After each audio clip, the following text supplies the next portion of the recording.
Well, since it's never come up, have you ever talked to flat earthers before?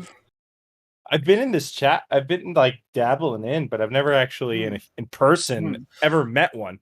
Well, what's a dabble? I mean, have you been Like curious about? Hold on. Have you been curious about the topic before? Oh my god, it's like you're trying to convert a gay or something like that. I'm not trying to convert a goddamn person. I'm just asking what you think about it so far. Have you ever talked to anyone about this before? I've only been able to listen in said Discord. So, what do you think? What do you think? Yeah. Since you've been able to listen, I love you guys. Hey, yeah, we're fun. And do you think that anything we talk about is legit or whatever? Yes, we're jokers. We can be funny and fun to talk to. But how about the information? I mean, what do you think about it?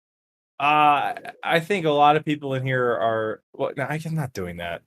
I think a lot of people are fucking morons. Yeah, because your wife would probably really feel bad. It's like, you motherfucker, I found out you were talking to those motherfucking flat earthers. No. I think a lot of people in here are absolutely moronic. But really, so wait. What? No, I'm not saying.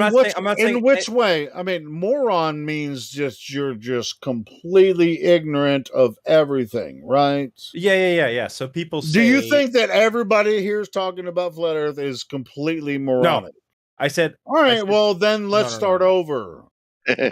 Like I think there's a lot of people that have passed through mechanical engineering school that are fucking dumbasses who barely got through it and can't do anything of applied sciences, right? I don't think that has anything to do with what we're talking about. Well, I guess that's like the side I come from, and like I'm saying is like there are within like every community, computer science, which is what I'm in now, like cybersecurity, but like there's a lot of dumbasses everywhere, right? But there's a lot of good shit and compelling shit that I've heard in here. Yeah, we more talk about physical science, not computer science. I know. Okay, well then let's talk about physical science. I don't feel like talking about physical science. Really? Do you know anything about it? No, I don't know anything about it. Okay, then do you want to learn anything about it? You think everybody that's a flat earther is dumb? No, I don't think that at all. You're putting words in my mouth. Okay, well, no, I'm not putting words in your mouth. You said everybody that's a flat earther is a fucking moron. All right, I know you came back less than 2 minutes ago. Listen, I know you came back from a Styx concert and you're sort of trash. Motherfucker, I'll do this shit all day. Doesn't matter if I just came back from a Styx concert. And I wasn't attacking anyone of the community either. I was just saying you have to be cognizant that there are a lot of idiots that are part of this community and my community and every other community. You have to realize that. That being said, I totally love a lot of first of all, science is like all about philosophy, right? Like theory, right? And it's all theories until it's proven wrong. So I love both sides of it, and I'm not on either side, right? Like right. So the last thing, Bull, according to you, is the last thing that you want to talk about is physical science. We could talk about it. I would love to hear. I don't know if this is the right medium to be talking about it in your current state, but it's fine if you want to. You don't have to talk to me. Talk to the other people. Everybody else. Listen. I mean, it's so weird. To talk to me, bro. I'm Jin. You want to, Jim? You want to talk? You want to tap in here or what? The only thing I was going to say, Bill Knox, you're in New York City.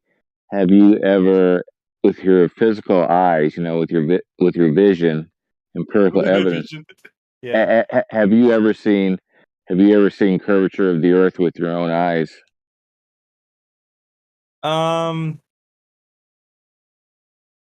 I mean, you guys have probably debunked this, and I probably haven't heard of it, but I do go fishing, and oftentimes, boats disappear past where I could see them in the same direction. So I'm sure you guys have a reason for that.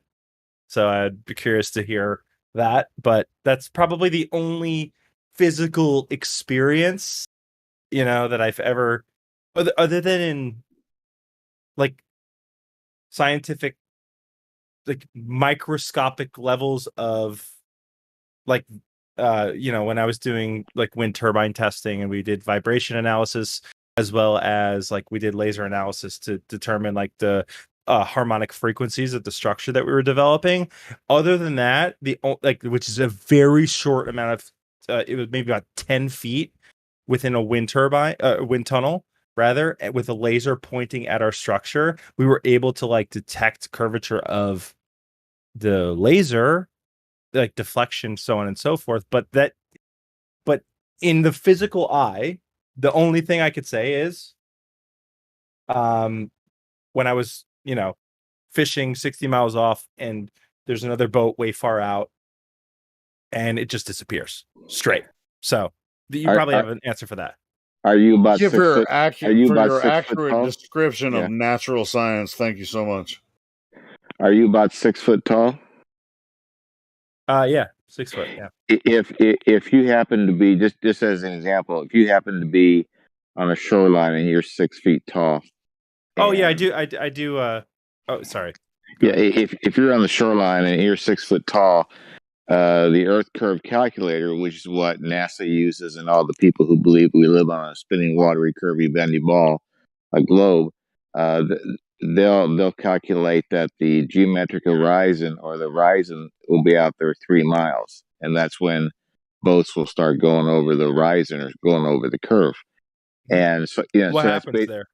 So that's basically what you're explaining when you're out in your boat, like and you see other boats. Very simplistic, just observatory, natural human. That's what I see. Like because that was what you were asking for, right? Like from my eyes. What is natural human? What do you mean? I mean, this is weird. When I use my eyes, dude.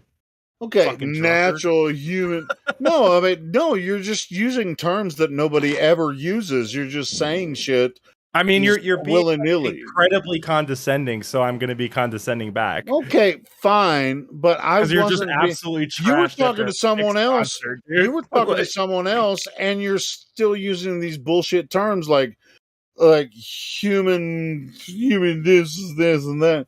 Well, Jim said like. Why don't you talk about what we're talking about, then we can maybe be able to come to a conclusion. Next. So yeah, Jim, to your question, yes.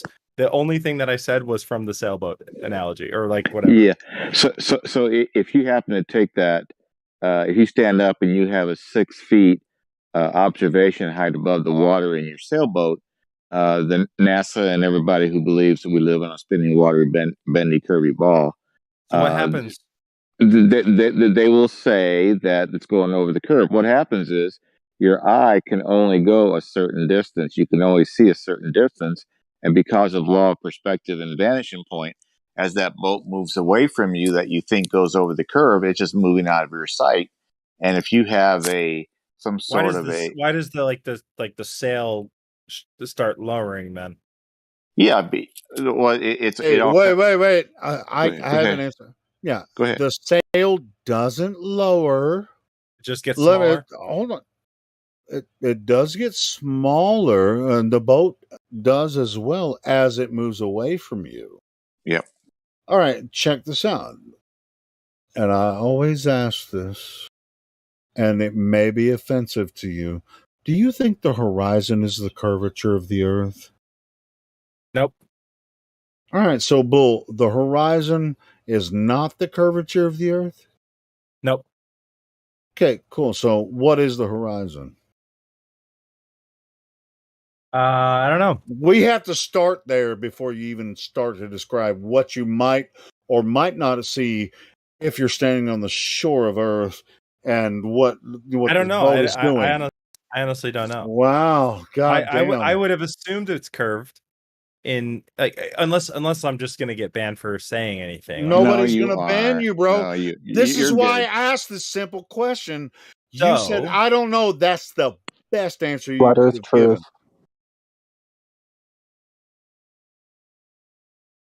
So I would have assumed. So in the horizon, right? What you're saying? You would have assumed that the curvature of the Earth is the horizon, right? In that scenario where the boat, terminology, you can but yeah, see, you can see the sail last as it moves away from you. Correct? I mean, come on, don't fuck with me, bro. I mean, this is what you were saying. Don't fucking lie, bro. That's what you were saying. I don't like your attitude, but yeah, because I'm a dick. Yeah, but and you're drunk. Don't pretend that's not what you were saying, though. Look, that's not why I'm here. You guys, I don't care why you're here. Tell me whether or not you're being what you were saying. You were an absolute great advocate. Tell me whether or not that's what you were saying, Bull. Tell me, yes or no. That's what you were saying. I could just go on mute again. The reason that you can see the top part of the sail is because it's whatever you like. It's because it's going over the curvature of the earth. We heard you say it. I mean, you can lie all you want to. Right, I'm not lying, dude. All right. So, is the horizon the curvature of the earth? Yes or no? Here's what I'm going to recommend to you. You should probably drink some water. Recommend a goddamn maybe take an Advil. Bro, I've been on this shit for a long time, so you don't have to. I'm sure you have. But tonight you came back from a Strix concert and you're trashed. So you might want to go to bed. Dude, I even if I come back from a concert, I mean, people know. Back from a concert. Helio's a truth seeker. You don't need. Everybody knows shit about me. I mean, you don't know shit about me, bro. You're being I'm here.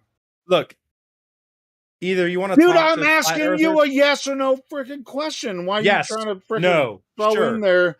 As you know, if I'm inebriated, and that's why I. What would you like me to? What would you like me to tell you? I want you to tell me what you think. About what? Are the boats disappearing over the horizon, which is the curvature of the earth, or are they disappearing due to relative perspective? Not relative perspective. That's okay. I'm going to say the first one because you can't even back up your own argument. All right, cool. So, hey,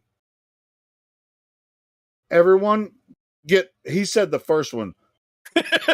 He said the horizon is curvature of the earth and the boats are going over it. You guys have at it. Go ahead, Jim. Oh, I would just say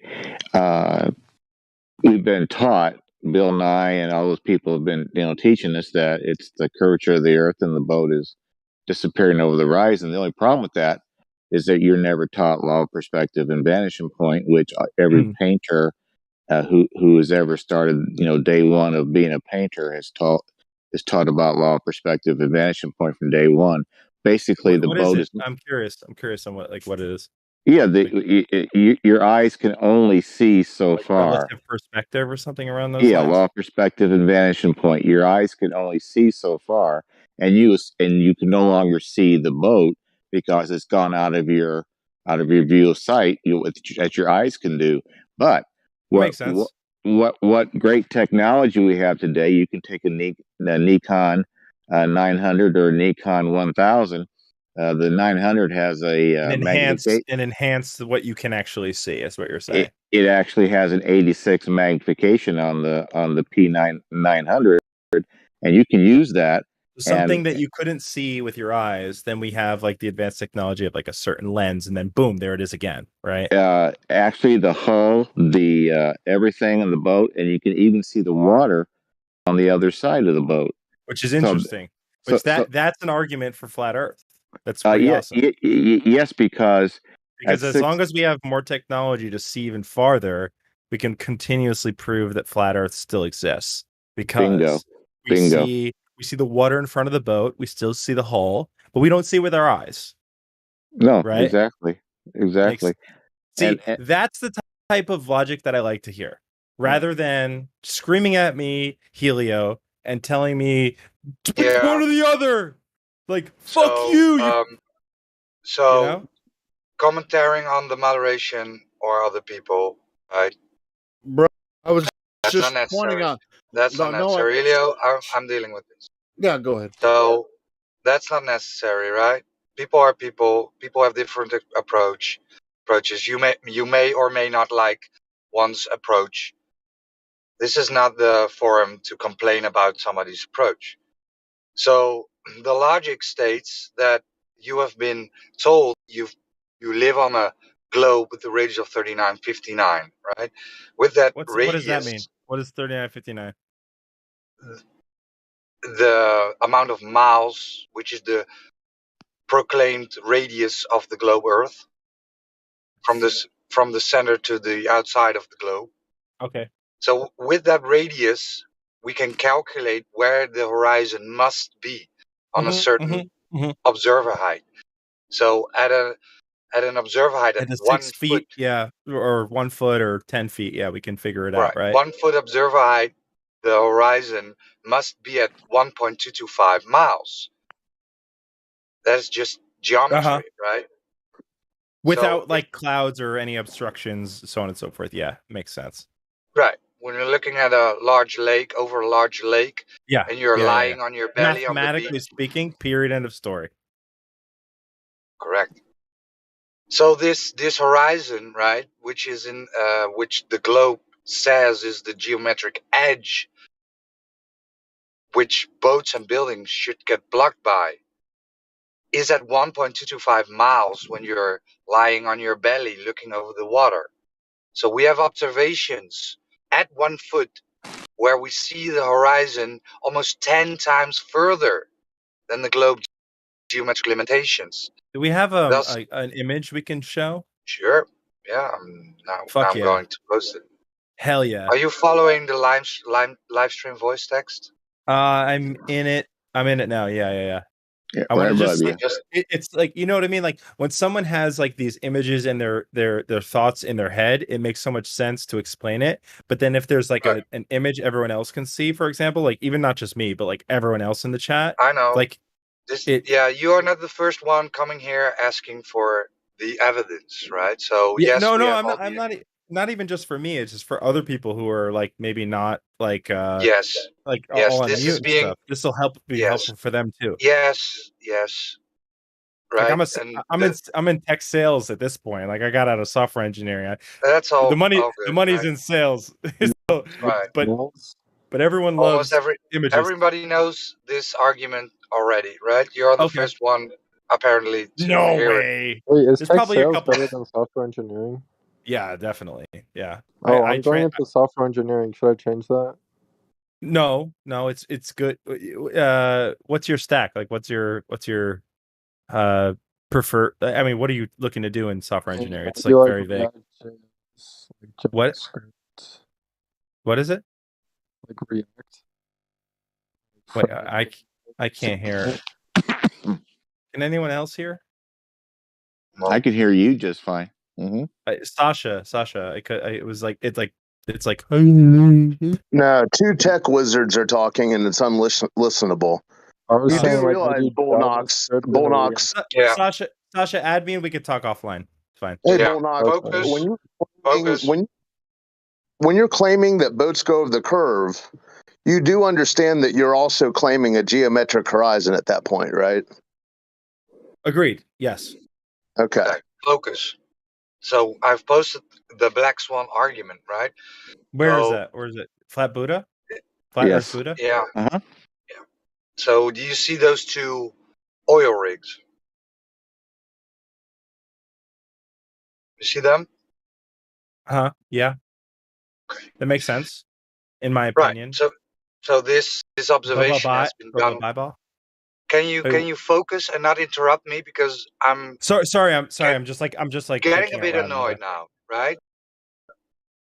Go ahead. So this observation has been done at 1 foot observer height. We can show you the original video of the guy walking on the beach, then going down on his belly and putting the camera on a stone that is approximately 1 feet. I think it's even a little bit less than 1 feet. Doesn't matter. And he zooms in on these two oil rigs, and it shows that the horizon is beyond the second most furthest oil rig. If you watch the video, you can even see land that is 23 miles away, but that's beside the point. The oil rigs are for distance markers, right? So we can safely say that the horizon is beyond 9.4 miles. This is something we can safely say. with the observation at 1 foot, the horizon had to be at 1.25 miles, right? Because this is what geometry tells us if you are on a globe with the radius of 3959. Yet we are seeing it almost 10 times further, thus debunking the radius. Now, this is not the only observation we can show you, right? We can show you the Guinness Book of World Records longest distance photograph, which is 270 miles. We can show you laser tests going from 5 miles, 10 miles, 15 miles, 20 miles, 24 miles, 30 miles, right? All these laser tests are done over water, frozen, not a frozen ice lake, that was a light test, but these laser tests are done over large lakes where they put the laser at point A at a certain observer height, right? The laser is at a certain height. Then they go to the other side of the lake, stand on the same observer height, and see the laser hitting the target. Yeah, and the best part of it all. Roger, well, go ahead. Finish your. Yeah, can I say something? Yeah, please. And I'm going to finish up, and then I'm going to yield the floor again, right? I'm going to finish up, and then I'm going to mute myself.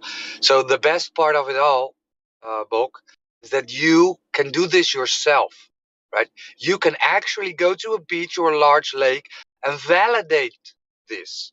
You can actually go out and test the globe claims and see if it's actually true or not, right? Because the only time Earth is a ball is on your screen. That is the only time. For the rest, every human being alive and was ever alive, right, has experienced the Earth as a flat, non-rotating Earth. That is how the Earth presents itself to us. Now, the claim lies on the table that, well, actually, right, your senses are incorrect. Don't trust your senses. Earth is actually a ball hurtling through space, spinning around at 1,000 miles per hour. But you don't have to trust your senses. Trust your screen, because we know better. But the only thing you will ever have is the floor you are standing on. So why not test the floor you are standing on? Okay, I'm done now. I'm going. All right, cool. So before you start with your objection or response, let me just say this really quickly. Bull, do you understand what Roger was saying completely? Completely. All right, cool. So do you have a response that would actually be an objection that can verify that can verify the globe claim, or will you just say that flat earthers are dumb? No, I just will say that, like, not really. Okay, where's well, I mean, see, this is why I wanted. Where's this picture? Where's this picture? Hold on. Okay, drunk. All right, all right. I'm gonna say this. I'm gonna say. I will say not the same thing, but no. Hey, to Roger, because I appreciate Christ, this fucking guy. I mean, Mr. Drunk Man, I love that you loved Strix, a wonderful Mr. Robot. I already know what you're going to say in response to Roger, so go ahead. What am I going to say? You're going to say that everybody else believes the Earth is a globe, so why the fuck you guys think it's flat? Wow, how intellectual of you. That was amazing. Like, next. Okay. No, Roger. Watch. I Roger still here? I'm right about this. Watch. That's not what I was going to say. It's a very minute call out, and I'm just curious as to what Roger will say. And I'm not debunking anything by any means. I'm just asking Roger. I do notice that those two oil rigs in the picture are of different heights, right? So you can see like the truss structure underneath one and the other. And so one is clearly 24 meters and one is 14 meters. Not that that's going to make a difference from this like viewpoint at all, right? For the difference in their heights, right? They are different heights though. So like just make sure you have the preparation for that argument, like whenever you do. Einstein. It would be minuscule amounts of height, anyways. No, I'm just saying. I'm just saying. Yeah, I know. You're what right. You're going to say. Your argument is right. Your argument is right. Right. So I'm not debunking it by any means. The focus. Before you say our argument is right, we're gonna have to make sure that you understand Oh my argument. God, I'm so sick of this guy, bro. No, I'm so sick of this guy, too, bro. You're gonna have to understand go the to argument bed, bro. right up front. No, you're gonna have to go to understand bed, drunk man. Motherfucker, I can mute your ass right now and you won't be able to talk a goddamn word again. Okay. You have to you don't understand the argument, obviously. I think we're having a valuable I would think we're having valuable discourse here, but like apparently I'm gonna give you freaking 2 minutes to tell us what we're talking about, the Black Swan. Tell us what you mean. Do you understand what the Black Swan is at all? No. Yeah, obviously. Christ, this fucking guy. But he's going to lecture us about it. Yeah. What is Black? Bull knocks. I'm just trying to learn here, dude. Like I'm literally. No, you're not. You're not here to learn. Dude, you're not here to understand. Dude, Helio is Helio is attacking me. Yeah, there's a reason I'm doing it because you're being a dipshit. All right, so what should I do? Tell me how to act. You should listen. I've been listening. I'm trying to. You have to tell us. You might be listening, but you're not learning a goddamn thing, bro. All right. So you were trying to explain the Black Swan. He was trying to explain the Black Swan to us. I don't know what Black Swan is, dude. I was listening to Roger. Shit, I can tell. I was listening to Roger, who brought a very good analogy and very good, piece of evidence to the table, and I just asked a question, and you came in and screamed at me, dude. You better relax with yourself, dude. I'm trying to have a conversation. You ain't gonna tell me I better do anything. Roger, take care of your dog, dude. Roger, take care of your dog. No. Yeah. So I'm done. So Bulk, this will be the last time you're commenting on other people, right? Sorry. Point is, those two oil rigs are not the argument. It is about the horizon, right? We know, and you know, that shit shrinks in the distance. Yeah, so absolutely. Of course, the furthest one is a little bit smaller, right? But it is about the horizon. So when before this picture came, Globus will tell us, well, the horizon is the leading edge of a sphere where boats and buildings should get blocked by, right? So this leading edge of a sphere is obviously proof of Earth curvature, right? Because I can see boats and buildings getting blocked by it. Now we have this image of these two oil rigs clearly showing that the horizon is not blocking boats and buildings, where it actually should have been blocking boats and buildings. So the horizon is not the geometric edge, right? It's not the leading edge of a sphere. It is an apparent location where the sky seems to meet the ground. And it can vary. It can vary. And it will never be at 1.225 miles at 1 foot observer height. Yet it has to be there if it is a globe with a range of 3959. Yeah, that actually makes. I'm looking at like the tier above the water level for the level, and that actually does make a bit of sense, which is concerning for me in a way. It's concerning that you're figuring out that you've been duped. That concerns you? Well, in a way, yes. I'm not there yet. I'm not there yet. No, why does that concern you? That's a really good argument. Unless you want me to say, "Oh, hail Savior! Oh, I love you guys. I'm flat Earth." Dude, nobody here is trying to convert you to flat Earth. We're just telling you why we believe you can. As long as you understand both sides. As long as you understand both sides, you can make your own decision. That's what humans do. Here's the deal. I don't even have a counter argument. So like here I am stuck with my blank between my hands here. Like can you give me more of this right now? Or can you give a hint for the counter argument? That's why we're here. Wait. Can I point something out real quick before you start in? I'm almost done, but before I'm done. I'm done. Sorry. You guys, I've been listening. handle it. I will I've been listening on YouTube. Sounds pretty loud. say it's really good to have like the counter side to just like argue and say their spiel and so on and so forth. But, I want to let that happen. Okay, good. Okay. Yeah, I even give it to you as well. I don't know what he's going to say, but yeah, the idea that usually Globers will say something about this. If we're pointing out that the horizon is there, then it's like we're saying there's an edge too. Like we're saying there's a horizon, like a real horizon, when really it's only an apparent horizon ever, right? It's only apparent ever, right? So pointing out that the horizon's too far is important.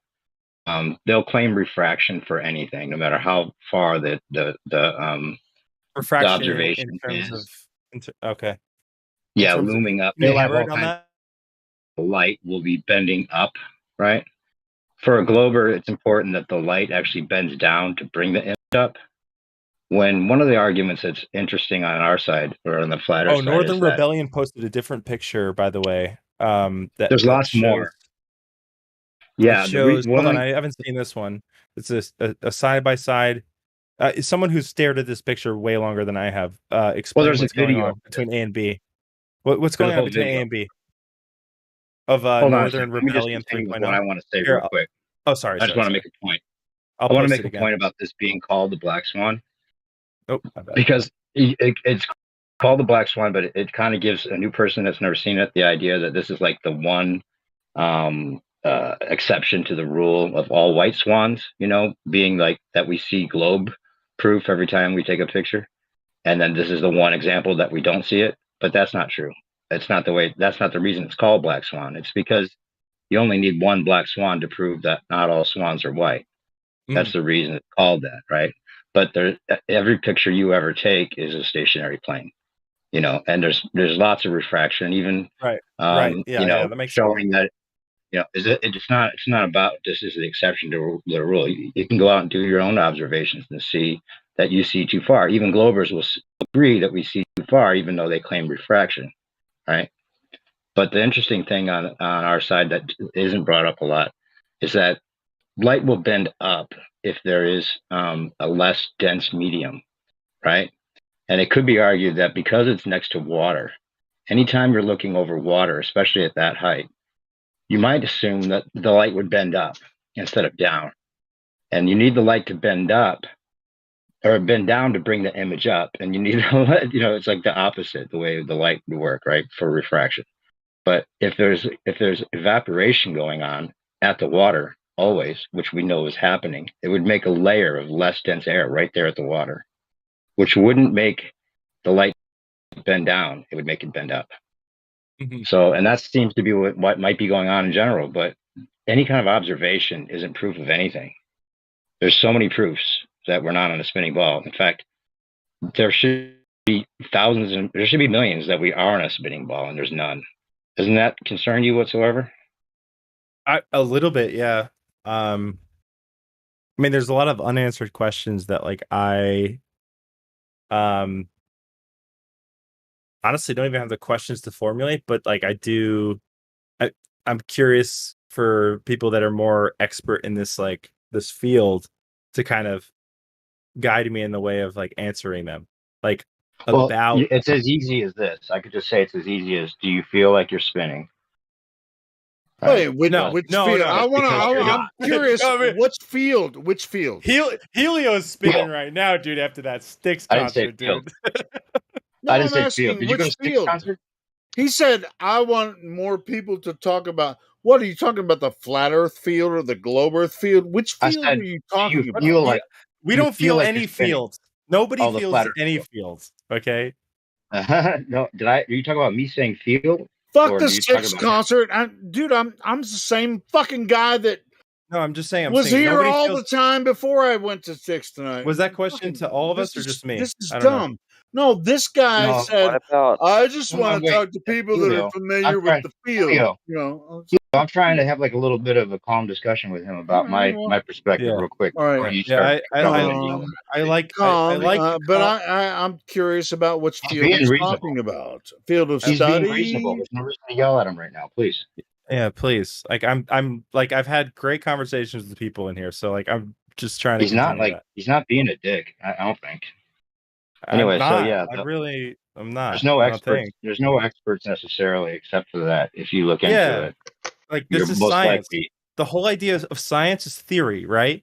Like proven until proven wrong. Like that's the whole idea of this whole science that you think it's really. You think it's proven until proven wrong? What's your favorite aspect of it, though? Like, I think. Wait, hold on. Let me just go back and forth real quick, Helio, please. Go ahead. I'll shut up. Go ahead. Back up, I guess. Right. This is like physical sciences are no longer my expertise, right? I went through the mechanical engineering school, blah blah blah. Like just piece of paper. It says I can go make money. Then I went into computer science. So like that, I basically realized I capped out in aerospace science.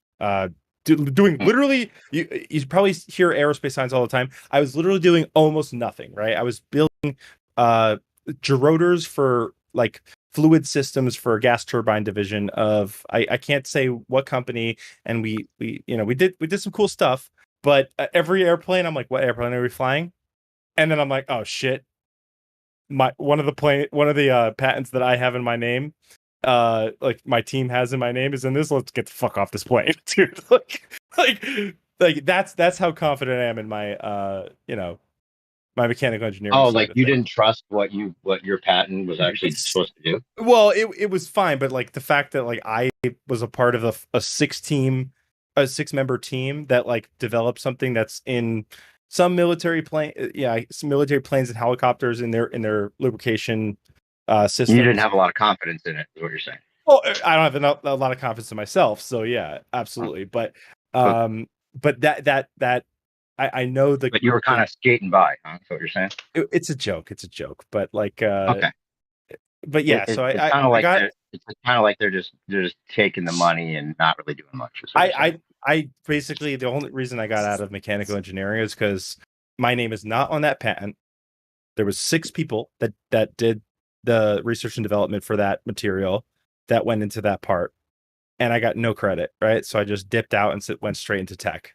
And now it's a whole different world for me. But like, we're not getting into that. But not in the public forum. Absolutely not. I just ask, what about the NASA live stream of like the globe? Wait a minute. What? Hold on. Listen. Don't wait. Don't direct. Hold on. Check this out. We're not gonna muddy the waters here.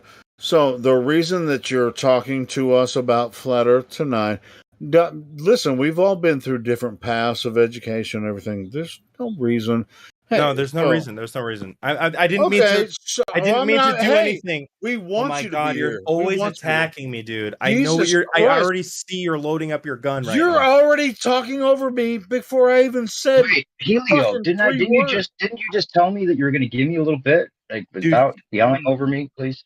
Didn't you say that? Please, I appreciate it. But I mean, it's making it hard to like. I'll just leave. I'll just leave if you want to yell at him. I ask a question. He should focus on his understanding I'm not of science. yelling at him. I just want to kind of solidify his. I want him to solidify his argument. That's all. I'm just trying. I don't have an argument.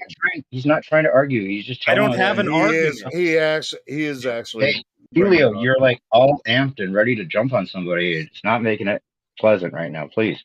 Can I ask a question? All right, this time, yes, I'll shut up if you guys want me to. I appreciate it. Appreciate it. That'd be awesome. Can you let the other guy ask the question? What's the question? Something about the globe? Yeah, I was just wondering. Yeah, I was just wondering what are your views on astronauts who have gone up to. Yeah, who cares? Space. I would rather anything you see on TV. We'll get to you in a sec. Wait, we'll get to you in a minute, bro. Please, I want to talk to this other guy real quick. What is? Oh, but the other guy said I could ask my question. I know, but that's like totally diverting from the whole thing. That's like, can I wait for a minute? I'm not gonna be here long. Yeah, no, that's fine. Yeah, that's fine. We don't want to hear about his career. I've got to go in I guess half an hour. So. Laws. They but just no, that's Helio fine. just wants to scream. You can wrap it up. Okay, you can wrap it up if you like. Well, all I was gonna anyway. This guy so was saying down. something about his profession, but regardless of that, sorry. All I was going to say to him is that if you want to look into this, I mean, do you want to know if you live on a spinning ball or not? That's the question. I'll send you some links. That's because the whole you can't reason really say to anybody anymore. Just look into it, because if you look on YouTube, you're not going to find any links.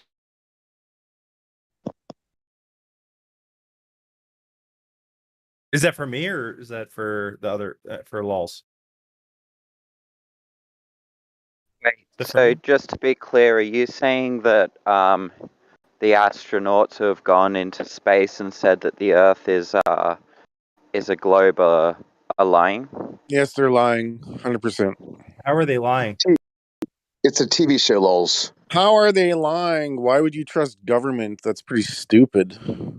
So okay. Fine, that's fine. So that's fine. Your hypothesis is that they're lying. That's fine. No. What about? Let's bring it back 1 second. So 600 people, right? That is the claim. Went into Narnia. So you have to trust 600 people. Do you think 600 people can lie to you? Who went into Narnia? I'm sorry? Narnia, yeah. I will come back to Narnia in a bit, but do you think 600 people can lie to you? Yeah, I think everyone in the world can lie to me. So hearsay, right? That is what you're saying. Hearsay is proof.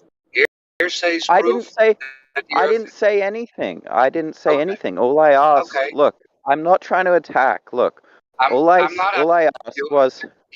I'm asking you a question. Is hearsay proof of a globe? No. It's not proof of anything. Look, I'm not making any argument or anything. All I asked was, what are your views? Yeah. All I asked were. It's a TV show. Okay, how about this, Walls? You're asking about the pictures from space. Can you let Walls talk for a sec? Why don't you post one picture of the globe that you think is real? Just send me one. I just messaged you with a list of links. Send me back one picture that you think is real of the Earth. I'm on a walk at the moment. I'm on a walk at the moment, so I can't do that now. But what are your views on the NASA? What are your? Can I hear that there's no real pictures, and you try to find one and you can't. That's all I'm going to say. Or the SpaceX launch. Or the SpaceX launch. Wait. What are your views on the NASA live stream? Is that fake? I'm just looking for your view. I'm not looking to It would have to be disingenuous, because they claim that these things are taking pictures from a place that the very existence violates the second law of thermodynamics. What's the second law of thermodynamics? So there's 3 parts to it. The first part is hot moves to cold. Second part is high pressure moves to low pressure. That's the part we're talking about. And then the third part is high charge moves to low charge, in reference to electricity. So a vacuum is a low pressure system, and ordinary gas pressure, like the air pressure we breathe, somewhere around 14.7 psi at sea level, that's relative to that a high pressure system. So having a high pressure system next to a low pressure system without entropy occurring, without the gas pressure down here going up to the vacuum of space up there and finding its equilibrium, that not happening with the vacuum of space existing, that violates the second law of thermodynamics. So if you had a high-powered vacuum trillions of miles across, 10 to the negative 17 torr, next to 14.7 psi, without it finding its equilibrium up there, the gas that we breathe down here, high pressure moves to low pressure. If the vacuum of space existed the way they describe it, all the air down here would get sucked up there and we wouldn't be able to breathe. That's not true. That's an inequality. That's an inequality of Clausius. That's not true. So your answer is nuh-uh. Oh, great. It's an inequality of the Clausius theorem. So Bullnox, have you ever seen a horse before? Wait. Before we jump on him, I want to know what he means by that. Can I just finish my line of answer your question What did too. you mean by So that Bullnox, you've seen a horse before. So if I showed you a picture of a horse, you'd have a reference point to use to tell me whether or not that's a realistic picture of a horse or not. But you've never been to the vacuum of space, so you have no reference point to use to tell me whether or not a picture from the vacuum of space is realistic or not. You have no reference point. I think your knowledge of thermodynamics is probably the same. Yeah, I think your knowledge of thermodynamics is either greater or the same as mine. I'm not trying to argue about a picture of a horse. I was just explain the inequality. No, I wasn't talking about horses. I was talking about reference points. You have no reference point to use to tell me whether or not pictures from space are real or not. Do you understand that? No, I'm okay. Ryan, look, that wasn't my question. First of all, so stop attacking me. I hate how. Yeah. Why is this so There's so much animosity. There's no reason. Yeah, exactly. I'm sorry about that. But I want to hear you explain it. Lulz had a good question, and I had a line of questioning. So it's your view that the astronauts who went into space are lying. It's your view that. Wait, so I'm going to leave. I'm going to leave. But I wanted to hear what Bull. Real quick, I wanted to hear what Bull. You said something about the inequality of what? Real quick before I go. The Clausius. Inequality of Clausius theorem. I don't want to go. I don't want to go into like the depths of it because I'm gonna have to pull up graphs and shit like that. That's fine. Just real quick, what's that mean? I don't know. No idea. What do you mean you don't know? Seriously, come on. If you said that, you should have like a little quick explanation of it. You said it's not true about the second law of thermodynamics because the inequality. I think it was just a troll. I think he's saying he was just trolling a little bit. Trolling? Were you trolling? No, he thinks it's real. He said there's depths of it he can't go into, but that's the explanation that you accept as far as those diagrams and shit. Container. All right, I'll pull it up. All right, pull it up. Can I finish my line of questioning? Yeah, Lulz, go ahead. So you want to wait? Stop asking if we think people are lying. That's all I'm asking. Don't talk about whether still believes the Apollo 11 TV show. My God. Wait. So I'm just trying to get clear on your view. So no. You can't just say "your" as if we're all one person, okay? And accusing us of accusing other people of lying isn't the point, okay? Talk about whether you think it's real and why you think it's real, and then it's up to you, man. If you want to believe it, go believe it. I'm agnostic, but I just wanna try and get clear. So, if the Earth is flat, it's going to be the case that the astronauts who say that the Earth is round are either wrong or they're lying, right? It's also going to be the case that the NASA live feed is a hoax. Well, they don't try to say that it's real. Can I finish? Most of it, am I allowed to finish, or am I not allowed to finish? It didn't sound like a question. Am I allowed to finish what I was saying, or am I not allowed to finish? Ross Perot. Yeah. So, if the Earth is flat, it's going to be the case that people who have gone into space, supposedly, are either deluded or lying. It's going to be the case that the NASA live feed is a hoax. And it's going to be the case that when people go on planes and see the curvature of the Earth, or go onto a high mountain place and go on to see the curvature of the Earth, that is somehow an illusion or something like that. So doesn't exist. Let me address that. I don't know why I'm being overtalked. So because you're throwing out. I don't know why people are overtalking me. So explain it to you if you listen. One second. Let me get grasp on the situation, Lulz. You threw out a couple of statements, right? We want to address every one of them and not you shooting a ton of statements, okay? So you claiming that people see curvature from an airplane or mountains is not correct, even in your model, right? We have Neil deGrasse Tyson saying that the guy that did the Red Bull jump, that he didn't see curvature because he was 2 millimeters of a beach ball, right? That is the analogy he gave. And then he doubled down saying you wouldn't see curvature from 60 miles up with the Bezel's parabolic flight. Okay? So that is just plain wrong what you're saying. Now, it's worse than that. It's subjective. He's talking about subjective reality, not objective reality. Lowe's, let me ask you a quick question. If you and I both went up on an airplane and we looked out the same window and you said, oh, I think I see the curvature of the Earth, and I said, oh, I see a flat Earth, how are we going to figure out which one of us is telling the truth? Do you see the problem here? I never flew anything, so... Okay, that's fine. So just let me... Okay, fine, we'll scrap that last one. Okay, that's fine. I'll just grant that people don't see the curvature. That's fine. I'll grant it for the sake of argument. So, just to be clear, what's your evidence that the Earth is flat? Long-range observations that falsify the radius. Have you done them? Yes. Yes, I have, but not with a telescope load of water. But plenty of people have.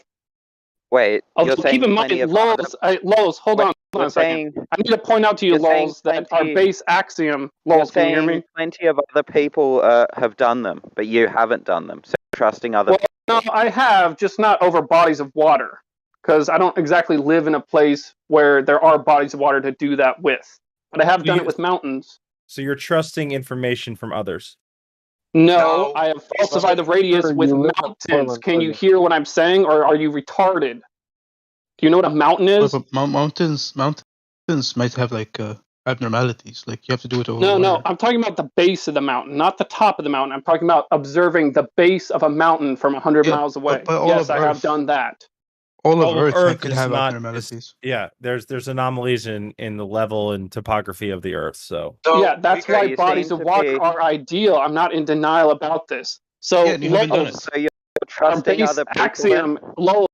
Our base axiom is that we see the Earth as flat, we feel it as stationary, and I do not observe any gas pressure existing without a container, whether it is around the rim of your car or around the rim of your bicycle. So, Lowe's, do you understand that the burden of proof is on you to present to me a measurement of curvature to prove that the Earth is a ball? Do you understand that? Well, but to be fair, like just a third person, as like a third person. That's not subjective. That's objective. Can I just say, as like a third person perspective, I mean, like Laws is kind of like you're kind of like going away from his questioning, right? Like I think you should engage with what Laws is saying. I don't think he had a question. He didn't ask a question. Right. Yeah, but he asked you if you trust in other people. Hold on 1 second. So we can cut this off, right, Laws? Yeah, sure. Don't trust us. Claim that we believe in third parties. That's all great, right? Go do it if you do. yourself. Go do it yourself. That is what we always say. If you don't trust us, and we always say, don't trust us, don't believe us, right? Go validate these dope claims for yourself. Right? Go to a large body of water, to the ocean, to the sea. Go do it yourself. Right? I've done it. Orion done it. Many, many people here in this room done it.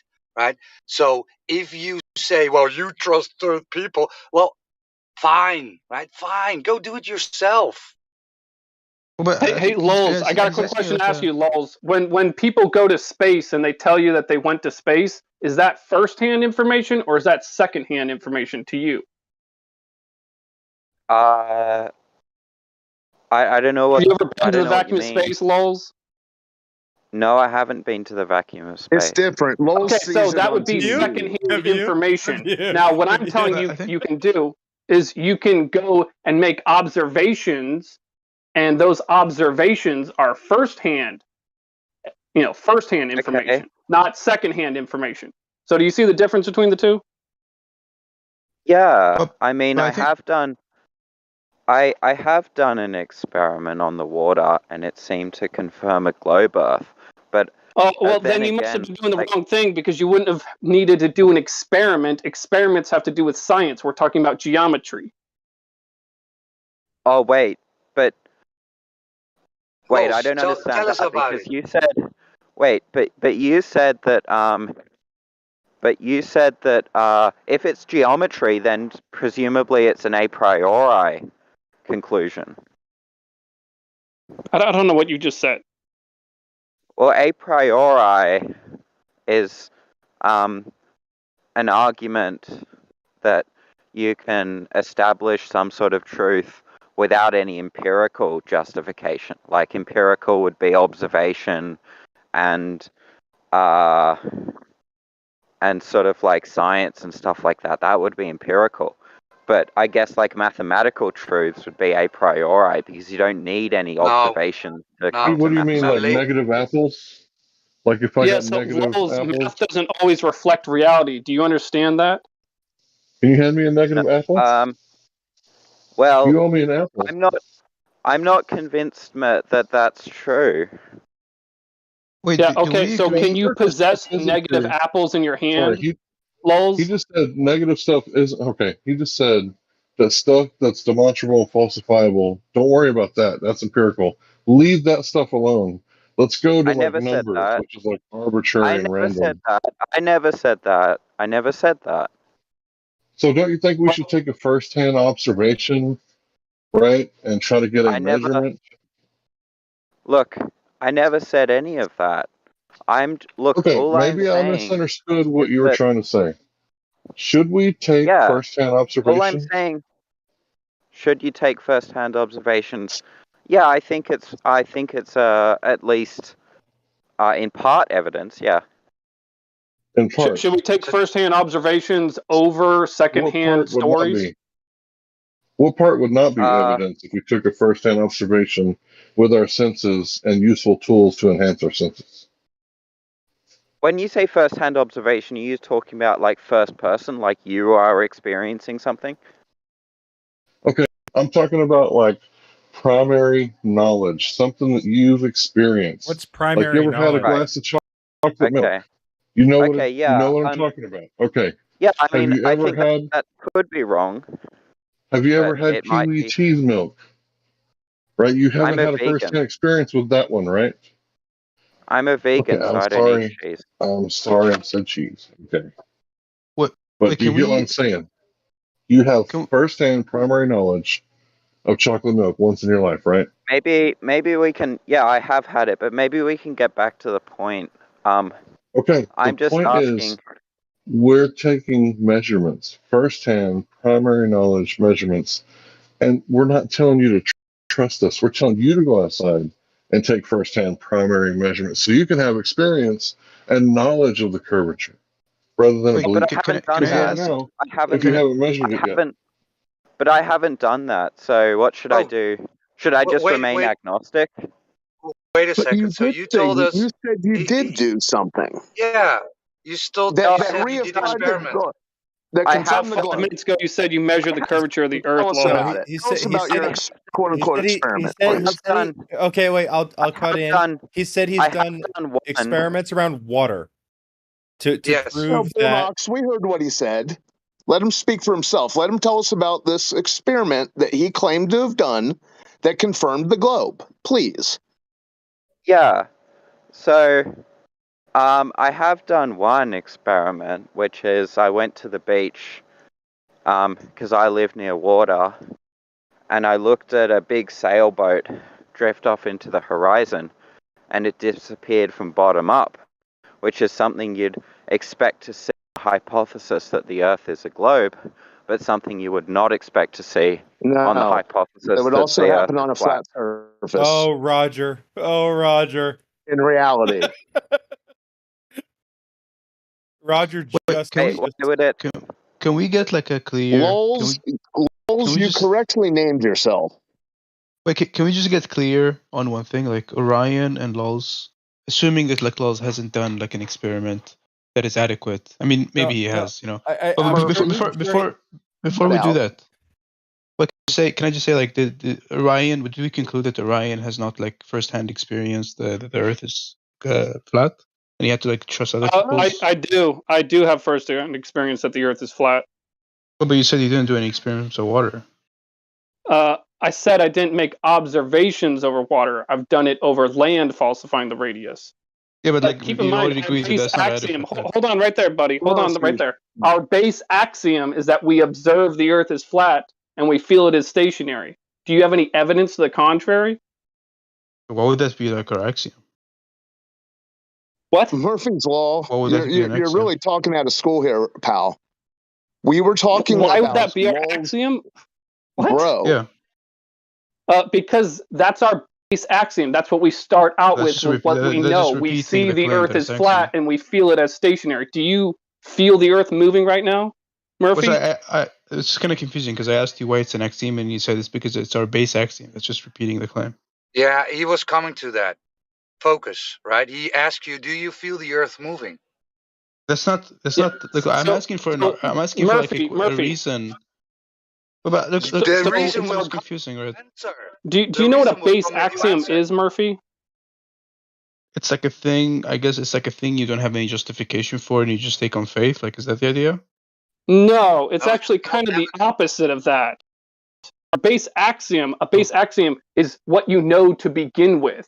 So you might start out by observing one thing to be true, but maybe, just maybe, possibly with some situations and some subjects, probably not this one, but with other subjects, your eyes might deceive you. So you might, find evidence to the contrary. Something that you might have thought to be true at one point in time might not be true. Now, as far as a base axiom in regards to the Earth, we observe the Earth is flat, we feel it as stationary, and we do not observe gas pressure existing next to a high-powered vacuum without a solid barrier. I just want to ask a clarifying question. Like, so you're saying an axiom? So it's an axiom that the Earth is flat, and an axiom is something you know is true. Like, who's you? Are you talking about me or you or like everyone? Or I'm talking about all of us. I'm talking about you, I, and everyone we know. Our base axiom is that it's flat and stationary until we have evidence to the contrary. Wait, so you're saying everyone knows that the Earth is flat? Oh, everybody at the very least, subconsciously, probably, yeah. But Murphy, let me ask you an important question, Murphy. What's the argument for that? Oh, hold on. What's the argument? You're saying I have like a knowledge that the Earth is flat. What's the argument? I said subconsciously. Did you hear that, Murphy? Do you see the curve, Murphy?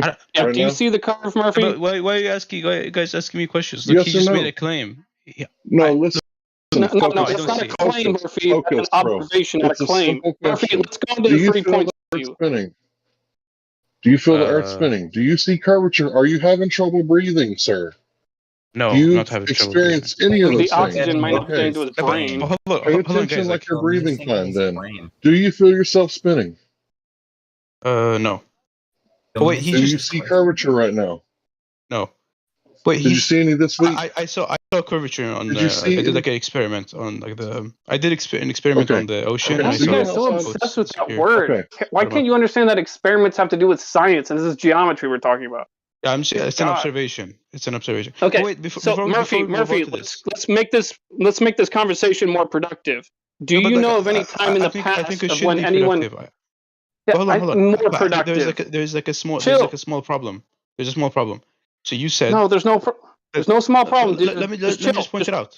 Let me just point it out. No, it's not. Let's just you on to the finish next and I point it out after. No, you finish and then I point it out after. Okay, go ahead. Yeah. Okay. So Murphy, do you know of any time in the past of when anyone has made a direct measurement of the curvature of the Earth that you believe in, proving the Earth to be a sphere? No. All right, but you believe it's a sphere, right? No, I don't. Planet? I don't. You don't? No. Oh, okay. Cool. Okay, now can I point out like the problem? After 2 more questions. But so do you know of any time in the past you asked me 2 questions. Yeah, do you know any time in the past of when anyone has ever measured axial rotation of the Earth? We observe the sun moving across the sky as the day goes by. No, I don't believe it either. All right. Okay, so you don't believe it either. All right. Yeah. Do you believe in the vacuum of space? Well, come on, man. You're asking me like 20 questions. I don't believe in that too. So, are we done now? Yeah. Okay, yeah. So you made the claim that like the Earth is flat is an axiom, and that just means it's something everyone knows. So you're saying I and lols and like everyone here. False. I got to stop you right there, Murphy. No, stop. False. I did not claim that the Earth is flat. I observed that the Earth is flat. You said. Hold on a sec. Can you let Murphy talk? So you said that like the Earth is flat is an axiom, correct? Base axiom. Yes or no? Yeah, and a base axiom is just something everyone knows. To begin with. Yeah, exactly. Yes. So you're saying I know that the Earth is flat, right? To the best of my knowledge, yes. When you were a do you have child, an you argument couldn't for see that? the curvature. Does he have an argument for that? Let's just ask him. Do you have an argument that I know that there is? Yes. When you were a child, did you see the curvature? No, you had to develop your senses. That's a question. That's not an argument. I understand, but you're asking his base axiom, what he was born with. Argument that everybody knows. I'm giving I it. have a pretty simple answer to this question. If you could be quiet. No, but like, guys, Go ahead. it's a very simple thing. He's saying right now, I have the knowledge that the Earth is flat, and I'm just asking, why should anyone believe that? No, that's the knowledge you born with when you were like 5 years old. Let him answer, man. Can you just let him answer? Yeah, go ahead. Okay, so why should anyone believe, Orion, that the Earth is that I know that the Earth is flat? Because there's no evidence that it's curving or conforming to the shape of a sphere. So if there's no evidence that it's round, then it follows that I know that it's flat? You mean spherical, right? Yeah. There's no evidence that it's a ball. You're saying there's flat. like an entailment. You're saying there's an entailment. You're saying there is an entailment from there is no evidence that it's round to I know that it's flat. What's the entailment? I don't see it. I observe it as flat, and I have no evidence for it being a ball. Thus, it is flat. But I don't see the entailment from. There's no evidence for. I don't see the entailment from. There's no evidence that the Earth is round. To I personally, Murphy's Law, know that it's like flat. But you're saying entailment? Can you define entailment? I don't even know what you're saying.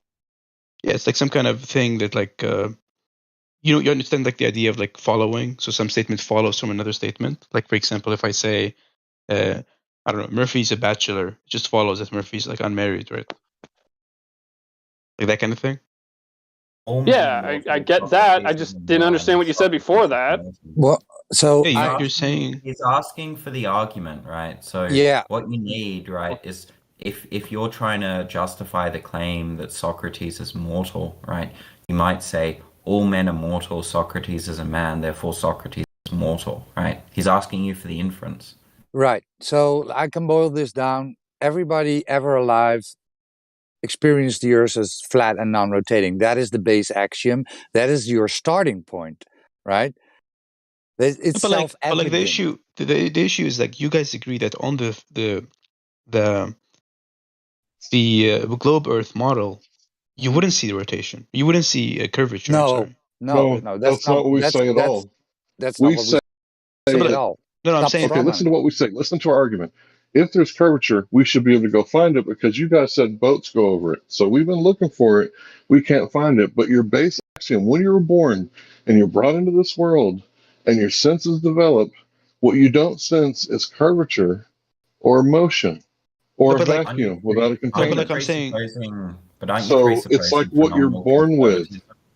You're presupposing phenomenal conservatism as well. No, but you're saying that like so you guys listen. You agree that on the globe Earth model, you would expect to not see curvature if you haven't done experiments at the water, right? You would expect to see curvature. Yeah, exactly. Even on the globe Earth model, even you said it yourself. Like even on a plane, you wouldn't see curvature. Yeah. Yeah. So why would you would be able to? You would. Well, but you said that's the thing that blocks boats. No, but hold on. This is me. I haven't. Look, the only experiment that I've done with boats showed me that like the boats disappear. Okay, so I have no observations of water that show that the Earth is flat. Right. So you're saying that like my observations as a kid is I just look around and I see that the Earth is flat. But I'm saying that doesn't like discriminate between the two hypotheses. On both hypotheses, you would expect to see like flatness, right? Because it's too big. Even you guys agree with that? No, even from it's planes. not that big. How big is it? No, but like how big is the Earth? I'm not sure. Give us a guess, Murphy. What would you guess the radius is, Murphy? I don't know, something like 6,000 kilometers or something. I don't know. 11,000. Yeah, that's pretty cool. Okay, yeah, no, 6,000. You got it. All right, so at 1.225 times the square root of the observer site in feet, that's where the horizon should be. And we've caught it way past 10 miles. No, but so you can measure it. No, but listen, I said you can measure it, but the claim this guy is making is that I know, like Orion said, I know that the Earth is flat. And I'm saying I haven't done this experiment. Subconsciously. Can you hear what I'm fucking saying? Subconsciously. Do you know what that word means? I'm not. What do you mean by that? It means deep down in the back of your mind. That's what subconscious means. Yeah. Why would I believe that? Why would I believe that? What's the reason? Whatever, dude. That was an opinion. Okay, so I was stating an opinion. My bad. I'll hold my opinions to myself. Okay, so now we can go back. So now we can go back to the argument with lols, and now you don't say that the Earth is flat is an axiom because it's just an opinion of yours. No, it is an axiom. You're just an idiot. You're not understanding. I understand. No, but I just asked you for justification for it, and you said it's just an opinion. So like you can't justify it, right? No. So let's just go back. Oh my God, you are retarded. That's not what he meant. Stop talking for a second. Yeah. So that is not what he meant.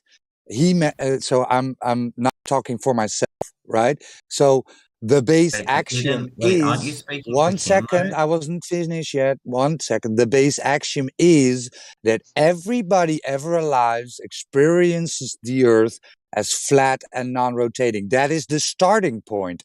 That is how Earth presents itself to us, to human beings. Okay.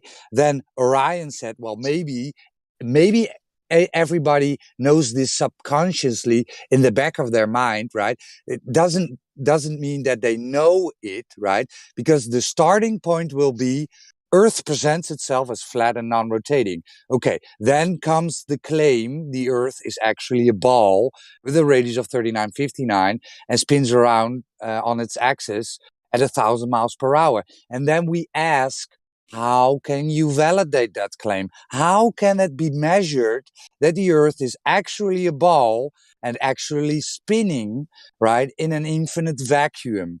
Because all you have ever experienced is a flat, non-rotating Earth, which is a base axiom. It's the starting point from which we can move to what is the Earth, right? That is what we are saying. Can I respond to that? So stop saying, right, that a base axiom is knowing. No, it is experiencing, right? It is how it is presenting it. Can I respond? Actually, it is knowing. It's just the beginning of your knowing is what it is. Yeah. Can I just respond to that? So like, can I respond? Can I respond to that? Yeah. Thank you. So there was like a discussion going on between lols and Orion, and then Ryan was like trying to make a point, and one of his like premises. Can I just finish, please? One of his premises. Okay, and one of his premises was that like we shouldn't be agnostic or something like that about like we shouldn't be agnostic because everyone is just an axiom that the Earth is flat. Then we asked him, what do you mean by that? And he just said, well, that just means that everyone subconsciously, quote unquote, knows that the Earth is. But just 1 second. Let me just finish. Sorry. So he said everyone subconsciously knows that the Earth is flat. I asked him for like an argument, and he just says, "Whatever, man. It's just an opinion." So now that like we established it, like he doesn't have any justification for it, and it's just an opinion. Whatever, man. So and what we could do. Can I just finish? What we could do is you're going off on a tangent, Murphy. You're not sticking to the topic. You're talking about people, not ideas. Talk about ideas, not people, Murphy. This is important. Let him finish. Are you going to talk about me, or are you going to talk about the Earth, Murphy? Yeah, go ahead. So now, go ahead, Murphy. Yeah, so what I'm saying is we could now go back to the argument that lols and Orion were having, knowing that one of the premises he made, he just doesn't have any justification for, right? So that we were talking about like whether or not why not? We can't, because you just made a fundamental error, and then now you're dictating the conversation back to something that was happening before. We got to address the secondary error with your misunderstanding. He did not say that the whole premise of this basic concept, we're born, we see the grass is green, right? And then we experience droughts, right? And then, sometimes it's brown. Okay, the base axiom was grass is green because that's what you were born like, right? That's what he was saying. Do you agree that he said... Hold on, sir. This is the important part where I really want you to pay attention.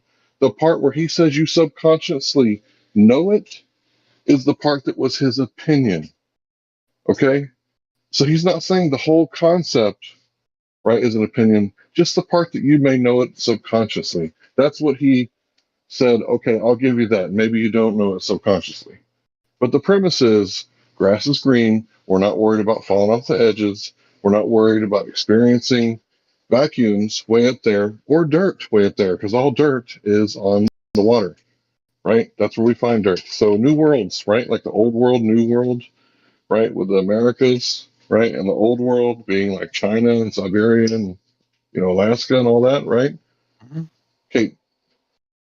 They don't worry about falling off. That's what a new world is. You guys are saying there's dirt in the sky and that we can go there and experience this, but we can't experience it. We're saying that things fall to the ground like when you drop a rock because of density. You guys are saying balls are like following each other in space in like patterns, and these balls of dirt I'm are not just saying floating anything, around man. each I'm other. just agnostic.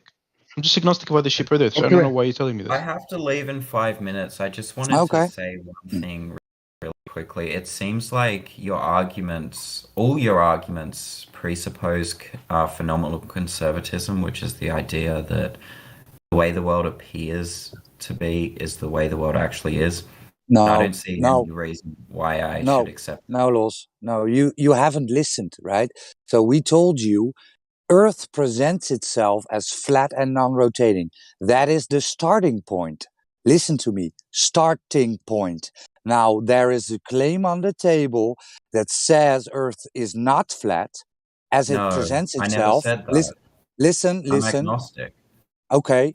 I'm telling you the claim that is on the table, not your claim, the claim of heliocentrism, right? So yeah, I'm agnostic, so why would we talk about I that? don't care at this point. I'm addressing your straw man at this point because we told you Earth presents itself as flat. The base axiom is the starting point. That Earth presents itself as flat, non-rotating. We can move from that base axiom and validate the claim that is on the table. Earth is actually a ball spinning around at 1,000 miles per hour, right? And how do you do that? Phenomenal conservatism. So what did I just told you? So what did I just tell you? Yeah, you said the Earth presents itself as flat. Okay. I don't really know what that means, but I take it that you're interpreting, right, what you see. So when you walk around on the street, it's a relatively flat street. It may have some ups and downs, but more or less it's flat. Sure. Right, and you're extrapolating on that therefore the rest of the whole Earth is flat, right? Right. He's repeating himself. He didn't listen to a word you said, Roger. These guys have the attention spans of goldfish. I know. It's not about a street. But that's presupposing phenomenal conservatism, right? It's not about a street. For example, it's not about a street. I'll give you an example. Look, I've only got 5 minutes, then I've got So your argument is downgraded. No. Go on and keep believing that the Earth is a ball, lols. Go on and just keep believing that. Give him. Let him give him an example. Let me just give an example, right? Because I got to leave soon. Yeah. So talk faster. If I have something that's quite heavy, right, and I pick it up and I drop it and it goes flat onto the ground, I go, oh, okay. So every single object that I bring up into the air and I drop down is going to fall, right? So I'm assuming that that's going to be the case whenever, right? But lo and behold, when I fly a kite, that's not what happens. Lo and behold, when a helicopter or a plane goes up in the air, that's not what happens. Or a helium balloon. Yeah, so I'm saying, yeah, exactly. So I'm saying that when you say that, okay, well, the Earth presents itself as flat, therefore the whole Earth is flat. No. Right? That's a faulty inference, right? No, because it doesn't follow. And then secondly, I don't understand why you're over-talking me. So first of all, the conclusion isn't logically necessitated, right? But I'm willing to, steelman you and say maybe you're making an inductive inference, and that's fine. And second of all, you appear to be presupposing phenomenal conservatism, that the way the world appears is the way the world actually is. And I haven't seen an argument for that. Oh, okay. So before you go, I want to No. Hold on. You gotta let Roger address what he just said. You can't just interrupt right now. I want to let you know that Laws is an expert on that topic. So sure. Well, cool. Excellent. So, Laws, when we're talking about the Earth presents itself as flat, non-rotating, we are not talking about a street, right? We are talking about the water, right? You experience water as flat and level when it's in your glass, in your bathtub, in your swimming pool, in a small lake, big lake, sea, or ocean. To you, the water will always look flat and level, right? To you, the world does not spin. You do not feel it. You do not experience it. So yes, the base axiom will still be Earth presents itself as flat, non-rotating. When we talk about dropping things, right, we can observe when we drop stuff that it falls, and when we drop a helium balloon, it goes up, right? So not everything falls down. That is what we say, right? This is what we say. Not everything drops down, but you do not have any example of Earth not presenting itself as flat and non-rotating. Because of that, that is why we say Earth. The base axiom is Earth presents itself as flat and non-rotating. Okay, until you have an experience or an observation where you can say, well, here you go. This is something that doesn't conform to the base axiom. Well, we can talk about that, but point remains. Everybody ever alive on Earth experiences the Earth as flat and non-rotating, specifically when we're looking at water, right? Not to a street or to a mountain, because of course the Earth has topography. Sorry for my English. It has hills and indentations. Nobody's arguing that. We are talking about the water mainly. To address the second thing you said, is that because we've measured flat in a few places, we're saying the whole world is like this. No, actually, that's not true. That would be an assumption on your part. So let me address your argument from ignorance this way. We've collected more than just a few, right? All over the world, people have been doing this over frozen lakes. Some of the colleges have actually done some of the work for us. The Kansas is flatter than a pancake study. Abyssal plains make up more than 50% of the Earth's crust. So that means over 50% of the Earth is a gradual grade or a flat plain, right? And then there's Great Plains of Canada, North America, Israel. There's Great Plains all over the world, right? Then there's salt flats, and the largest salt flat in Bolivia was 9,000 square kilometers, but less than 1 meter of vertical relief. So when you have all these things put together, right, and these are all things that we can cite our sources for, you can look for yourself if you were be interested. But I understand that you said that you had to go, and I appreciate you coming by to debate with us. I hope that addresses your point. I got class now, so I'll chat with you guys later. Peace out. Peace. And I know that he would want to respond to that, so I wanted to give him the last say if he wanted it, but I think he's out of time. So would someone else like to respond in his place from the other? I'll pop in. I actually don't know where things stand, but what's up? Are we talk? I think one of the things that he asked was something that was already debunked, which was the whole horizon sailboat thing. Uh-huh. So I think that was already debunked by Roger, or at least like presented, which was great. Can I do another presentation on why the sailboat thing wouldn't work? Do we have any other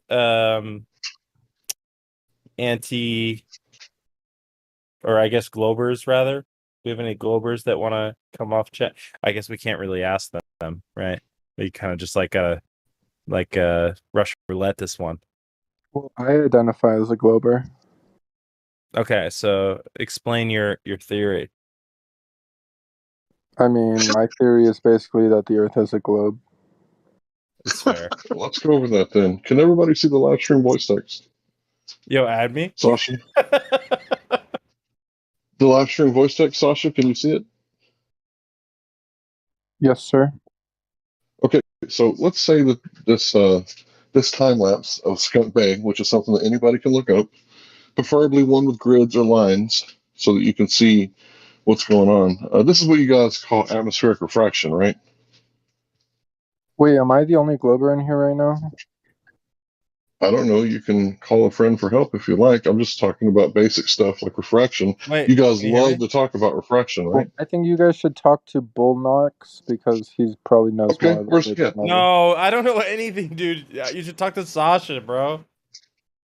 Yeah, Sasha, you can play along. Come on, man. Be the Glober. All right, yeah. You're always in here. As long as that Globe guy up. Helio is not here, dude, we're here for a good time, dude.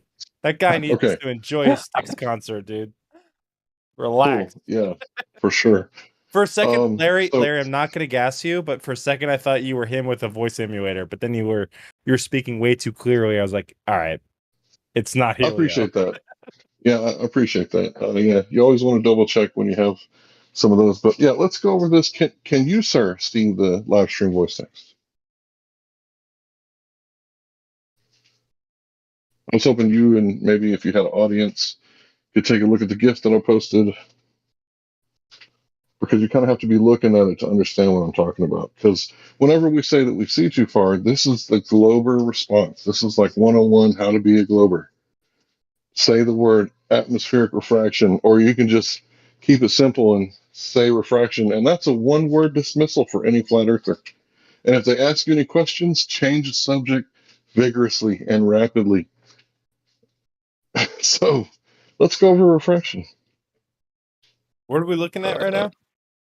So this is a GIF. It's a time lapse. Oh, you can actually pull this. It's like a zillion You found it? chats in here. Live Okay, stream it's the live stream voice text. It's the one right above this one. Oh, look at me! Look at me! I'm doing Discord out here. Saw it. Hey, hello. I have a question to ask. I don't know. Oh, if this it's the time for that. atmosphere. What is this? Yeah.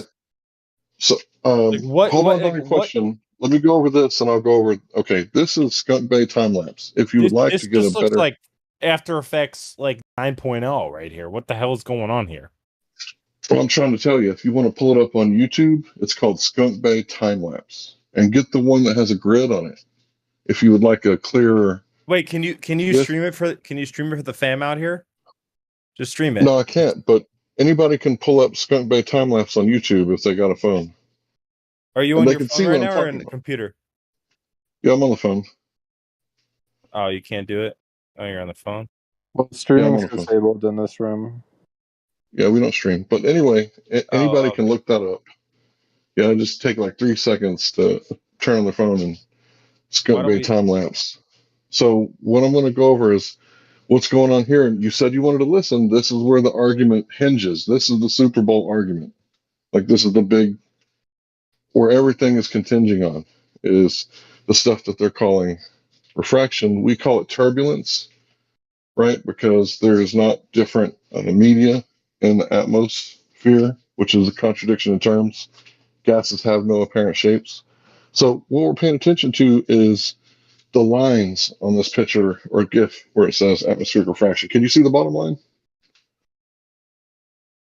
The one that goes all the way across the middle. Sasha, you listening? Oh yeah, I can see the bottom. Okay, cool. So what's going on here? And I'm just describing what's taking place in a time lapse that takes place in Skunk Bay. It's several hours throughout the day, and as the sun, begins to perturb the atmosphere, everything kind of gets wonky. But if you check it out at the beginning of the GIF, everything looks pretty clear, right? You can see on the other side, it's probably almost clear enough to where you can see vehicles, but I don't think there are any. So my point is that when you see the sun perturb the atmosphere, what it looks like is happening, it looks like that little bay over there is appearing from the bottom up, because you can see the blue. Hang on just a second. Yeah, you can see the blue, which is the water, go up over that line, and it looks like they're flooding over there, but that's only what it looks like. So what's actually happening is that the sun is perturbing the atmosphere, causing turbulence, right? So this is where we get like things like the different types of, things that people see, like mirages and stuff like this. So what it doesn't do, it doesn't allow you to see what's behind on the other side of that bay, right? It allows you to see the bay getting blocked off from the front. So what you guys claim is that atmospheric refraction allows us to see further, but here I'm demonstrating that actually the opposite of what you say is true. Is that this thing you called atmospheric refraction? It actually makes things disappear from the bottom up, which is what the curved Earth is supposed to do. So if you would like to go ahead and respond. Well, I disagree with that claim because you can see the horizon rising to the top line, so that makes you see further. So what's on the other side of this bay? Can you? The ocean, I think. Okay. You think because you can't see the bay popping up from the other side, what you actually see is the front of it disappearing from the bottom up. Now, if that were like a really giant ship, on the other side, right? Like say some kind of carnival cruise or something. Would the water be making the boat look like it's disappearing from the bottom up in that GIF if the GIF had the boat instead of the bay on the other side? The water would still be rising, wouldn't it? Yeah, I think so. Making it look like the ship is disappearing from the bottom up? Yeah. That was weak. So are you saying boats don't go over the horizon because of refraction? No, that's not what I said at all. I said, can you see the water making the boat look like it's disappearing from the bottom up? But in this case, it's a bay, right? But if I were to paint a little boat there, would it look like he's disappearing from the bottom up when the real horizon is actually in the background, right? Because that's not even the real horizon. This is an artificial horizon caused by atmospheric turbulence. So you can see it almost makes the whole bay disappear, that's not an right? artificial horizon.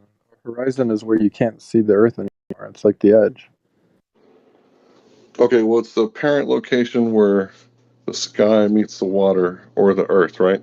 So you can see the real one in the background under the second line, the shorter line. That's the real horizon. This one up front is artificial due to weather conditions. Because sometimes it's clear and you can see really far. Like a beach. That's just where the water meets the sand. This is the worst GIF for an argument. Period. End of story. Can we have another one for flat Earth? This is really bad. You can go to YouTube and view it at like 1080p or something. If you were just to hit Alt Tab, open up E. Do we have another? Do we have another? Like I like the images with arguments. I don't like people like throwing statistics. Like at least I haven't spoken about statistics. I don't want to hear. I like imagery, GIFs, whatever. Like stream it or post a video. That's better for Globers or whatever. Why would this GIF though? This GIF is a series of images. It's a video.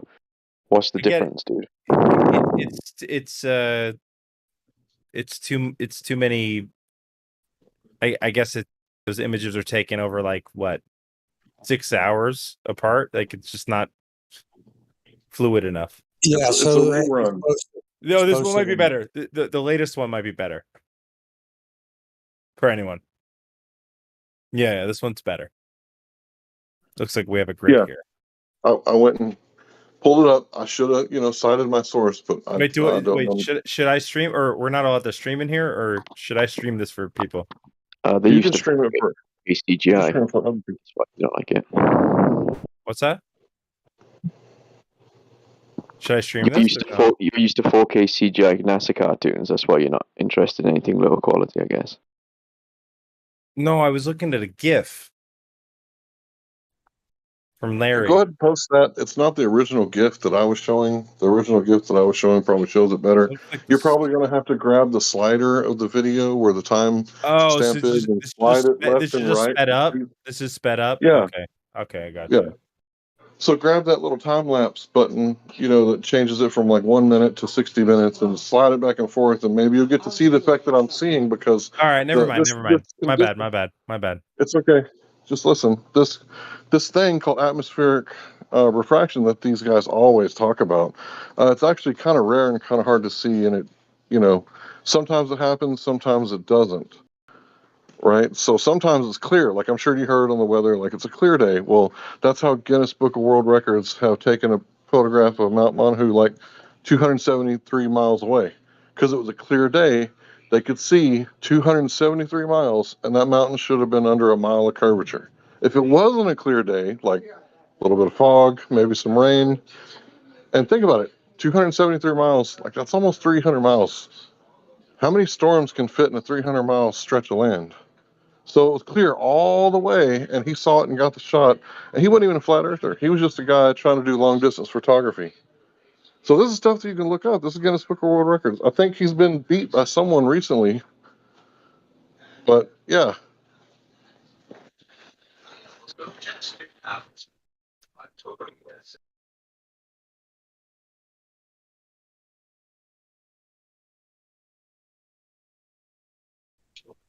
So it's not only what we're telling you. Like, you can take it into consideration. You can take it with a grain of salt. We don't really care.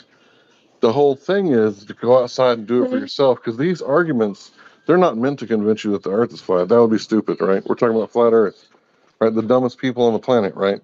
What we're actually saying is go outside, get a large body of water at rest with a spotlight or binoculars or some sort of tool like a mirror where you can reflect the sun. Get it basic as you want to, like where anyone can do it. Go outside, large body of water at rest, earth curve calculator, make some observations, see what you can see. See if it adds up to what we were told. And what we were told, the boats go over the horizon. Then they gave us the radius. So they found the radius by looking at the refraction from a mountain, and they were looking at the horizon. So the thing that they debunked their, our flat earth observations is the thing that they hold steady for their precious radius. So you can't be circular like that. You can't destroy the thing they're destroying their own foundation. They don't even realize it.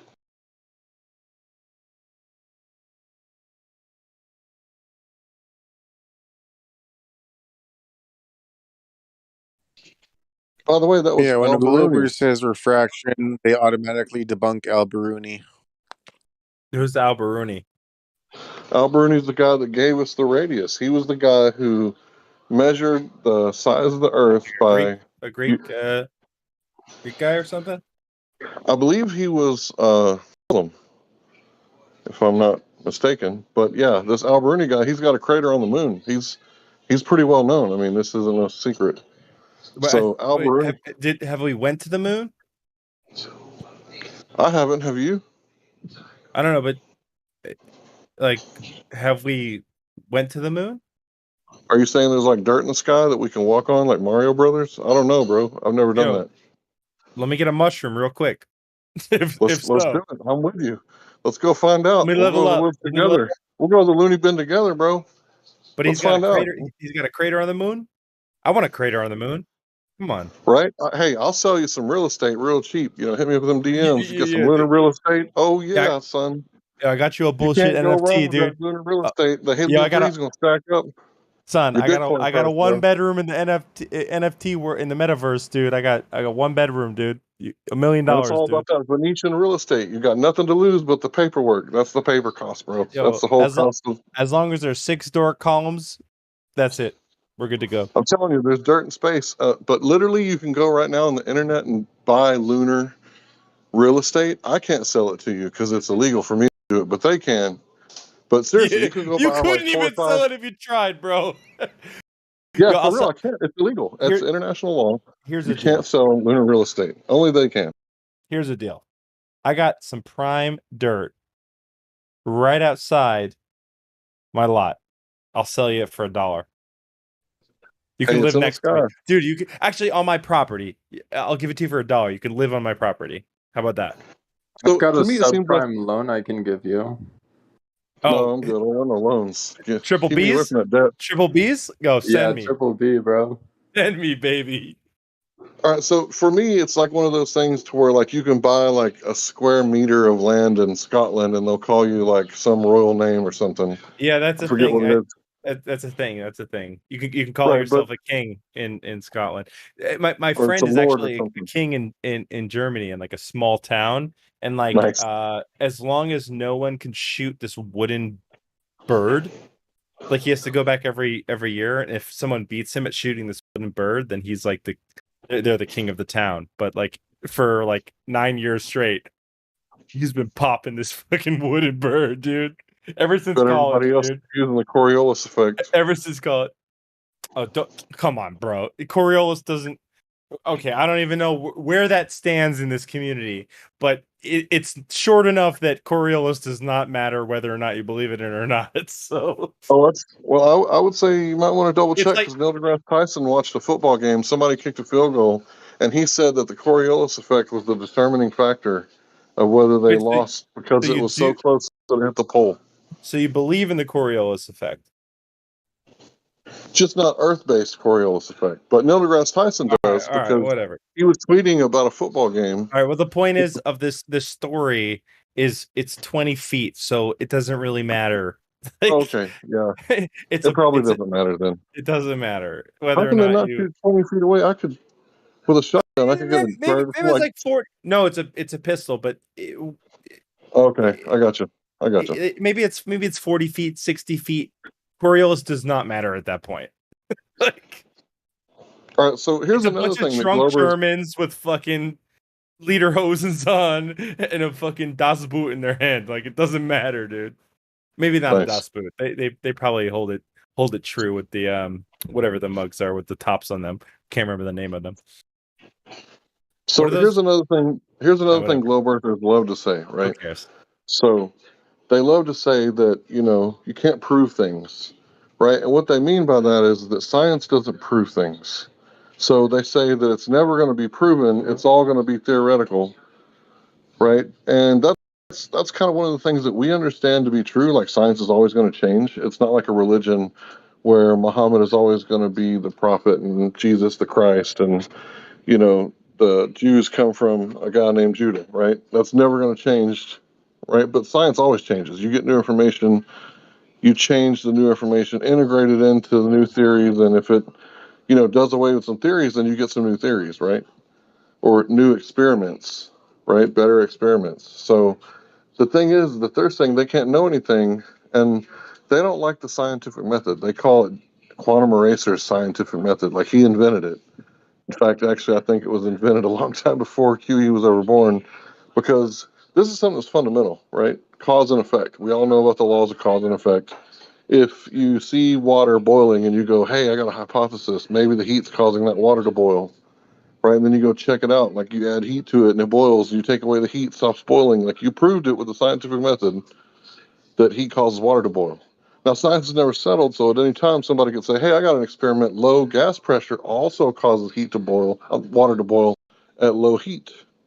It's like, okay, so things are always changing, right? Everything's fluid when it comes to science because new information dictates new knowledge. Okay, so they call this thing science, right? Because we gain knowledge from doing experiments. So when it comes to cosmology, astronomy, and theoretical astrophysics, you can't manipulate space, bro. You're here on ground. So all you can do is look up and tell stories. So I could look up, me being the village idiot, and tell you a story about how I don't believe that gas can burn and make plants grow. Right? I could say I think it's more electromagnetic, but what do I know? I'm an idiot. Right? So the guy with the PhD after his name, he could. Conspiracies out here? No, I'm just telling you what people believe. So if you're a heliocentric believer, right, then you believe that gas is burning in space. What's heliocentric? What is it? What's a heliocentric believer? I'm not familiar with it's a person that thinks that the Earth is a sphere, and in the solar system, the sun is the largest thing, and all the bodies in the solar system go around it. I think it's more that the Earth could be flat, but it's heliocentric, right? It's around the Earth, right? Or around the sun, rather. So like the Earth could be flat and moving around the sun. Could also be the same as the Earth is a sphere and moving around the sun. That's what heliocentric means. No, I don't think so. Okay, so they can first of all, both you can't be true. They can both be true. So this isn't heliocentric. Hold on, listen. Heliocentric means the Earth can be flat and move around the sun, and it could also be sphere and move around the sun. I'm just saying. No, it doesn't. Yes. Heliocentric. Sun is the center. Period. Right. So the Earth, whatever that minuscule piece of shit is, could be flat or sphere or square or cube or whatever. Minuscule piece of shit. Speak for yourself, man. Yo, that sun. Yo, give me that. Give me that vitamins. I know. I get what you're saying. No, I'm just saying. I'm just being technical here for no reason. I'm just like giving you flack.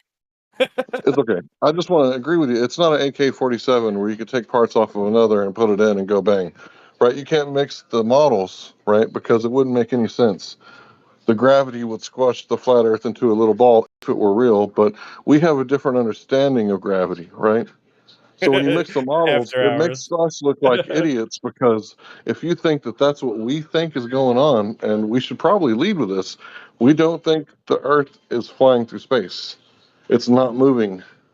It's the bottom of the universe. In fact, there's probably a basement where you can, dig out under solid rock. Deep underground military bases probably exist. They probably existed for a long time. Well, if that's the case, I want to. Guess who's back, Bullnox?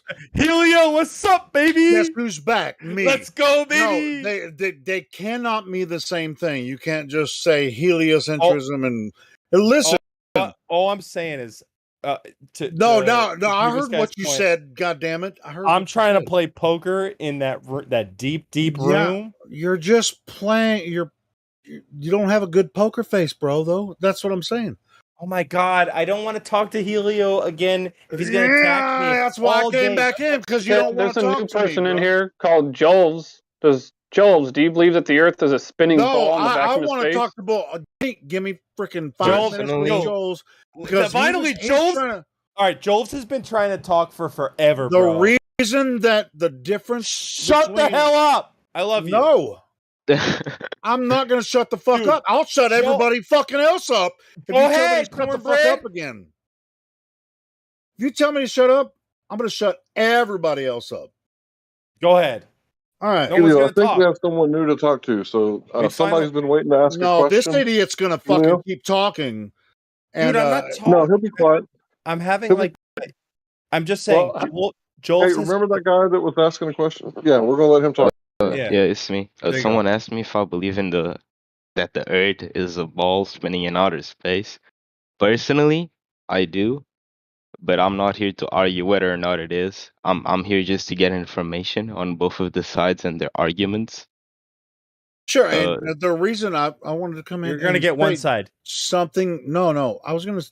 Actually, I encourage everyone to. He's going to get the other side everywhere else, dude. Why are you fucking interrupting me when I just get freaking 3 words? Stop interrupting me, everyone. The reason that I actually encourage everyone to learn both sides and then come to your own conclusion. I hear a lot of people. I think most of the flat earthers know both sides. But the globies, they don't even know anything about what the flat earthers think. They just come in with these weird ideas about what flat earthers think, and then they just bloviate all kinds of weird shit. We do know what the heliocentric. I heard you ask him what Wait, was it Hank? Wasn't it like freaking 2 minutes ago? Somebody asked you what heliocentrism means. I mean, come on, man. I mean, fuck. I described it perfectly, didn't I? You did. Well, but at the same time, they just blew it off. It's just like, oh yeah, well, it's like, but you flat earther. No, this is what you think you believe, but you don't understand anything about heliocentrism. You're pretty much just bloviating shit that just like, hey, everybody else believes that we're the third rock from the sun, and as far as all the math goes, and this is what. When you understand both sides of the argument, including the math, I know math is hard. Don't make it harder than it is, because the math is really not hard. When you actually look at the two sides, you're going to find out that their idea about third rock from the sun, solar system, spinning around the universe, it's really not that hard to figure out. The math works out the same way both times. You know what? I just wanted to come in and say that if you don't want to take time to really look at both sides and come to your own conclusion in an honest, fashion, then hang out and you guys can just argue past each other all fucking day. Anyway. Hey, so Jules, what is the one thing that makes you feel? What's the one thing that makes you feel most convinced that the Earth is? Like, there's not enough evidence on the flat Earth side to against the evidence that's on the Earth side, if you get what I mean.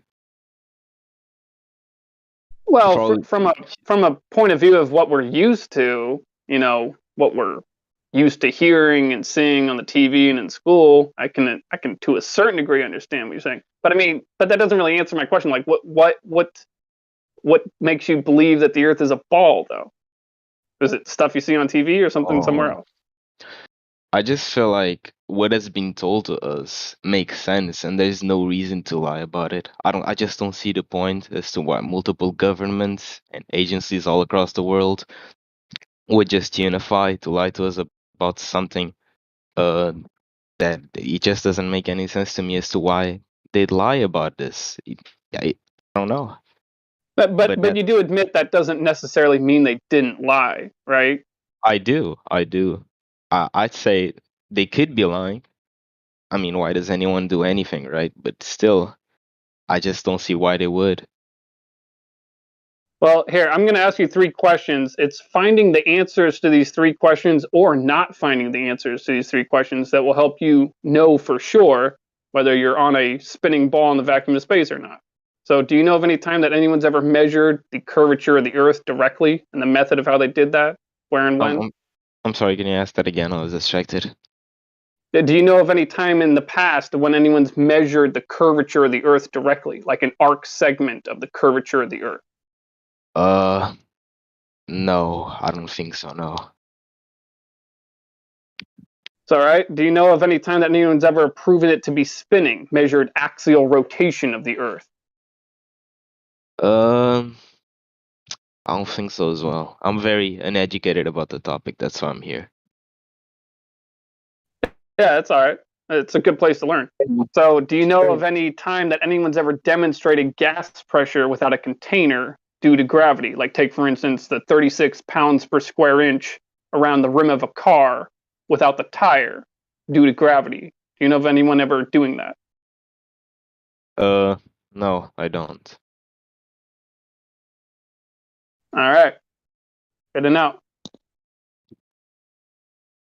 Well, just so you know, the radius has been falsified with long-range observations over water. I'm not sure if you want to learn about that. Question? What was the question? I'm sorry. Well, I was just letting you know that the radius that we were taught in school, the 3,959 mile radius. It's not so real. we falsified that. It's been falsified many times with lasers over water and long-range optics pointed horizontally over water. Can you show us those studies or no? Oh yeah. Just give me a second. I'll post something in the live stream voice text. Cool. All right. Yeah, that's one thing about this server. At any time, you should be able to ask us to cite our source, anything like that. That's a reasonable thing to do here. So, yeah, earlier when you were complaining about the GIF, I should have automatically cited it without saying anything. So my apologies. In the future, yeah, just go ahead and ask. Please continue. I just had a question. I think this will come as very confrontative, and I'm sure you guys hear this a lot, probably from trolls and stuff. Definitely. But it's just a legitimate question that I have from the videos that I've watched and stuff like that. Okay, mute him right now. No. So my question is, get it. Go ahead. I asked this before as well in the chat, but my question is, based on wait a second. Let me try to word this. It's hard for me. Wait a second. So based on your point of views as a flat earther, how do you explain planets that when we go outside with a telescope we see, be it in outer space or not? How are those explained by the Flat Earth Society? What are they? Why are they? Oh, that's a good question. That's a good question. We're not the society.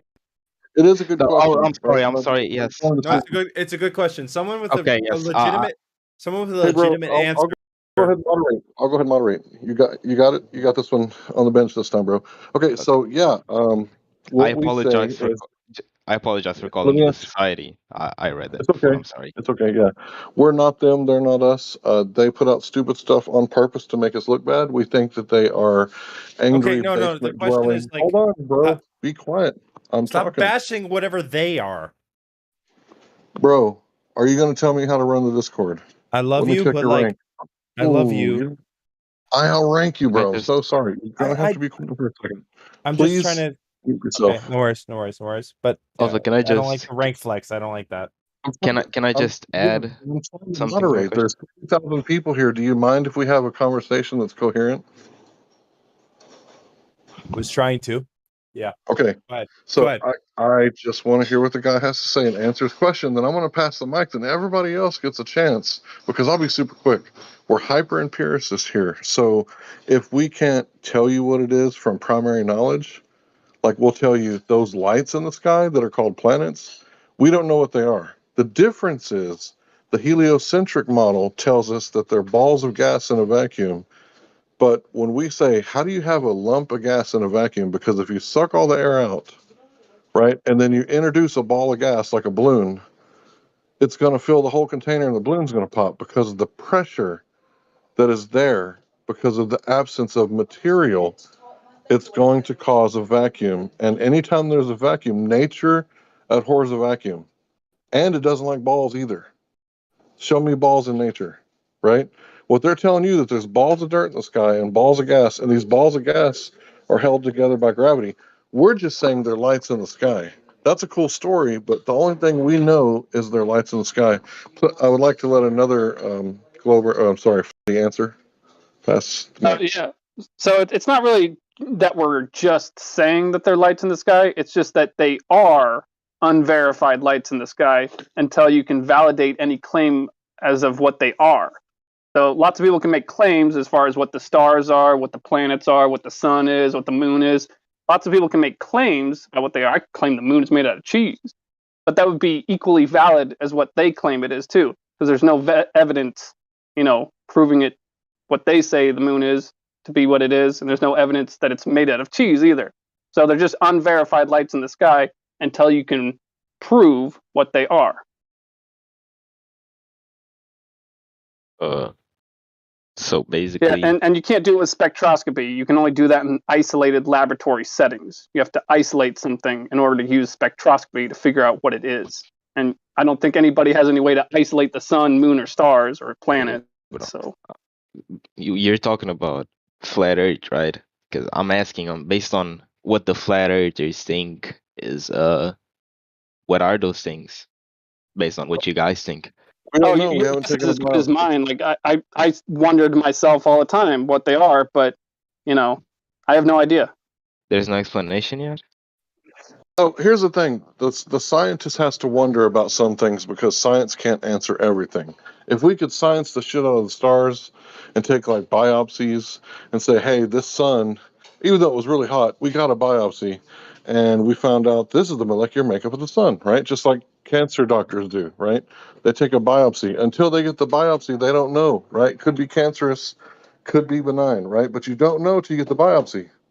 So all we're saying is we don't know. We're hyper empiricists, which means we want to be in the possession of knowledge, and we don't care about belief. Belief is a cool story. So everything we experience, firsthand experience, like if you've ever went fishing, you have firsthand experience fishing, welding, baking, etc., right? That's what we're all about.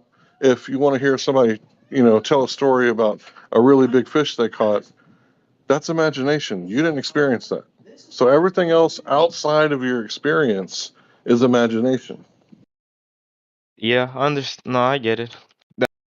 That's a good answer in my opinion. Super tangent. You fish? Larry, you fish? I've caught some trees before in the lakes because they're man-made. Oh, in the lakes. You don't go open sea? No, I haven't been yet. I'm supposed to go this year. Oh, dude, that's where the unknown is. Like, if we're talking about what we know about the Earth right now, what I'll tell you, what down beneath, outside of the lake, where every species that's in there, bro, you never know what you're gonna pull up. I'll tell you that much. I've seen pretty things come out of the motion. I gotta hand it to you there. We go like 60 miles out. It could be a hammerhead. It could be a tuna that's 60 pounds. It could be a tuna that's 200 pounds. It could be fucking God knows what. It could be like those are the only things I've caught. But a lot of sharks, a lot of tunas. But you got to wake up 2 a.m., right. Go out, calm down, blast the music. Tangent's over. All right, moving on. All right. Sorry, I was trying to lighten it up. Okay. I was trying to lighten up for the next round. You did great. You did great. Comic relief. I love it. So does anybody else have any questions? I want to pass the mic to let someone else answer.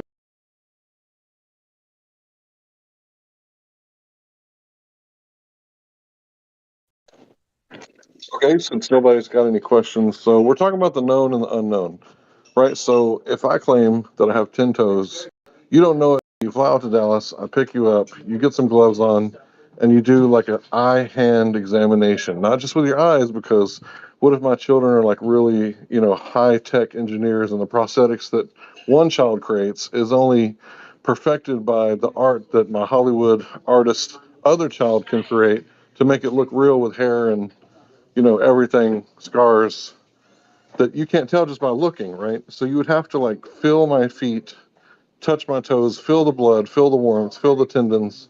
And at that point, you know how many toes I have. Just by looking, you can't tell. So 2 or more confirmations is the way we like to do things around here. Just by looking at something in the sky, like we've seen, so-called deep space photos. Like, how do we know that that's a gas cloud? And, they say blue shift and red shift. How do we know that's not some sort of plasma cloud? Because what does plasma do? Plasma lights up, right? So if we see lights in the sky, some people might, say that looks like gas burning, right? Well, gas burning is plasma. So we don't know what they're talking about because, that doesn't usually make like plants grow. I mean, burn some gas around your crops, like some propane or something, and see if it helps the plants grow. So that's what they say. Would carbon dioxide be produced from that? Maybe it would help the plants grow.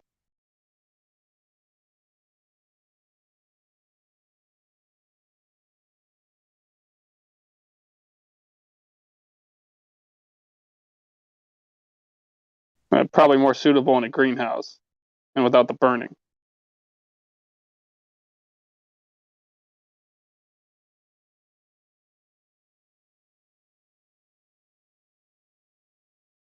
I mean, maybe it would help it grow, but it wouldn't be because of like the light, right?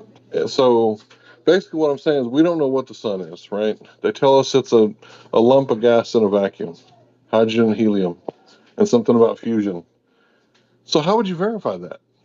Like, so to the new guy who's asking questions, like if you wanted to verify their claim, they say that they're pointing stuff at it and they can tell what it's made out of by looking at it. They have special equipment, right? That's what they say. But I say, how do we know they're not picking up the hydrogen and the helium that's in the upper layers of the gas? Because where does hydrogen and helium go naturally? To the top. So they're saying the sun's made of that. How do they know that's not interfering? Can we eliminate that variable to see if they're correct? Can we remove all the helium and hydrogen from the upper atmosphere, so-called? So we can't.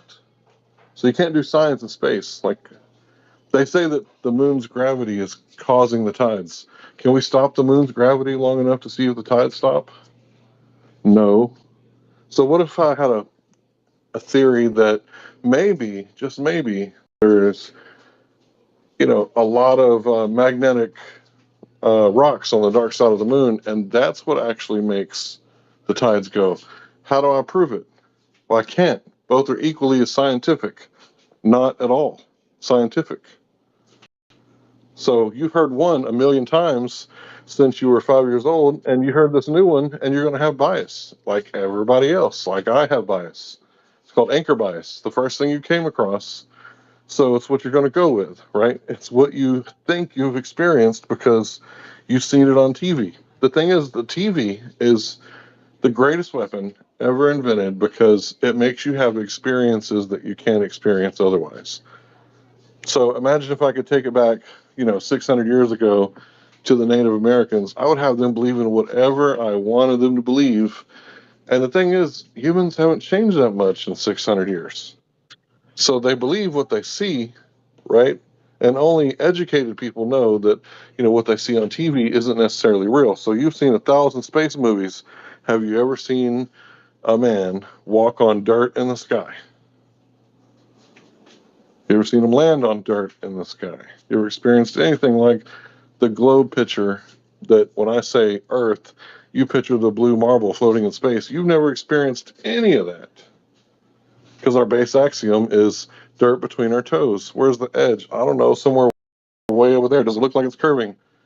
No, it looks like the distance that we see changes throughout the day based on conditions of the weather.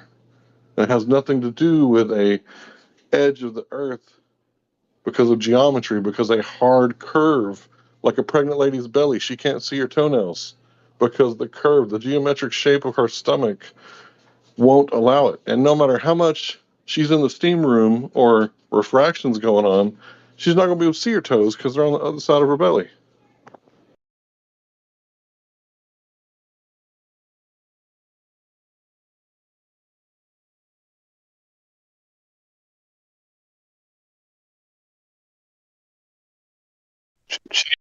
That magical refraction, and she'll see her toes.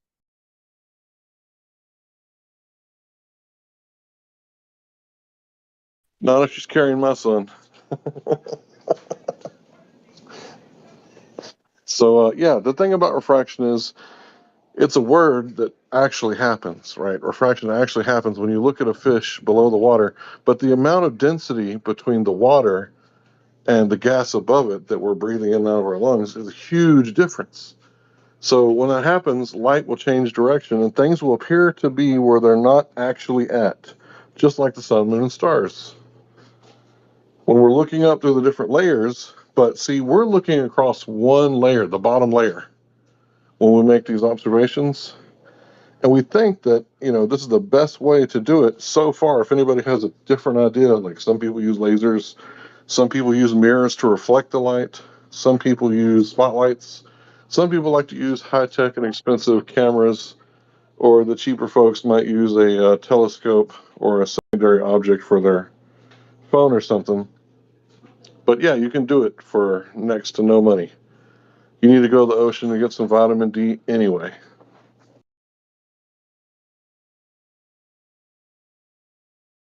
Yeah, something that costs even less is using logic and understanding that the burden of proof is on their side to show you a measurement of curvature, proving it to be a ball. And if no one ever presents that, it's not a ball.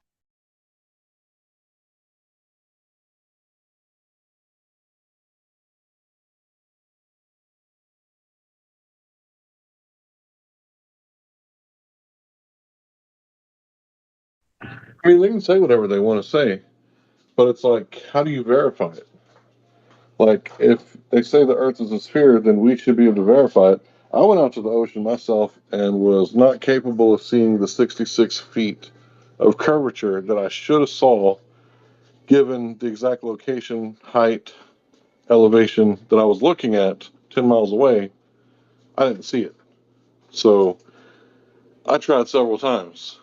I was there for like 2.5 days, and anytime I got in the water, like, I couldn't make that observation. So that means I was as low as I could get without like getting in the water to where I couldn't see because of the waves. Because the waves can block it. That's another thing that'll cause things to disappear from the water up. Just, the turbulence of the water. So the turbulence of the atmosphere can make it look shorter than 1.225 miles, but it shouldn't be able to make it look longer because we're talking about something that's physically obstructing your view, making it an impossible line of sight. This is what flat earthers are claiming all over the world. And the thing about it is, the globe earthers aren't arguing that we can see too far. They admit readily that we can see too far, but the reason is because of atmospheric refraction.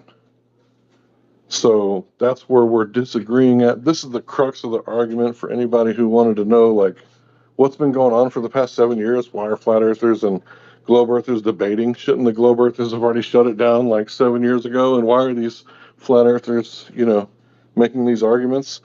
This is why, because we experience the opposite of what they say. The government, imagine that.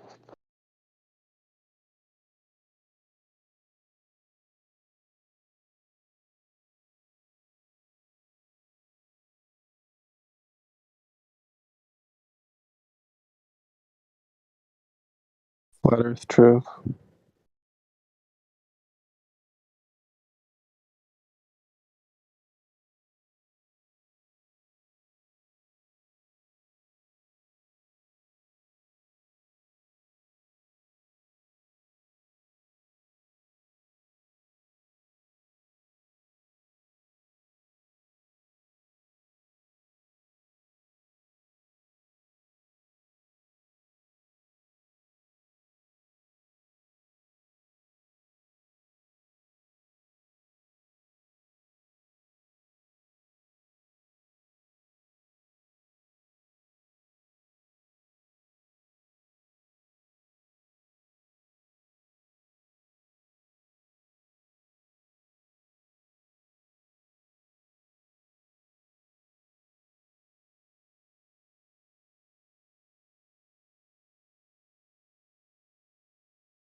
Did I kill the chat?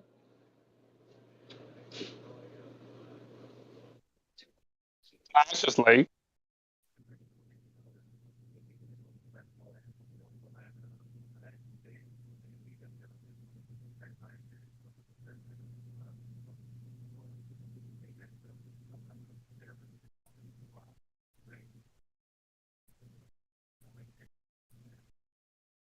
I'm still wondering, what does penguin taste like?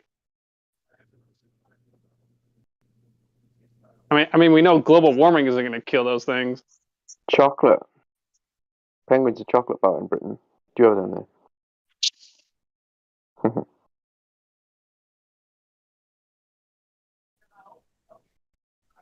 I bet they taste like fish. They eat a lot of fish. I bet they're like shark or something. There's this one rare kind of fish that I've eaten called a Norwegian wolffish. It's a really ugly, weird looking thing, but very delicious. And it tastes almost exactly like crab. And I think it's because they eat almost just crabs.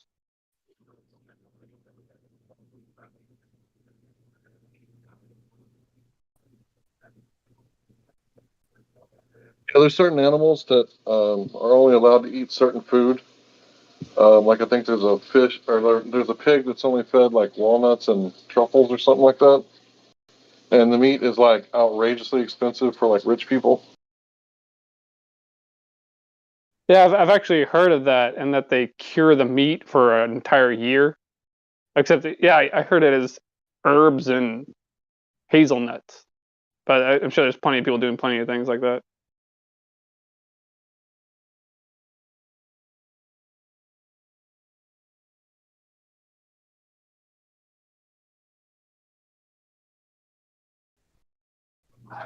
Yeah, there's lots of recipes. You know, chemistry is probably the coolest thing ever because what you can mix with what and get what. And it's like, I wonder if like children realize it when they're getting into Minecraft. Like, I want to be a scientist. Like, look at all this stuff that you can make.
I hope I didn't come in and dominate the conversation and kill it.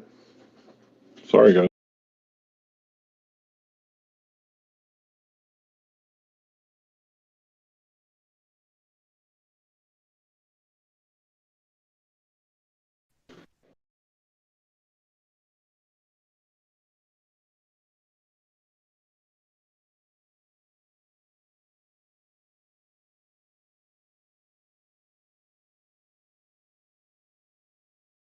So I watched a movie tonight. I think it's called Monster Trucks, made in like 2008 or something.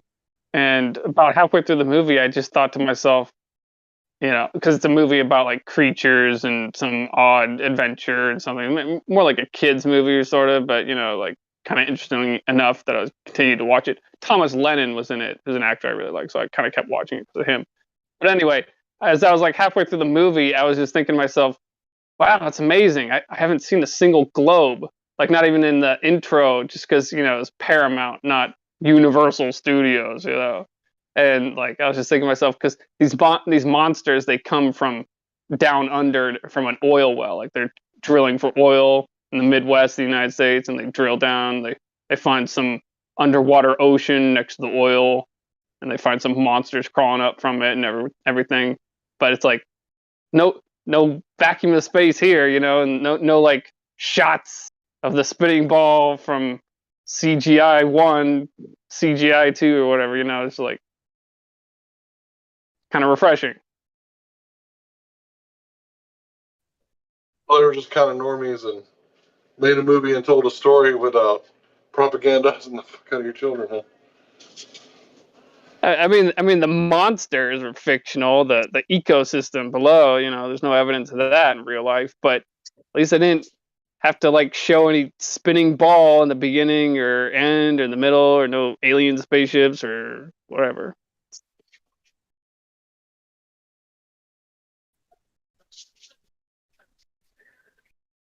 Yeah, but it still made you like, want to be scared of the Earth. Don't dig down. There'll be monsters. That's the funny thing, is that they were friendly monsters. It was actually all the people, some of the people that were the antagonists. But like I said, it was kind of like a kids movie. It was made by Nickelodeon. That's why I was like, ugh. At the beginning, I was like, oh, what the hell am I watching this for?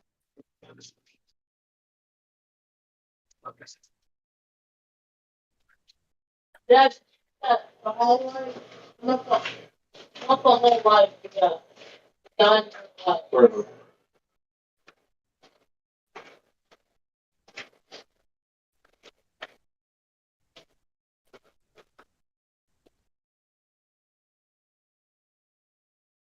I haven't seen any good movies lately, but I haven't been watching them either, so probably haven't missed much.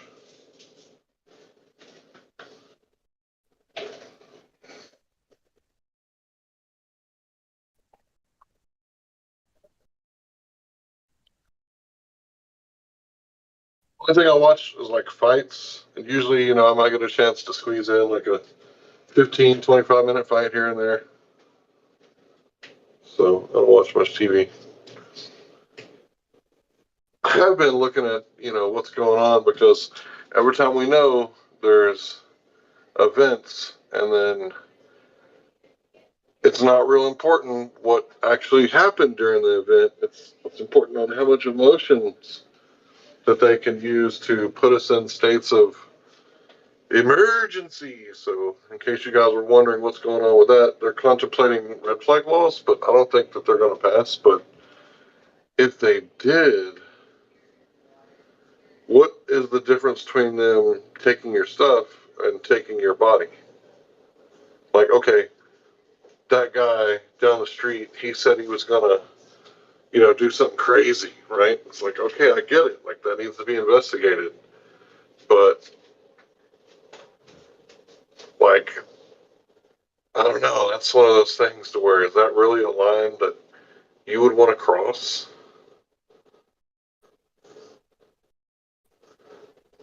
It's not easy. I'll give you that. It's not easy, but for me it is. Like, it's obvious that, people in the past who, disarmed their population, why aren't they worried about places like, Chicago and like Baltimore? When those shootings happen, they don't care, right? And it's like, oh, okay, the judge over there, like, he's dismissing all these like murders with weapons, but he's backed by Soros. Okay, that makes sense. Okay, that works out. Checks out. So yeah, we don't care about the killings in the, the inner cities. We just want to take away the guns, from the people who are obeying the law. So that's what's going on. In News in 2 Minutes, brought to you by Larry, period.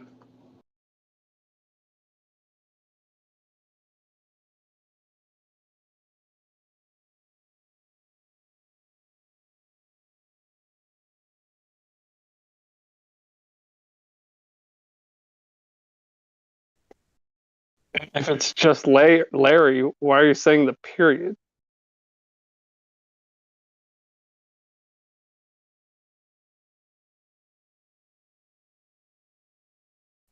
Look at my name. Larry was already taken, so I added a period. And that's what I want to be. What do you want to be called? Larry, period. That's a whole sentence right there. Forget there's no subject and predicate and all that stuff. Just shortest sentence in the world. What do you want to be called? Larry, period. That's it. I'm kind of glad you did that.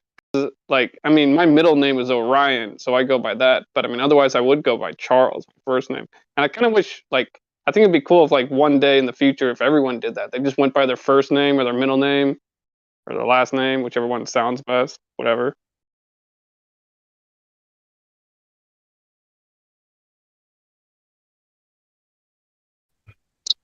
Yeah, basically, learned that, no one should be accepting like all these titles.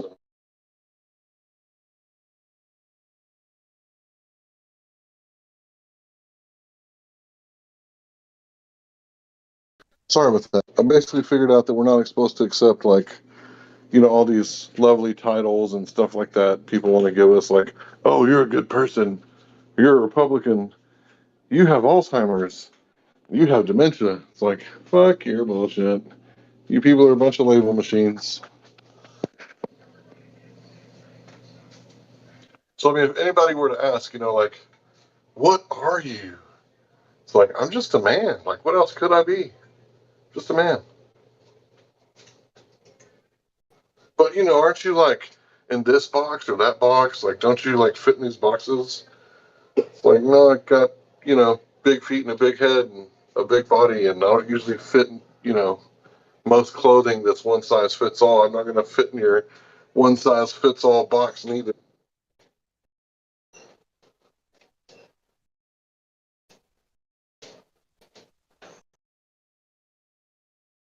Yeah, that's what the people at the top are trying to do, huh? Fit us into a box.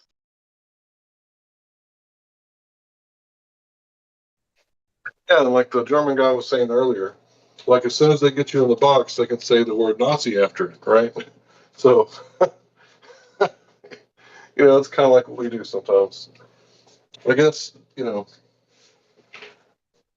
It's like we want to be like, you're a communist, but really you're just a person. You got some bad ideas. Or no, you're just a man, not a person, a man. You're just a man with bad ideas. You're not a communist. And even if you were, you probably wouldn't make it past the first or second wave, so you won't be a communist long.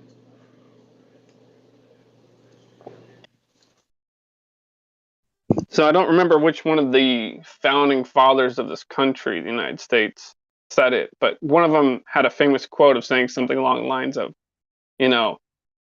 at the beginning of a revolution or whatever, or at the beginning of something big, at first it requires a lot of courage and a lot of hard work, and you have to be very brave and smart in order to do good things to like further a cause or something like that, or whatever, to try and achieve freedom or whatever is what they were talking about, trying to break free from Great Britain or whatever. And basically what I'm saying, but then the quote continues on to say, but later on, further down the road, once more people have, joined up with the fight for freedom or the fight for this or that, it would be easy at that point in time, it'd be easy for the timid to join in, because at that point in time, it costs nothing to be a patriot, but that's in regards to being a patriot. But I think the same kind of concept applies to flat Earth. I think that only the really smart and, I guess, brave, I don't know, really just smart. I'm not sure if bravery has much to do with it. I think it's just smartness or the lack of it. Only the really smart are very, easily understanding and able to get the truth and understand the truth and comprehend the truth and openly acknowledge the truth in regards to the Earth being flat. I think that only the really smart do that earlier on. I think after a period of time, if more people openly acknowledge it, I think that only the timid will acknowledge the Earth is flat and stationary, after like 25% of the general populace does. I think that once we get past 25% in the future, and I think that may happen, but if we ever get to that point, like once we're at 25%, everyone else that openly acknowledges the Earth is flat and stationary after that, like those people are just, they're just going along with the crowd. Like, I mean, at that point in time, it's like, I'm just saying.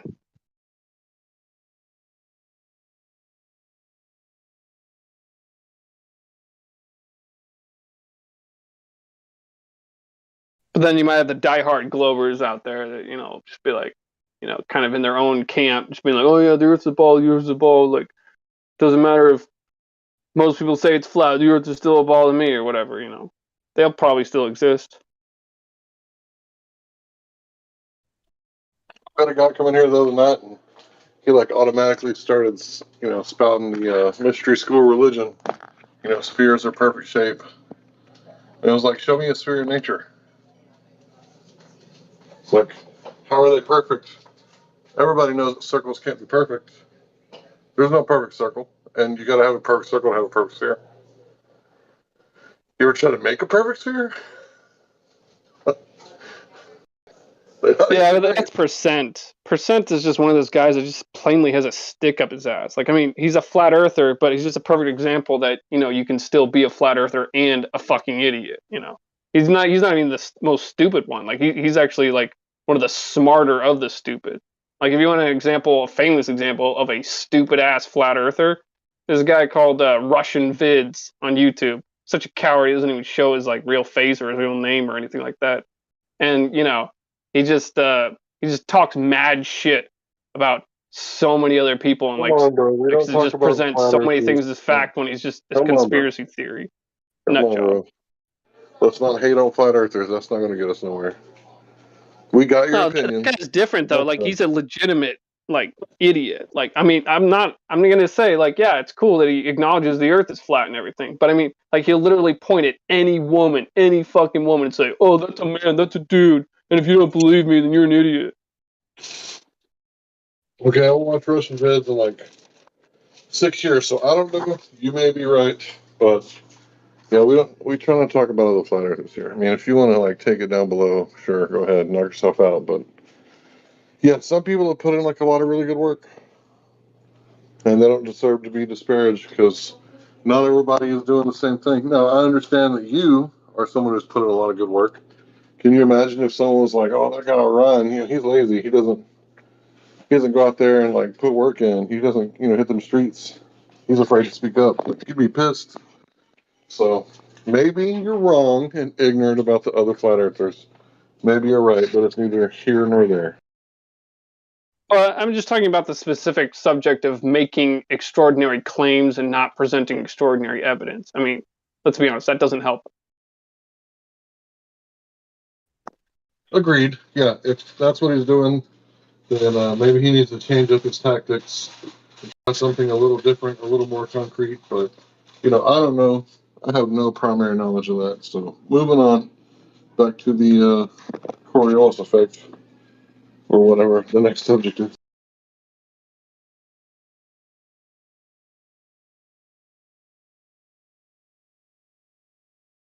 Up next on All My Balls, Larry's going to talk about that number with 120 zeros again. About how Michio Kaku says it's the largest mixed match between observation and theory in the history of science. Science.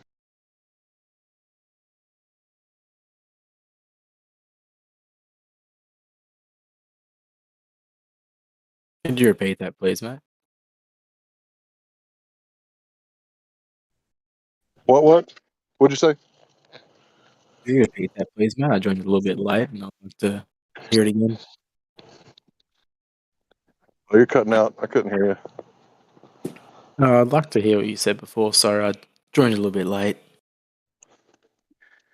Yeah, we were talking about science and geometry. Oh, yeah. Nah, that's not my strong field, mate. I left that in year 10, eh? I'll butt out of this one. What does interest you about this topic? Which topic? The shape of the Earth being flatter, being an object that floats through space, or is it around it? What interests me? I mean, there's a fair few valid points on either side, but I don't know. Can you share with us the valid points? Wait, hold on. You said there's been a few valid points on either side, but if it's flat, wouldn't that mean the points on the other side are invalid? And if it's a ball, wouldn't that mean the points on the other side are invalid? I mean, how can you have valid points on both sides? Wouldn't one side have to have valid points and one side have to have invalid points? No. Well, that's cognitive dissonance, though. Believing that the Earth can be flat and a ball at the same time, those two things can't be true at the same time. Why not? Why not? Is that a rhetorical question? I'll take it. Calm down, mate. Yeah, it's fine. It's fine. So the reason it can't be is because it's a violation of the law of non-contradiction. So you can't be... what, sorry? The violation of the law is the natural law of non-contradiction. So I can't be a married bachelor, can I? I'm either married or a bachelor. Unless you identify. Well, how can I identify as married if I go home every night? Well, you identify as anything these days. Well, what would the RS agent do when they showed up and said, Mr. whatever your last name is, wouldn't you like to know? How come, you says that you're married here, but I don't see any females here with a census for the past, 20 years. Where does your wife live? Well, I identify as married. That's not going to go over very well, is it? Nah, yeah, at that point you would pretty much have to pick a side, but I mean, I'm just still stuck in the middle, I mean, yeah, there's points here, there, and everywhere, but it's getting bombarded with information, Yeah, you're only stuck in the middle of your research. You're not in the middle of, a flat or spherical Earth. But yeah, I would continue with your research. And the best way to do that, instead of like researching someone else's research, because after a while, it gets stale, like go outside and do your own search for the curvature. and then other people can research the thing that you've already searched out, and then you won't be stuck in the middle, and they'll be able to look at your research or your search, and when they get to make up their mind because of their research, they'll just go outside and check, because that's the only way you can know. Everything else is imagination. Yeah, no, that sounds interesting. How would you recommend going about that? Going about my own research? Super, super easy. 95% of the population lives next to the ocean or a large body of water at rest. That's all you need. One large body of water that's at rest, not during hurricane season, when it's chill, and you can see the when you can see the shadow of the moon go all the way from the horizon to your feet. On nights like those, you can make observations when it's clear, and days when it's clear, and you can know that the Earth curves at this rate, 8 inches per mile squared. This is what all the Globers tell us. They have Earth curve calculators made by the Globers on the internet that we can use for free. So you take that Earth curve calculator, and you take your little bit of observations, and then when you do that, you'll be able to determine for yourself if we can see too far. But here's the thing, kid. We can see too far. The Globers and the Flatties automatically already agree that we can see too far, but they have one word excuse is where they mic the drop. They drop the mic, and they say refraction. And then you ask them, what do you mean by refraction? What are you talking about? They're like, oh, my microphone's down. I'm sorry, I don't want to answer. Like, can we get into the refraction thing? I don't really want to talk about it. I'm not a scientist, So that one word is like, how does that disprove what we're saying? We can see too far. All right, I understand what you're saying, but when you say do your own research, then you use someone else's tool. Aren't you then using their research as well? What? What'd you say? When you said you use someone else's tool to do these calculations and all that. Yeah, or you could do the math yourself. I told you it's 8 inches per mile squared, so in 10 miles it'll be 66.6 feet of curvature. Right? Get your little 10-mile stretch. I'm in like kilometers, man. Sorry, but yeah, I could convert that pretty easy, I reckon. That's all right. Yeah, there's one for the metric system too. It's going to be a rate of curvature that you can verify, and then you can look on Google Maps, verify where you're at. And if when you're done, you still want to believe that you live on a globe, you can click it over to Google Earth, and you can look at the Earth as a globe all day long. But I'm telling you, the Earth is not what you see on TV or in your mind's eye. The Earth is actually that stuff that gets in between your toes while you're at the beach, at the sand. Right? Sand. Where it's halfway in between the sea and the land, you get sand, and then after that you get earth. And all these different worlds, they're not floating in the sky like dirt in the sky. They're actually in the oceans. And if you go exploring, I think that you would find islands or maybe even other worlds like Antarctica if you were allowed to go there, but you're not. Oh, yeah, no, that's fair. Yeah. Yeah, he's got a good suggestion there, but and I think you should follow his suggestion. But I have another one, and that is to do your best to be honest with yourself and search for evidence for the globe. Evidence of curvature, like a direct measurement of curvature. Because if anyone could ever present to you a direct measurement of curvature, then the Earth would be a ball. But I've been looking pretty hard for myself, and I haven't found it. Same thing with axial rotation. Look pretty damn hard, pretty damn long for evidence that the Earth is spinning and orbiting the sun at the same time. Couldn't find evidence for either of those things. So just be honest with yourself and, look for evidence for the heliocentric model. See if you can ever find it.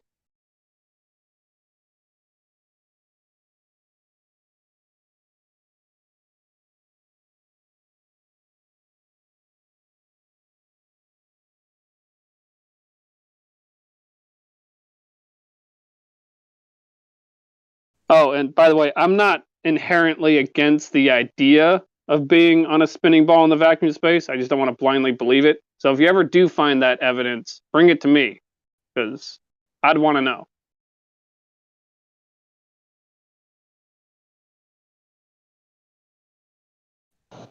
Yeah, exactly. It's not like, we wanted to be like the most laughed at group in the world. Yeah, we just wanted to be like the flat earthers. It's not how we planned it out, but sometimes if you're open-minded, truth is stranger than fiction.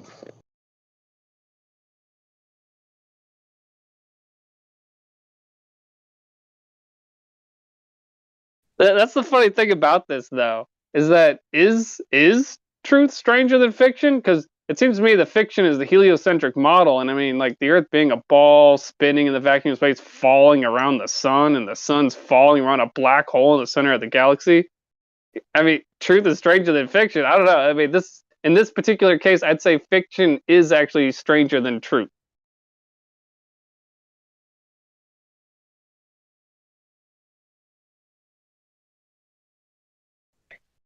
Yeah, I know that you put it that way. Seems like it's always made sense that way. But yeah, here's the deal. How do you figure out if refraction is actually happening the way that they say it is? Well, we've seen refraction cause the opposite of what they say. Surprise. The government's lying. Oh no, imagine that. But yeah, we got GIFs of Skunk Bay time lapse where the atmosphere is actually causing the bay on the other side to look like it's disappearing from the bottom up, but it's actually not happening the way that they say it is. The way that they say it is that it lets us see around the curve. Now, how am I supposed to figure that out? Which one's which? Well, I can demonstrate that it causes things to disappear from the bottom up. Can they demonstrate that it causes you to see around the curve? And think about what that means. That means like there's a hump of water 60 feet up in the sky compared to, how much it can block off. 60 feet, right? So it's blocking out 60 feet lower than that, is how it should be said, I guess. And you can't see it. Well, how wouldn't you be able to see it? Why wouldn't it be there if they said that it's there?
Anybody else have any questions?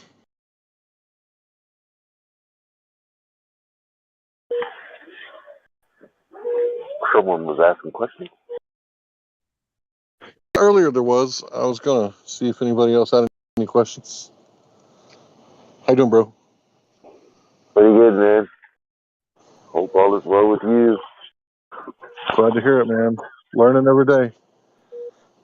Did you think about what I said when I met with you and Gregory about repeating people's sentences back to them, letting them know like you understand and trying to do that? What'd you think about that? Has that worked out for you? I'm not sure I've tried that method. I'm not sure I've tried it. I mean, perhaps I have. You mean repeating it back to them verbatim, or just asking them for clarity, like you know, basically the way. Well, I mean, I do that if you're talking about me saying, so are you saying this, and this? Because I know when Glovers do it, it's super annoying because you're like, the sky's blue, so you're saying that the river's red. Huh? You know what I mean? Like, but if someone says, yeah, my sneakers are nice, it's like, oh, so you're saying you enjoyed the purchase. You know, something that makes sense. Yeah, not so much in the internet realms, but like in your everyday life, like talking to people in real life. Like, don't repeat the sentence back to them, but like word for word, drop in a few words that they said or that they said it, so that like it clicks that, oh, this guy's following along. He's like actually listening. Yeah, of course. Because people love attention, right? I mean, that's how you do it in sales.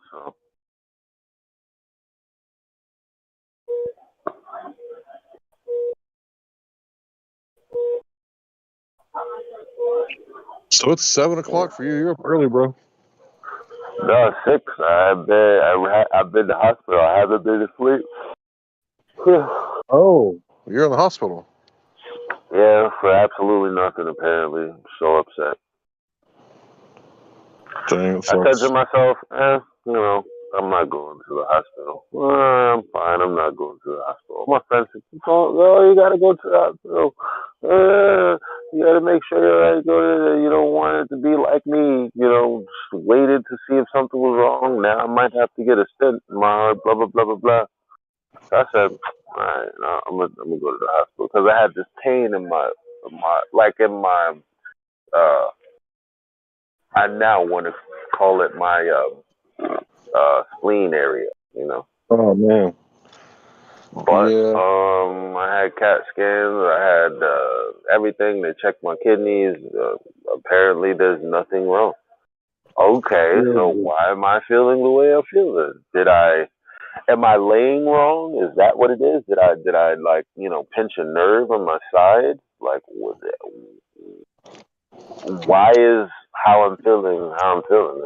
But every time I come to the hospital, I never really get an answer. So I don't like coming here.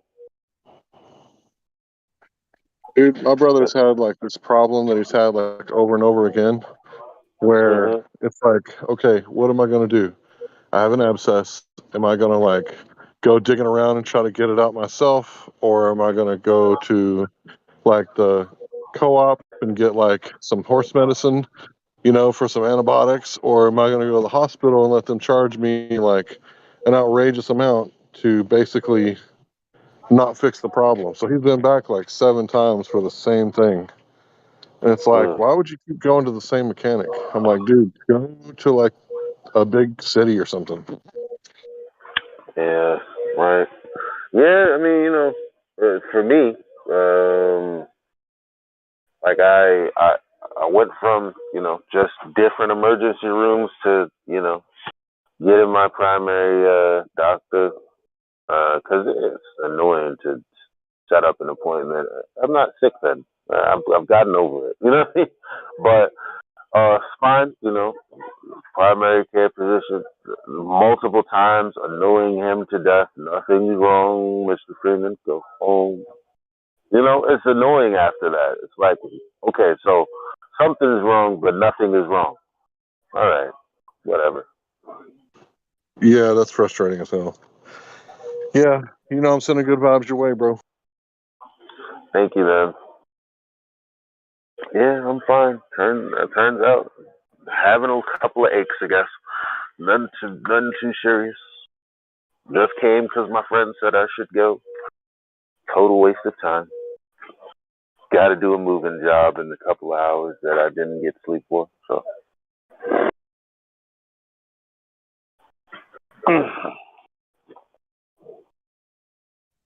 I'll tell you what, man. I guess it's better safe than sorry. And if you get your symptoms, maybe they'll catch something that you didn't get, and then you can do your own research. You know, they can see things that you can't see. So if I was you, I would just demand your rights, have your blood taken, get as much of the paperwork back that you can. Because you can tell a lot by people by like snapshots of their blood, you know? Yeah, that's what I'm waiting for. The blood test. I'm pretty sure they're gonna say everything is regular. Then again, Get a copy, bro. Get a copy. they might tell me something's up with my liver. Who knows? Who knows? I'd like something better than nothing. They got this app called My Health, and it basically records everything that the doctors do. No matter where you go here in NYC, all your results, everything is in there. MyHealth.com or the app, which is pretty cool.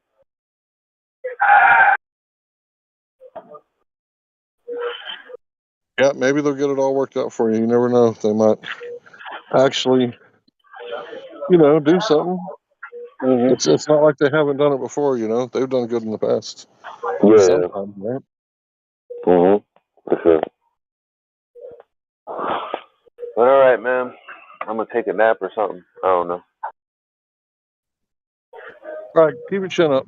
It'll be over before too long. You can sit this one out. Won't be long. All right. All right. Later. Peace. Peace.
Houston, do you read me?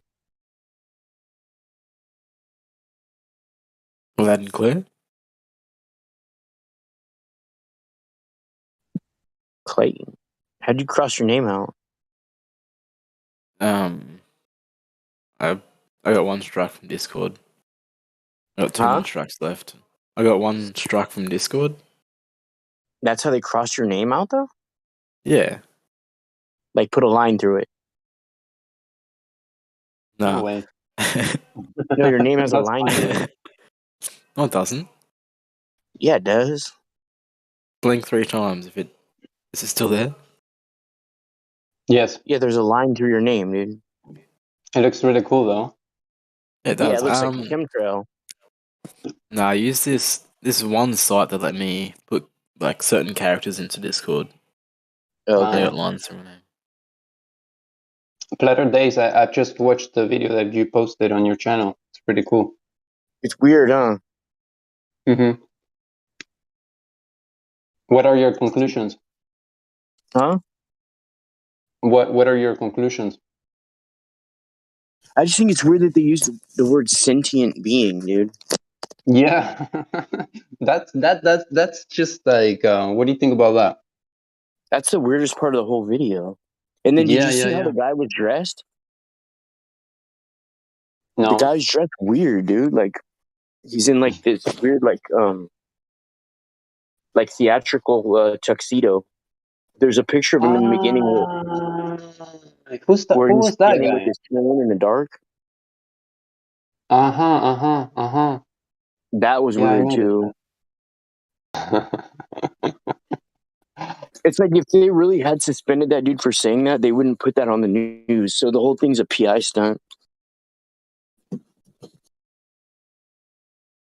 I think it's just to like, it's basically just to put it out there that that's what they're doing, you know?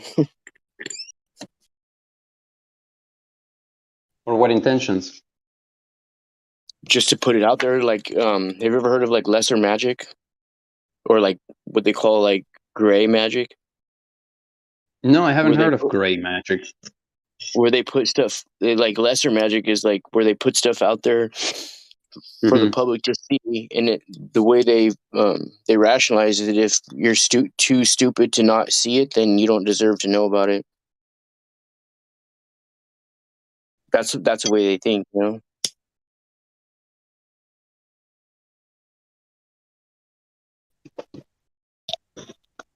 What's your stand on artificial intelligence? Are you against it, or Yeah, for sure. or in favor of it?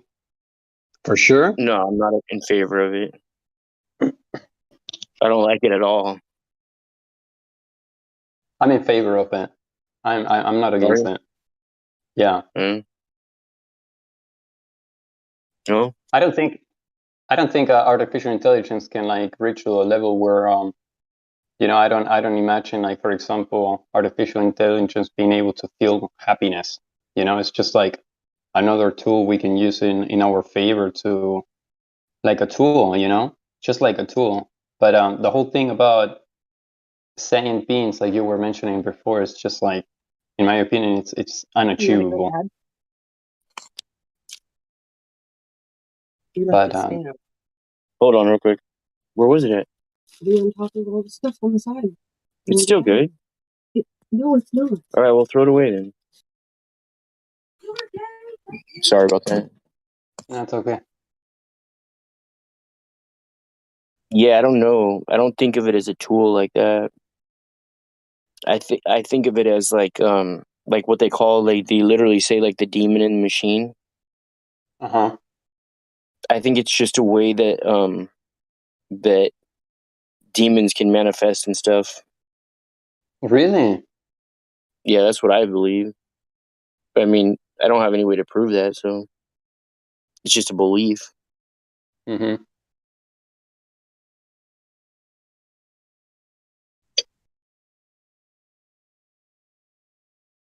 You believe in demons? I believe in consciousness. Oh. I mean, I don't. Yeah. Demons, demons, demons, demons.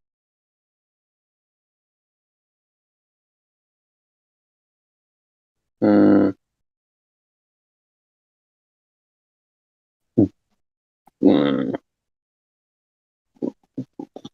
Can you expand a little more on that? Like, I don't really dig it that much. Can I expand on what a demon is? Yeah. Dirty electricity, unclean spirit, one of the fallen angels.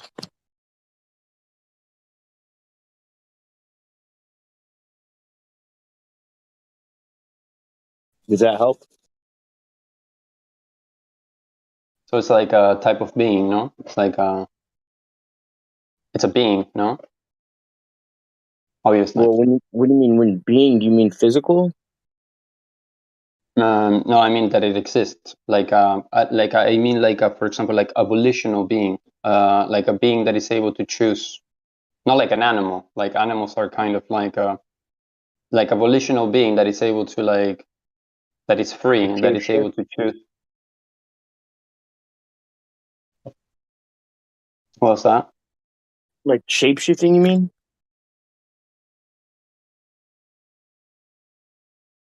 Like shape-shifting? No, I don't really like. Or you mean it has its own? It can choose what it wants to do. It has its own. Like animals can't do that. Like a free will. Mm-hmm. I don't know about the free will.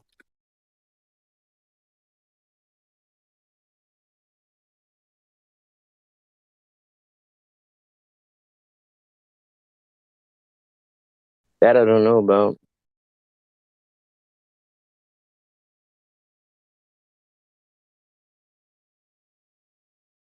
We might be the only ones who have free will. The people. Mm-hmm. I don't know. That's just speculation.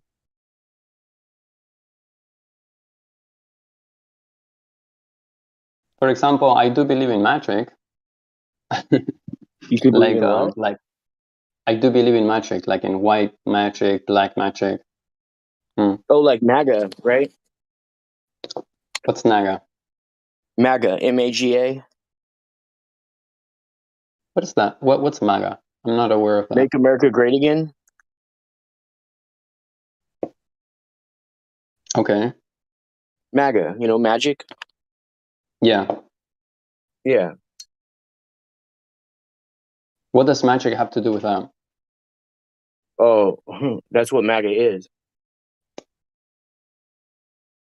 So like, for example, I do like, I like in terms of magic, I do believe, like, for example, I don't think that all magic is bad. Like, for example, you can utilize magic for good or for bad. I do believe in that, but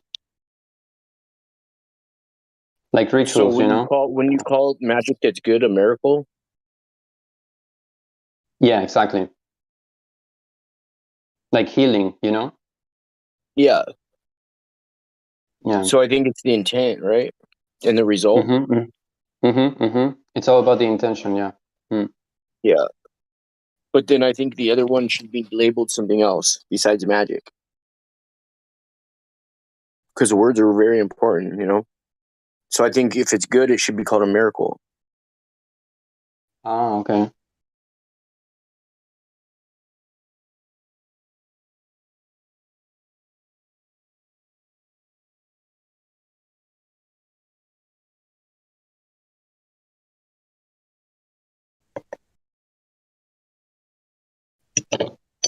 A miracle.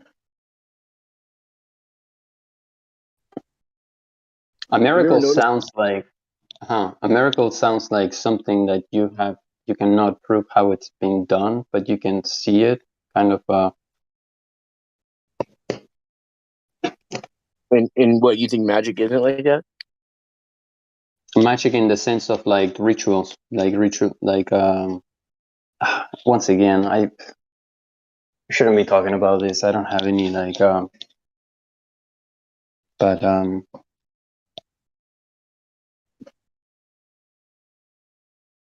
When you said you shouldn't be talking about it, what do you mean by that? I shouldn't be talking about something that I don't know much about. That's what I mean. Oh, I see what you're saying. Okay. Yeah, I start sounding retarded when I start talking about things I don't know much about. I hate it. Were you ever tarded? I don't think so. Well, then how can you be retarded if you were never tarded to begin with? I start sounding like one. Oh, all right. Yeah. Oh, shit! I just burned my finger.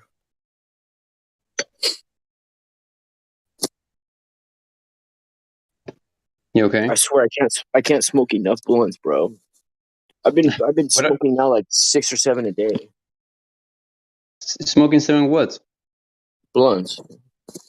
Okay.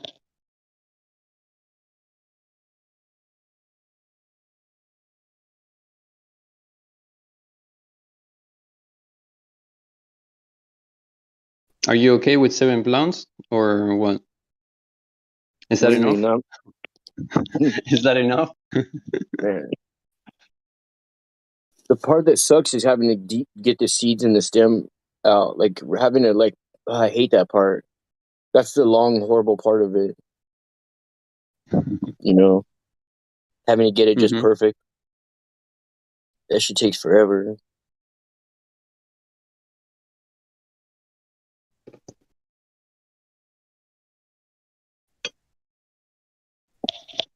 You smoke weed? No, I have experimented with it. Yeah. I have many times. Experimented. Why are you laughing? Oh, it's like saying you've experimented with cigarettes or something. Oh, what?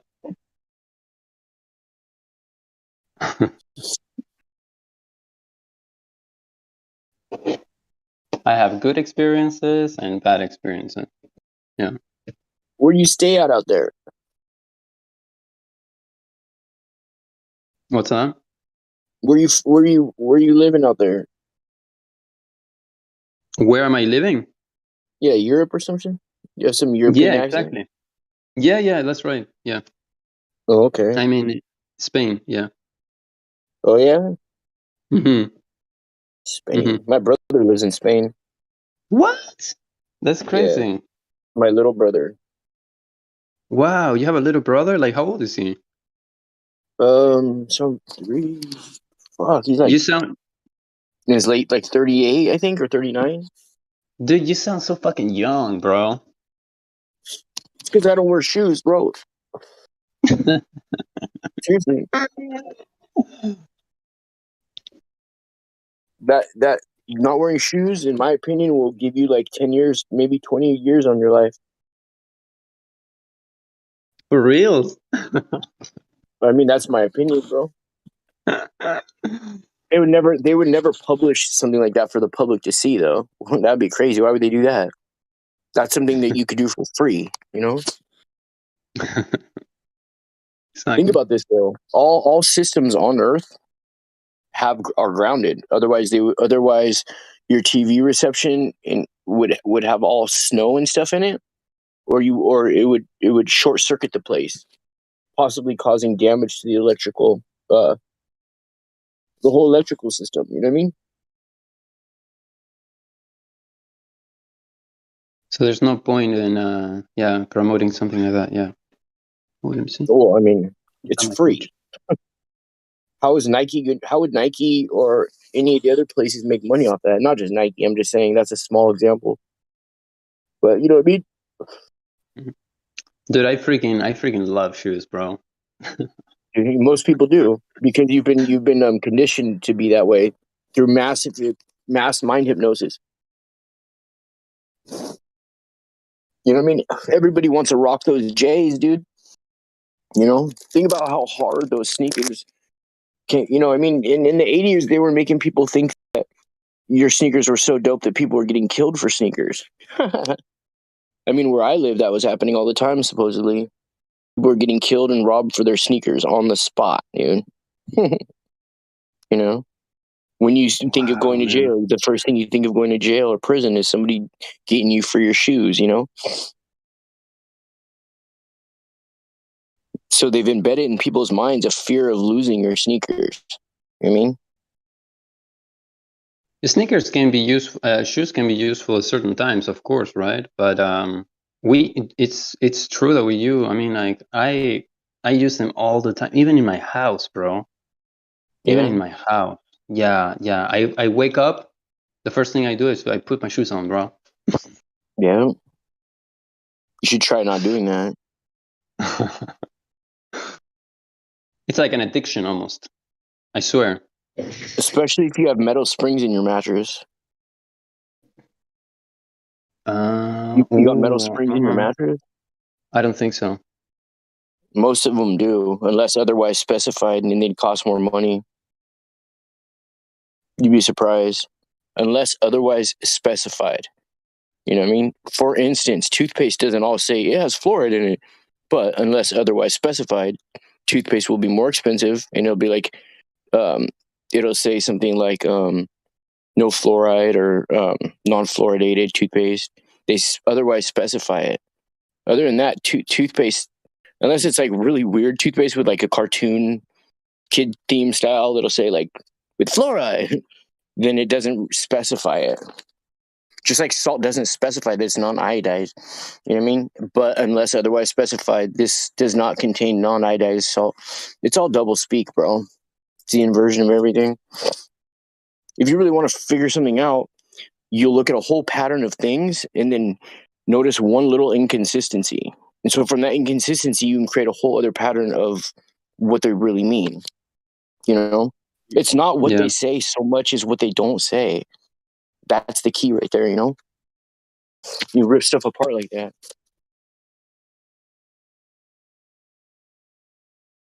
That makes sense? I can kind of I see what you're saying. I see what you're saying.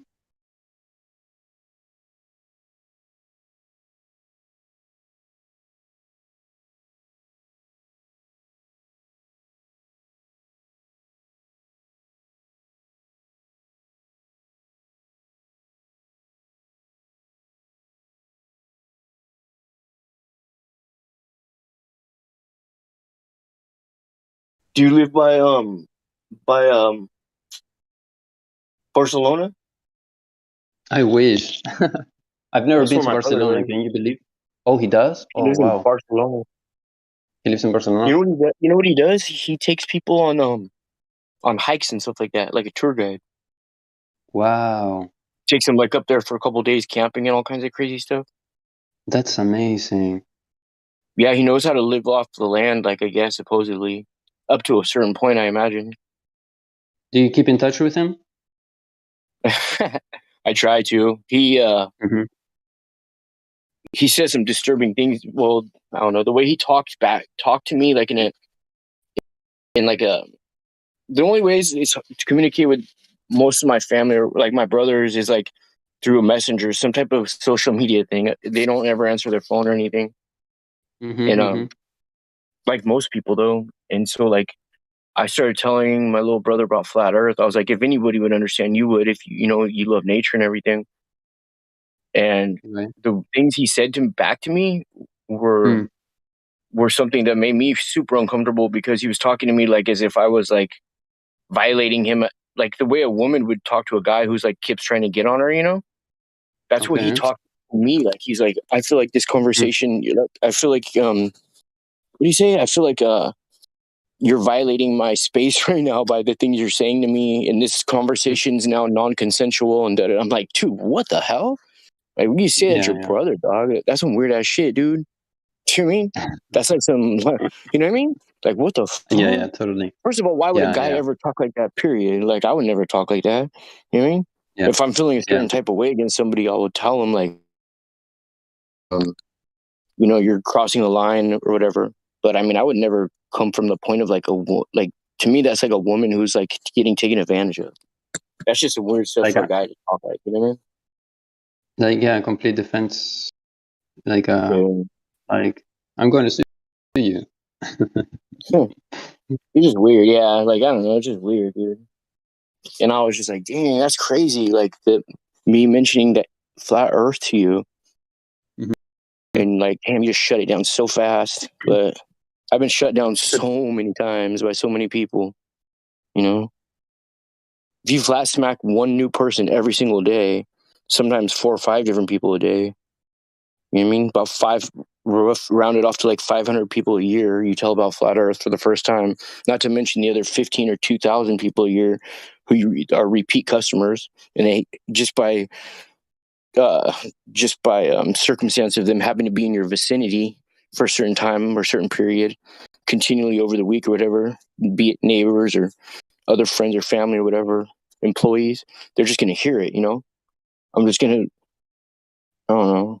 It's just like my aunt was sympathizing with me the other day, and she was like, "Yeah, it sucks." Like about how like the criminal justice system is so unfair. Like this kid over in the Midwest killed somebody, and then he got out on bail, and then he killed somebody again, and he's still out or something. And I'm like, I hate to say this to you, but none of the things on the news are real. Period. Like not even sports or weather. None of it's organic, dude. So I was just like, I have to tell you that no matter what I told her, she's like, well, I believe it's real. I'm like, all right, well, I mean, there's only so much we can talk about before something is going to cross the paradigm of my reality and your reality. And me personally, I'm going to say something. I don't care who it is or what reason. I'm not just going to keep talking about something that I know is not real. I'm not going to just, somebody's like, telling me about global warming or something. I'm just going to keep going along with what they're saying. Yeah. You know, Tell them, babe, what? If you want to go ahead and keep believing people are dying when they're not, then go ahead. You heard her? She knows what's up. So Children dying, go right ahead. I choose to believe that there isn't. Right?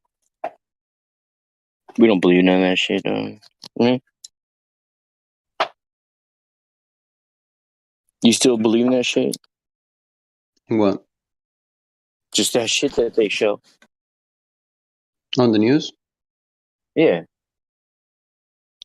I don't. It's not that I don't believe it. It's I have lost my trust. It's like it's not.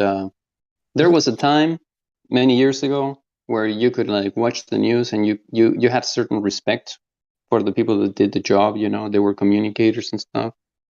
But now definitely it's like, you know, I've lost my trust. I just like I don't take it serious. I just. It used to be like kind of like an authority in the good sense of the word, like. But now I just lost my trust. Like, if it's real, it's not real. It's like irrelevant, like to me. I mean, but I am aware that I wouldn't be surprised if they faked it. I don't know how it gets infiltrated, but. Bro, real flat earthers, it's not that we don't take the news serious, and it's not that we don't like it. We hate it, period.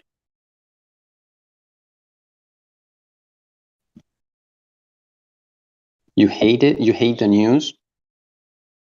It's not that we don't like it or take it serious. Mm-hmm. We just hate it, period. You know what I mean? Yeah, I understand. I understand what you're saying. I understand what you're saying. I mean, if you can avoid, if you, I mean, you don't have to hate it. I mean, if you hate it, you hate it, you know, but I just, to me, it's like, kind of, yeah. I just hate it what it's done to my friends and family. That's what I hate about it more than anything. It's really sad. But you can still observe where the world is at, you know? I mean, it's, oh yeah, when they start the news and they show a globe behind them. Yeah, for sure. Yeah. Yeah. I mean, yeah, exactly. I mean, like, you turn on the TV, you watch the news, and you have enough. You have a brain full of headaches. Understanding. Yeah. No, you have an individual. You know, you can tell where we are at. Mm-hmm. You can see where we're at. When you say we, what do you mean we? I mean, like, kind of how can you in speak terms for of anybody? society. You mean where they're like, at, like where they're filming the news at? You could see the location where they're filming it at? No, I mean where we're at in terms of like progress, development, understanding, and no control and stuff. You can only get that if you know how to decode stuff, but that takes a long time. Not a long time, but it takes some digging, dude. Like it's boring. Sometimes you have to sit through hours of stuff, you know. But as far as like what they say, like on the surface, though, nah, it's all double speak. Unless you know how to speak double speak well, and you could just decode it when they're speaking. Can you do that off the top of your head without a pencil and paper? I'm just curious. Takes a lot of concentration. Yeah, it does. But yeah, I suggest a pencil and paper, always handy. Highly. You know what I mean?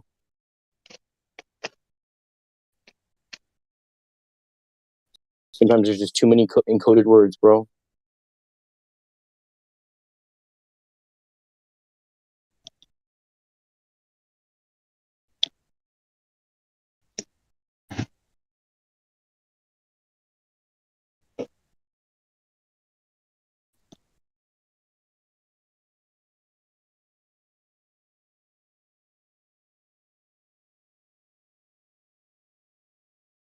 So, Leon, how long you been a flat earther for? Home skillet? Yeah, I've been watching videos since like 2016, man. Like, I've been. Let me ask you again. How long have you been a flat earther for? A flat earther. I say that I'm a flat earther. You know. Okay, let me ask you a third time. Hold on. Wait, how long have you been a flat earther for?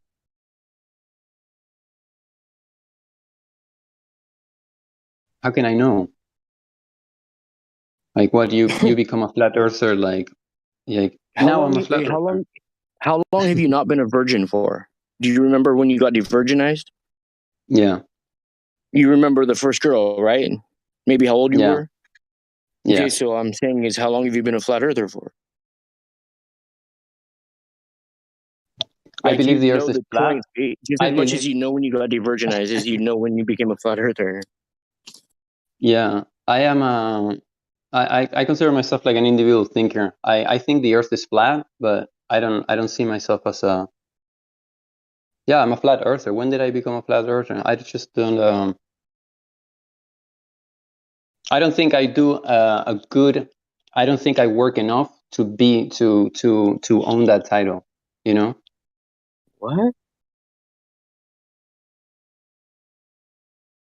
What do you mean? You don't need to do anything to own a title. It's not even owning. You'll never own that title. You mean? Yeah, like for example, if you create content and you're out there and you are like educating people, then maybe you can own that title. But I just no. That's the difference. Is like if you're doing a certain thing, maybe you could say your name's like Flatter Day Saints or something, and nobody else could do that. But that has nothing to do with like being a flat earther per se. Like, yeah, just like it's just like, yeah, like a personal thing. Like, who cares what anybody else says? Like, if you know in your heart, you know. If I don't believe that the Earth is a globe, which is that is true. I don't believe that the Earth. Does that make me a flat earther? Well, do you know the Earth isn't a globe? Like, regardless of what you believe. I don't think anyone. For sure. It's been measured. Do you know for sure that not believe, but do you know that the Earth is not a globe? I believe it's not a globe. Yeah, you're starting to sound like my chick. It's like, for example, people can really know because they do tests. Well, how? Yeah, exactly. Like I know it's not. Well, I know it's not a. But no, I think I'm still like in the position where I believe. I'm in the position of belief. Hey, Saint. Just like globe earthers believe that the Earth is a globe, I believe that it's not. I got a question to you, Saints. What up? Oh, I recognize your voice. What up? I know this is going to sound very confrontative. That's not what I mean at all.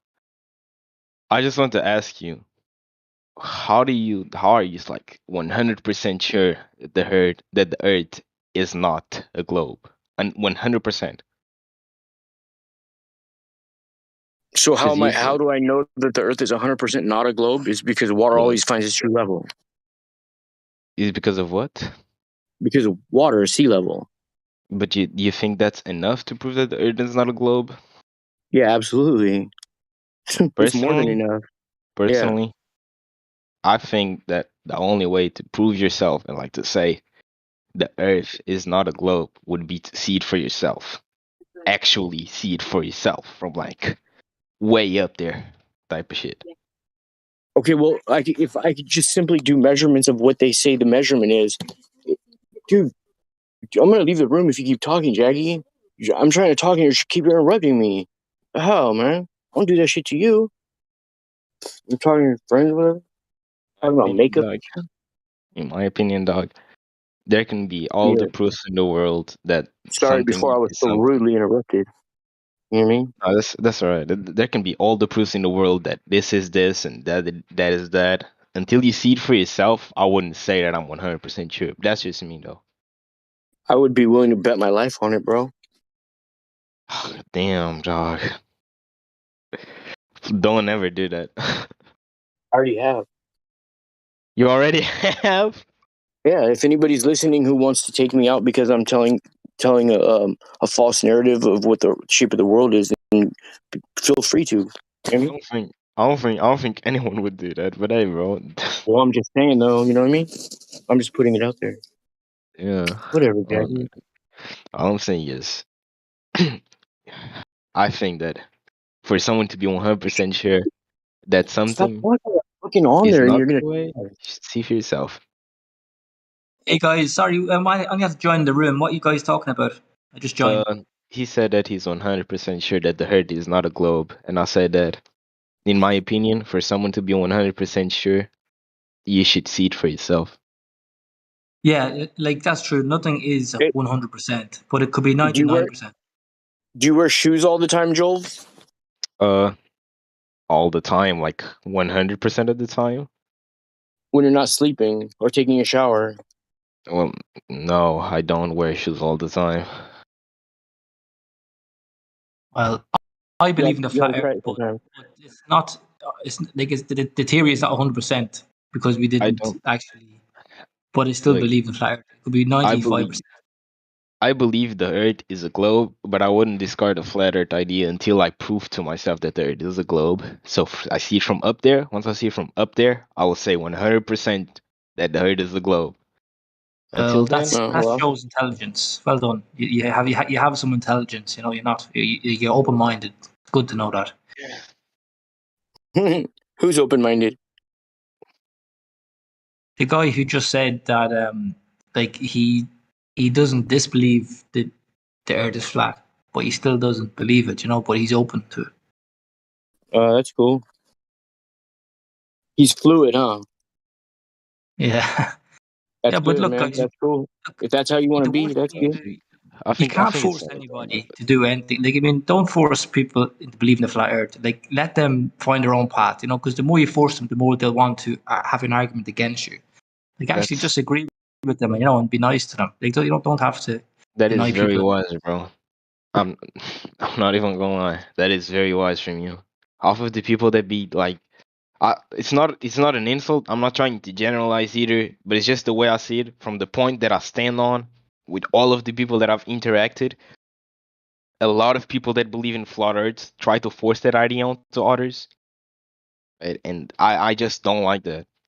Yeah, that straight off puts you on the offensive straight away. Anyway, if you want to convince somebody. Yeah. And you know what's weird is in all my experience, it doesn't make a difference how you are about it. Once you presented the truth to somebody, right? And if your intentions are good, regardless of how it's presented, and it's the truth, then it's either gonna affect somebody because of the truth that it's said in, or it's not. And I've noticed that there's no as far as like who hears about flat Earth and who comes to understand it and know that it's the truth and how it affects their life, and those who don't, there's no rhyme or reason. It's not because of how you talk to a certain person. It's not any socioeconomical class whatsoever, divided by race, creed, color, religion, sex, age, whatever. None of it. There's no algorithm for it. Do you believe in any hasn't been god? able to be figured out yet, bro. Do you believe in any god? Do I believe in any god? Like Gadriel from the Garden any of Eden? god? Any god? No, if you like religion, do you have any religion? Like, I believe in all the gods as far as like them written in pen and paper. Just like I believe in Santa Claus as far as like somebody who dresses up and goes to the mall or something. No, I mean like Jesus or say Norse mythology. I believe what the Bible says. You believe as much as it is true to my heart. So you believe in God? So you're Christian or Catholic? No, I'm not a Christian. Catholic, if my friend got shot with a gun, I wouldn't wear a bullet around my neck and call myself a bulletson or son of a gunson. You know what I mean? I don't. How does that fit into anything? I'm sorry, I just don't see the correlation. God comes from within. I'm just trying. I was trying to give you an example because for me, give church money. Fuck that. You know, like Jesus doesn't ask for money. Fuck them. God comes from within the soul, the universe. To me, what it feels like when someone when Flatty's on the phone. When someone is trying to tell me about the flat Earth, it's like someone trying to preach to me about God. That's what it feels to me like. Well, you're in a flat Earth forum right now. You're what?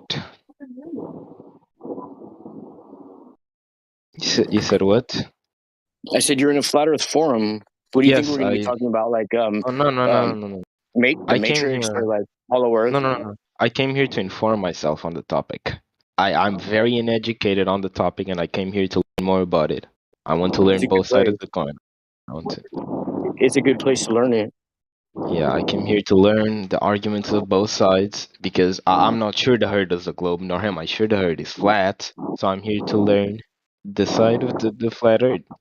Well, have you got access to this channel? Like, this Discord channel has everything you need to know, different topics if you're interested. That's the thing. I don't wanna hear it from. Because if I wanted to learn why the Earth is flat like that, I could just search it on YouTube or Google, and then I'd found a bunch of information about it. I want to hear people. I want to hear why they think the Earth is flat. Because a machine is never going to convince me to do anything. I'll tell you that right now. No, but the thing is, human beings from this place you were talking about, they uploaded it from the human's mouth to this channel. So it's not just from AI. Personally, I'd rather hear it from someone's mouth, but that's also an option. Okay. Well, see, that's the problem with today's world. People don't want to read a book anymore. You know. Flatty, you're hot micing. Flatty, you're hot micing, dog. Sorry, guys. I don't think it's about reading a book at this point. This is not. Well, I mean, it's basically they say the globe Earth has like a certain size, but you can see beyond what you should be able to see. Like there's no curvature. Like there should be a certain rate of curvature, and we can see too far all the time. There is curvature in my beliefs. I'll speak like okay. So I didn't come here to do this, but I'll try to argue why there's a globe. Go ahead. I think that there is curvature. The problem is you just can't see it with your eye naked. Right? It's not something that you can see from where you stand, dog. Okay. Of course, you're going to bring what I already heard about, like the 6 foot something, where you see 1.225 miles or blah blah blah. I don't think that's still not enough. Okay. That's all. But my opinion, the way you should verify if there is actually curvature is catch a flight, go somewhere nice, and check it on the plane. Because on the plane, if there is no curvature, dog, I'll give it to you. Yeah, the Globers, like Neil deGrasse Tyson even says that you can't even see curvature from like 63 miles up or 120,000 feet. So Even the globe priests that say you can't see curvature from an airplane. I don't know, man. You know, basically, like what you just said, you believe that there's curvature, but you haven't actually seen it or experienced it. Yes, because you can see it from the naked eye, and I've never been on a Right. plane personally. Right. So basically, like when you pour water into your cup, the surface of the water is going to be flat, like the water in your sink or the water in your pool. It's all flat. But then you believe that there's like the oceans are curved, like somewhere where you can't see. There's like this bending water. It's way too big. Right. But it's actually not that big though. It's pretty big. How tall are you? 6 foot. You're over 6 foot. Yeah, the Earth is way bigger than you, dog. Right, but yeah. I mean, the globe claims that the curve of the Earth should be 1 mile away at 1 foot observer height. Earth's radius, for what I could find right now, might be wrong because I heard it's wrong, and I'm not sure if this is true. But the Earth's radius, it's 6,371 kilometers. Yep. You're 6 foot. So based on that size, the curve of the Earth should start at 1 mile away from 1 foot observer height. So like if I put my eyes 1 foot above a body of water, the curve of the Earth is going to be at 1 mile away. It's going to start obstructing my view 1 mile away. So it should be very easy to actually test the curvature of the Earth. But when you go out and test it, you'll find that there is no curve and water is just flat. Is that so? I never heard it like that. I think you just simplified that shit to me, and I wasn't understanding it previously.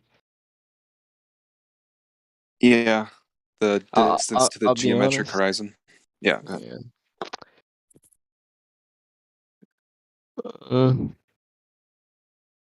Let me check it out. I need to research on that. I'll put a link in the VC text for you. All right, thank you.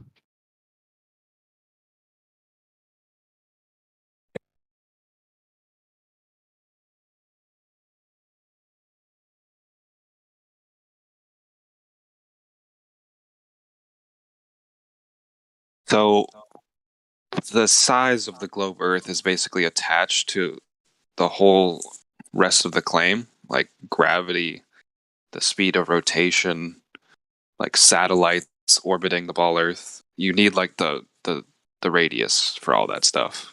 So if you basically prove that there's no curve, you automatically prove all that other stuff isn't real and that can't be happening. Like you disprove gravity, you disprove satellites orbiting a ball.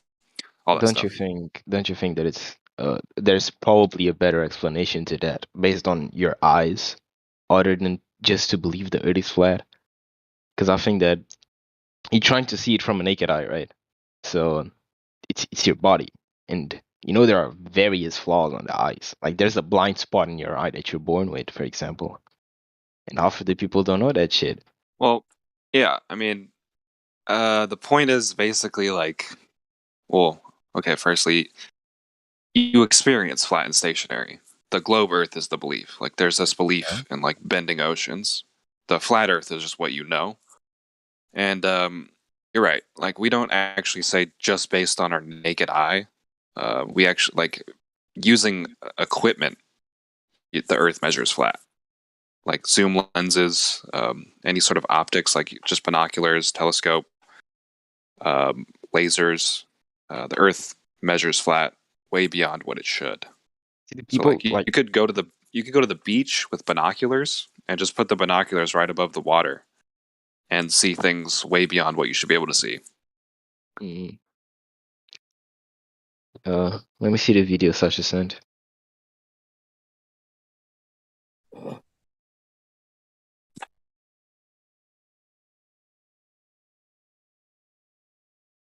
What is that video, Sasha? The horizon is 10 miles away from 1 foot observer height in that observation. Is that the thing they were talking earlier? Probably. You're. I don't know, but just I think that for the people that like actually believe in this, it's probably like I probably sound ignorant or something, dog, but it's not like that.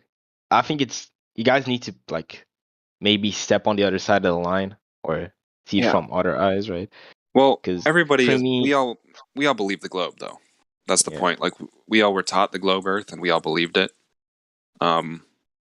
So I just think that for me, it's a little bit more realistic to believe that the fact that some people or all of us, I don't know, don't see the curve with our naked eyes because of something that's in our body and not because that the earth is flat. It's easier for me to believe that maybe it just makes more sense to believe that the earth is a globe. I just can't see a world where like what's the not a map, what's like the model for the flat earth, like the official model. Well, there's not really a model because then there's no model. How does that work? Well, we just don't really have like a positive claim. We just falsify the globe model. Because if we claimed like some sort of model, then it would just be easy for globers to just find flaws with it. So we don't really claim things that we can't know. But isn't that the point though? Well, they'll tell you like the globe will tell you like the sun is 93 million miles away. Yeah, but if we know that that's not true, but we're not going to invent some new story about how far away the sun is. How is like that? We're not going to replace that story. Because go ahead. If you are saying that have more sense to live on the sphere, why their sphere is not curving in reality? I'm sorry, I didn't understand that. I'm sorry. If you are saying that it has more sense for you to live on the sphere, why we cannot find the curvature in reality? With your naked eye, dog? Damn. Drop the mic. Why you can't find the curvature in reality? It's not so much about the naked eye. Like they just showed an example where the horizon is like over 10 miles away, where it should only be like 2.5 miles away, you know? So it's not, it's about observations and measurements and much more. It's not just the naked eye, because no one can go out and see any curvature at all. So if we had to do it there, like it was just that simple, everyone would believe it was flat or be aware of it. But when we actually do the measurements, we do the calculations presented to us for the globe and stuff like that, we see that it doesn't align with reality and observations and measurements. And yeah. Yeah. When Germans and engineers don't align. Are you saying that if you make the calculations, it doesn't make sense, it doesn't like fit properly? Is that what you're saying? Reality Isn't that what I level up explained it before? We have an Earth curvature. It's basic geometry, to be honest. Like there should be, if you stand on anywhere on a ball, no matter where you look, there should be a drop. And there is we have given a tool which is saying it's dropping like 8 inches per mile squared. And that means that the physical horizon should be approximately 2.5 miles away at X observer height. I can't recall it. Let's just say when you stand on the beach, it should be like 3 miles away. But when all the observations, long distance observation, measurements, laser sights and stuff like that show there is a horizon over 10 miles away, we're talking about a horizon that is 4 times the distance as they claim it should be. And they need magic like refraction and gravity and bending light and all these kind of things to explain it away, you know? It's actually when you actually look into this with an open mind, you will see that you don't have to believe in flat Earth or be aware of it. You just have to admit to yourselves that something doesn't add up here, and that's the starting point. None of us became a flat earther from day to day. This was, for some, it took months, maybe even years before they actually could break free of the 12-year plus indoctrination camps. Yeah. Like They say the globe Earth is spinning, but when you go outside, it doesn't seem like it's spinning at all. Because you're spinning with it, in it. Well, how would you spin with a spinning Earth? Because you're standing on it. Right. But things above it aren't attached to it, like a hot air balloon. Like the Earth doesn't spin under like a hot air balloon or like a plane. I think from what I heard, that's based on momentum. I think. I mean, for the globe theory to explain this away, they have to apply magic like gravity, warp space time, blah blah blah blah blah blah blah, instead of just simple explanation that everything seems to evolve above us, around us, and we are the stationary part. That is what we experience. But that's the thing. Sometimes what you experience doesn't mean it's as simple as that. No, and you're missing the point. They need magic and fairy tales to explain these things up, like spaced warp time or warped space time. Like, I mean, even on paper it looks stupid, Things are not the way I see it. As you can see, I'm not a professional on this. In fact, I'm very uneducated about the topic of the flat Earth. Because what about the globe Earth? You guys are about I'm very uneducated on both of them. On both of them. I'm going by what I heard and what I learned up until now, and that's why I'm talking about this, right? That's why I'm out here. That's fair. So okay from that standpoint. I'm trying to learn. That's the point of being here. Okay. So if they say the Earth spins, right? So, basically, like if you swing a sword, the tip of the sword is actually physically attached to the whole thing's physically attached. So the tip of the sword moves faster, and there's more power on the tip. So like if you're gonna like swing a sword at something and try to cut something, you want to hit with a tip.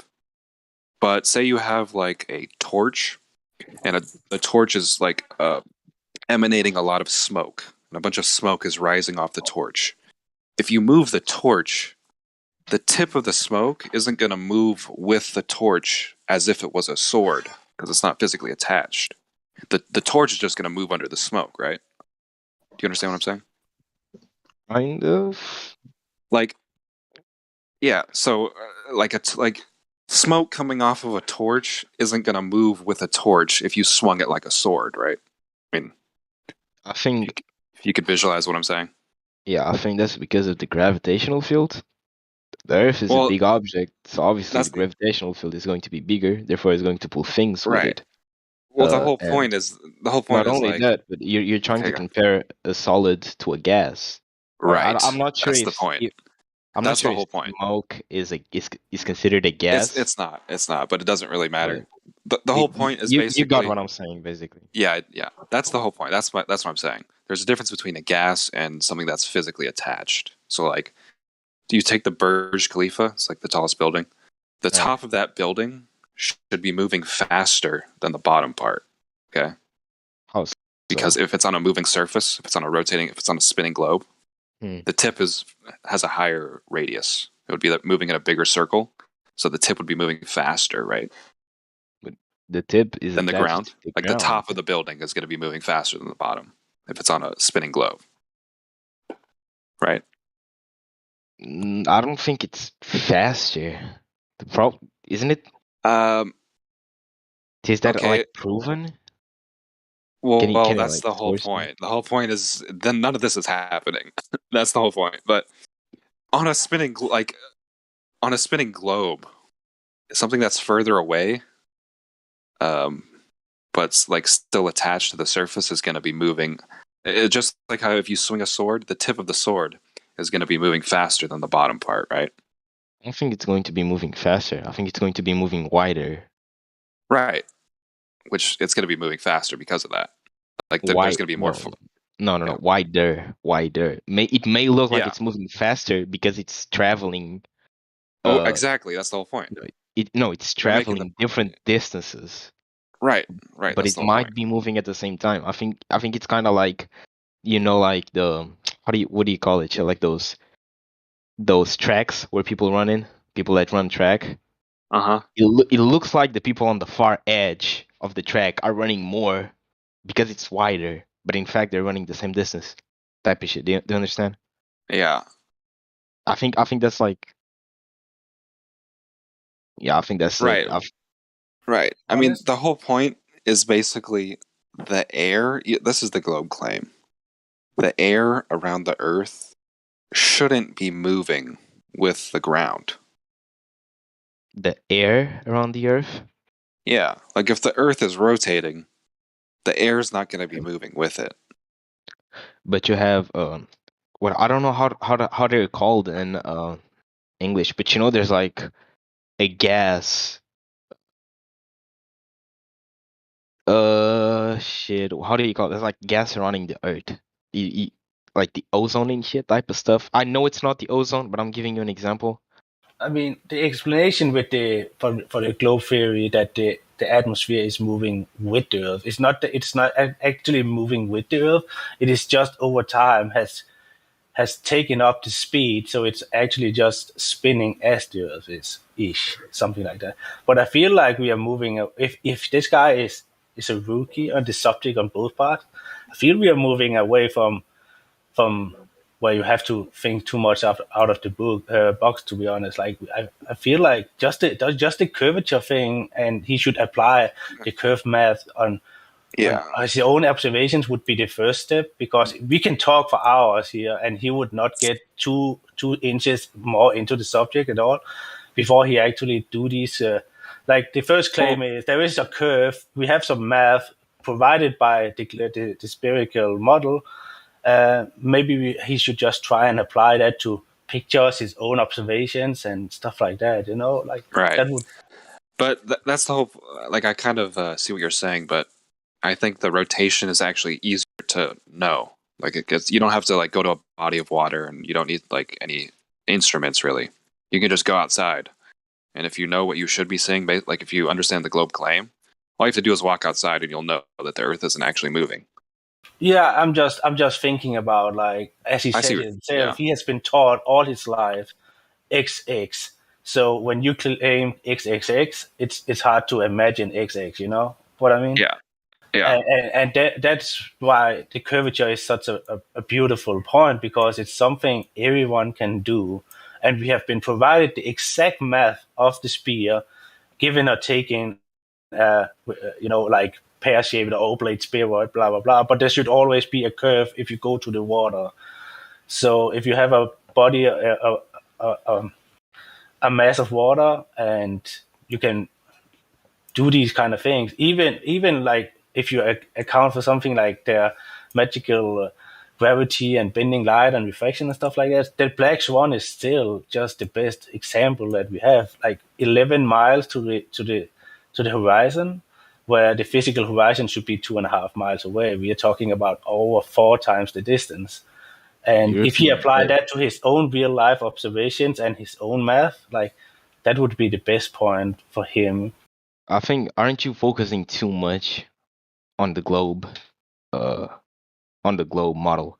Like, say, yeah, let's do it like this. I think. No, let me just say something.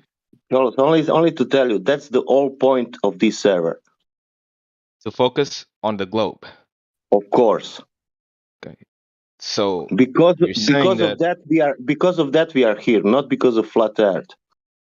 No, the name of the server is Flat Earth Discord. 24/7 Yeah, of course that it is, but of course the name of the server is Flat Earth, but I'm telling you why we are here. You're here. The server is here to explain and to debate. I'm telling you again why we are here. It's the name of the server. It could called the chicken. I don't get your point. I mean, if you're trying to say we're focusing too much on the globe, but what? No, okay. What I'm trying to say is. Okay, go ahead. I didn't finish. Okay, go ahead. All right, I was interrupted, but I'm saying that focusing too much on applying your math to our globe, I don't think that's correct. When you don't even have a model for your own Earth, you don't know how any of it is going to work around your own model because, one, you don't have one. Right, but the point is we're not. We have one what doesn't work in reality. Half of it's not our math. That's the whole point. It's the globe is the math. off of what we see around us, the flat Earth can't explain. I asked the question before, and I literally was given the response, we don't I have know to yet. correct you because you said that we are applying flat Earth math on the globe. That is not what's happening. We are applying spherical geometric or math equations that is provided by the globe model, and we are applying them to real life observation, measurements, and stuff like that. And we see that it doesn't align with what they have told us. We are actually using what they provide, what they claim to be, and we apply them to our own, this scientific approach or model or something like that. Like repeatable, measurable, blah blah blah, and it doesn't align with reality, and that is the bottom line of it. Okay. Yeah. So, no, that's fair. That's fair. Like, It's nothing about flat math at all, because that's just basic Pythagoras, like. I'll be honest. I'm making a fool of myself here, right? I already said that. I already said that I don't understand any of this that we're talking about. I'm just giving what I think. Yeah. Right. And what but the only people who make fools of themselves are the people who come in here and start lying. You're actually just saying what you think. I mean, you're honest. Just being honest. You actually claim that you know nothing, and that is why I want to enhance that. You should actually try to look into what they claim the curvature should be, what math they are providing, and try to apply that to anything real life example that you can. Like, got a camera, got a binocular, got a sea line where you know that there is x kilometers or miles to x point, and you can see this point. Does this add up? Stuff like that, Like, it's not an overnight thing. This takes a long time. Like, we know none of us wanted to be aware that the Earth was flat, but we slowly all realized that we had been lied to about these kind of things, and it didn't add up with reality. Like, for me, I didn't accept it before like 8 to 12 months. Like, it took a long time back then. This is also going to sound very confrontative. It's not my intention. Again, I want to ask you guys a question. Yeah. From the point where you stand on right now, from all of your beliefs and everything that you've studied about this, what do you think makes more sense? A model that you guys think it's flawed. Now, keep in mind that I'm not saying that it is. Again, I don't understand anything about this. Just saying, don't you think that maybe the account, like the math you're making, might be wrong? Maybe you failed somewhere, because this is. Maybe I need to make a model. Let me finish.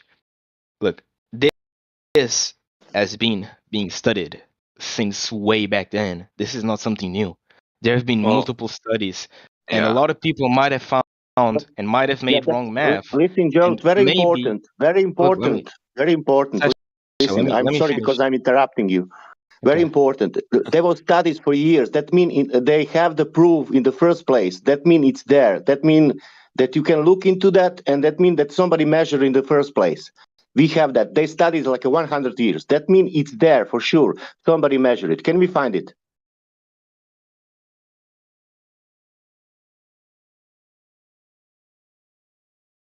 Yeah. What do you think? Can we find it? Can we find we was looking for 7 years for the proof. There is no proof, but somebody measured it because people were studying like 100, 1,000 years. It must be there. Also, one thing, like for example, like this globe model that you're talking about, every single component of this globe model, let's say the sky, the stars, the wandering stars, the sun, the moon, the paths, and stuff like that, right? That worked before the globe was even a tinkle in the globe's dad's penis, like it was flat Earth observations back in the days, and this is what they have just applied it. What is it called? They call it reversed engineered it, where they take something that works and they fix it with math, a man-made construct to align with another story, pretty much. If you know what I mean. I got a question for you. What Sasha was saying basically is like, if there's all this ancient people who proved the Earth was a ball, we would know about it. Oh, but not ancient. I'm not talking about ancient. I'm talking about like the past, or even recent. Century. Yeah. The whole point is, if there was actually proof of a globe, we would know about it. It's not 1,000 years, Sasha. I'm sorry for interrupting you, eye level, but no, it's fine. It's not 1,000 years. Actually, the first people who started to study this shit, they thought the Earth was flat. A lot of people back then, like Right, but what you're saying though, this is the point. What you're saying is a story. Like you believe like people figured out the Earth is a globe, but no one ever actually did. And if people actually did figure out the Earth was a globe, we would know about it. And if they had evidence, we would know about it. But then when you look into it, you'll find that there actually is no evidence. Yeah. So, question to you guys: do you guys know who Magellan is? Ferdinand Magellan.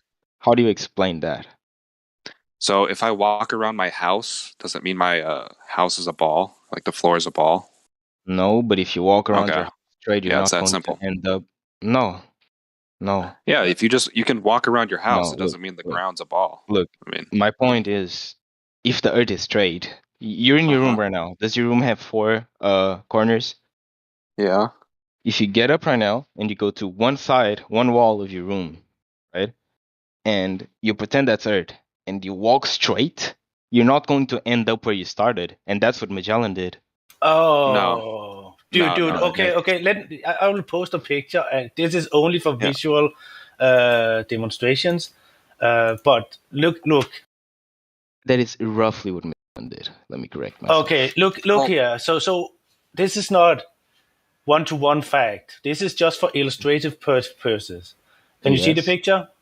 Where? In the live stream, was it? Or didn't it load yet? No, it didn't load yet.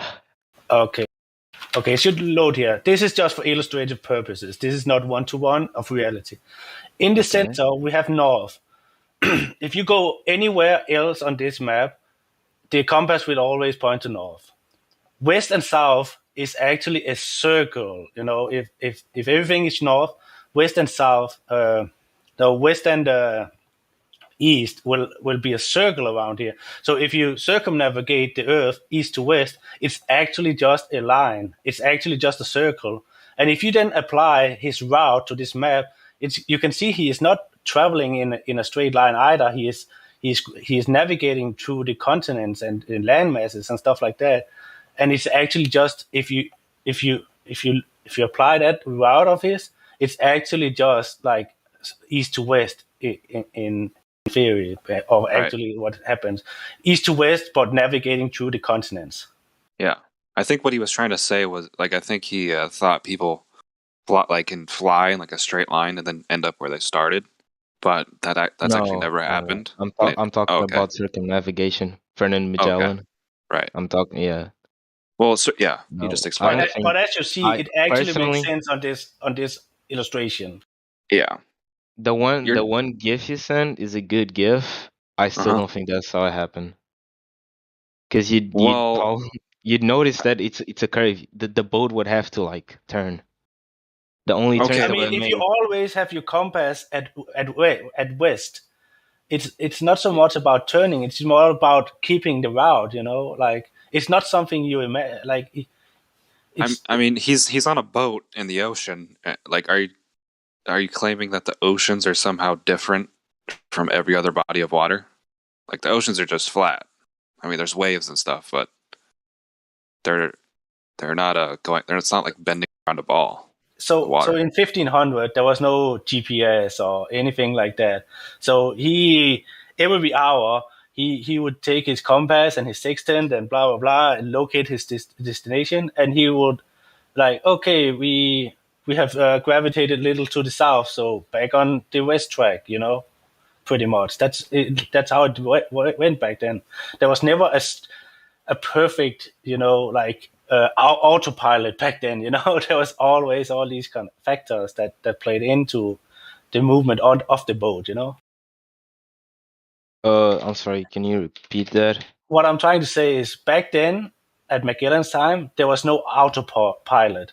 So it was not just say, okay, now we are just traveling in one direction and one direction only. There would be wind that would take the boat off course. So every hour, every noon, they would take out the sextant, they would take out their compass, and they would align their route with what they wanted to. So if they had to go straight west, they would get back on the path. You know what I mean? Kind of. Are you saying that the wind changed the course of the boat? Winds, currents, humans errors, so that they weren't steering the right way, stuff like that. It was not autopilot mode, so it was never just one direct line of traveling. I'll actually try to confirm that right now. From the way it's going, wait, because Ferdinand Magellan stopped in multiple countries while he circumnavigated the world because it took a long time. And if that aligns, I'll give you the point. If it doesn't, I won't. Because I don't think that's what happened. Because considering the world is flat, the way you guys are showing me it should have happened, there needed to be way more than just some wind or a steer on the curve. It just would be way too big of a curve for them to not notice that they were going off route. Have you been out on a authentic old ship? On an authentic old ship, I've been on one. Yes, one without big ass computers to navigate for you. Yes, I've been on a caravel before. Then you also know that there is no straight line autopilot mode. Yes, but what's the point? And if let's say that, and everything like the sun is moving upon you, so even if you were sailing straight towards the sun, you would not have an easy, like, let's just say east direction, because it would rise in the east, and if you kept following the sun in the evening time, you would follow east south. I mean. Yes, yeah. You're saying that the sun would change its. I know what you're saying. Well, I'm just saying there was no autopilot back then. So no, if they went out away from the original path, that would not be surprising, since there was no GPS, there was no, as I said, autopilot. There was no big ass computers to set everything in line. It was all man controlled. So it was with sextants. It was with,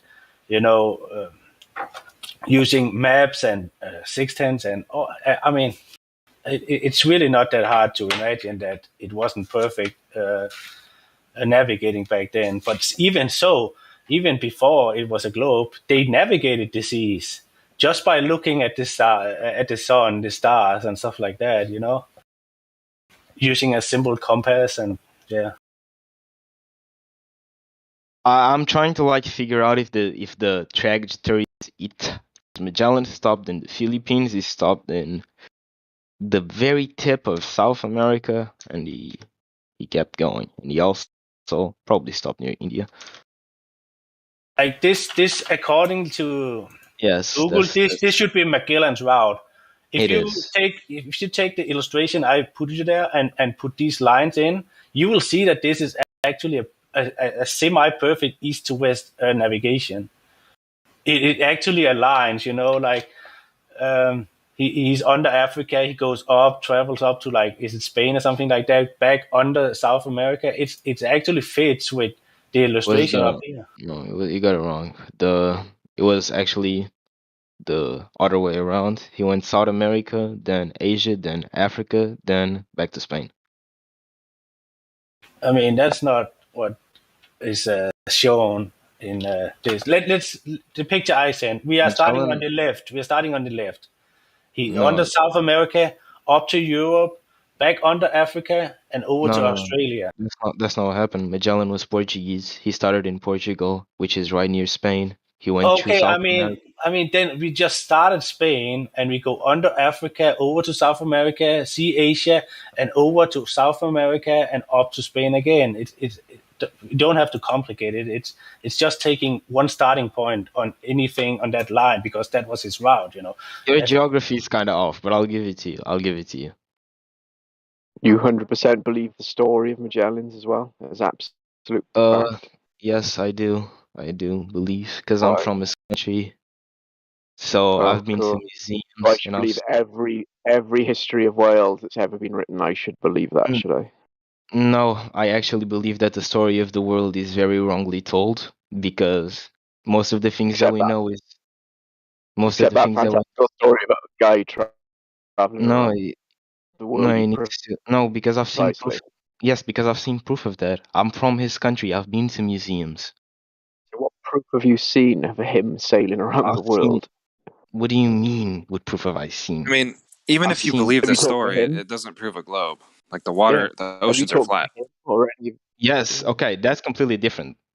You have a Okay. point, because you said that, and if I'm honestly, I'm very confused on what's happening. So I'll just say that it could have been possible to do it if even though I highly doubt that huge curve would happen, because it's a really curved, like big curve to the right, but whatever. Which part? He didn't have a map of the world, really. He didn't know where the fuck he was going. He Yeah. went around the world, said he did these places, and then people later on then prescribed that to the globe. They reverse engineered it to the globe map, the globe model. Just a story that fits another story. Okay, wait a second.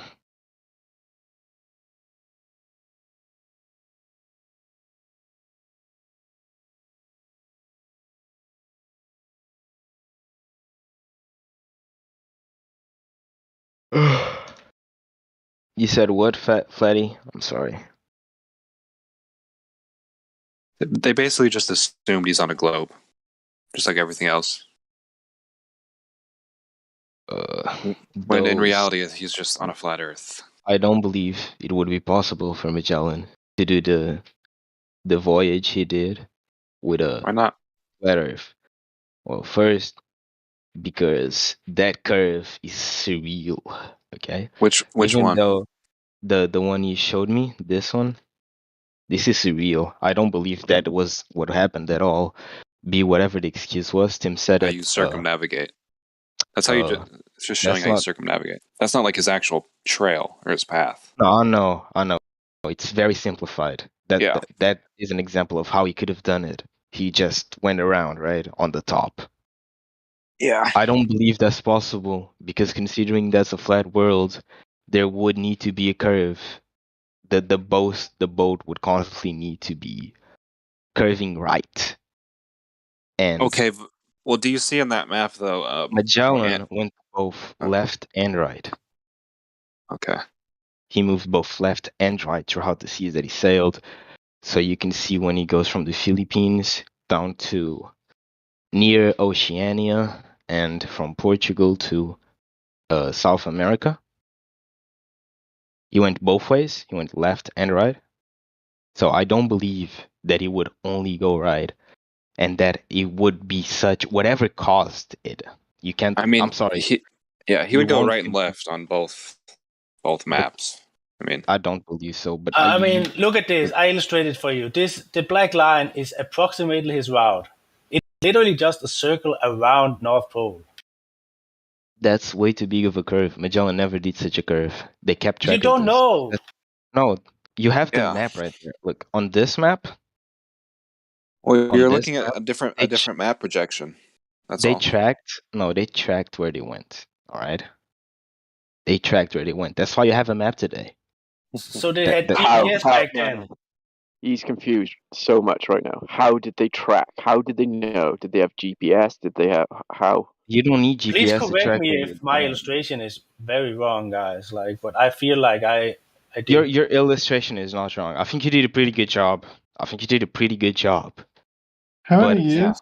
So if that is his route, from it's all literally the just straight, the only problem that I'm seeing with this is that there's too much curve on the flat Earth version. Curve where? And you're curving a lot. He's constantly turning right when he's going through. He's South just following a compass. Yeah. And then he is following land masses around, And he could just do it in short sections of straight lines. You don't know how far you turn in water. Yeah. Left, there's no road that curves. It's just a mass of water. It's just a mass of water. So even if he is turning 1 degree, they would not notice that.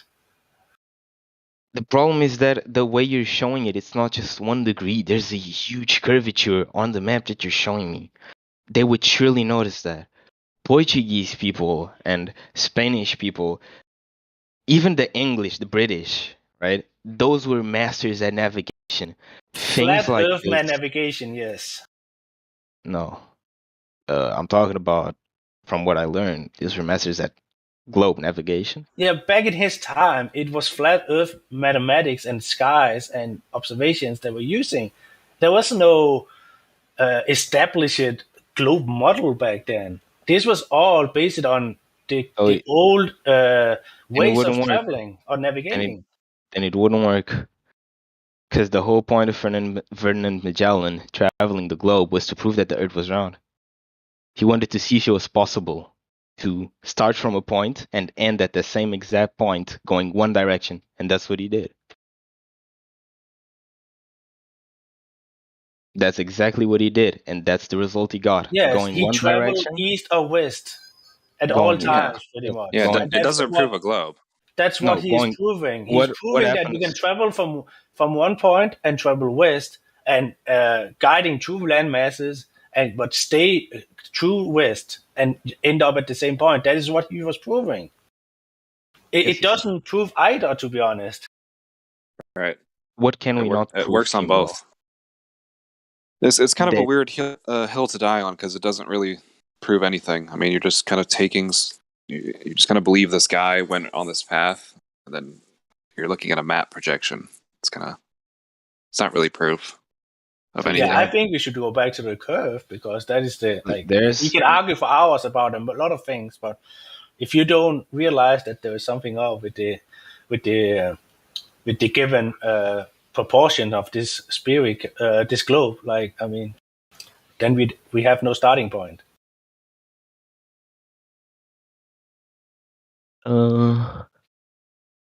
There was Magellan's map. Okay, where is Portugal in this map?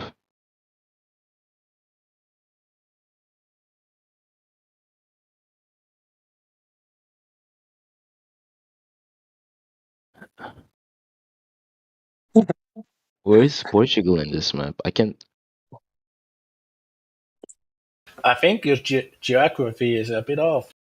No, it's just that Portugal in this map, it's very weird. That's not Portugal's form at all. So I couldn't find it, but I found it now.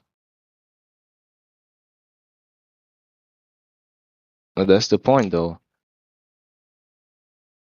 No, I don't think... Okay, mate. If you see Portugal's form today, which is... Wait a second. Which is this, and compare it to the thing that's on that map. Wait a second. Fuck. You cannot use that map I was using for one-to-one illustrations. No. I was just saying why I couldn't. No, it's irrelevant. It's irrelevant. Never mind. I was just being petty. Yeah, I mean, I literally started out with that. That was only for illustrated purposes. Either way, explain north-south and west-east. It wouldn't work either way. No, the map you sent right now. Which one are you talking about? I mean, the blue map. The blue map? Yes, the blue map, I understand. It was you who made it. I understand. That was not blah, blah, blah. I get it. But either way, in the maps that we sent and the circumnavigation, the GIF, it wouldn't make sense because the curve still needed to be there for them to actually circumnavigate the world. And it doesn't matter. It won't work. They just have to keep true west or true east, and they will circumnavigate. It's actually that simple. They didn't have compasses or big-ass electronic maps and, a pinpoint where you exactly were. No, it was man-made skills to travel and navigate back then. So they just had to have a compass, keep true west, and they would never realize that they were actually turning. Because they were just keeping true west and thinking they were traveling in a straight line. But anyway, as we concluded before, it doesn't prove either of the worldviews. It doesn't. It is just a conversation about it, how it actually also works if you have north in the center and east-west all around, Yeah. I'm sorry. Can you repeat that? I was searching something. I'm sorry. As we concluded before, we cannot use this to prove anything. I merely did it to illustrate that east to west circumnavigation and north and south and stuff like that work on a non-coupler prediction. Like north in the center, east to west all around. If you follow true east or true west, you will circumnavigate. It works, but it doesn't prove anything. Like it doesn't prove that we are living on a flat plane, or doesn't prove that we are living on a globe at all. It is just an explanation that it actually works. Also, you know. Right. I don't think the circumnavigation Fernan did would be possible if we lived on flat Earth and with the map he showed me. That's okay. Because can you look at the voice text? Then the yes. Chat? Okay, go ahead. Because then again, as you guys said before, you're trying to illustrate to me a voyage about a man who did this a long time ago on a map that you don't have. You don't have a model for the flat Earth, as said before, right?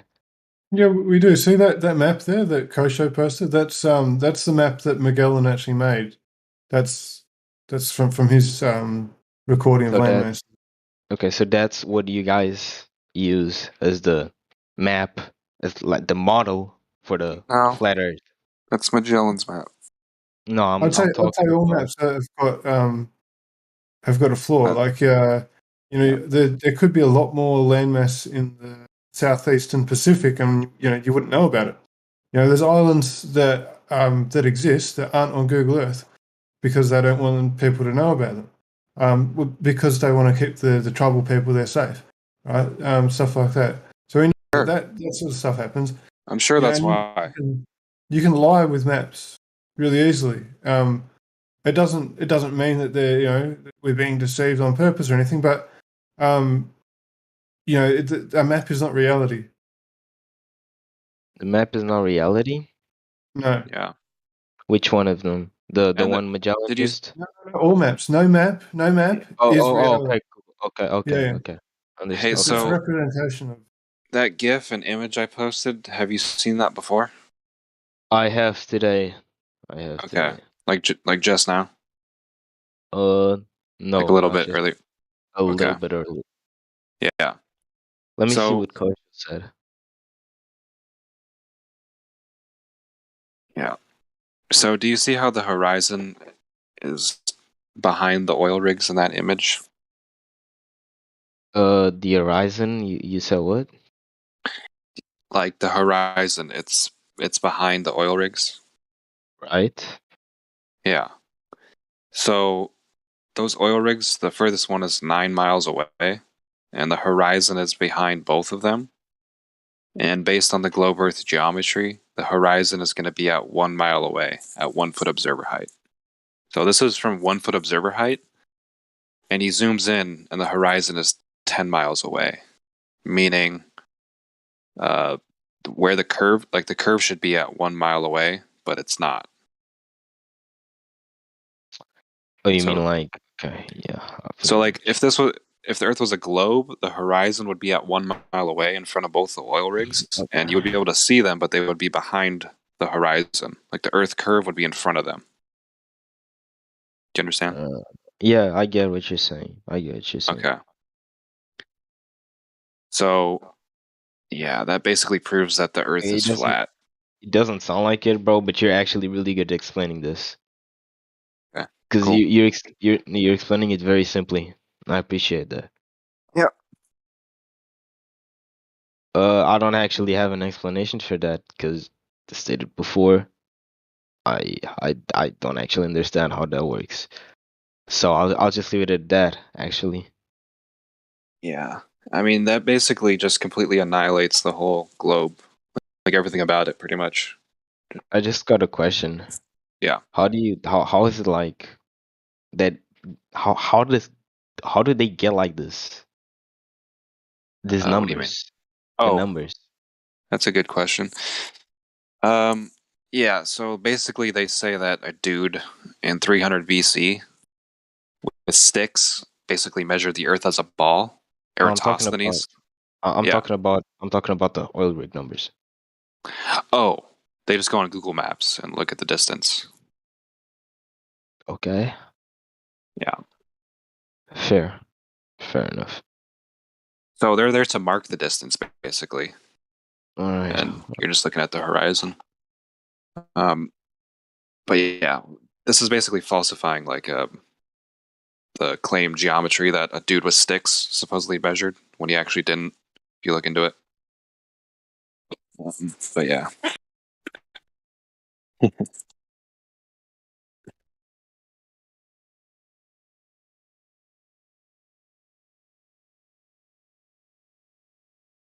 Okay, I already got that.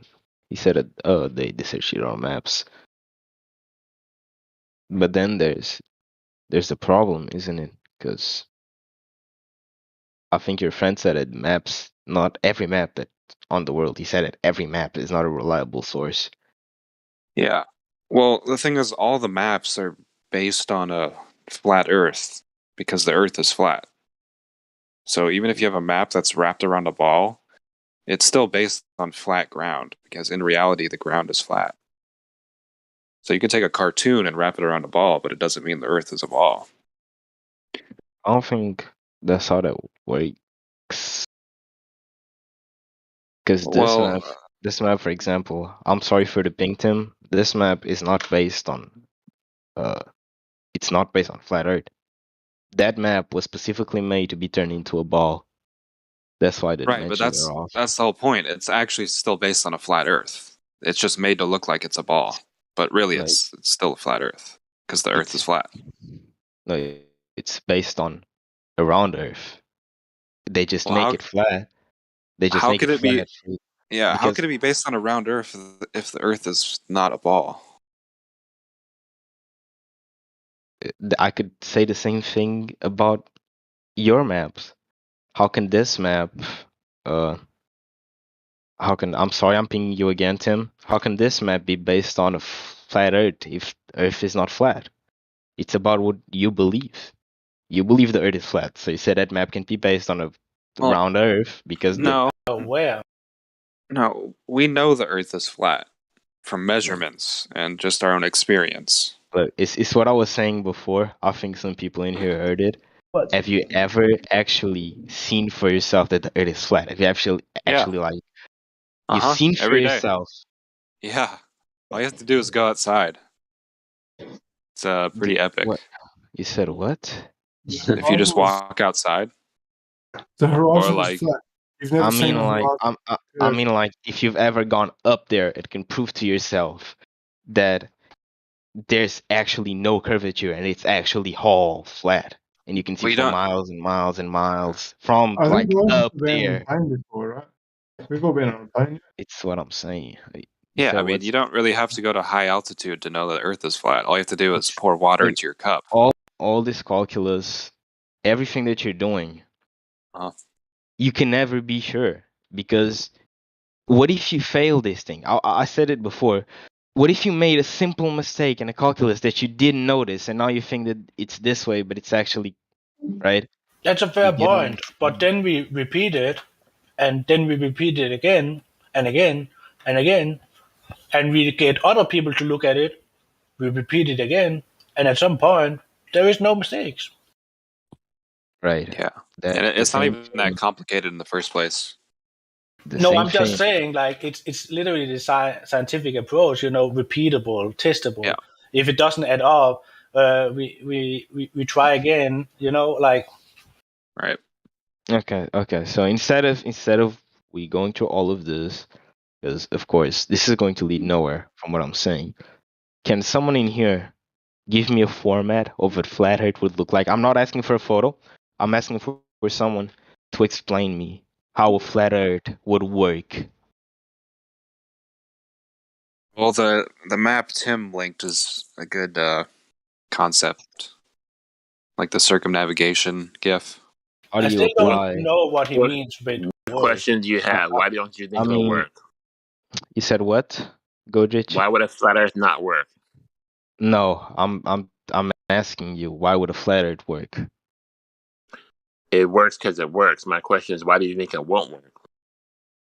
Okay. I've mentioned this before. Everything that we know about astronomy and stuff like this, the stars, the moons, navigation, was all based with the worldview of a flat, stationary Earth back in the days. So all these kind of learnings and stuff like this are flat Earth learnings, backwards engineered to fit the globe. Everything worked before anyone thought it was a globe. That's my point. So it worked back then with the premises of a flat stationary Earth. So why is it so hard to believe that it would still work today? It's not hard to believe. And let me say this: since we were in first grade, they gave us cartoon pictures of a globe, and they gave us a globe toy, which they spun like a toy that told us we lived there. We lived here on this globe, but they never gave us any proof. So when we go look for it, we measure long distance objects. There's no curvature. The curvature is not there where it should be. So that's why we're saying it's flat. Observation, it's flat. I just think you got something wrong, dog. You can. So like, So tell you're me what's basically wrong, saying and we can address that. But don't just say it doesn't work. Well, no, if you're saying, look, you're saying, well, that's the same thing as you're doing, Godrich, to be honest, because you just said it works because it works, and it's not actually like that, right? So, me and you, by your logic, but by your logic, me and you are both wrong, because I can say the same exact thing about the round model, dog. I can just say, well, it works because it works, and then I don't need to give you any argument. But that's well. Let me keep going. Okay, let me start with one thing. Okay, let me start with one thing. Okay, look, take the flat azimuthal map, right? The North Pole's in the center. Okay, we can keep our compasses pointing north, and we can circumnavigate the world, going west or going east. You go in a mild circle. You hop around all the continents, and you end up where you started, with the compass pointing north. Okay, now. Millions of people have circumnavigated the world going west to east to west. This happens all the time. But nobody has circumnavigated going south to north to south. Okay? That should be shocking to you. Okay? Because it can't happen, because at the edge we know is the southern ice ring. You can't just go out and somehow pop another side.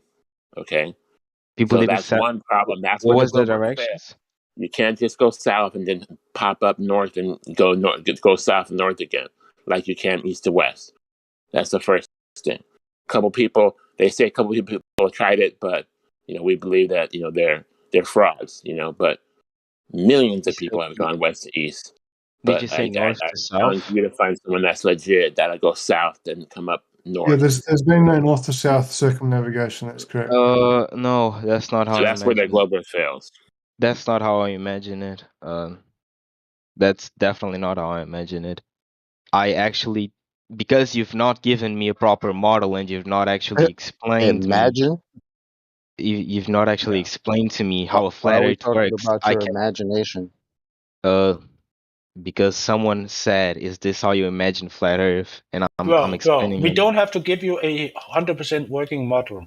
We have already explained to you and shown to you that the numbers they give us with curvature doesn't add up with what we can observe and measure. So that is the bottom line. We don't have to give you the full system of the stars. So many things can justify you that not adding up. What then? Because look. Because one thing doesn't work, it doesn't make another. Because you don't like when I think it's kind of like the one thing when you say. No. It's really simple.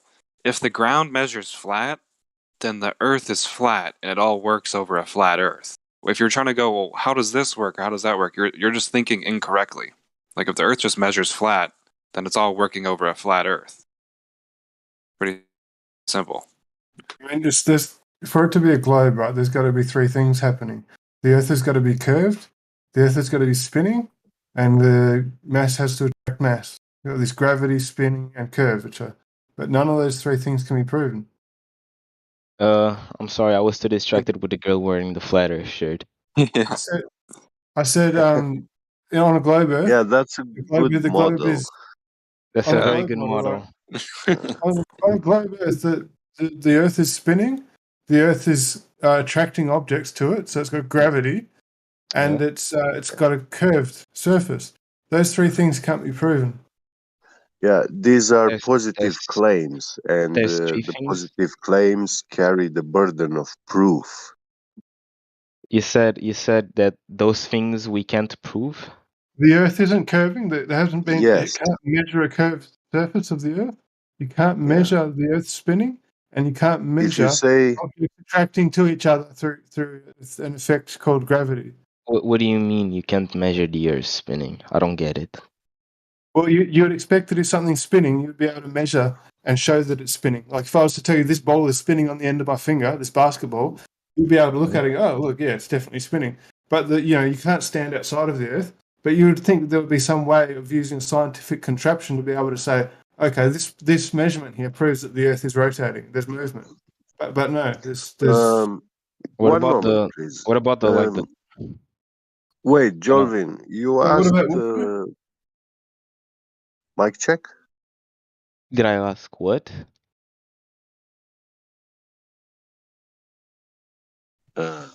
Your mic is working. Go ahead. Yeah. Oh yeah. Yeah, it's been good. Catch you later, guys. Catch you later. Catch you later. Nice. So. Hey, so. Yolvis. I don't know. He said. Yes. Do you have? Are you aware of any empirical method of measurement? Measurement of how what? You could, how could you measure the curvature of the Earth? Of any empirical method of measuring the curvature of the Earth? Yes. I've not gotten that deep yet. No.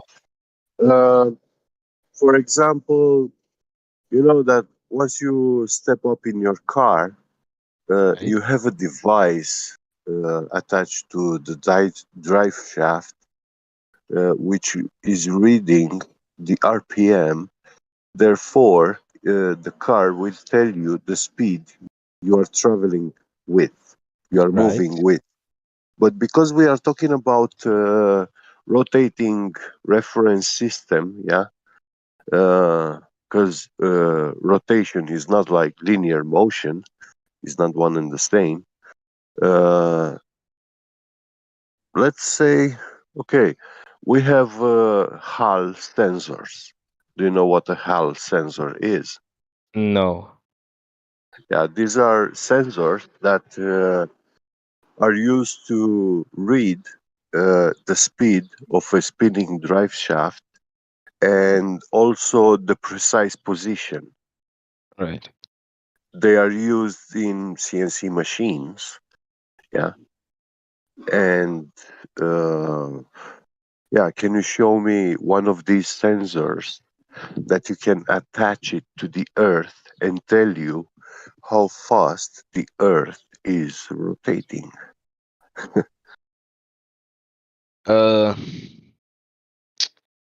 That's an interesting point of view. I don't think the device would work on the Earth simply because of the measurements of the device compared to the Earth. When you are standing on the Earth, you are carrying its momentum. Therefore, to you, it looks like you are not moving, when in fact, you are. That checks out when the momentum when you is drive actually your car, when the momentum is actually zero. That works out beautifully. Okay. Yeah. Who said that? Because you'd have to actually prove that there is some sort of movement or momentum in the first place. You have yet to do so, and neither has so has everyone else. You said what in the last part? I'm sorry. Proving, first of all, before we even get to any type of movement, you have to prove that we're on a ball in the first place, right? Because if we're on a ball would require for it to have curvature, right? Right. So before we get to any of this ball is spinning or doing all this movement and momentum and all this other crap, we have to prove the first thing, which is it has to be a ball. And Right. for it to be a ball, it needs to have curvature. Right. You get that? Right. See, yes. Right. Okay. So let's start there. Because there's no measurement Okay. of But curvature. what your friend asked me is to prove that the Earth is moving, attach a device to the Earth and see at how fast it's spinning. And that's So cool. the method. And that's So the cool. And I don't want So to cut him off or you off, but the problem is you're going to go into stories about how we don't actually have any of this momentum, which is why you're saying, "Oh, we wouldn't notice it," right? Because we're not moving. I was But not going before to we say get that. to, yeah, but before we get to whether it's moving or not, what is it that's supposed to be moving? A ball, right? I was going to what I was going to say is you might be right at some things, but what I was going to say is if to prove that the ball is moving and to prove that there is momentum, I need to prove that it's a ball first, and your friend wants me to prove that it's a ball by confirming that it's spinning, then it's a flawed method because I can't do it. No. Wait. There are steps, and we have to take them one at a time. I heard you talking about the Earth's rotation, and I was asking you about empirical method to measure that rotation. But in the beginning, I asked you, how would you measure the curvature, the arc curvature of a ball? You asked me empirical evidence of Yeah. the curvature of the Do you know how the curvature of a sphere is measured? I probably did, but I forgot. Yeah. Well, I work in CNC machining, and I cut metal parts with concave, convex shapes, yeah, or cone. Right. And yeah, you have to measure the diameter, yeah. Mm-hmm. Once you have the radius and diameter, you can get all the information about that shape. Yes, right. Go ahead. Yeah. So there is mathematical formulas of the sphere. Right. And of curved objects. And those are applicable.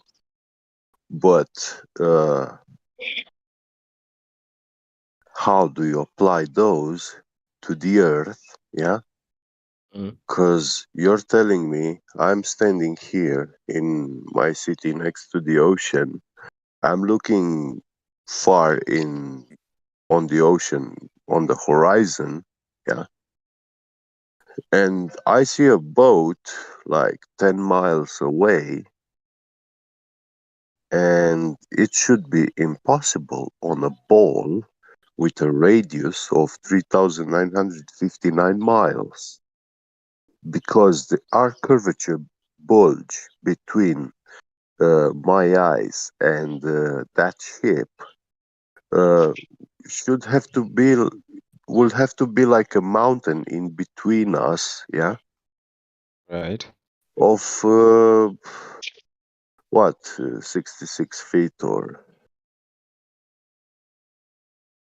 Sorry, in 10 miles. There should be a 66 feet hump. I think I've heard that argument multiple times before. Just today, you guys keep going back to the argument that I already said that I have a lack of knowledge in, which is you're talking about that 6 feet horizon, something. Yeah. I forgot the name. You guys keep going back to that Ah, argument. the Black Swan picture. Yes, that is a very famous picture, which we took it as default, yeah, and we use it because we've been positively told that we live on a ball. And according to the math, of a sphere, it tells us that a man, when he's laying down on the beach, so the observer height is 1 foot from the sea level, you should not be able to see any further than 1.225 miles far away because of our curvature drop. Overall, our curvature drop of the ball. So at 1.225 miles, that's the point where things start to disappear from the bottom up because they are going behind the hump. The hump, okay. Yeah, like the hill. And it doesn't. Well, obviously, when I go to the beach, like in a holiday, I go every day to the beach. And in some days I see very far away, and in some days I see much less. And that visibility is given by the air refraction index.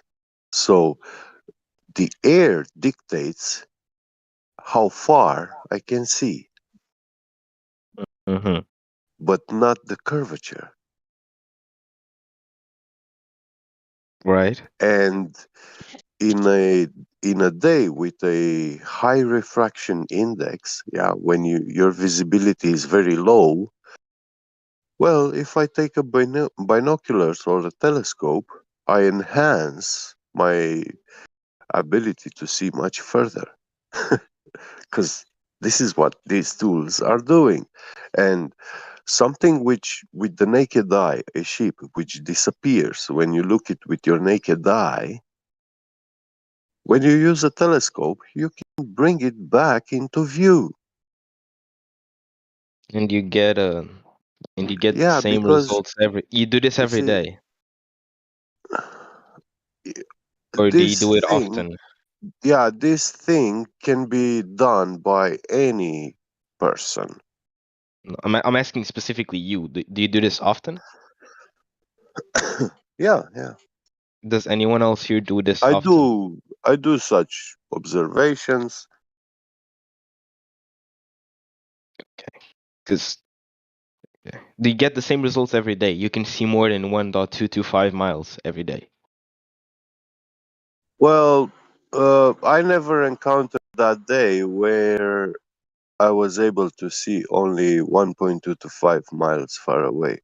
I always saw like A little bit 5, less. 7, 8, 10 miles.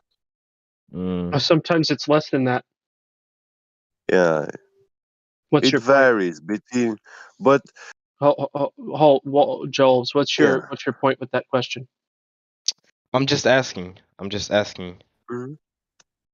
I'm curious to see the studies that are being made to discover this this math behind all of this, basically. Because for all I know, right? I'm not saying you guys are lying, but I'm saying for all I know from my knowledge on this, the image that I'm seeing and the measures could be totally fake. It doesn't matter how famous the image is, right? There could be addition, there could be Image. lies, but on the image, Wait. there could be a lot of things. Wait. I will explain you that image. So, that image is a still shot from a camera zooming in.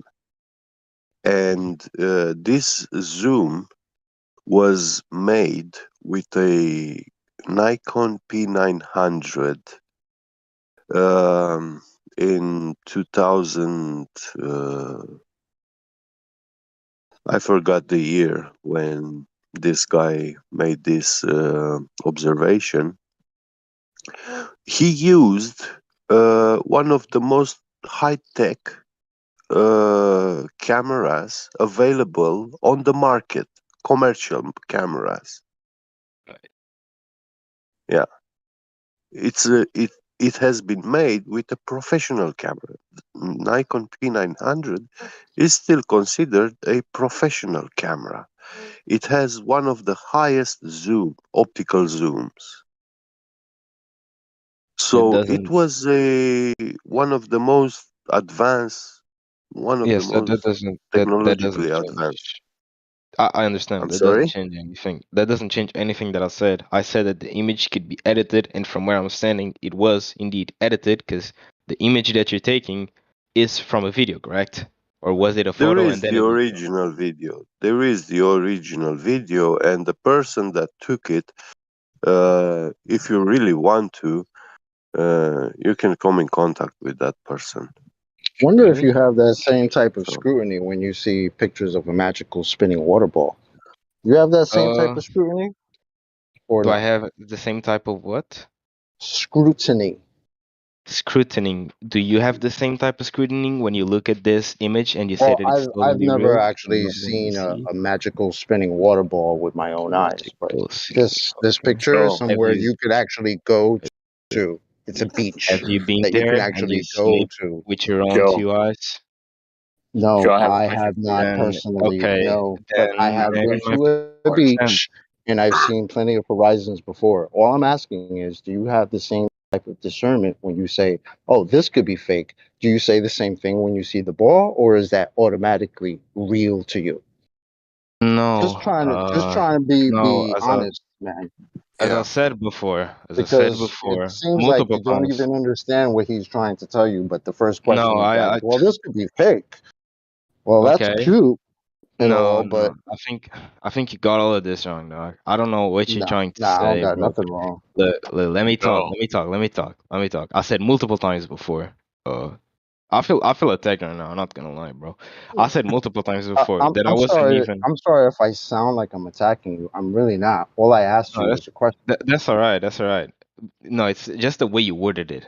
It was kind of weird to me. But uh, I'll say that I said multiple times before that I'm not here to. I wasn't here originally to argue. I said that I would debate. There was nothing else to do. With my little Yeah. knowledge, okay, I said that I would do it, but I was here to learn both of the points. So when you ask me, do you use that same type of scrutiny when you look at a magical spinning ball? Yes, I do. Yes. I look at Yes. it. I look at it from outside the box. Okay, I Oh, don't take it as is reality. it is that what the problem was? Is that I called it a magical spinning ball? I've been doing Oh, that for about 7 yes. years, and I'm not going to Okay. ever stop because people have been You convinced that they live on a magical ball flying around with Yet water again, sticking to you it. misinterpreted what I said. I did not say that. The problem is not that you called it a No, magical I'm spinning saying ball. it. No, I'm saying you totally didn't understand what I said at all. I'll Okay, repeat it once Jolvis. more. at this point, When I Jolvis.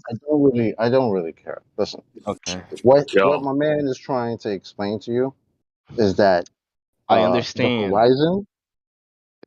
What is it that you understand? Please tell us. I understand what your man is telling me. Okay, your man is telling me that from the point and the distance that those things are, according to the math calculated to see how far the horizon is and where the curvature should be, those should not be possible to see. Okay, that's what So he's trying to say. Good, Correct? do good. you do you Correct. understand That's right. Okay. So okay? okay. So do you So understand what that means, right? okay. Yes, I Like, understand what you're do trying do to you say. do you think the I horizon is the understand curve of the what you're earth? trying to say. Do you think Yes, the I do. horizon is the curve? I You do. hold on. You do think the horizon is the curve of I the earth? Yes, for the third time, I do think the horizon is the curve of the earth, be it for lack of Interesting. knowledge or pure So ignorance. so if it's the curve of the earth, and according to your geometry and your math, according to you guys, your side, the curve of the Earth at 1 foot observation height should start at 1.2 miles away. It does not. It does not. Yes, I understood that. For the So fourth what? time, So for the what's? fifth time, I So don't know. Let me speak now. why Let me is that speak a now. problem? Do you know why No, that's a problem? let me No, speak, bro. Let me he speak, bro. hasn't. Look. For the fifth time, I don't know how many times I've said this. You guys keep going back to the same argument since I've joined the voice call here, bro. Well, I wasn't I here when you already, joined. I don't I care about your already. sob wait. story, bro. Let To me, be And honest. bro. Let let's me. take it back smoothly. Can I? Because I heard You you want to be smooth and saying shit, that you right? came here to learn, and that's I did. something I appreciate. Yeah, that's something I value and appreciate. So then, I want to ask you 3 questions, simple questions, Go ahead.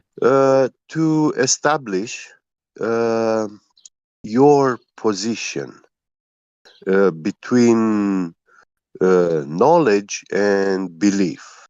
Okay. Because when we talk about these things, is very important when we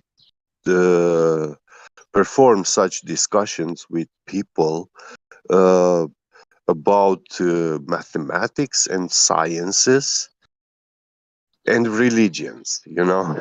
It's important to distinguish between the 3. So, in mankind's history, who do you know in mankind's history that was the first man who measured the curvature of the earth, and by which method? Those 3 questions were already asked me by what was his name? I think it was So you've been through the 3 points. Yeah, no, I they never. already asked me. Okay. The answer to all of them is no, by the way. If that's what you're asking, the answer to all of them is no. Oh, so you answer no. Then, what you have here is not knowledge. You have belief. Right. That's what I'm talking Yeah. about. Yes. So, I said yeah. before. I said even before I started the argument, I think I heard it. I level up heard it. I said that I was not here to debate whether or not I was not here to debate my beliefs. Okay. Yeah. I even said it word for word. I'm not here to debate or argue my beliefs. I was here to learn, but due to lack of something to do and due to trying to entertain everyone that was in the VC talking about it, I decided you to see, try and now, explain why I think or why I'm more inclined to say the Earth is a sphere. Right? Yeah. That's what I agreed on. Yeah, So that's that's probably nothing why I got a bad. little. This is something which vast majority of people do by default when they come in here. So I know You it's don't a think we know reaction that that's a because it's a normal different. reaction? That's You don't probably think why different I got a little paradigm, That's probably why I got a little agitated when Chocolate Saiyan talked the way he talked. Because I wasn't here to do this, right? And feeling attacked He when that wasn't was not. he wasn't Listen, attacking you, but he listen. was attacking the claims, Hello. or Hold on, Gabby, hold on. Go ahead. I'm right here, bro. Listen, I'm not trying to attack you, but sometimes this sort of topic requires people to have an opening in their mind that they usually don't have because they usually have that same bias that you're showing. And it's understandable because they teach us this crap when we were kids. This is the exact reaction they want us to have. You understand that? But I don't think you got something. Let me just say this. From Well, where I I'm don't got something. standing, Please tell me. I think I'm a very open-minded person, right? I've been on this call for look, it's 1 p.m. in my country right now. I've been on this call since it was 6 a.m. I left for 30 minutes or 1 hour or whatever, but I've been on here for a long time. And I've been listening to what everyone had said, okay? Now, the point is, I've came here very open-minded. I even said that, shit, what was I saying before? I even said that, oh, fuck. Wait, I'm trying to find word for word. No, I'm trying to find a word for, dog, I haven't slept since yesterday, and it's 1 p.m. right now. It's I'm very all tired. good, brother. Don't worry about it. It's all good. Okay. We understand if you're tired, it's not a problem, But I want to ask you a question now. Something go ahead. totally different. Go ahead. Do you believe that your feet are older than your head? That's that's an interesting question. Huh? No. No. Could you believe such thing if someone told you? If he gave me a logical explanation as to why, I think I could. Yeah, but have you ever said in your life to someone when someone asks you how old are you? Did you ever told them like, hey, my feet are this age and my head is this age? No. No. Good. And now when you look at this problem that I presented you, it looks kind of crazy if a person answered that his feet are older than his head. You will say that person is crazy, right? I would say it's a little bit weird at the very least. Yeah, yeah. Well, this is what Einstein is saying with the theory of relativity. Fair, that's That fair. our feet, that our feet are older than our heads. That's fair. So Why? whoever believes in Einstein's theory of relativity, which is not scientific, he is agreeing that his feet are older than his head. Fair. And this is the fact. Okay. Well, yeah. As I was saying before, I when I came here, I even said that I'm sorry. I'm not standing on any side. Mm. I personally think Yeah. there is a possibility. I'm sorry. I personally think there is a possibility for both options, right? I don't 100% believe that the Earth is a sphere because Yeah. I've never seen it from up there on an airplane, You space, okay, whatever. bro? Nah, dog, I'm choking on my own saliva. Wait a second. I have a cup of water. I just heard you were struggling. I was choking on my own don't come saliva. here and die. It sounded like I was crying for a second. You sound like almost half the dudes on here is choking on their bong, bro. No, I was choking on my own saliva. It's my bad.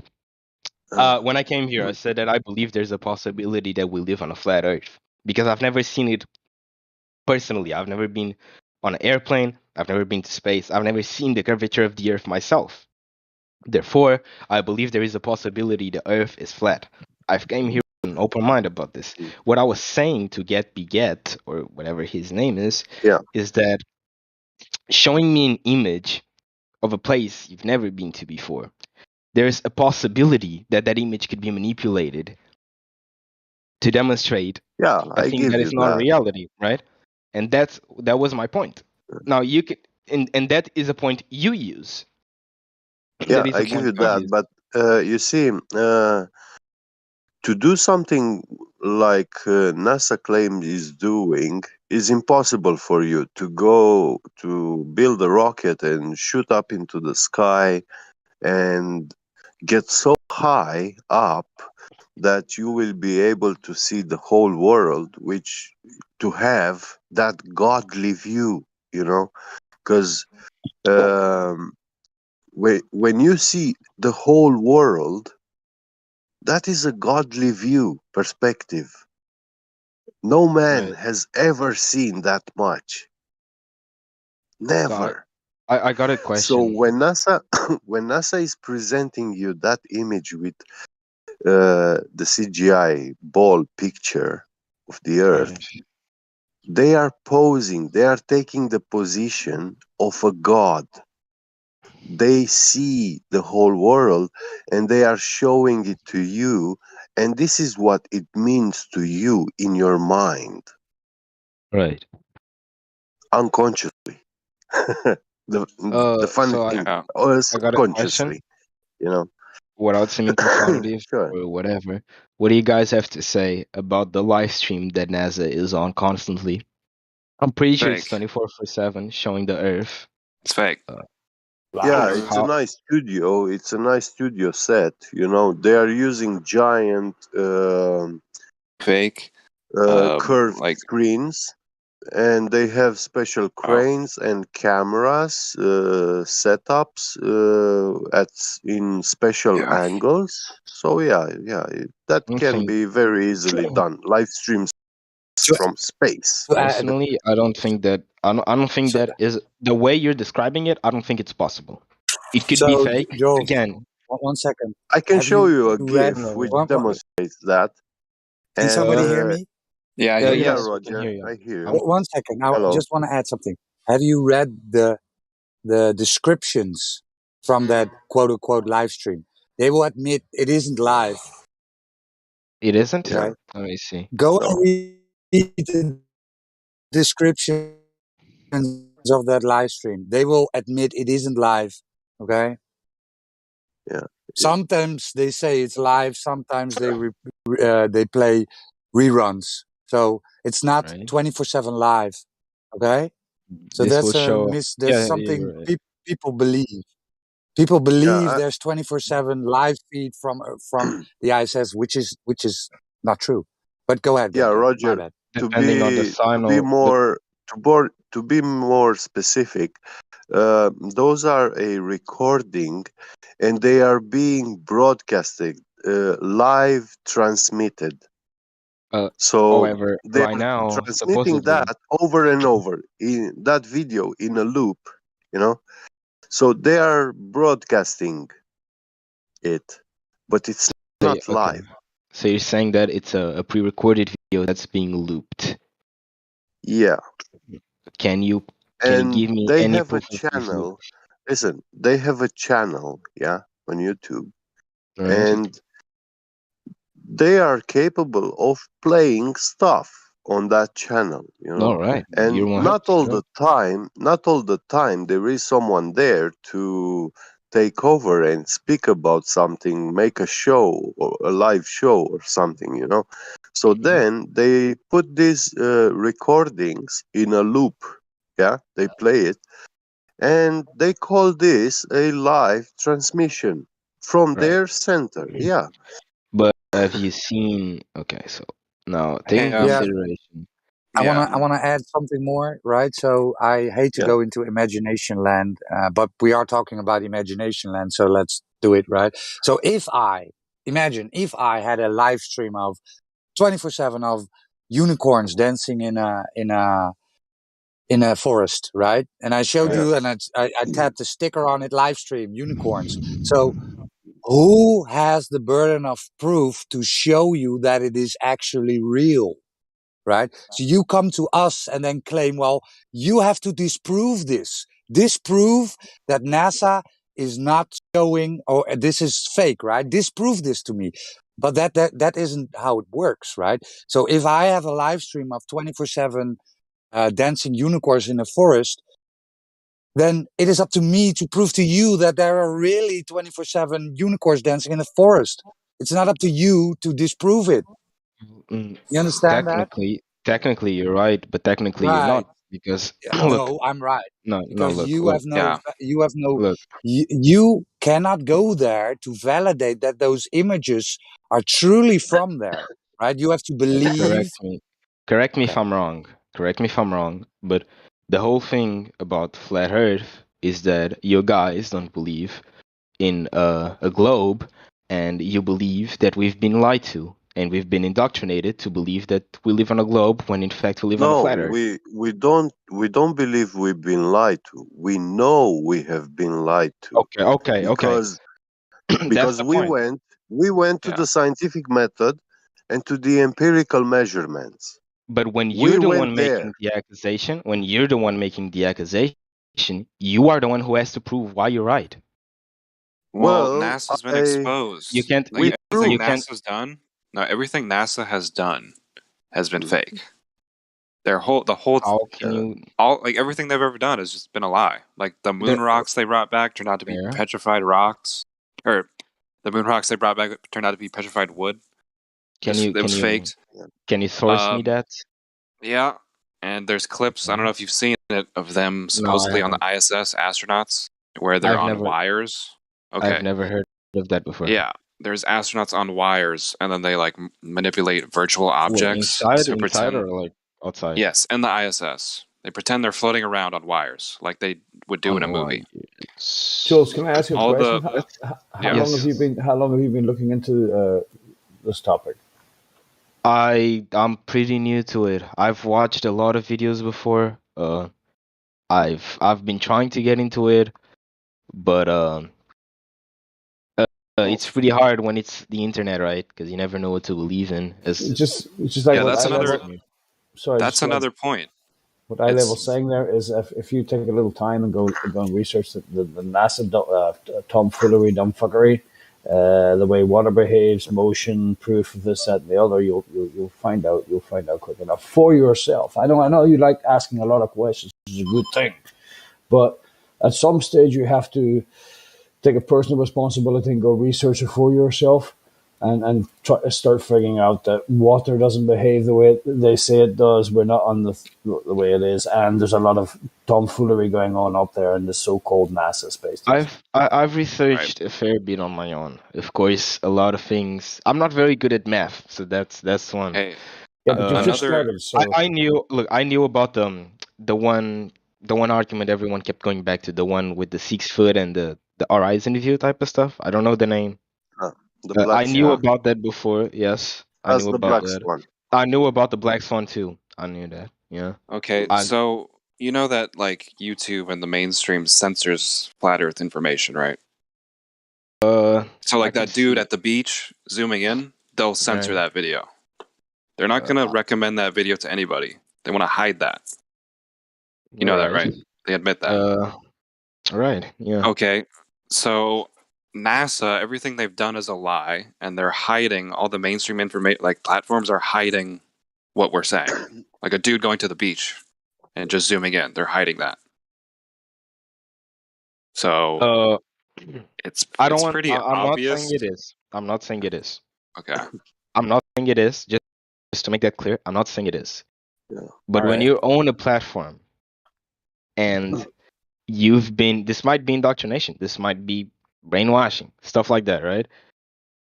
But you got to put yourself in the shoes of the big company that is known worldwide and that has to abide by certain. Well, that's the whole point. No, it has to abide by certain. How do you say it? How do you put this? Yeah, they can't by put out certain quote information. Unquote, no, right. Certain quote unquote common knowledge. Oh yeah, totally. They have to abide by certain common knowledge, quote unquote, right? So you could see why they would be taken down. They have to control the information, right? That's the whole point. It would point. be deemed as false information, quote unquote, right? I'm not sure if it is, but it would be deemed as by YouTube. Right, and that's the whole point. What would be deemed as false information? Somebody going to the beach and zooming in? Yeah. Oh, but the point, that's false information? Yeah. But the point why? that Because that falsifies the notion we live on a globe with a radius of 59 miles. Is that why? Because that's what it does. No, because at 1 foot, your horizon. No, I'm sorry. No. Your curve at of this Earth, point, no, you can't say you're not. 1.2 You can't miles. say it's not an attack. You're not even letting me explain myself. I'm trying to get you to see the point. No, right? bro. We keep dancing let me tell you and going first of all over the place and dancing around Let the me subject. tell you first The of all, you're subject not. is You're that trying you to need to look, have curvature for it to be a ball. We're went trying back to to that tell point you once how again. it has been falsified. Look, but you're what you're not trying to seeming do. to get that. No, I'm not trying to do anything. No, I'm trying what to you're do what I'm trying. doing. Oh my god, dog. Let me talk. No, So, you're talking over him. Stop doing that. Dog. Don't look, talk over him. Me? Yes. Yeah, you. He interrupted me. I was talking and he interrupted me. He was talking over me. It was not the other way around. My man. See, he's doing it again. Yeah, because I'm trying to get you back on the point. Okay. All this dance around you're doing is not helping Then let me get anybody back out. on the point. Then let me get back on the point. First of all, dog, what did you say again? You went back to that argument that I already explained that I cannot prove to you anything because I don't understand it properly. I know what you're trying to say. Exactly I the just point. don't So why understand are you how to trying prove to you're wrong. fight it? I'm not trying to fight that point. That point went a long time ago. We're not even talking about that anymore. All We're right? always talking about that. You spoke so much that I forgot what we were talking about. Can someone catch Really? me? Like, I didn't say a yes. whole lot. I'm just trying to establish that the horizon is not the curve of the Earth like you think it is. Okay, yeah, but Because if it that's was I just at remember one that's not foot even what I was saying. observation height, it would be noticeable at 1.2 miles away. It is not. Okay, cool. Therefore, You the said that Earth is for the not a seventh ball. time. Look, Yeah, I know it's chocolate cool. saying for Yes. the seventh time, I understand. Okay, I For understand you. that by the calculations, we should only be able to see 1.225 miles and not more, when in fact we're seeing 10 miles. Okay, cool. I understand. I cannot explain why. So stop going back to that point. Why does it bother you? Because we're trying to have a debate, and it's something So that's not going to lead us That's the anywhere. debate being done right there, bro. That's what you're not yeah, getting. yeah. Like That's what what? I'm trying to get to, bro. The debate's done. You need curvature. You have none. All right, Debate look. over. Yes, there is no curvature on a picture, therefore the Earth is flat, and fuck everything that we've learned until now. It's a curvature that is stating the Earth is flat, Good. bro. Look. Fuck You're I everything. getting enjoy. there Fuck I'm sorry. everything slowly. that's fake. I'm sorry Sure. for talking this way. I'm sorry for talking this way. I appreciate everyone else that's talking to me and actually trying to explain me stuff. This dude is not. This dude Okay, is well, not. hold on. Oh, feel it. If Look. Let me proving, just say something. Feeling. Let me You just say something. misunderstand Let me. me just say something all real right, quick, bro. bro. Dog, you're trying to force your idea Yeah, on me. you go That's ahead, not man. going to I'm happen. going back to my Look, break. that's not going to happen, bro. You're trying to force your idea on me. Nobody's forcing shit. You're trying to. You're damn well trying to. Not That's all really. you've been trying to do. That's not going to happen, bro. Not really. What I would actually like you to do is prove that we actually live on a ball, that we could all Okay, wrap this up. that's cool. But being That's that you cool. I'm can't, not. right? I mean, you like you said, you can't, right? See, So that's the point. it's a weird place that we're at, where Right? you It is. and It most is of the because world thinks that we live on a ball, but that's nobody can crazy. prove that. Yeah, that's crazy. But I you know, don't I even know understand what I'm we're talking about. annoying. I understand you don't want to hear me anymore, but the problem is, it's your problem. The fact Cool. is that your side is making a positive claim that we live on a ball that has been debunked. So unless you can provide some sort of measurement for curvature, establishing that your horizon is the physical leading edge of a sphere, then we're at a crux. Okay, you're right. You won the argument. Congratulations. Now let me go back to talking to the people I was talking to. Feelings. Okay. Joel, No, bro. I look, just look. Being completely honest, I just don't want to talk to you, dog. I was enjoying talking to the other people. I was finding it very. I was wait, learning. Yeah, I Okay. stop know. I'm making sure you would claims. enjoy people letting Joel, you talk all over the place and wander all over the place, talk about this, talk about that. But when it comes to the foundation of your argument, you guys don't want to talk about it much. It's very noticeable. You're not the first one to do it. You're not fucking anybody, right? Right. Cool. You're not anybody teaching us anything here. Right. So I'm Very cool. sorry if I'm annoying. I'm sorry if you don't like me, but I'm just trying to establish the fact that you I can't don't. prove the live on the I don't ball. give a fuck, Nobody dog. has. You are not important. I don't care. You don't Good. bother me, bro. I don't need to be important. Jobs, That's cool, The bro. fact that you're listen. walking around every day on a flat stationary earth is what's important. That's what's Okay. important. Thank you. Yes. Okay. I'll leave you alone now. I don't want Yes. to stir up any Get. more feelings. Yes. Chocolate Sane is a very pragmatic person, and he's a very good person to talk to. You get to learn something if you do so. Um, so I recommend you. You know, he took you like you're defending the globe. Obviously, you told us before that you're not capable of doing so because you don't know much math. You're not an expert. Yeah. Then also about sciences. All right. And when we talk about observations, yeah, we talk about the physics of light, you know. And if you are not an expert, then it's very hard to even have an argument, because it's one person coming with scientific arguments against a person who have blind beliefs. It's fanatic, science is not something of his interest. He just chooses to believe something, whether it's true or not, and you can't have an argument, between the two sides. Right. My It's point is, impossible. Yeah. at this point, we were not having an argument Yeah. even. You know what was happening is that I had questions. I asked those questions. You told me why it wasn't possible and why you think I'm wrong, right? Yeah. I am learning with your answers. Hey, Jules. That Jules, was what. Yes, how's it going, man? I'm all right. What about you? Good, good. So you believe in the globe model, right? I'm inclined to that option.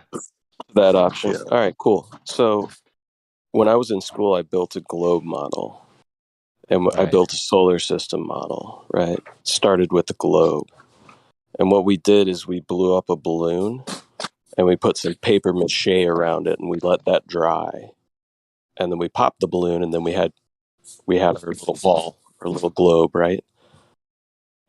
And then we painted on all the continents, and then we created other little balls, same way, and we created a solar system model. So would you say step one of building the globe model was to first create the ball? So what I say that to build the globe model is to first create the ball. Right, just a simple thing exercise that I did when I was in grade school, right? So the first thing we had to do was to create the that paper mache heliocentric ball, model. right? Yeah. I'd say that you should. I never did that, mainly because I'm not from the U.S. I think, but I'd say that if I had But to you build a understand what solar, we did, though. yes, I just said that you'd start by the sun. I think because that's center, correct? But we were building a globe model. Okay, just the right? globe. Okay, yeah. Then you Just the start globe. by the ball, right? Right. So we start with the ball. Right. So really the whole argumentation, right? So you say you believe in a globe model. Most of the people in the room say they don't believe in the globe model, right? They think that the surface is flat and stationary. So that's where the argument starts, right? So in order for you to have this positive claim that we live on a globe, the first basic steps you need to do is establish the geometry of a ball or a sphere, right? Would you say that's the first thing you want to look for? No, I'm sorry. I was looking at the people in the voice text insulting me. All right. Someone's Well, insulting you, dude. Ignore I'm that. talking to you, right? So I'm taking time out of my day to have a conversation. I'm very sorry for that. I'm very sorry Yeah, for that. Yeah, no you worries. don't want to accuse a mod, Yeah. and especially Guys, nobody's parents, guy. I didn't Yeah, you need to accuse. relax, boy.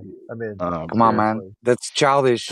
Getting somebody's That's parents in the conversation. nah, dog. You Okay. seeing what's happening. I cause feelings in Globers, bro. Yes. He's been attacking me for ever since I've No. been talking. No. No, okay. So let me just ask you something. Would you say that? Let me just ask you. It's a very simple question, and then I'll drop it. Okay. Sure. Okay. Would you say that me trying to have a conversation with Get Beget and him constantly asking me questions about my points and not even letting me answer them is not attacking me? No, because if you raise a point and you strawman the other side, right, then you Right. misrepresent the other side's argument, then somebody has the right to interject and say, well, that's not what I said, or that's wrong. You have the model wrong, or you have to be specific and correct when you're debating or arguing about something. It cannot be something out of the shaken out of your wrist and then, well, yeah, maybe something like that. So if people interrupt you, that's Right. probably because either you're misrepresenting or you have the facts wrong within the globe model. I mean, it's not attacking you, right? No problem. It's attacking the problem. argument. So You're right. okay, You're thank you. 100% And let's right. drop But the emotional thing. We are let me. talking about. Okay. Dropped. Right. But Awesome. the thing No, is, but I'm doesn't talking. drop it, but brings it back up again. No, I'm talking. I'm just going to say something because that's not what happened, dog. Dude, Let do you know it what tone go. police? Do you know what tone policing is? What? Look in the chat.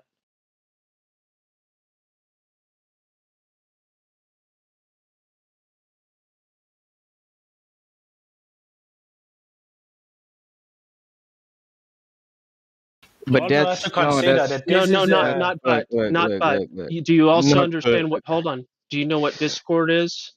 Oh, I know Do you what understand Discord how a is. server Mm-hmm. operates? Do you understand Right. the different roles that are within a server? Do you understand what a moderator is? Do I've you read the understand what rules. moderating a conversation is? Will you let me answer? Well, I asked you a bunch of questions. Did you hear any of Right. them? I heard all of them, and I answered yes to all of them. Yet you heard none of my responses. That's exactly what happened with Chocolate Because you were saying. That's talking why at the I'm same saying, time. and you're interrupting me. You were And that's talking at why the I'm same saying, time. and that's That's you're why. interrupting me again, and that's why Oh. I'm saying that Chocolate saying was. Bro, listen. This is. We can go back and forth over and over again. You're going to drop the issue of tone policing, okay, and move on. That's what you're going to do. Otherwise, this won't work out for you. That's what your answer will be. An action, not words. It's not going to Okay, work dog. if you're playing the buttered card all the time. Okay, bro. It's whatever. What? Who You're was doing I well talking so to? far, bro. Just stop. Okay. Let's If it's talk to all drop the argument, then everyone drops the argument. I was talking to someone. I don't know who it was. Who was I talking to? Napalm. That's who you're talking. Is he in the call? Napalm, do you still want to talk? I know. I'm very sorry for it. No worries, man. Sorry if I got noise in the background. No, So, it's okay. so as we were discussing, remember we were talking about the paper mache globe, right? And the first thing we'd have to establish is if we wanted to make that little globe, we're going to have to make the ball first, right? Sorry. You Do you said agree? what? Are you pay, bro? If you're not going to pay attention, I'm very you're not sorry. gonna- I was reading something else. I'm very sorry. yeah. Well, if you want to have a conversation, dude, just be civil and at least pay attention. So we first want to create and establish the ball or the sphere, right? If we're going to make a globe, would you Right. agree? Okay. Yes. So wouldn't you say if you have a belief that the Earth is a globe and we live in a solar system, that we go around the sun, that we spin once a day, we spin around the sun once every year. If you wanted to establish this kind of model, right, based on what you see here on Earth, the first thing you'd want to do is create that ball. Would you Correct. agree? Yes. So in order to create a ball, you have to have a curved surface, right? Right. So the surface of the ball is curving. So really the only argument to be had is whether the Earth's surface is curving or not. Do you know of anybody anywhere at any time who Of the has curvature and what method, and then you're going to ask me 2 more questions? measured it? No, No. the answer to those questions is all no. Right. So if there's no established curving surface of the Earth, what would lead you to believe in your everyday experience that it is curving? Okay. Well, first, because you're asking me if I know about them, if me knowing of any of these experiments does not mean they don't exist. I personally don't know. I haven't done research on it, but it doesn't Right. mean they can exist, right? So You can just on tell me your if you've done the research. just on your everyday experience, right? So you've been told that it was a globe, right? You've been given this image of it that you see in your classroom, all that stuff. I've been So given some other stuff, but yes. So aside from that information, you personally, what you experience on a daily basis, what you've seen, anything like that, do you experience any curvature or motion to the earth? Any curvature? Can you elaborate on that? Right. Do you experience If the any surface motion of was the earth? get, bro, I got it. Go ahead. Go ahead. So when I say, do you experience any curvature? Do you see any curvature? Right. If I was walking on a ball, I don't know if you've ever stood on a really small ball, right? Something like beach ball size. But it's not very easy to get your bearings. You really have to use your balance, right? Right. So in your everyday experience, I understand it's a much larger claimed ball. But what do you experience at all that would lead you to believe that what you've been told is the correct model? In my everyday life, I don't experience any of it. But my everyday life. So do you I know find it? someone mentioned it earlier, and it was that your life, what you're living, does not dictate what the others are living, right? And that's why we're having these arguments, which Correct. is Yeah. For most right. people, like, perception is reality, right? Like, they can be told that they live on a globe Earth, Exactly. right? And that the Earth is a ball, and then they can go up in an airplane, which doesn't even come close to high enough to see any type of curvature of the Earth.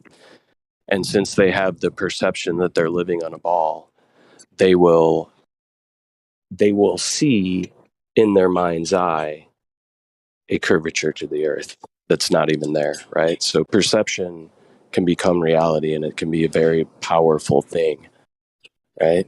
So the best thing about this argument is that it's an argument of geometry. It's an argument of measurement. And you can go out and you can observe the world for yourself. And that's why most of us are here, because we've gone out and we've physically tried to measure and or observe curvature to the earth. Have you ever done that before? If I've ever tried to see curvature on the horizon, yeah. Have you ever tried to go out and actually? I might have tried without the proper tools on a not prepared day, like just that random thought that comes into your mind. But not professionally. I've never gotten like out of my house and went to a beach and said, "Today I'm going to try and check the curvature of the Earth." I've never done that. Gotcha. Well, the funny thing is, when you do try to do this, what we find is that the model that we've been given, the numbers that we were provided for the curvature of the Earth, the claimed radius value, it doesn't comport to reality, right? And it's not just me that's done it. It's been many, many people all across the world. And everybody's coming to the same conclusion. The ones that go out and say, hey, what is this whole flat earth thing? What are these people claiming? You know, is there anything to this? Let me just go out and do some observations to see if what these people are saying either comports to reality or not. When I say these people, that can refer to people who perpetuate the globe model, or it could be to the people who claim that the Earth is a flat, stationary plane, right? So that would be a good place for you to start. If you're really honestly interested, is to go out and do some observations for yourself. So that, I know previously you had mentioned the word knowledge, saying you had knowledge of this or knowledge of that. Firsthand knowledge. You did refer to knowledge. It was quite a while ago. But the best way to have firsthand knowledge is to go out and do it for yourself, right?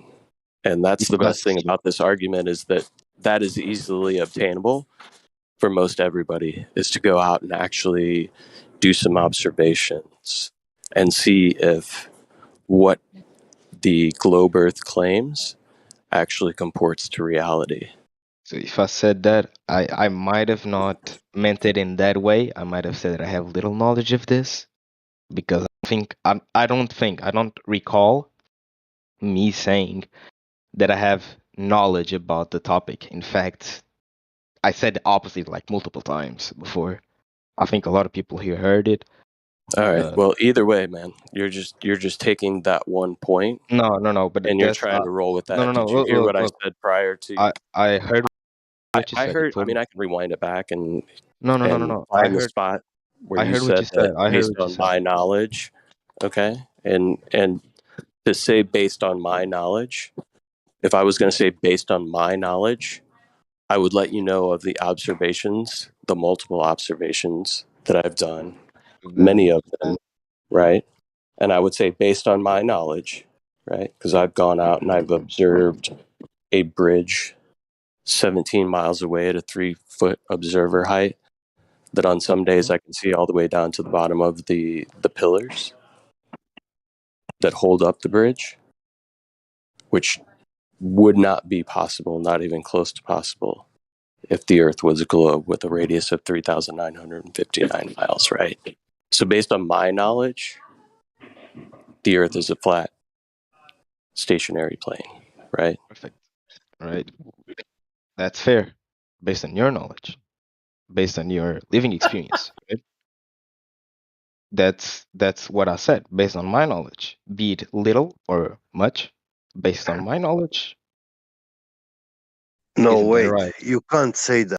You can't say that because you answer no to the three questions, and we already established that what you have is not knowledge, but is It's personal belief. belief. Yes. Right. And that Okay. is not knowledge. Then I worded it Belief is wrong. not knowledge. Then I might have worded it very wrong on what I meant. Okay? Yeah. I do reckon Okay. I have very little surface level, very, very little knowledge. I might know one thing Yeah. here or one thing there that have not been used on this argument. Yeah. And probably won't be used because, as said before, I've been away for around the past 20 hours. Yeah, And I give you that. You are tired. That's not the Yeah. problem. So let me just give you a quick example for both of you guys, right? So I have a belief that precision machining can get down to 1/16th of an inch of precision, right? I have a belief of that. But if I wanted to ask somebody, or if I wanted to have knowledge, I would either go to somebody that does precision machining and either trust their word for it, right, directly, right. go to their factory, see what they do, see all of that stuff, or I could get a job there and start to do it myself, and then I definitely have knowledge. But if I wanted to know about precision machining, and I believed that it could get down to the precision of 1/16th of an inch, I could ask somebody like Get Beget, and Get Beget would say, Yeah. "Oh, we can get way more precise than that." Yes. Right? And I will tell you, okay, Because he has knowledge. give me the technical drawing of the precision part you need to make, and I will make it for you. I will just cut it, you know, precisely to those dimensions, and we will measure it using measuring instrument, ultra precision measuring instruments, and we will also give you the exact measurements, yeah, which you will find that they will conform within those tolerances that you included, 16th of an inch. So yeah. So, which this all leads us back to me wording my words wrong. Is that it? No, it's not necessarily about wording your words wrong. It's about you understanding the difference between knowledge and belief. And if you actually legitimately, honestly want to have more knowledge just for yourself, I mean, you could go out and you could maybe prove that it's a globe, right? But you prove it to yourself, and then you have knowledge, right? That's knowledge. That's where you start to gain wisdom on something. All we're asking is if you're truthful and you're honest and you really want to look into this, there's certainly ways that you can physically go out in the world, the thing that we're talking about, and put the claims to the test. Put the flat earth claim to the test. Put the globe earth claim to the test. Go in there not giving a crap whether it's one way or the other and just try to figure out for yourself what this place is. For example, when we speak about the heliocentric model, we are talking about a ball, actually a set of balls spinning around each other and floating in a vacuum. So we need a demonstration that you can have, like when you go somewhere and you see a lake, yeah, the lakes are filled with water. But let's say we make a lake filled with vacuum, nothing. And now you have to throw a ball inside there, and it should be floating into nothing. So we don't have this physical demonstration of something being able to float in nothing.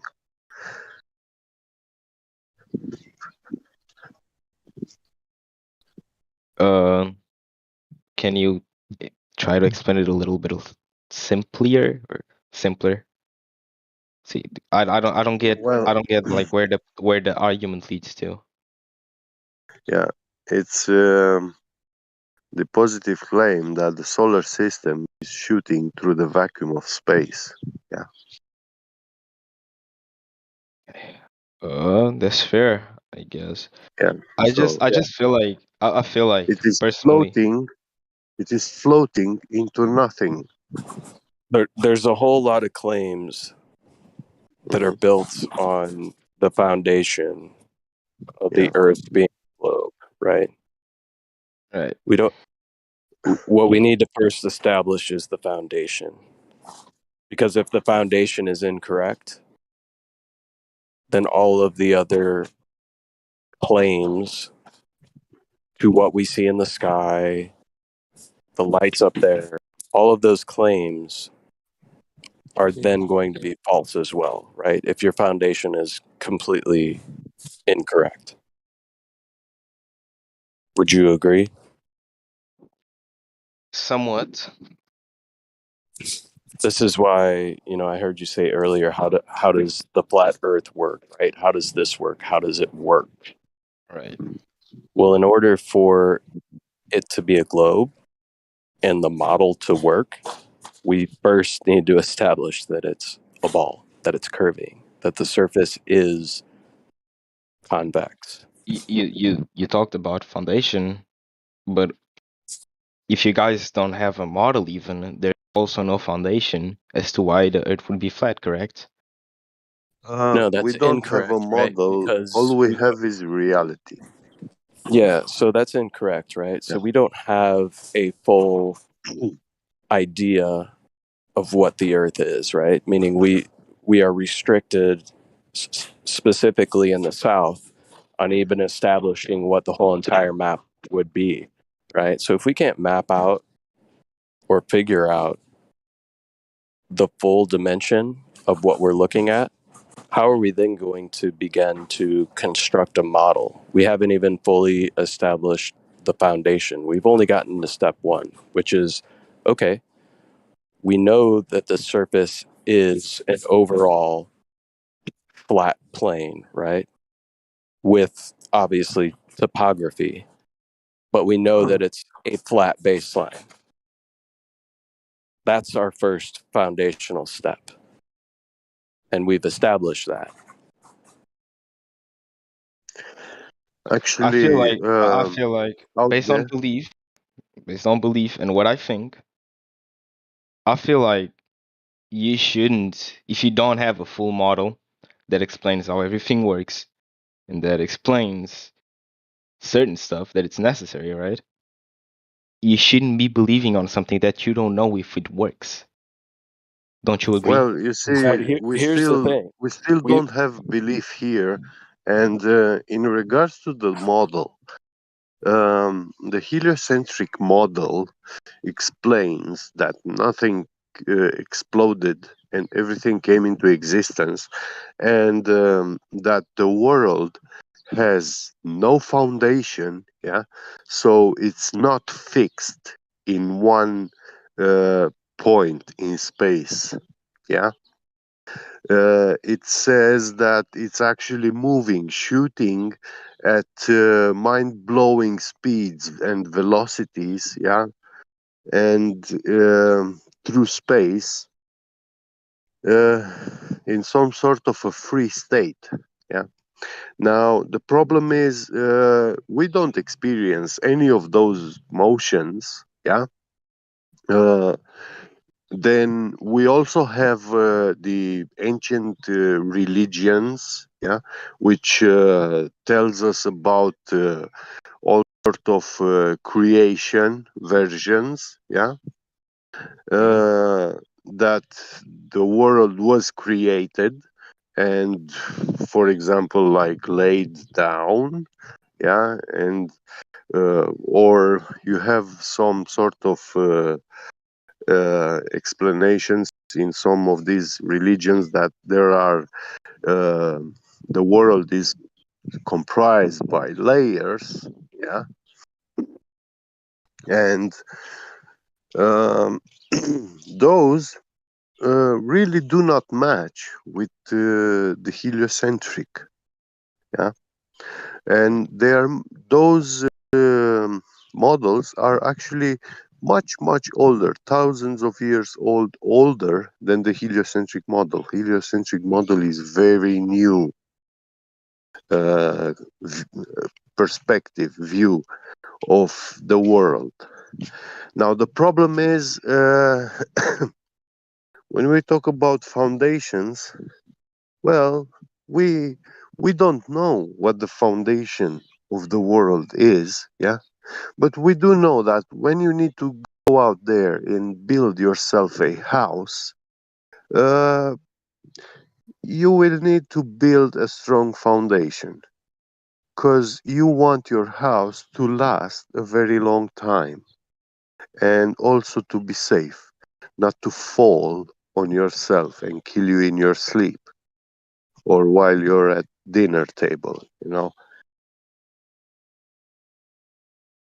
And Yeah. to actually have a house, we have to build it, yeah.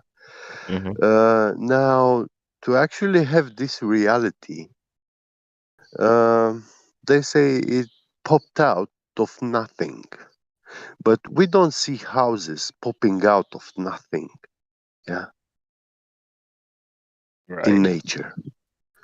Because if that were the case of reality, that everything comes into existence magically, you know, popping out into existence, then why the hell do we need to manufacture stuff? So can I say something? Go ahead. Based on your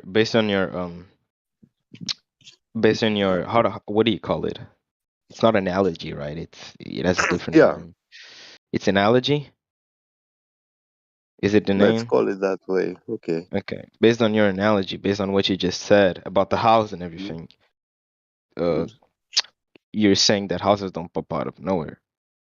And I Yeah, understand the flat Earth is trying to build a house, therefore trying to construct on yeah, what is actually true, correct? On what the flat Earth is yeah. about. But You you guys see, haven't figured everything out, but you don't. we Let me don't just. listen. Yeah, I just want to add this quickly, and then I let you continue Yeah. your thought. Hold your thought, please.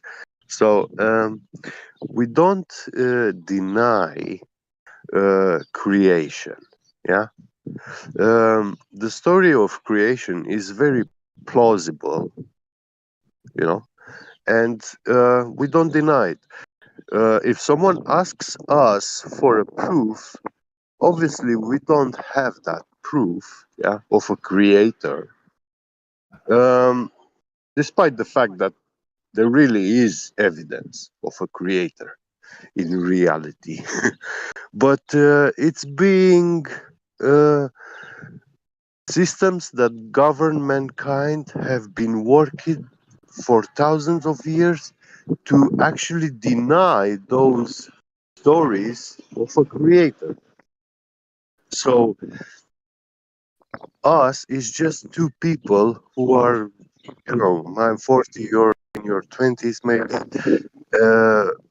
Our lifetime together is a very, very tiny, small part from the time in comparison with the time that these people had, to actually build arguments and denial stories. They had thousands of years, Hmm. you know. Yeah, so I wanna. So So your contention is that there is no quote unquote flat Earth model. yeah, Because of there is no yeah. flat Earth model, Earth is still a globe. Is that what I'm hearing? No, that's not what I said. No, no. My idea is that I've heard multiple times people say that in this voice chat. I've heard multiple times people say that the flat Earth model or the flat Earth itself existing isn't an idea; it's the truth. Right.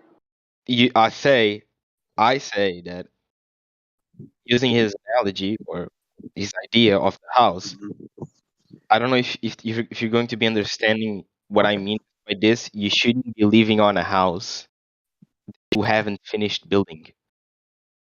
A house with no walls and no roof isn't exactly a house, is it? It's just a Understand. problem. Yeah, Understand. But so let us. If you actually measure something, right? It doesn't matter um, what the rest is, right? If you measure your foot, you actually know the size of your foot, right? It's not a belief. Hmm. It's knowing the measurements. Yes, yes. Okay, so if we measure the surface of Earth and mostly water and it's all flat, then I don't have to come up with an idea or a story about what Earth actually yeah, is, right? I can tell you, well, what I observe is a flat, non-rotating Earth, and what I measure is that it's not curving, right? So it's Hmm. likely a flat, a level plane, Likely. You right? said likely. Because there is no curvature. I mean, it could yeah, be, Right. listen, it could be a very big ball, could be a very big ball, but Good. then we have a lot of other troubles and problems when we look at the heliocentric model, right? So the Hmm. claim on the table, we don't make that claim. That the claim on the table is that yeah, Earth is a ball with a certain dimension. It has a fixed radius. That is the claim, right? Hmm. And yeah, you can then go outside and actually try and prove that claim, and then, well, maybe it is a ball, maybe it's not a ball. You can test this, right? We are Hmm. yeah. saying that it's not a We, ball, yeah, Roger. We do have but the it is, means to test right? if it is a ball, and uh, the technological advancements that we have today of in measuring stuff. Um, we never had such precise measuring instruments as we have today. And these instruments, all of them, they are showing no curvature, no rotation, yeah, no constant acceleration. So when you are standing still on the ground, any velocity measuring instrument will show you that you are standing still, zero velocity. How can you actually be moving with 66,000 miles an hour? Yeah. And this is rotation, angular speed, Right. tangential speed. I have a Yeah. question. Which Uh, is actually a constant acceleration reference frame. So when you are rotating, you are in a constant acceleration reference frame. And acceleration, man, there are so many kinds of accelerometers, yeah, that you can measure the acceleration of an object. Magically, they ask us to ignore all that, yeah, and to believe it, despite the fact that the instruments, the devices, they show us that we don't move. Mhm. What about stars, for example? Because if you let Yeah, a the stars camera are out lighting. outside, It's very simple. With the stars in the sky, is very simple. Very, very simple. And I'm not going to go any further than that. They are tiny lights in the sky, and they rotate in cycles, repeating cycles, clockwork precision. right? But where And do those? this is the foundation of the Saros cycles. This is the Saros cycles is actually the knowledge which even NASA uses these Saros cycles to make all the predictions about the heavens. Yeah, to predict, to say they say they predict, but they don't.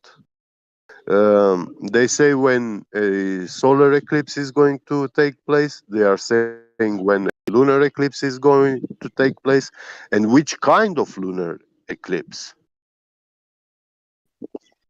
So What these about? are cycles, these solar and lunar eclipses, they have been observed by mankind for thousands of years. They recorded it, and they found that they precisely repeat themselves. So when you're saying, "Oh, next year this year we're gonna have a hybrid solar eclipse in Australia," that's not a prediction. That is a post-diction. Okay, I get what you mean. Yeah. I got another question based on. Do you guys believe? Does anyone here believe that there is an outer space? I'm assuming Like not. that What do you mean? An outer. infinite vacuum of space with Yes. infinite galaxies and planets and aliens and stuff. Yes. No, Yes. nobody believes that How do bullshit here. how do how does the flat Earth explain asteroids and comets and stuff like that falling onto Earth? I don't know. They are shooting stars. I don't know what they are. I never caught one, you know. And if NASA says that they caught a shooting star, yeah, and they have it somewhere, well, obviously they are not showing it to us. And whenever they are showing is some sort of rock, yeah, like it's coming from Mars or from the moon or whatever, most often it happens that is a petrified wood or stuff like this, rocks which you really find here in the world. Yeah, let But me there's but emphasize there's again, right? but I don't want. I there's want cases. Can I just to. say My this? bad. Yes, shoot. Uh, based on this topic still, but there are cases of this objects that we don't know where they come from, destroying houses of civilians that apparently did nothing, right? So how is that explained as well? Would you say it's a Let me scheme from the government to hide that now. there is? Let me take it back, right? Because the Earth is what it is, right? Rocks from the sky does not prove what the Earth is. Yeah. Measurements of the surface do. So whatever these things that you think they are, right? Because Mhm. you've probably seen a quote unquote shooting star through the sky, right? That's what we all witnessed at one day. But I've never witnessed one hit the Earth. The only time I saw they claim it was hitting Earth was on television, right? So Yeah. it could be anything, okay? That and again, the most important thing is things falling from the sky does not prove what the Earth is.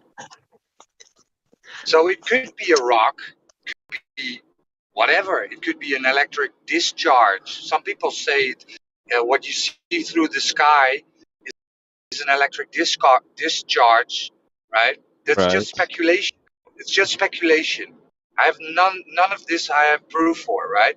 Even I don't have proof for what is falling from the sky. Neither do you, right? They tell you it's I this, but you no don't have idea. any proof. It doesn't prove what the Earth is. Yeah,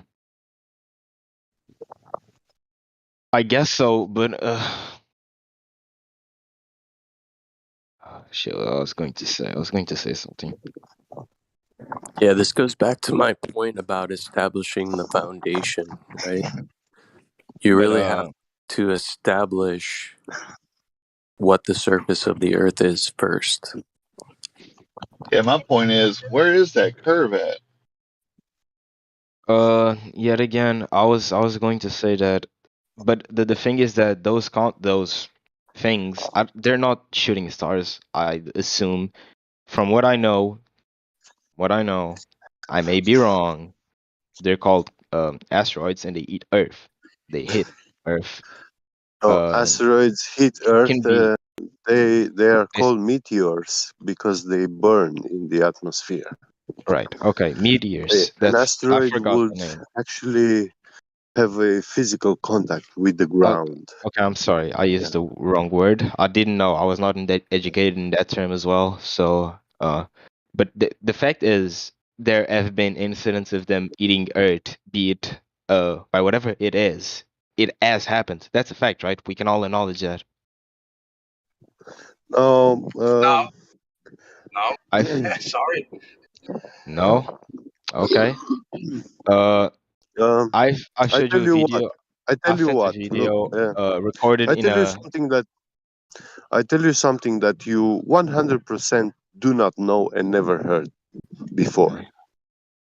Uh, we have mythological stories, like in Greek mythology, where they say, people say those in those stories, that, for example, when volcanoes explode, erupt, yeah, they shoot out material up in the sky so high that they will never fall back down, those stones and rocks. Yeah. Uh, how can this be actually happening? I would say, yeah, we all see in laboratory, for example, quantum locking effect. Do you know what quantum locking is? No. I'd like for you Yeah, to explain it. when you take a superconductor, a semiconductor, you cool it down to extreme temperatures, and then when you place it on top of a magnet, it will float above that magnet. Yeah, as long as this object is very cold.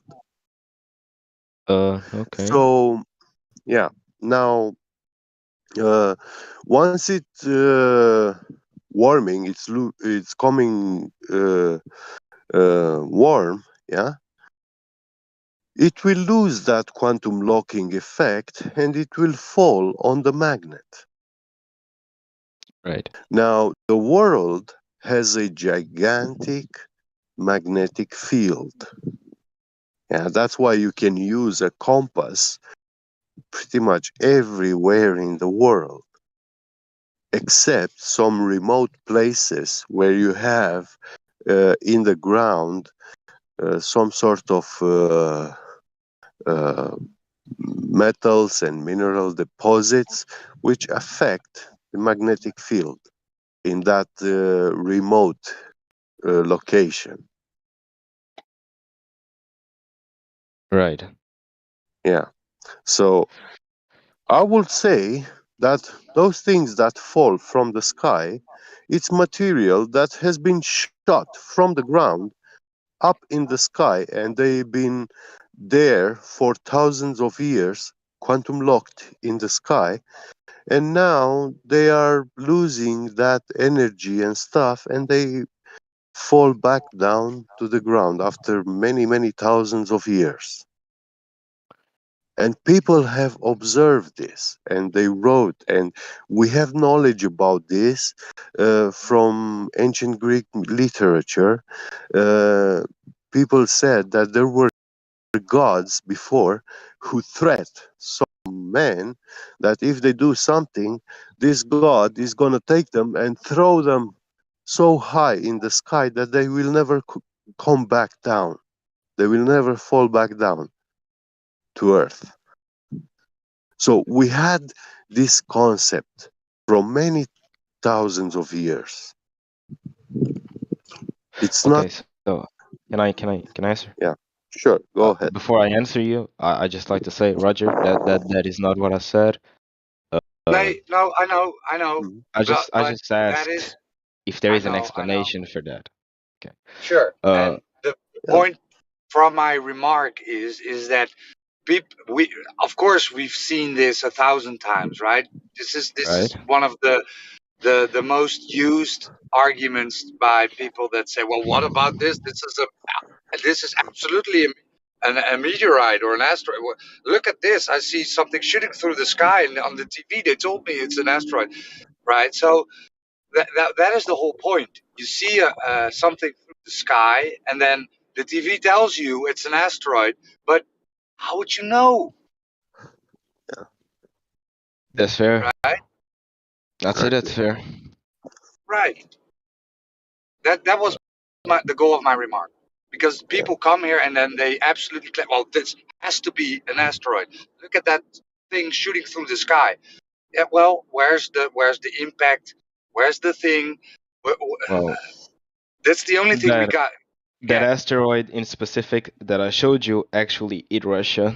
You can search it up if you want. I'll link you to it. Oh, the Chelyabinsk Yes, it asteroid actually. meteorite that exploded in the sky. Well, that for me personally, that one isn't a meteorite. That one is actually the Russian military test. Yeah, in 2010, they launched a ICBM. It's a intercontinental ballistic missile with nuclear propulsion. Yeah, so this means that once you launch this missile, it's capable of flying, maintaining flight 1,000 years. So it can fly continuously for 1,000 years. It was a hypersonic missile, and it was flying Mach 20, something like that.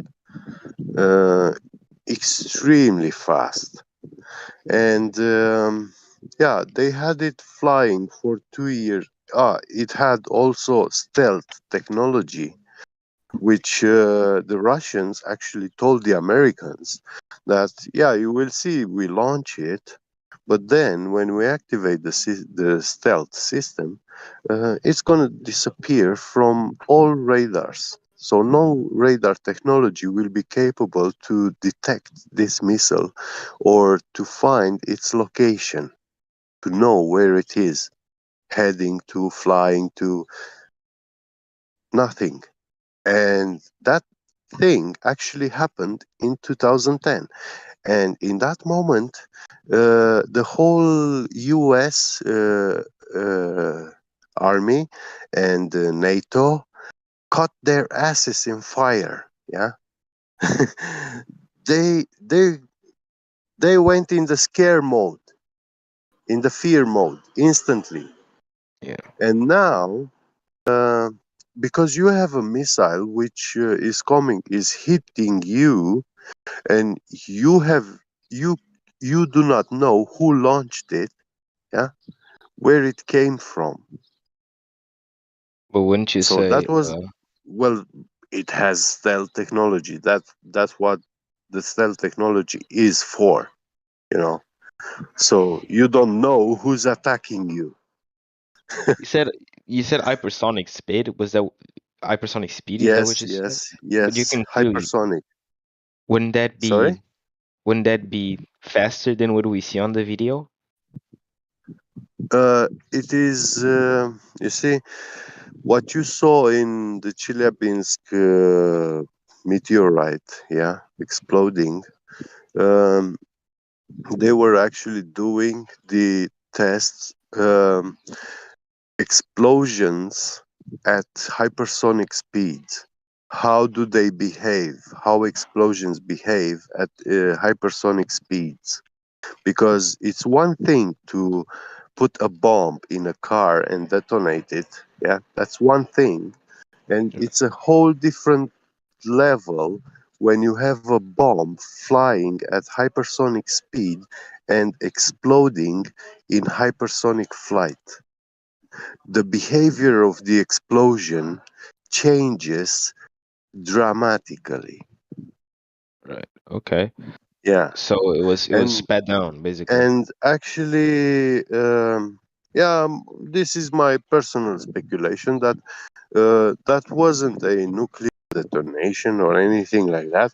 It was the self-destruct mechanism activated in hypersonic flight. They tested a small explosion in hypersonic flight, and it showed that a tiny explosion actually uh, devastated, yeah, a very uh, big area, because you can see like a line across the sky, a line of fire in the sky, yeah. Yes. So imagine that shooting through a whole city, yeah. Yes. So it's gonna burn and vaporize everything in its path. But I don't know. I don't know. Now I'm going into an area that I don't know. You seem to know about this case. So I'll ask you, what was found on the ground?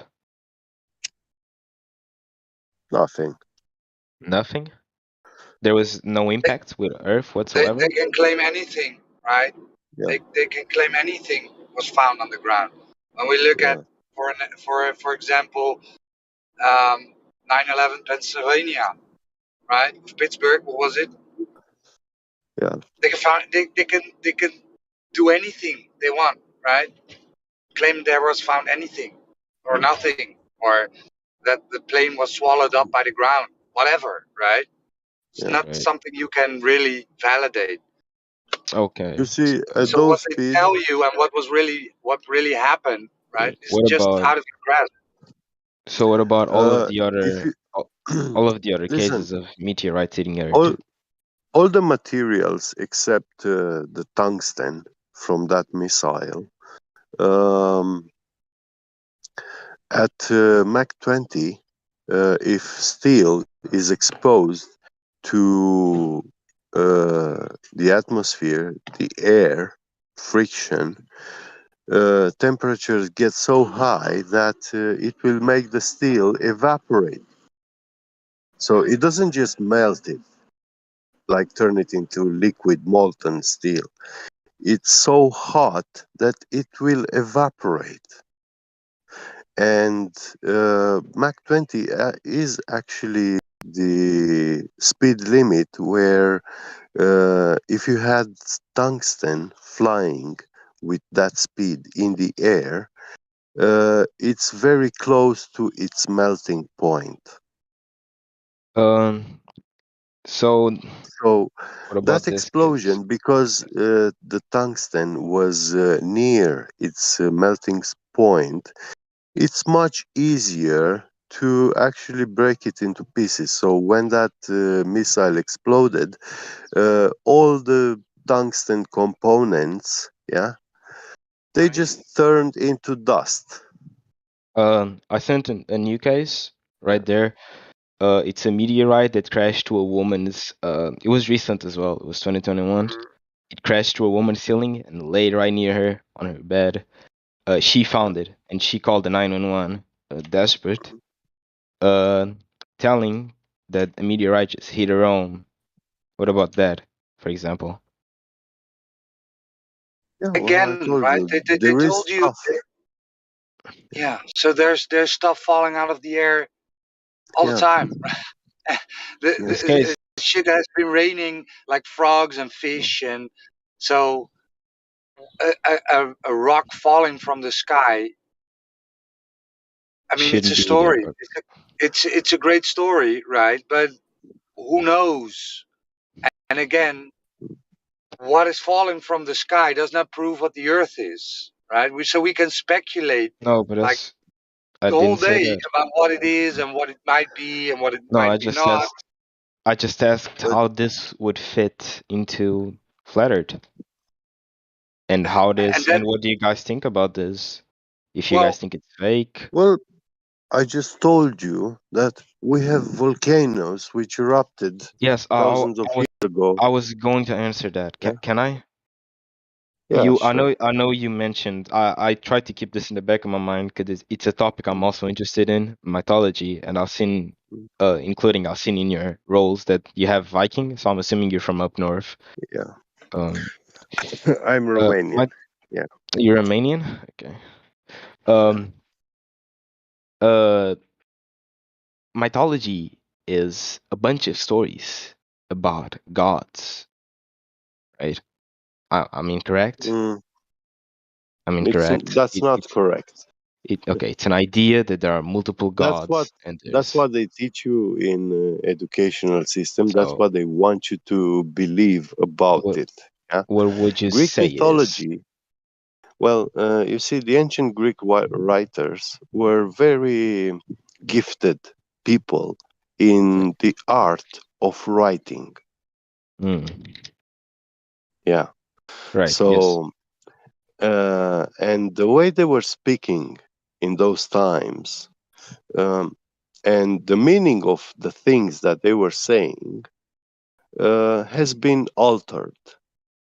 So Okay, that's fair. the language evolved, yeah, in such a manner that today you think those are tooth fairy and gods stories, yeah, stories about gods, but they are actually not.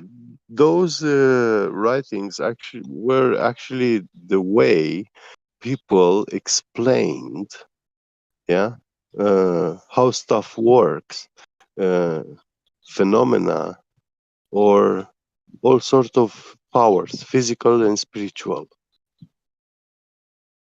Right. Yeah. Um, so you're saying it is. Can you simplify it? See you, Roger. It was fun talking to you, by the way. I'm sorry if I caused any trouble. Uh, back to the topic. What would you say? A mythology is simplifying it, because Well, by definition, it's a junction, or say a lot of myths together, multiple stories about myths, right? That's the definition of yeah, mythology, but of the word mythology. I say I say they are actually scientific. There is a story where a god is threatening someone, a demigod, that if he's going to help the Trojans, yeah, not the Trojans, if he's going to help these people from the city of Troy, uh, he's gonna take him and throw him up into the sky so high that he will never fall back down to the ground. And you see, this is actually a scientific description of how this world works, the mechanism. Yeah. So it's saying that if something gets at very, very high altitude, you can get to a point where you're not going to fall back down to the ground. But it doesn't tell us how and why. It just tells us that this is what's happening. And it tells us that these are godly powers. Godly powers is like the inner workings of reality.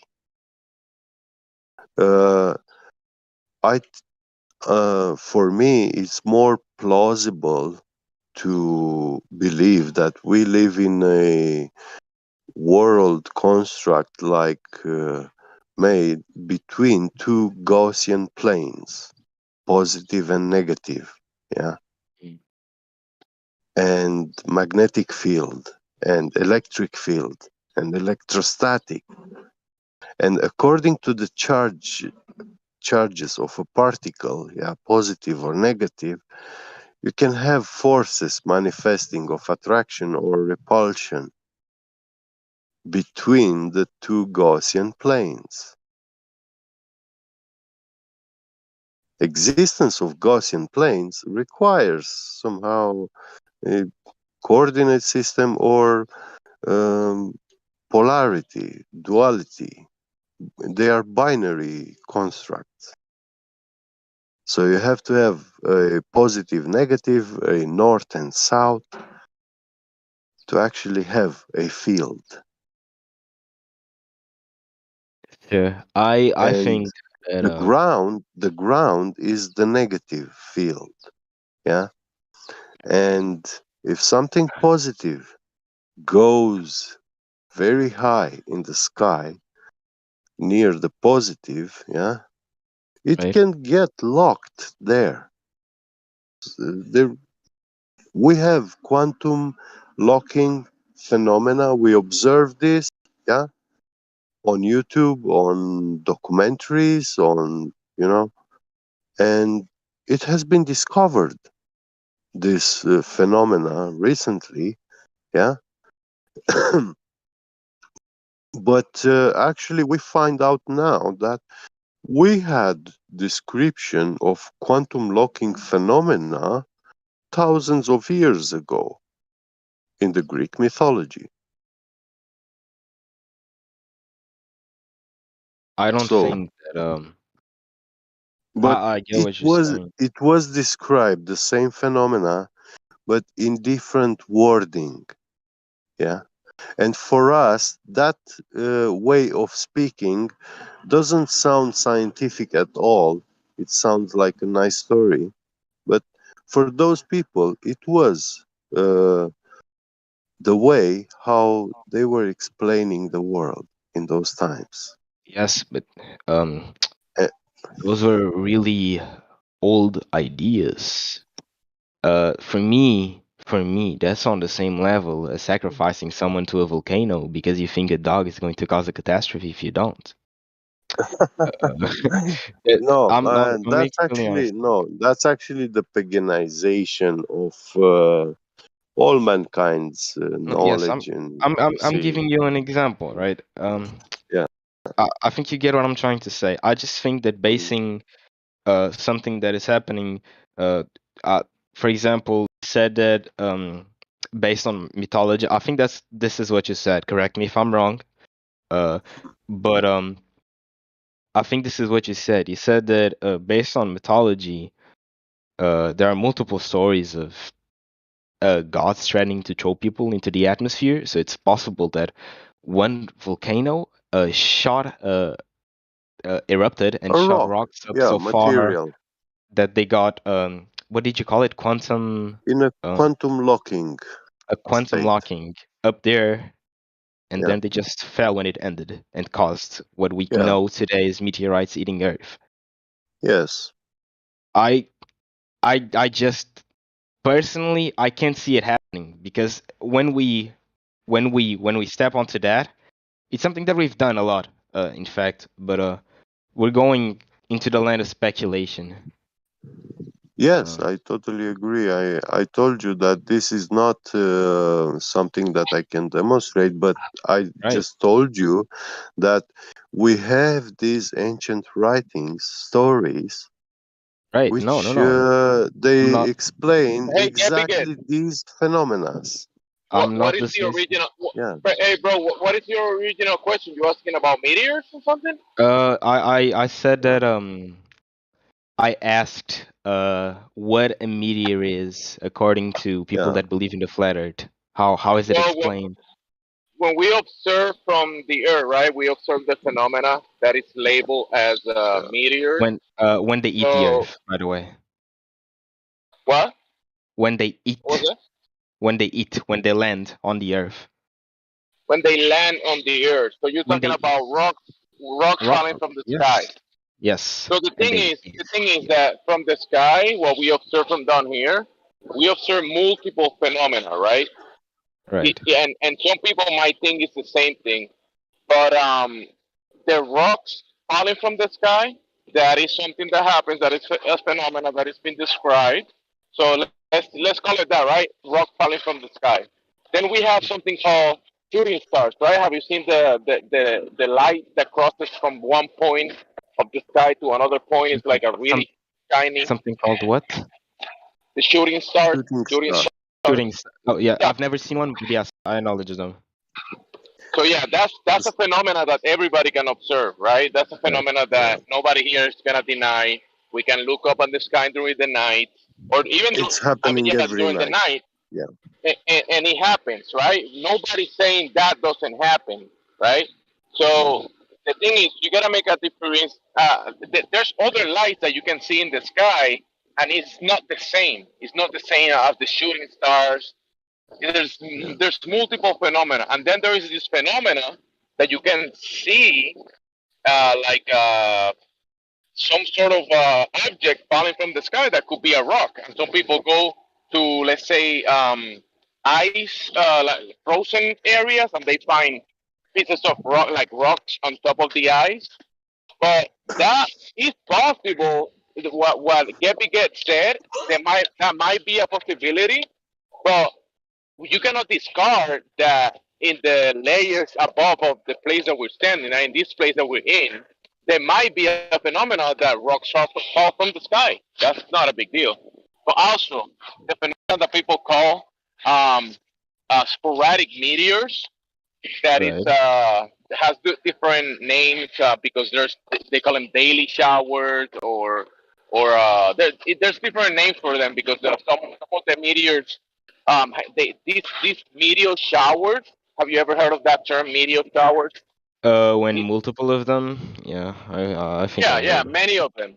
Yeah, Right. so this phenomena happens and it's pretty common, right? The thing is Mm-hmm. that it's been research that has been done to find out when this like just to look about how this phenomena happens. And the thing that you can do is basically observations, right? So there's been researchers, they have set up cameras, and it's very actually kind of like not just any regular camera. They call them I'm sorry, I'm doing something else while talking, but they That's call it okay. electro optical infrared cameras. And some of the researchers, they set up like three of these cameras at three different locations, like 6 kilometers apart from each other. So when you set them up separately, but you link them, you have a bigger angle of view of the sky. You get what I'm saying? Like you have two Yeah. eyes or three eyes looking at the sky from different positions. Yeah, you So get a Was depth that a question? vision. no, I'm just saying. I'm Oh, just narrating. okay. Okay, so these researchers, they set up multiple of these cameras separated from each other to have a bigger angle of the sky, right? To Right. observe, they were doing research about the phenomena that we call meteors, which is lights that we see crossing the sky. Hopefully, you can maybe Google it or whatever, or watch some videos so you can see the phenomena. Right now, I cannot share any information That's okay. because I'm doing something else with my hands. I'm busy, but I'm talking at the same time. But the thing is that they came to a conclusion that what we call sporadic meteors, even daily showers, meteor showers, um, and the phenomena when it's observed and they have this big angle of the sky and they're looking at it, they concluded that all the meteors come the phenomena are sourced from, they call it 6 radiant sources. And they name them, they call it helion, anti-helion, south apex, north apex, and there's other 2 names right now I cannot remember. But what we call the meteor phenomena, the sporadic meteors, they all come from 6 specific sources of the sky. They call them radiant sources. And it changes within the year because, as you can observe, the sky moves. You see the sky, right? The stars move, they rotate, Yes, and there's yes, cycles yes. of the stars. Also, the 6 radiant sources have cycles, and they move from. They kind of like move position, and it goes with the what we call the seasons of the year. So it's very interesting. It's kind of in depth research, and they're not flat earthers or anything like that. They just have like a lot of information about observations of this. But they say that yeah, the sporadic meteors they come from 6 radiant sources, and the only thing that I think their conclusion is a little flawed because they're pre-assuming that the ground they're standing on it's spinning, right, and it's curving. So their conclusion is kind of flawed because they have a presupposition that they are standing on a spinning ball. So I think their conclusion at the end is kind of flawed. But when you actually just you take the observation into account and you can actually set up devices like they did. You can set up cameras, electro optical cameras that gives you like an electrical spectrum of what's happening above, right? It's not just a regular camera. This is special equipment. Yeah, And it's like there is a source where all these shooting stars and meteors are coming from, which is totally against the heliocentric model, because in the heliocentric model, the source is omnidirectional. I mean, it's coming from all the directions, yeah, you know? Yeah. yeah, it's right in But, the heliocentric model. You're in a ball spinning through space. So yeah, these pieces of rock are falling from everywhere, right, randomly. yeah, But yeah, yeah. in reality, when you do the observation, these phenomena is happening at a very specific positions in Yeah, the you sky, according to and their trajectories, you can see that they are all coming from a source. They pinpoint to let's say 6 sources. 6 sources, yes, Yeah, yeah, yep, and and that's a very those sources, those, interesting yeah, phenomenon. yeah. Oh my God, I got a bumblebee inside my car. I don't want to bother him. I'm gonna try to take a So, but picture. He's on my You seat. have is a this visitor. is this based on the flat Earth model? No, this is actually research that No, was done by researchers. So this is based So on. that has nothing. Nobody was astronomers. claiming. No, it's basing on people setting up equipment on the ground and looking at the sky. That's what it's based on. Yeah, yeah. I appreciate the explanation. I don't think that was what I was expecting though. Of course, you never heard of this before because Uh, you haven't seen the research. There is I paper haven't. research I about this. haven't. Yeah, it's not a big deal. But what you're saying is that they come from outer space nonetheless, correct? No. The sky. You know when you look up I and you see the Sky. sky. Yes. Okay. Yeah, the Yes. sky. So yeah, the sky. What we observe as the sun, the moon, the luminaries. Those are layers that are above us, right? In Right. between the ground and the sky is you standing on the ground and your head is in the air, right? Right. So the ground is positive. The ground is negative. The sky or whatever influx is coming from the sky towards the ground. So people call it positive and negative, right? The air is Mm. positive, the ground is negative. But there is in between those two, you are standing in this place, right? And then Right. when you look up and you observe the phenomena that we call the luminaries, the cycles of the moon, the sun, the stars, the phenomena we call sporadic meteors, all that phenomena is happening in layers above your head, up above in the sky, right?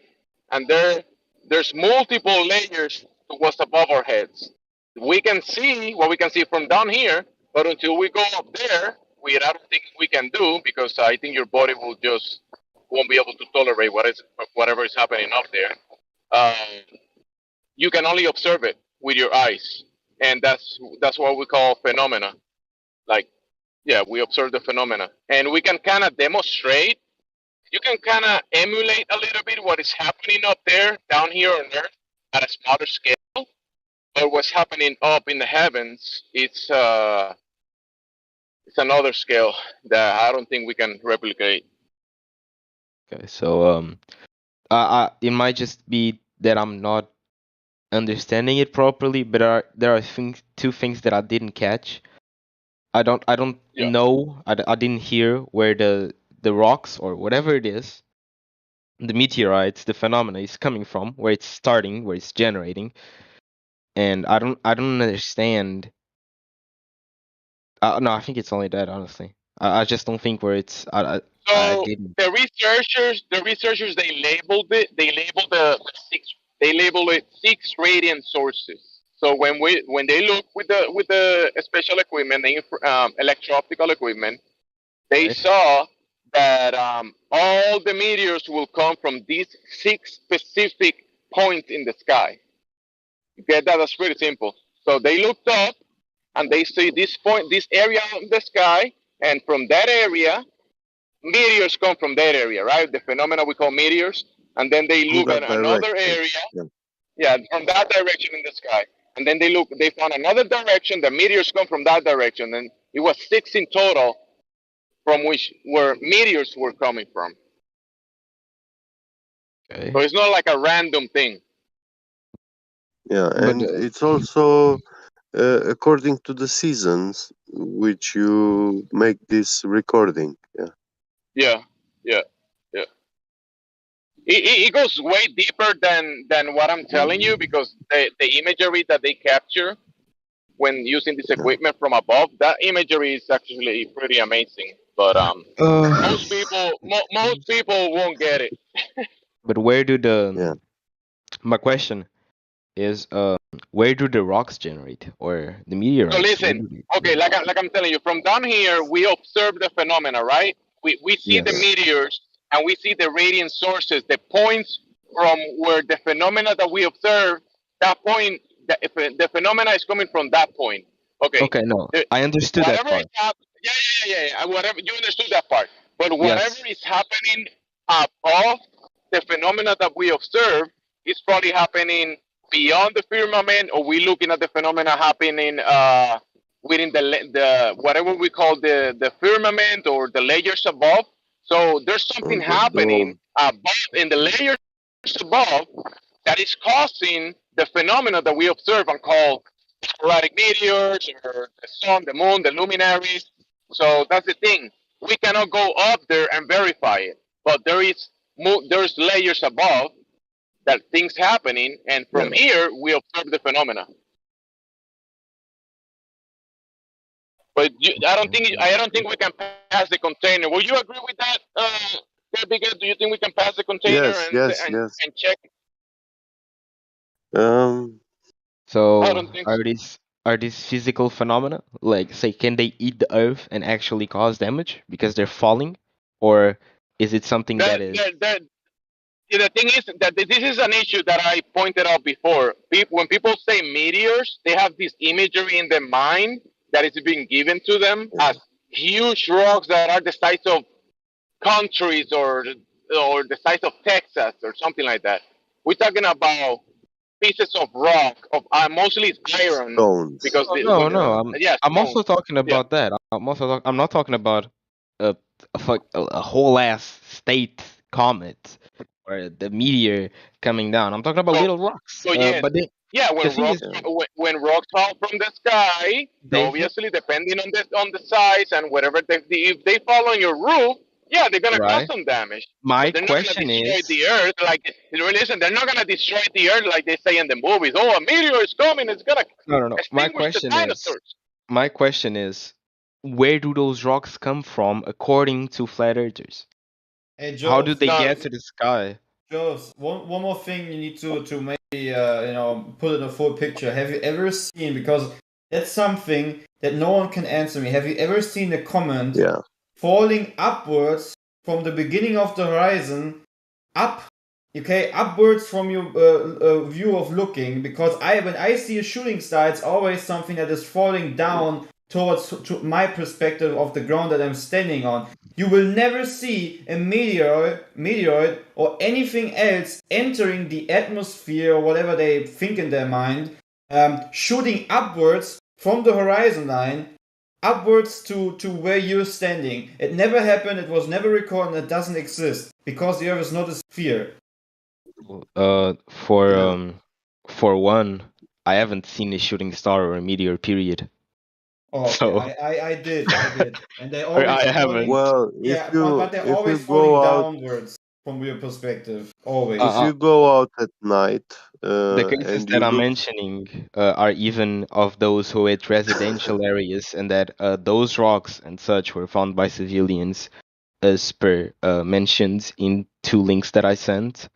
One was what's the name of the place? I won't pronounce it correctly. Yeah, bro. Rocks can fall from the sky. That doesn't mean you live on a spinning globe, bro.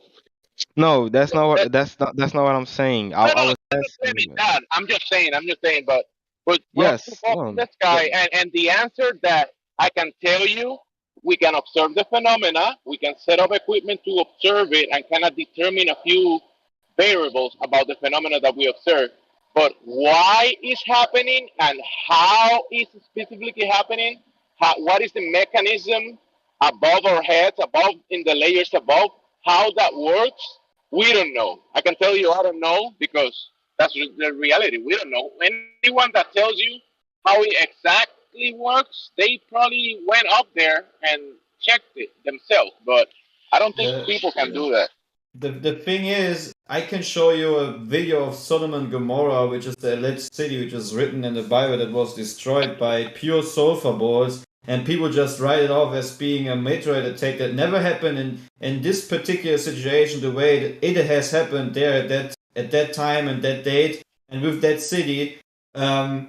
And you will not find pure sulfur balls in any volcanic region as you will find in the city of Sodom and Gomorrah, and that stuff just came down from the sky and destroyed that alleged city of pure sin and what else that they did there. So things can fall out of the sky, especially within the creation. Yeah, sometimes I You hear want to see that video? Listen, I'm just sometimes I hear. confused.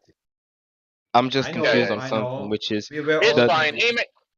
He made a comment for not just for you. He said that he said it to you, but everybody, other people are listening. So if you're confused about it, it's not a big deal.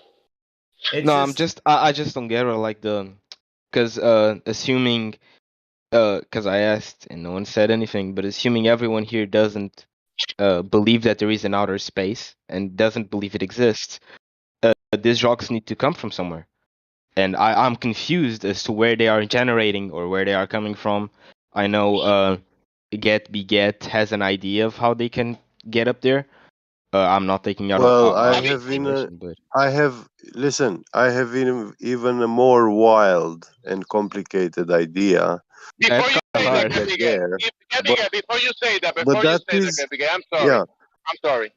So, Sure. have you ever Go ahead. seen people welding with a plane? Welding. With a plane welding? Yeah. Welding? Yeah, welding. When they how do you express how do you explain the process of welding? No. I know what it is. So have you seen the little pieces of the exchange? Have you seen shooting sparks? Yeah. Right? Have you seen that? The sparks? I don't think I have. No. When people are welding, you see the sparks falling from the welding point away from the welding point. Definitely. Yes. Yeah. So imagine something similar is happening above in a cycle and in a design machinery that is beyond your imagination. Yeah. So yeah. But okay. That's why you don't get. That's why you don't Where get is it. this? And But what is? and nobody gets the whole thing. Nobody gets the whole picture because we cannot go up there and check how the machinery works. That's a fair Only theory, but Revelation will. what's this based off of? Like, what is this? Where does this fit? Because this is not flat Earth theory. This is not something on flat Earth, right? This. Bro, are we talking? We're not talking about the ground. You're talking about you are talking about meteorites, No, my and we're talking about meteorites, right? my question And was my we're question talking was about what's happening above, right? no, my question was how does flat Earth explain meteorites falling and hitting the ground? That was my original question. Bro, you're confused. We don't explain it. Flat are two words. Yeah. Flat are two words. Let, Flat is a term. yeah.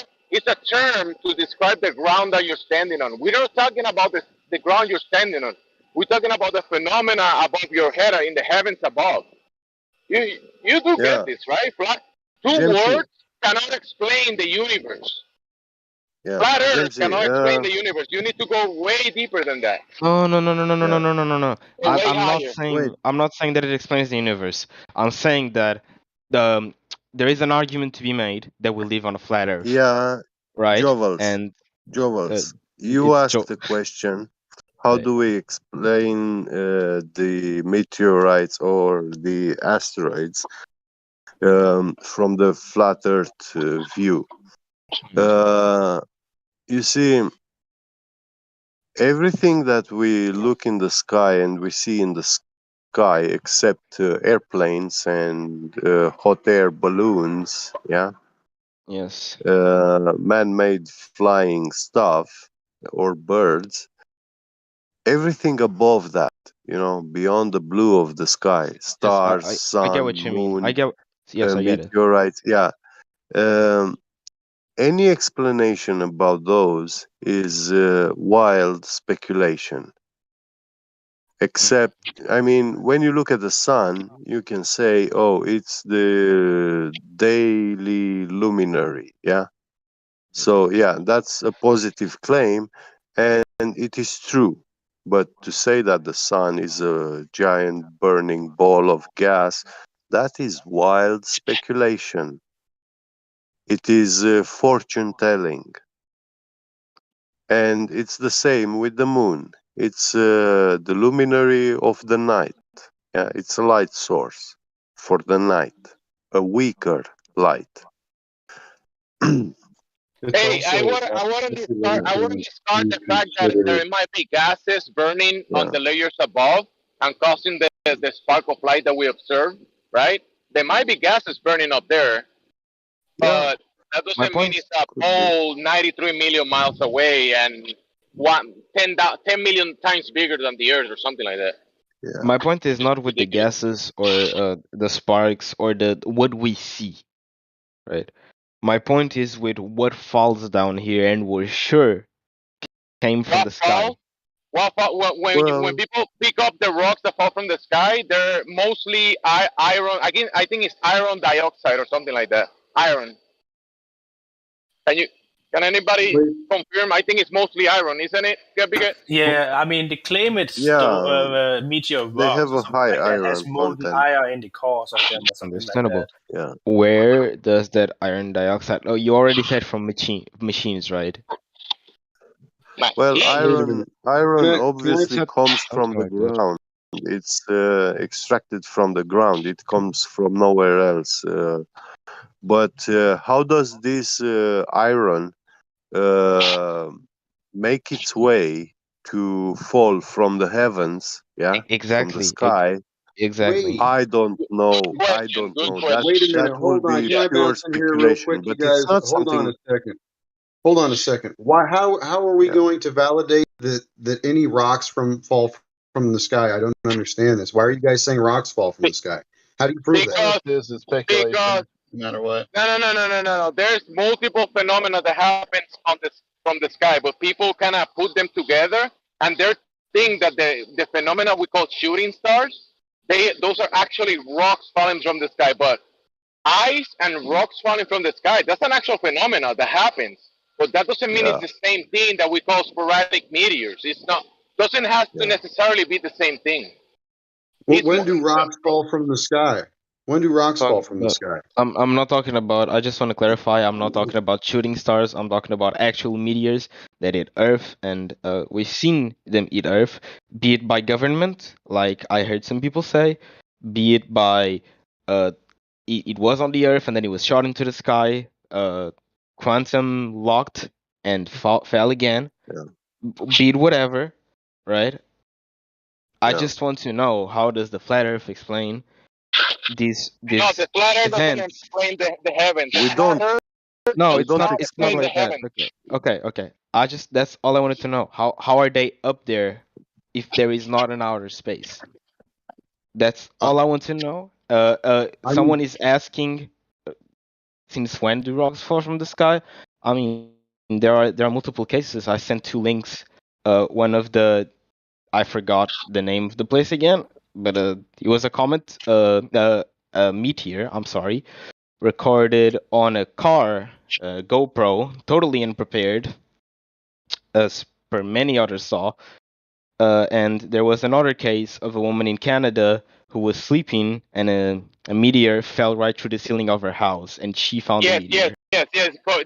That's all good. That's all good shit. But falsification is independent of replacement. You know that, right? Falsification is what? Independent of replacement. In defending of replacement. Independent of In replacement. When you in the falsify something like independent. when you falsify something like the vacuum of space, which is falsified, you don't have to offer a replacement for the vacuum of space. What do you? yeah. Can you care to elaborate? I'll Hey, give you can an anybody example. elaborate? Go ahead. Go ahead. Jamesy, yeah. When your employer pays you a $100 bill, you come to me and you show me you got paid a $100 bill, and I see that your $100 bill is fake, and I show you that it is fake. Yeah. Now I'm not the person who have to replace that $100 bill fake Okay. what you got. So basically, what Yeah. Levelist said, he said we don't need to give you a new story to replace a debunked story. Yeah. Exactly. Yeah. Okay. Yeah. Very good explaining, by the way. I'd like Hey, to hear that from him. it's okay because the thing is you have to take into account that no man knows everything, right? But I And don't. there's I just things right. No. exactly. No, yeah. You take that into account, and also know that there's things that nobody knows. What I'm It's not And I okay. want understanding to is that say also, I want the point also is to that, say like, one thing. Uh, we like to speculate among ourselves, the flat earthers, but when we have visitors, guests here from the other side or the ordinary people side, which vast majority of them, they have been taught the heliocentric model, yeah, we don't like to speculate with them so that they can go out there and say about us that we are saying these things and that stuff. We know, definitely not. you know, I'm not like that. yeah, I won't. I won't bring any of yeah, this because I know that all we're talking about right yeah, now is just, you guys have said multiple times that there is no explanation to yeah. this, so I won't. I won't take it into Here, account. here in the Flutter server, you will find us talking among ourselves and Right. speculate about stuff. It's nothing wrong with that, but But there what is we like he said to there's no keep, explanation because yeah, he said there yeah, is no explanation, but there are explanations. There is an there are, explanation from the yes, globe yes, side that these rocks are coming from the vacuum of space, right? mm, And that's an explanation, right? But that doesn't yeah, mean it's actually factual, right? That might Okay. be on the fantasy or speculation realm, right? But things that we can verify that we live in a contained environment and then there is layers below your feet and above your head. I mean, yeah, and when you're asking about the phenomena that's coming from the sky, how does that happen? I can tell you, I don't know exactly, but I can give you an explanation with some speculation added to it. And I gave you an explanation, and a part of the speculation is That is, there is phenomena that you're observing, the ground you're standing on, and there is things happening in the layers above, in the heavens above, the gases that are above, the firmament above, and the layers above that. There's a lot of stuff happening. You can just look up and you see the sun, the moon, and the luminaries, and all the phenomena that you can observe up above there. So you know there's a lot going on. The thing is, can you go up there and verify how it's happening and how it works? That's the question. I got a question before we go any further with this conversation. A guy named Old Dude sent a link about the flat Earth on Livestream voice text. I'd like to know if that's a good link where I can study on, if it's a trustworthy page. I mean, you have to discern the information for yourself. So you go check it and read the stuff, and you come to your conclusion about it, and then you can discuss it with other people to see what they know about it. I'll say that I think that's not very good for the cause, but I think you're making a wrong turn here. It's not so much about what can you find on the internet.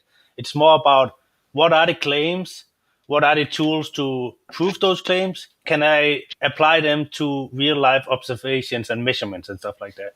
That is your bottom line. In order for me to discover more about and study these things on my own, with calculations and math, be I your need own to... scientist, basically, because yes, but you I can need read to... for hours and not learn anything. Okay, but I need to have a general idea of what a flat Earth We is. gave you that and 5 hours ago with the curvature and the thing that the proposed sizes and measurements of the globe doesn't add up with the observations that we showed you. Then you can take that and apply that to a real life situation for yourself. For example, go to the water, find an object. Is that object XX miles away? Does that add up with what the globe proposed it should be? And stuff like that.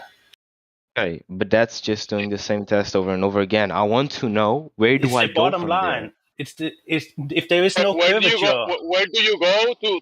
Here you're gonna get information. It's on you to go verify that. So where do you go to find this description of the Earth that people call flat Earth?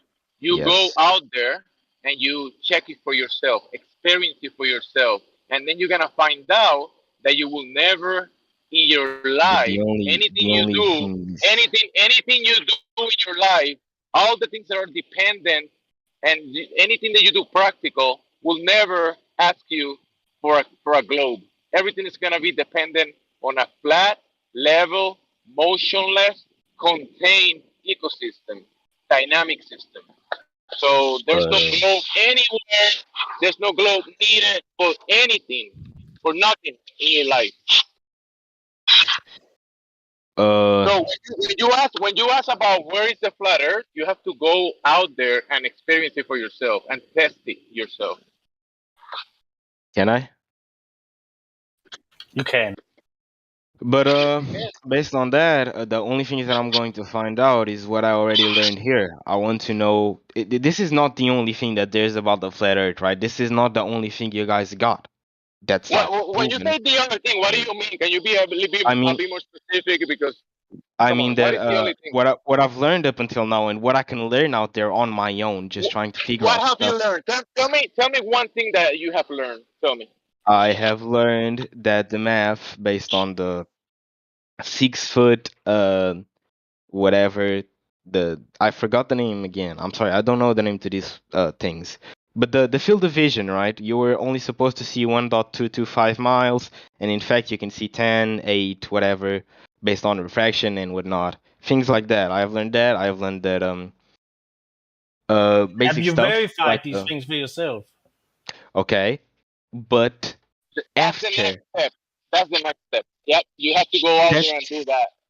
That's what I heard. Based on refraction, you can see more or less over that 1.225 miles.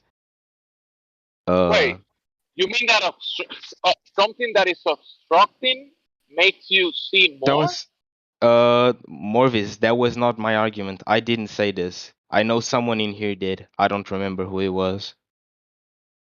I don't know, but yeah. The thing is, like, you I shouldn't think take our word was as it was definitive fact, and you shouldn't take this as a new belief that you have to learn from text.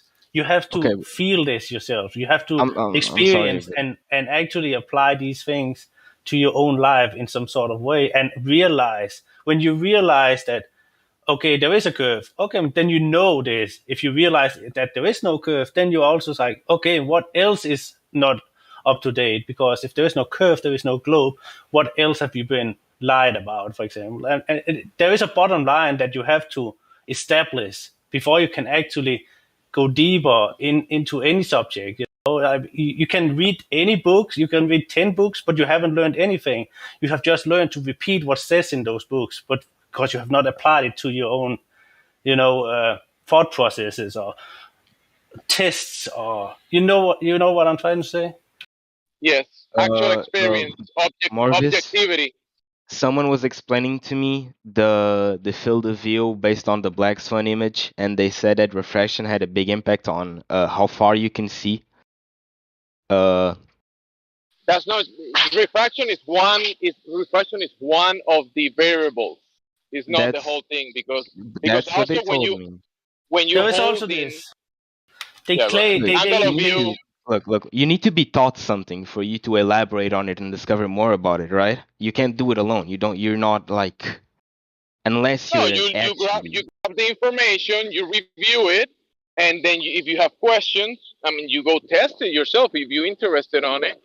You see the information and then you go test it. I need to learn something about it first, though. Correct? Also, you Yeah. mentioned someone told you about refraction. Have you Yes. looked up the definition and actually read what it is? Or did you just take his word on it and now you have learned a new word that you can apply to a conversation about these things No, without that's actually knowing what it look. means? Look, everything that I've just said that you guys are talking about now, I've heard here. People were That's my telling me point. this. You're Well, you can't taking a see. word for it. You're taking a word for it. That's fine. That's Yes, fine. That's because fine. Yeah. that's what that All right, but the is. way That you used that word earlier, when it is came that to not what the I was? being able to Is see that the not? horizon and being able to see further, was not due to refraction. That Is wasn't the that not? cause. I'm sorry. Is that not what I was supposed to do? Because if you guys are telling me that look, that there's this thing where you're actually only supposed to see 1.225 miles, Yeah, but you can that's actually the see up to geometric 10. horizon on the Yeah, curved ball. but you can see more But due we to can see refraction and further, but a it's bunch of not other due things. Am to I? refraction. No, You no, guys, you guys are. you can see more because there is no 1.22 There is curvature of no the Earth. geometric That's why you horizon. can see more. The reason you There's Uh, can no see more provable. is because there is no curvature because it's the Exactly. It's not direct line of refraction that's sight. causing that. I'm Yeah. sorry, Morvis, but that actually someone said that. I don't know who it was. I think Well, I'm it correcting was. whoever said that. I don't care. I'm telling you Okay, that it's yeah. not due to refraction. All right. I appreciate that. Yeah, no worries. You know how the militaries have weaponry and they call it LOS, when they use the lasers to pinpoint a target. It's called a line of sight, right? So when Right. they pinpoint their laser to shoot whatever weapon they're gonna shoot at the target, it's called line of sight, and they can do this for dozens, hundreds, if not thousands of miles, and they can shoot a target from hundreds of miles away, and they can directly look at it. Do you think that you think the military they're looking at an image that is being refracted, but is the object is not actually there? No, they're looking directly to it. So there you go. The military debunks the globe easily. Uh, yeah, Tim. I was doing that because I was asked what I learned here. So when you ask me what I learned, it's normal that I'm going to regurgitate Yes. what I learned, correct? But then you haven't learned anything. Then you have learned to regurgitate I, it. I have learned those things exist, and I have learned that one causes another. Why they cause another, I don't know, right? But I'm going to look deeper into that. That I was saying. That is also what we want, because, as I said, you can read 10 books, learn nothing whatsoever, just repeat a few lines from it, but applying it to yourself, like actually have hands-on on a project, then you learn, you know? Yeah, right. Yeah, hands-on is a Like you sit No, I here, mean, you sit at the beach, you have a piece of Morvis, paper, you have a camera, something like that, and I'm you. sorry. I'm sorry to shatter your expectations, but a Globey didn't tell me that. It was actually a flat earther. Who was it? I'm not sure. I think it was either Get Beget or I someone that think was here I earlier. was here, but I'm pretty sure I can't recall it one to one, but I'm thinking you are taking it a little bit out of context. Yeah. Maybe. It's just that He I've heard been refraction.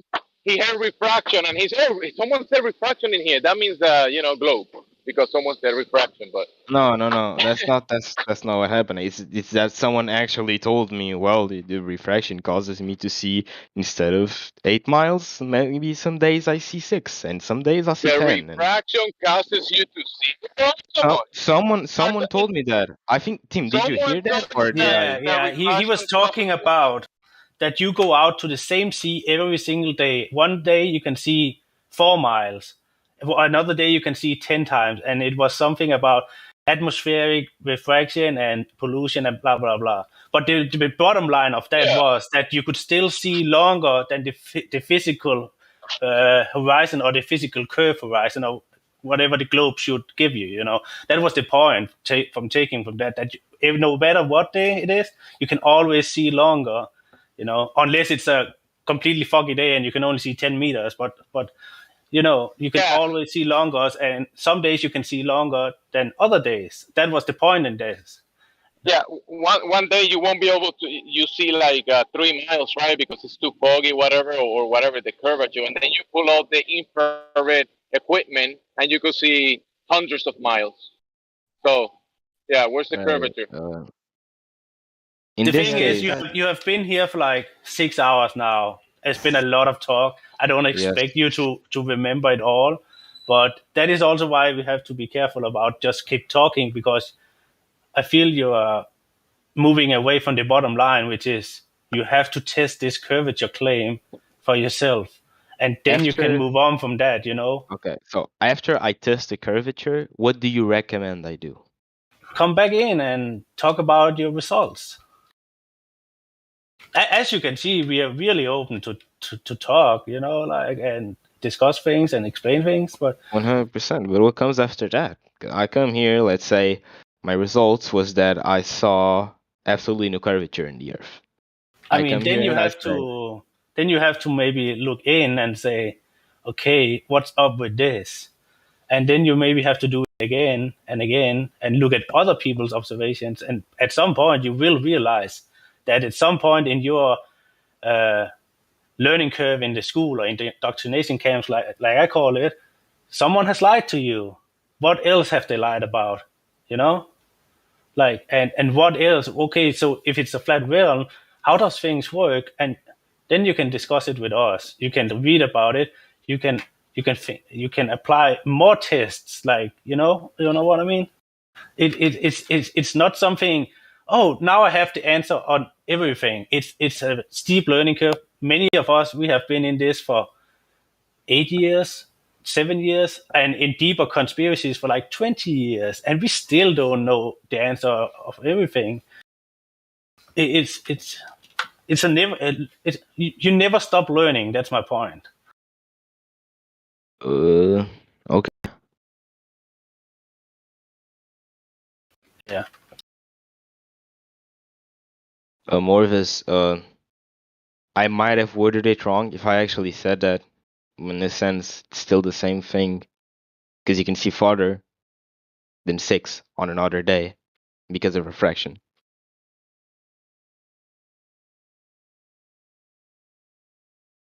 And in fact, yes, it was a flat earther that told me that. So Yeah, but I don't know how what you're I gonna. said. Again, you're taking it a bit out of context. Like I'm too lazy to actually go back in the VOD and go back and see what exactly was spoken about, but I'm What I pretty sure that remember, you're taking it a bit out of context. what I remember is him talking about the person talking about going to the beach himself and doing this multiple times, and he said, or she, I don't know who it was again, that some days when he goes, due to refraction and some other elements probably, I don't actually remember if the part was in, but considering people told me, Refraction is not an element. I didn't say that. I said You said refraction, other elements. yeah, other elements, You mean other uh, variables other like angle other of view.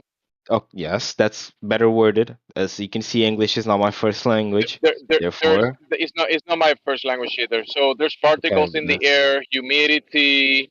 There's pollution in the yes, air.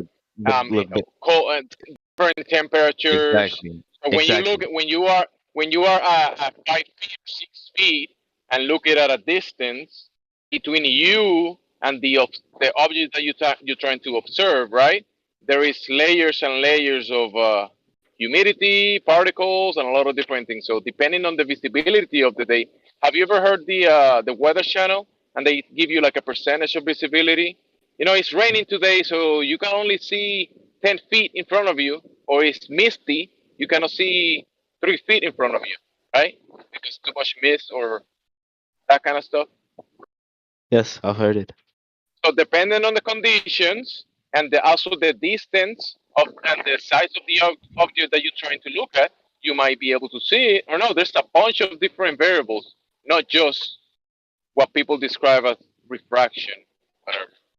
But also, you know, when you hold a brick on your hand, have you ever held a rock on your hand? Yes, I have. So you have it in your hand and you look at it, right? And then you Yes. put that rock on the floor and walk 10 kilometers. Can you see the rock? No. Exactly. Simple. Why can't you not see it? Why can't you see the rock anymore? That's uh that's very cool. I understand.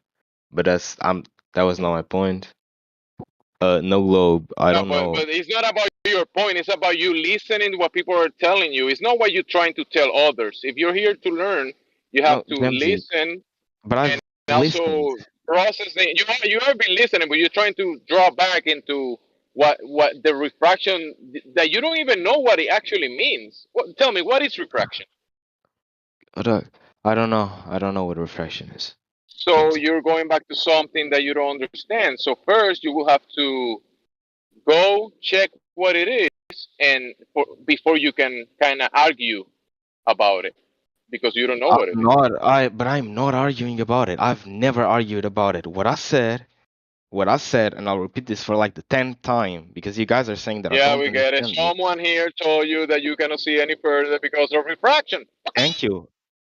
Okay. So what's the point? Well, I don't The get point it. is that the way you're doing it, you are parroting this word without knowing what it means. It's like a parrot that says refraction, refraction, refraction, and you just Because parroting.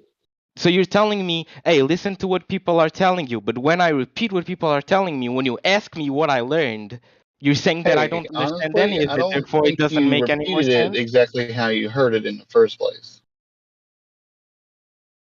You see what I'm saying? You might have took some words out of it because now you're saying that we see past the geometric horizon only due to refraction, basically. Like that's the only explanation. And No, I that said is definitely not the case for any flat earther. I So said they could have said something in more detail, like I worded atmospheric it. refraction or something like that. I worded And yet it all you're wrong. taking out of it is refraction. Okay, I It's worded the it same wrong. case. It's the same case that is happening right now.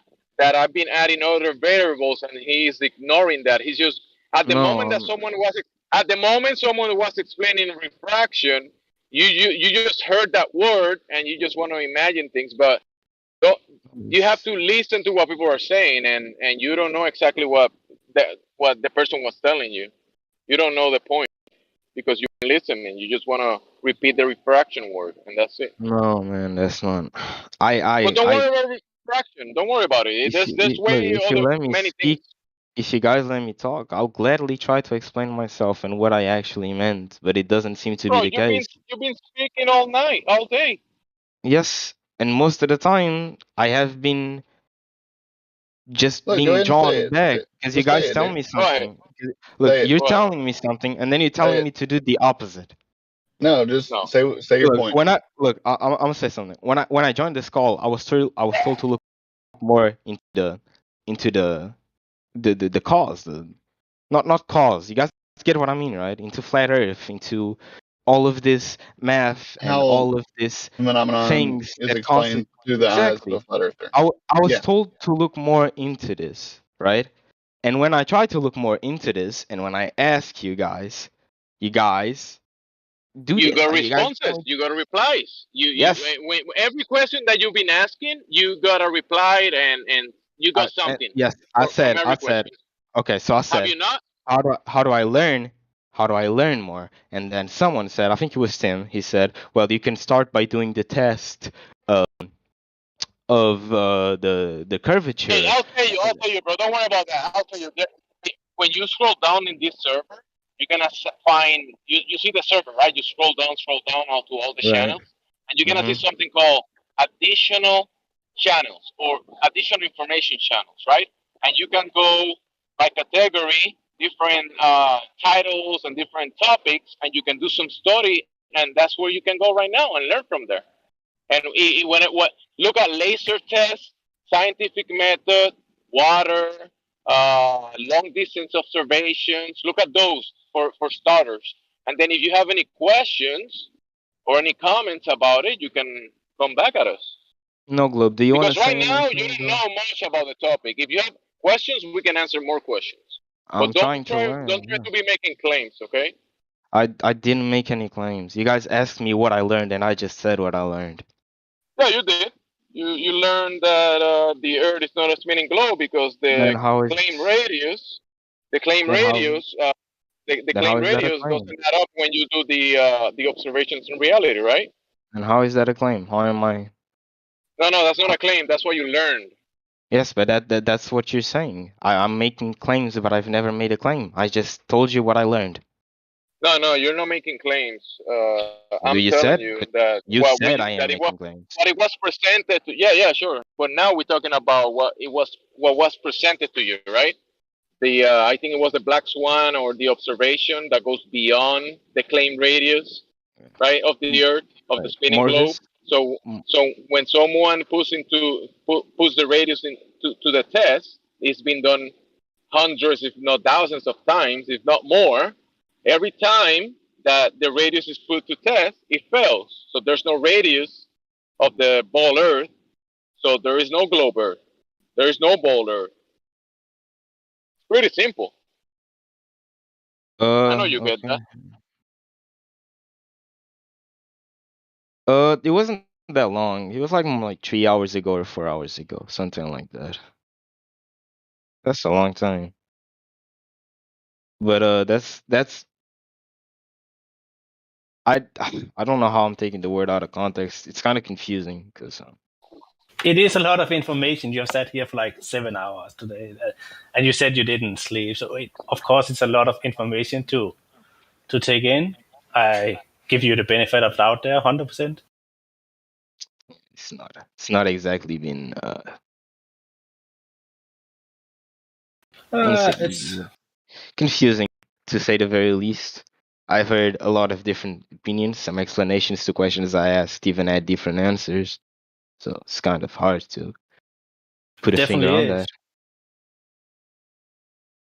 But So I got one last question before I leave because this has been very tiring.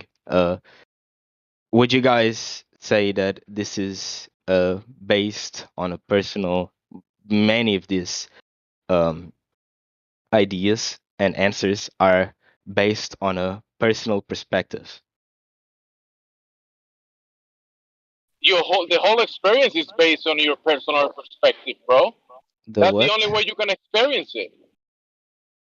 The That's the only whole way you world? experience anything personally yourself. That's the only way.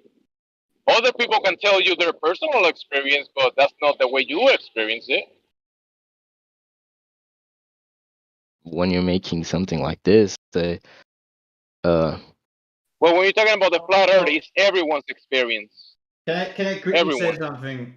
So to maybe clarify it a little bit easier. So look at it this way, okay? no, I didn't. You know, 1 second. Let me answer your question, okay? So you asked if it's You can do somehow it. our personal view, right? So let me answer There you you this go, in this man. way, okay? So we can do measurements, we can do things that where we can debunk the so-called numbers which are given by the heliocentric model, right? So we have definite proof of them not giving, not of them not aligning with reality, and that's something we can prove, right? So regarding the things which are in the sky and things that are in supposed space for the heliocentric thinkers, okay, just to also put them into the mixture, is always be based on assumptions. So either the heliocentric guy cannot say directly what the star is because he can't check it for himself, or what the supposed sun is because he can't check it for himself. He can only observe the same thing as a flat earther would observe it. In this case, both parties are based on assumption. But what we can do is, when we want to prove something, an argument, for example, we can go out and measure the surface, and it shows that it's not lining up with the numbers of the model which they supposedly think is reality. Does that make sense? In a way, yes. I think I understand what you mean. Yeah. So everything else, it's just a cool thing to talk about, but we will always just, the only thing we can agree on is what we observe. And the things that we actually can test, which are within our abilities to test it, for example, we can't test the size of the sun, like, glitchily go up there and grab the sun and test it, or what is it made out of, or whatever. We can only observe and test the things that are in the capabilities of the same frame that we're both used to, right? We're both used to seeing the sea, so we can both measure the sea in the same way, or water, or the horizon line, whatever it might be. But everything else that goes up into space and rockets and whatnot is based on our belief, first of all, and assumptions. Because either no side can prove what they're seeing and what they've been given as information to be true. So that's just how it comes down to. All right. So before I leave, I'd like to say some things. Sure. I appreciate everyone that helped me. I'm genuinely trying to learn and understand more about this this whole debate that has been going on, arguments basically that has been going on for a long time now on the internet. I'm standing in the middle, by the way. I'm not taking any sides. I know what I've been saying, but Take your time. most of you weren't here when I started this, which was like at 6 a.m. in my country. It's 3 in the afternoon now. I said that I was going to try and debate why I'm slightly inclined for the Earth being round. I said, okay, that's what I said. I also like to apologize to some people. I like to apologize to Napalm because I was not paying attention to our conversation. I was looking at chat. Uh, I was looking at the live stream voice text. As you can see, like a lot of people trying to talk basically to what just me at that point. So I was trying to take in all of the information at once, which I couldn't do. So it led to you having to repeat yourself many, many times over and over again. And I'm sorry for that. No I'd like to worries, man. apologize. I appreciate the apology, and yeah, paying attention in this topic's pretty key. Okay, thank you. I'd Well, like to you've been a apologize. good sport. You've been a good sport, and the thing is, the information you have to yourself overview it and go through it and take your time at your leisure. So whenever you have time, you look through the information, look at the imagery, look at the PDF, the laser test, and that kind of stuff. And then you have to take time because a lot of the information you're not gonna process it just within one conversation. All And right, you I'd sound also like fairly to. young, but you having a conversation, and that's good. And good job. You're a good sport. I'd also like to apologize, especially to Gospel and the Gospel Bearer, for what happened earlier. When I got mad, I genuinely got mad. I genuinely felt attacked. And I know it might not have looked that way to you, but that's just the way I felt. And usually when I feel that way, I kind of let my emotions take over a little bit. I didn't like the way he was placing things down. Maybe you see it another way. I still haven't changed my mind, but I'd still like to apologize for the trouble for the trouble I caused you. Tim, you too. Thank you. First of all, thank you for trying to like help and actually help me learn about the topic that I'm interested in. And sorry if I caused any confusion. Sasha as well. Same thing happened to you. Jamesy, thank you for helping me. And I think I only need to what was his name? Thought he was here. Oh, he's not here Chocolate anymore. Cyan. Get big Yeah. as well. Yes. I also like to, if anyone can tell him later, I'd also like to thank him. I'm sorry, to thank him for actually helping me understand. And he was a really calm guy explaining all of this to me, even though I was talking really confusing. But I definitely appreciate him. Hey, The that's other great, dudes, man. And I just gotta tell you that, there's a lot of people in here and you're gonna hear different ways of speaking and whatever. Don't take anything personal because some people are gonna be a little bit aggressive when they trying to tell you something. Just try your best to listen to the information and not worry too much about the tones or maybe the color commentaries that some people do. Don't worry much about that because don't get it happens to me too. I kind of get triggered a little bit, and I get a little bit upset. But you work yourself out of that, and no need to kind of get emotionally triggered because that will block you from gathering the information. Can I give no, an it's just apology that. to you just for the sake of it? Just like Yes, sorry sir. feedback. Sure. Yeah, can you say Thanks. a sorry, P-Mac? Oh, Hey, by the way, I sure. I'm appreciate. sorry if I caused you any trouble or if I insulted you at some point or was rude to you. I'd like to say. Apology accepted. Okay. Same thing to you, Claunder. Clay Under, Huh? if No, that's your name. you were nice, man. It's all good. And thank you as well for helping me. I Jamesy, I was going to say something to you. I think I was going to say. No, it's just that about the emotions thing. It's just that I was trying to like be calm and speak to everyone, and I just felt attacked at that personal moment. And I don't like when I'm trying to like Yeah, be polite I get because it, I'm usually not a very polite person. I'm usually not.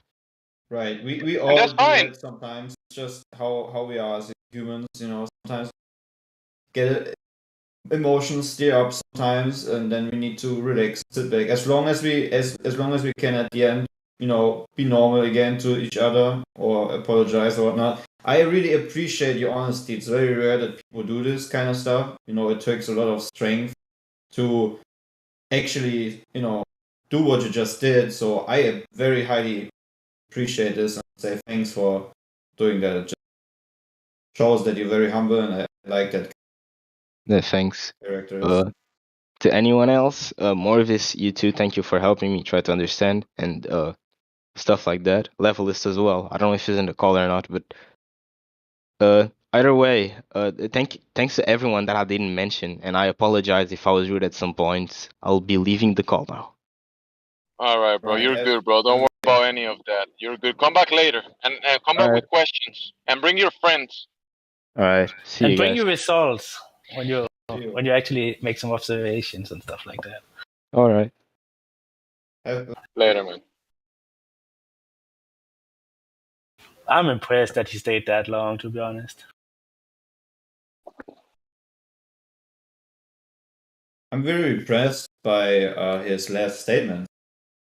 Just very nice. Yeah, he settled down and he was trying to have the conversation, even though. Oh, I'll be back. Like intellectually honest.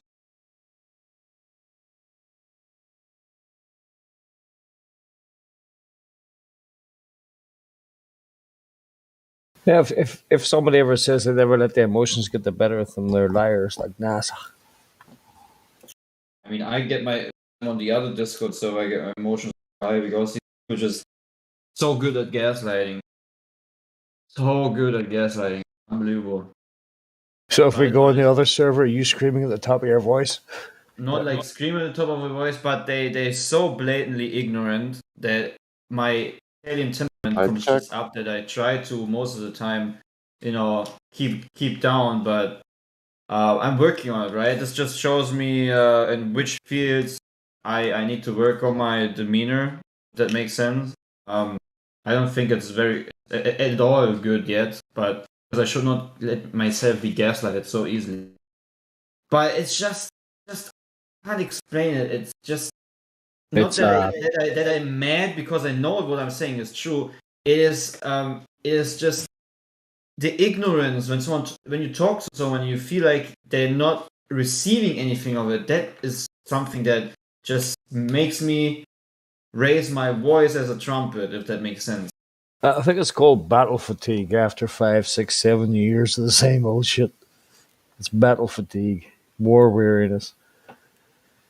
Whatever. I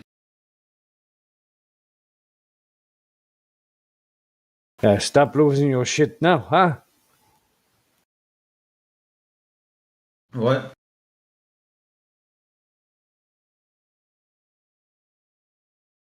Hey, you stop losing your shit eventually. You just learn not to. Yeah, I know. I'm learning.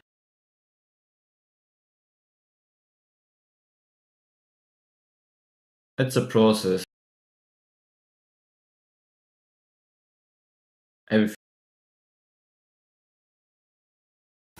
Now, you've sparked my curiosity. What is this other server? This other server is Debate Flat Earth and more.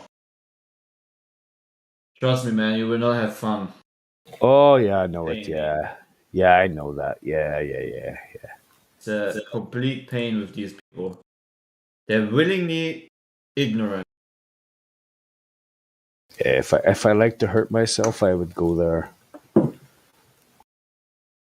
Doesn't like maybe it hurts my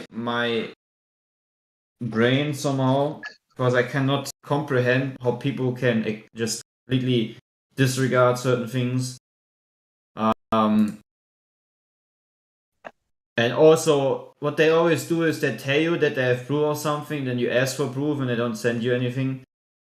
For example, I'm still waiting for the proof of a definite definition of level meaning curve. Like this Panda guy says, there's another definition within the word of level, which means that it can also be a curved surface. And I asked him multiple times, send me something in a sentence that says that level can also mean curved, and he's not doing that. And how can I take someone seriously that is not doing that?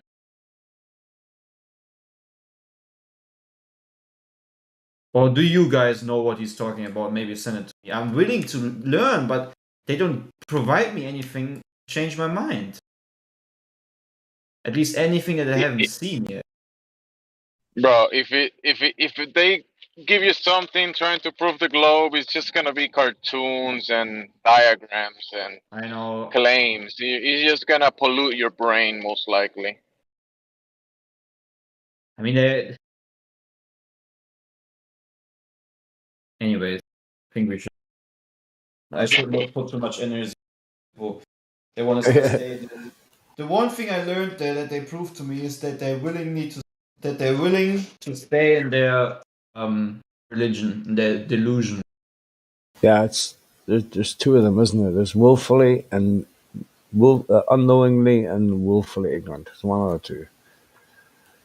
Right. By the way, we have a lot of spies coming over here, right? So like, at one time I talked about their server here, and then their weird bots and their chat start crying about me talking about their server here, right? So trust me, there's always like there are creepy people in the chat, people that never contributed vocally to any conversation, but they attack you constantly in the chat, even though probably them themselves have no clue what they're actually defending.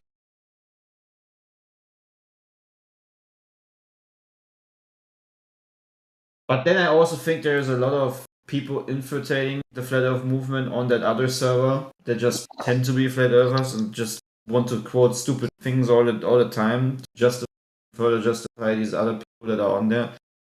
There's just some people talking so much weird things that I've never heard within the flat Earth movement. Oh yeah. And we have a new guy, by the way, Neppy. Neppy, you want to talk about the heliocentric religion?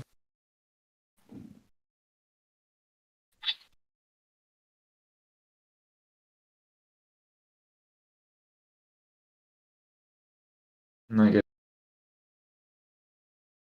maybe just.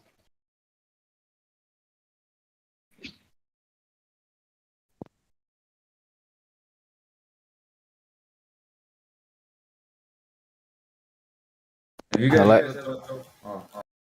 I like the way you put that heliocentric religion. That's basically what. It is what it is. And I talked. The last conversation I had today is I talked about the connections of the roots of the heliocentric religion. You know what the people that created this whole things did and so forth. And they just said it's not important to know what the background of the people is. It's important to know the evidence that we have for it being a sphere. While I self-admit that they have the only evidence that they have is to use refraction as an excuse, when I already pointed out that the refraction method of the black swan doesn't work because you have a perfectly straight horizon, and you also have the pillars, which is the ground base of the oil rigs, that is not being affected by refraction. So if you really have a picture of full refraction, the full picture will show you refraction the same way as you see refraction on a hot summer day on a road. If there's refraction, the whole thing that is the refraction in itself is going to be refracted. You can't have a refracted picture where you have a part of it being slightly refracted and the rest of it shows it perfectly fine. That's what these people don't want to admit. The only reason why these cranes have a little bit of reflection is because of heat waves going up, and you don't know how much heat is maybe being produced from the oil rig itself and so forth. You don't even know if the oil rig itself produces reflection because of the fumes that it's being producing, right? Who knows? That's maybe something we should look into. But the claim of using reflection as an excuse for the silly model, okay, it's a silly model, is just a hiding method. Like you hide behind a bush to not be confronted with the reality of we can see too far.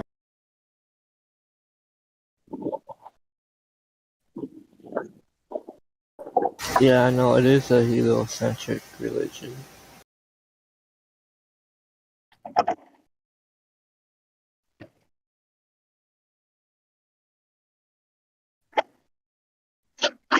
But yeah, it's a real waste of energy over there. Trust you. There's nothing you can do that these people are going to admit that would put their heliocentric religion onto, like, literally. I taught them about the book that was wrote by Mr. Werner von Braun, where he describes that Allen guy, I know that Musk guy, and they literally say it's coincidence. You know, it's an interesting coincidence, like everything else that happens within their weird organization. There's these little tiny coincidences. I mean, it's a great coincidence that the Earth suddenly, from a Big Bang, suddenly started spinning, and you have these perfect distances, how everything works, and if a little bit of it would be in a different scale, everything would not work as it works, right? It's crazy. Absolutely. Wow, that place is heated. I just listened to 3 minutes of the live stream. Yeah, it is heated. There's one guy just going on a rampage, calling everyone a retard. Yeah, Gimmick is really cringe.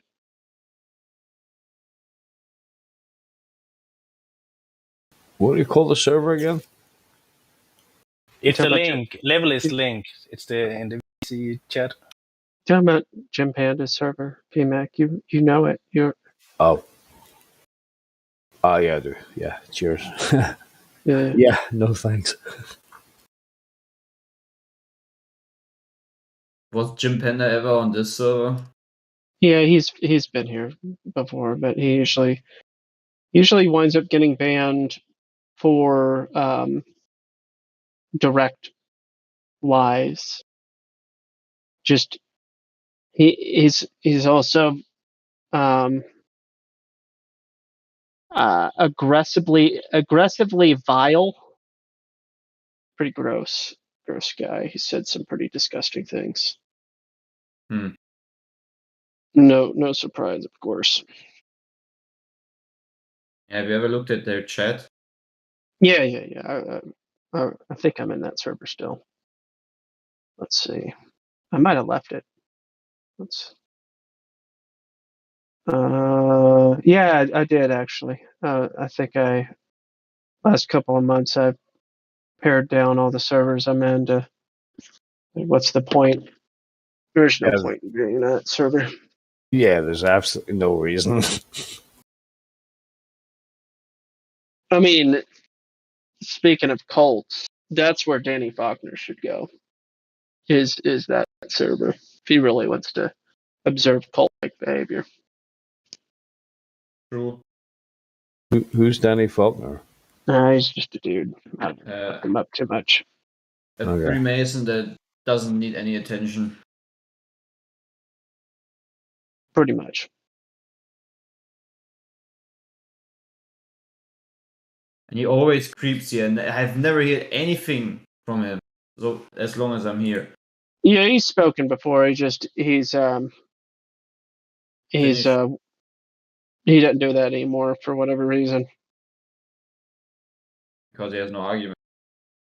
I guess that's the reason. Oh, there he is. He's listening. Lol.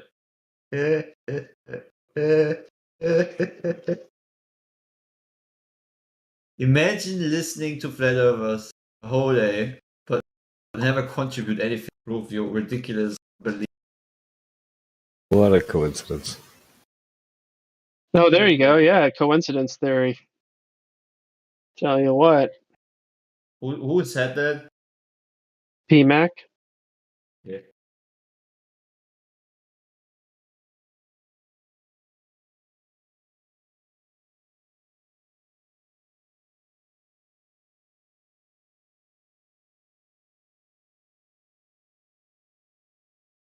Nice. Updates.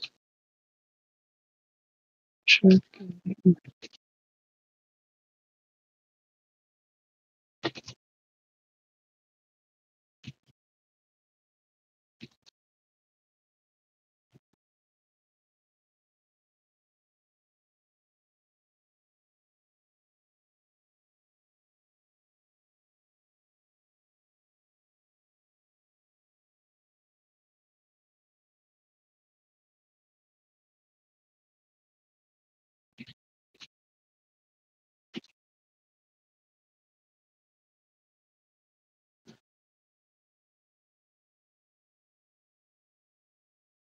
Danny, can you not just at least say one thing or have a little conversation?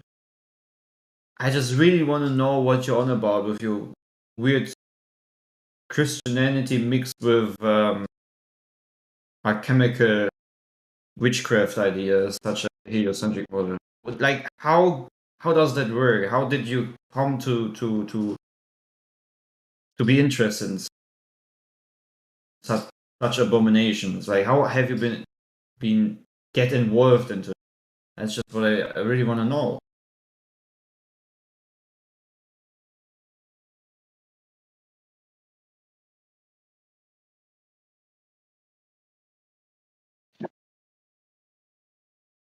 I mean, you can get out of it, right? By the grace. Surrender.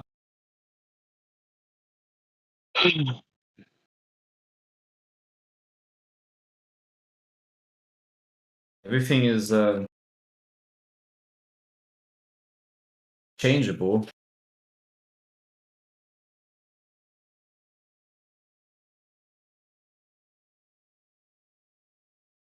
The Word of God expressly states that you should not take an oath. It's just a bad idea. Danny here has taken an oath, a big one. So he has pledged his allegiance to the all-seeing eye, right? He is illuminated. He is one of them. So he doesn't really want to switch teams anymore. He's kind of stuck. He can't switch.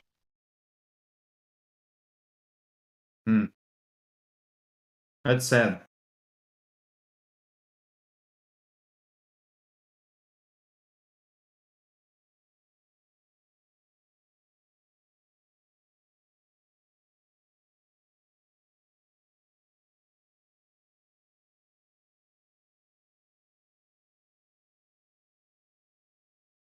Well, there you have it. A declarative sentence. I like declarative sentences. I like those. It was just it was an accidental symbolism that took place then. That's what explains it. You know what I like about regarding these secret societies, when it says in Isaiah 29:15, "Woe unto them that seek deep to hide their counsel from the Lord, and that their works are in the dark, and they say, Who seeth us and who knoweth us?" Exactly what the Masons. I'm not a Freemason. I'm a Luciferian. I'm just kidding. Yeah, but it's the Most High doesn't want anyone being a part of a society. I think we're definitely under some kind of negative influence all the time, man. I mean, Disney putting subliminal messaging and pictures and shit and all that there. It's just constant bombardment of negativity. Yeah,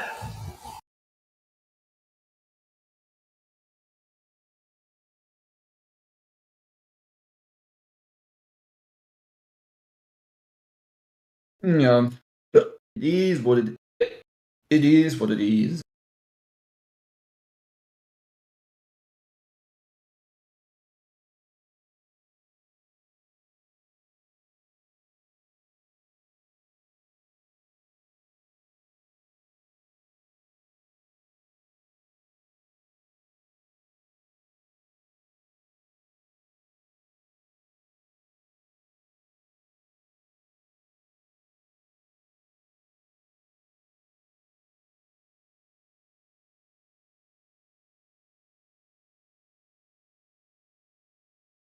I mean, there's a reason why they're lying to us. No one family or secret society could dictate the course of human history through hundreds and hundreds of years and lead people to believe that they're living on a spinning ball and put all this negativity and shit in there. And obviously, there's a higher something going on here. You know, I don't know. Logically, you would come to that conclusion.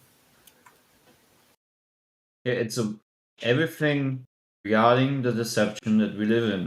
Kingdom of deception is a war on the truth which came down into the earth, Jesus Christ. All the war on him who was crucified.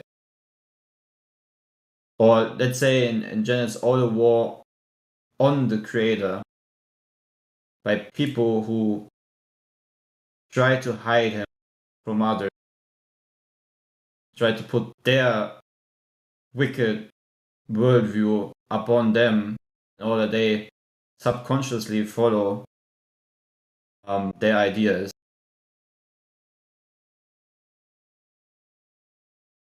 That's why they want to have kids so hooked onto space in the early days, right? So like space. All about space. They're very young, indoctrinate your weird, perverted religion.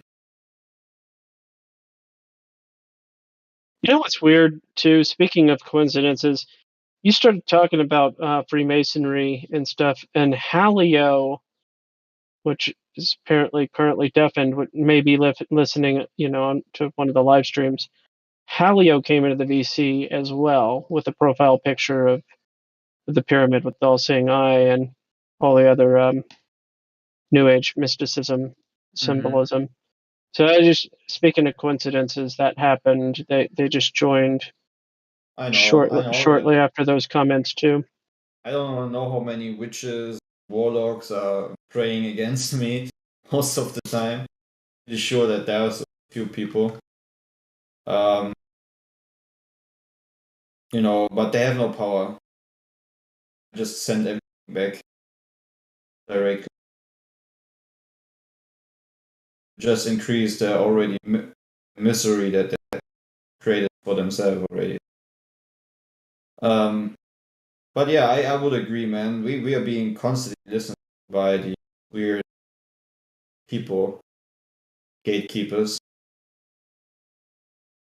Mr. Smiths of Tenic tricks. I mean, I need to know what's up, right? So I've got a spin on this that most people don't consider, right? So all this power that we, give to or attribute to secret societies, powerful families, whatever, isn't really power at all. All they ever really do is tempt and give offers for us to engage in destructive behavior, right? Anything to do with something that's against God. So it's actually us that hold all the power. We follow the temptation. We actually create the darkness because we obey the darkness, if that makes sense. In a certain way, the first thing I would agree that many people think, I think it's a problem if we think these people actually have power. But what you need to know is that the only power source which there is, real power, is the truth from above, is the creator. Everything else is just vanity. It's just things that happen under the sun. You know what I mean? Vanity. Yeah, I know what you mean, but the Bible states that we remain in the image of God and we have been given authority, right, of dominion over the earth. And so that's what I'm that saying. authority is kind of what gets us in trouble. Not if you walk with the spirit of truth. Not if you claim the authority that was given since the beginning. Oh, totally. Since the crucifixion, our Lord Yeah, and no, I Savior. totally agree. I mean, we have a choice. We have authority to do good, and we also have authority to do bad. To simplify it. Right.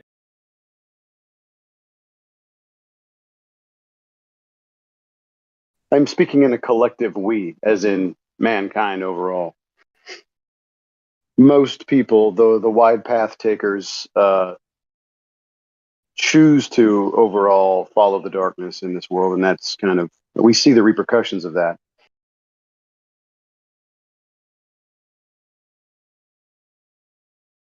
Like Danny, he chooses to believe the lie, right? And that's very destructive. So he doesn't only believe the lie, he parrots the lie and brings others into darkness.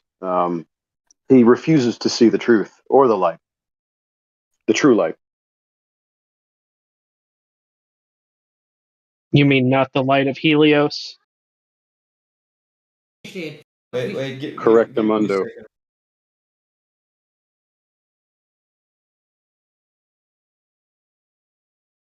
Shouldn't the public know what is happening? What's really going on, If there was any actual evidence of curvature, please present it to the public, type of stuff.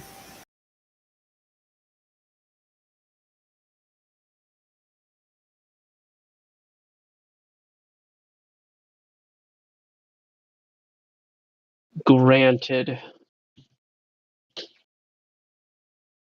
It's taken for granted, like a rock quarry.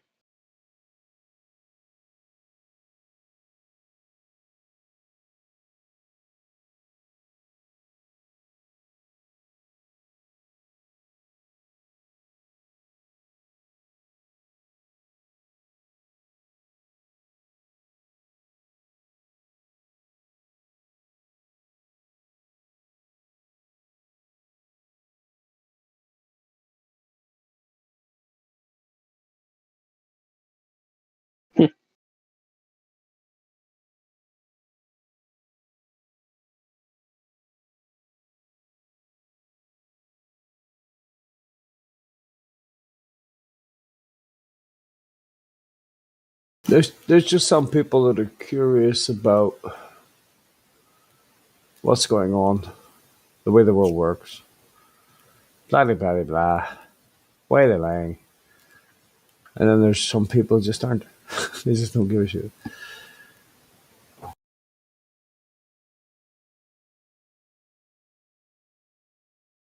I don't know if we'll ever find the answers, but I've always been one of those people. Religiously inclined or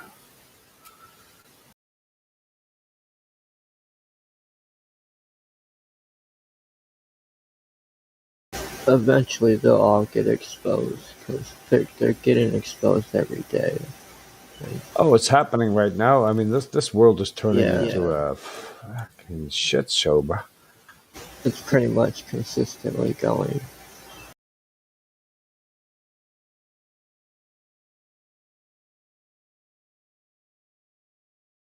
Yeah, it's crazy. Like, well, this pretty much sums it up. I think they're grooming kids in kindergarten. They want to talk to your kids about sexuality and masturbation, and they're not even fucking 6 or 7 years old yet. And you're like, what the hell is going wrong with the world? And people are like, no, this is wrong. Like, oh, well, you're just a bigot. And you're just they have these wee clever ways of inundating and propagandizing the people to think and to, well, you know, obviously we're brainwashed but right is wrong, wrong is right, black is white, up is down. It's just fucking war is good. Yeah, 1984. It's just getting worse and worse. But yeah, I suppose that's a good thing because it's, you know, it's eventually coming to an end, right?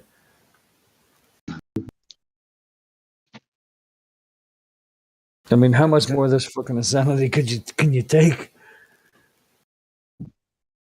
Good for some.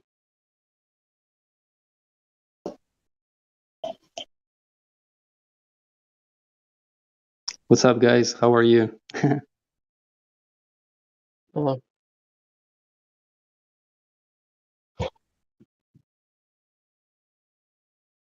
Do I interrupt the conversation? I've just popped in. No, you didn't interrupt anything. There's no real conversation going on here. We're just shooting the breeze. A little bit of ranting. I came in the right moment, no? Your timing was perfect. Nice. How you doing? Pretty good. Where are Just you from, chilling, bro? I am Argentinian, living in Spain. Oh, how'd that happen? I don't know. I moved to Spain. I was born in Argentina. Listen. No, I'm gonna answer your question. No, I woke up, I was in fucking Spain. I don't know, man. I'm too fucking lazy to answer, I suppose. No, I was born in Argentina, and I lived in America. And well, I'm living basically I moved to Spain. I wanted to move to Europe. I didn't want to stay in Argentina so I decided to kind of like go for a change, and I moved here to Spain. That's great. Well, how old were you when that happened? Well,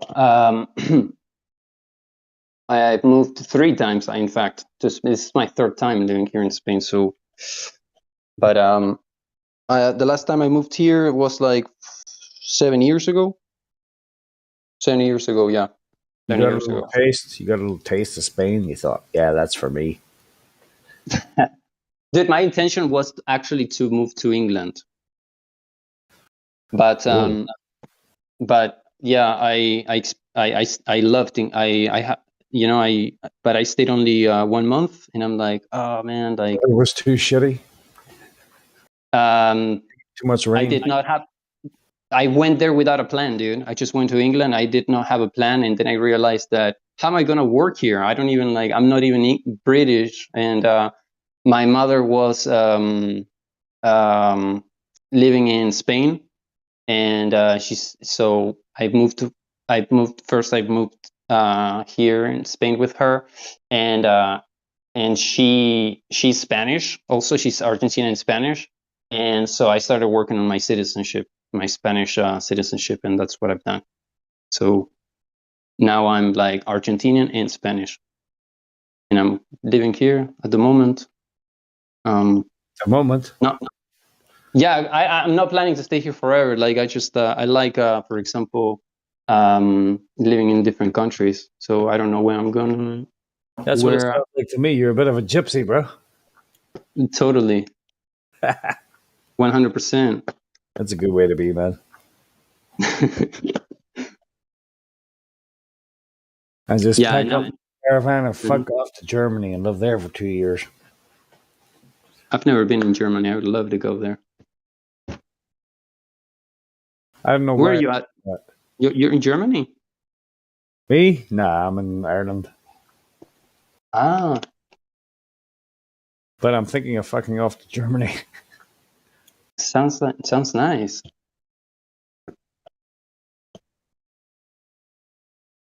And I like the idea of not being tied down to one place. You just get up and go and, you know, move from country to country.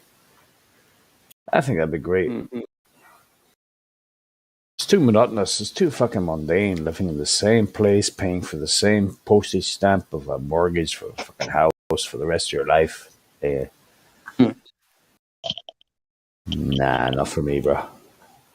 I would swap places with you, you know? Just for the sake of change. Just for the sake of change. I'll DM you my email. We'll fucking swap places, bro. Fuck yeah. I love change. I'll take your name, you take mine. Do we look alike? There's plastic surgery and all kinds of shit they could do. Can you fake my accent? It wouldn't be too hard to do, you know? I know that sounded terrible. We can try. Argentina. Yeah, we got really good football players. Yeah, you do. The meat is very good there too, I believe. Le beef.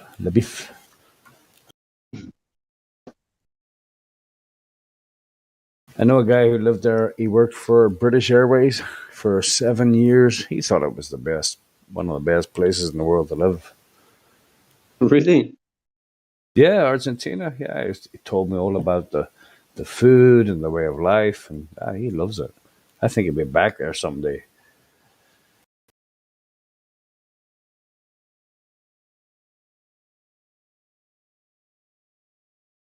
And you have an English territory in Argentina called the Falkland Islands, I believe.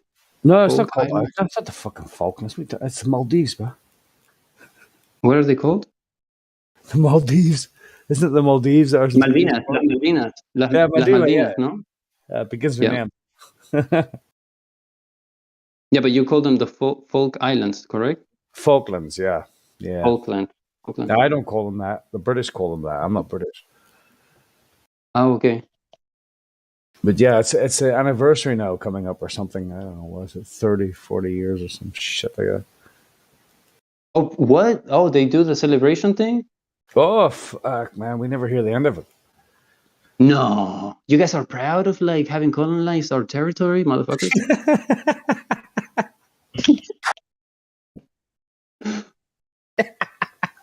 Do you know what? You go to Argentina, dude, listen to this. Like, you go to Argentina and we are proud of the folk. Like we, it's kind of like we're so caught up in the past. Like, we are like, they're still ours. Yeah. You know? It's like. Oh, I know. Free from the Europeans. What was that, fraud? Yep. Europeans taking over everything again. Taking over. Oh no, it's the Russians and the Chinese's turn. Sit down. And yeah, now it's the barbarian horde's turn, right? So that's what happened a long time ago. The No chemtrails. country can take over anything, not without EU approval. The New World Order can take over stuff, that's fine, but individual countries, no, that's a no-no. I just want to kick Biden out of his office. The chemtrails. You just want to kick Biden in his orifice? Huh? He's not. It's Is he my even office. in the White House? Come on. Office. Who do you even think he is? He's got green screens all over his broadcasts. Office, not orifice. I just want to kick Biden in his orifice. 4 more years. Well, Low hanging fruit here. Low hanging fruit. well, after the whole Biden laptop thing, you got to cut the guy some slack. It must be hard seeing his son doing all that crack and all of those prostitutes. He's doing it with them, probably. There might be a picture of him on there too, labeled insurance or something like that, like on the Anthony Weiner laptop. Who knows? What was it he slept? Who was it he slept with again? Was it his? A tree? His niece. Does it matter? Supposedly it was his underage niece, but the media tends to cover up for their preferred candidates. If it was Trump, it would be wall-to-wall news more than likely. But the right, left, they're all part of the same coin, really. Working for each other for the same New World Order. Yeah, that's true. That's true, Lemon. Yeah, but no, didn't he sleep with his dead brother's wife, and then put a baby in a prostitute? I think they said that, and supposedly he slept with Malia Obama, based off of the name that appeared on a credit card on the dash, and an African American lady being featured in one of the videos or one of the pictures. That's right. When he Who signed is for that? the Who is that? Is that the daughter of Obama or something? There's a voice chat. There's a voice chat for this, guys. Ah, yes. There is a politics voice chat. Oh, we've gone too far. Juicy flat Earth guy. For the sake of the live stream, yeah, I'm speaking up. Well, there's no honor to defend here. There's no honor to defend. Don't get me wrong. I'm not defending anyone's honor that there isn't even any there to defend in the first place. But for the sake of the live stream. Understandable. This has come up in conversation before where, or for whatever reason, a certain company gets really what's this thing that little kids say these days? Butt hurt.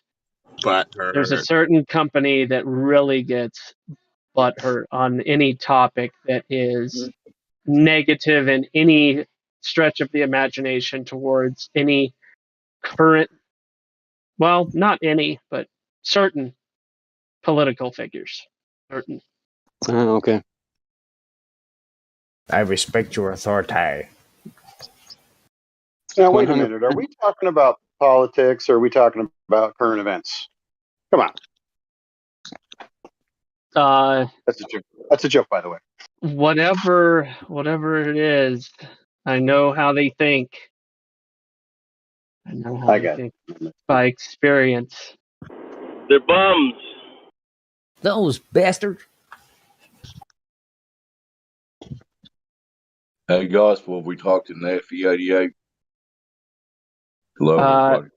No, Naffy has not, but Naffy is unmuted, so Naffy can say hello. You get some good rain up there, Gospel? We got some here. Little sprinkles, nothing serious. That's Thank all goodness. you got? Oh, yeah. We got beat up. I got a good storm last night, but ground needed it. Yeah, my basement doesn't need any more moisture. Oh, yeah, that's right. Yeah, you don't need any. I tell you what, it's been a nonstop.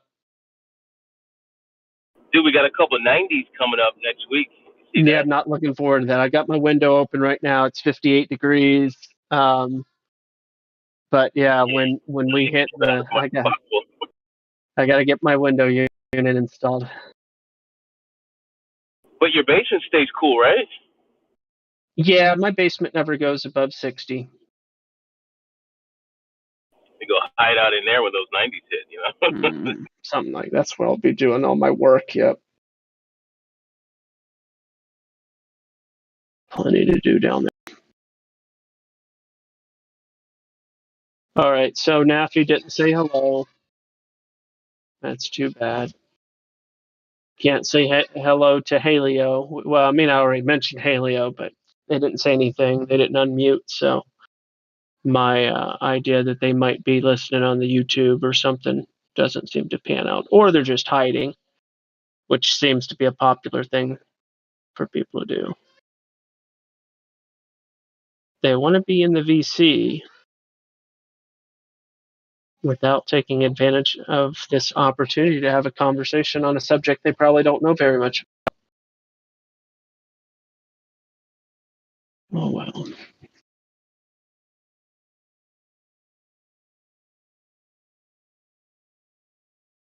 So back to the sun, moon, and stars.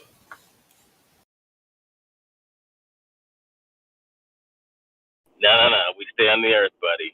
None of that stars and stuff. Yeah, try not to stare at the sun too much.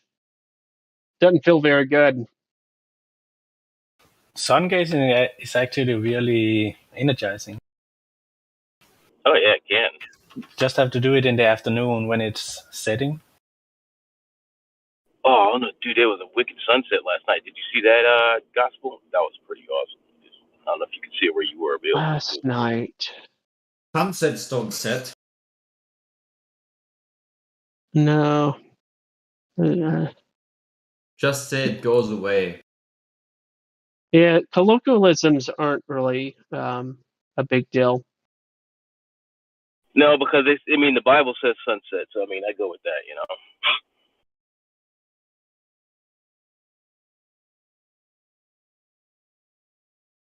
Fraud, what are you sounding? You're talking from a 1960s.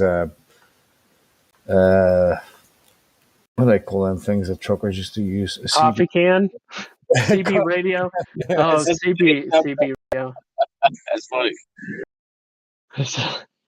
It's a little CB radio-ish. Just a tad. Well, it was in my car, that's what.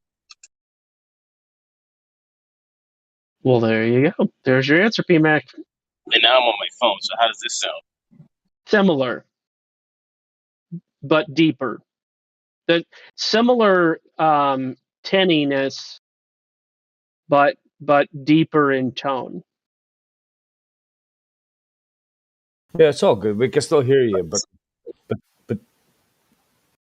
I think you should change your name to Tenny Fraud. Wow.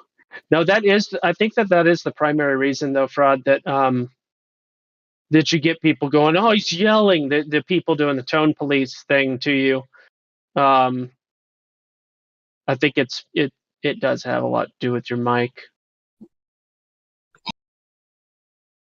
But it's funny, you and Baba Yaga, Jose, he's gotten new mics more than once, like new phones, new mics, always sounds the same. Doesn't matter what he's doing, he always sounds the same. You've always sounded the same over Discord. And then there's more. There's other people that I've been using the same device for the last 3 years, so I probably always sound the same. I've had the same phone for almost 3 years, but I've went through like 10 mics and I still sound like shit. So anyway. You come in pretty clear as long as you have signal. Pretty clean. Yeah.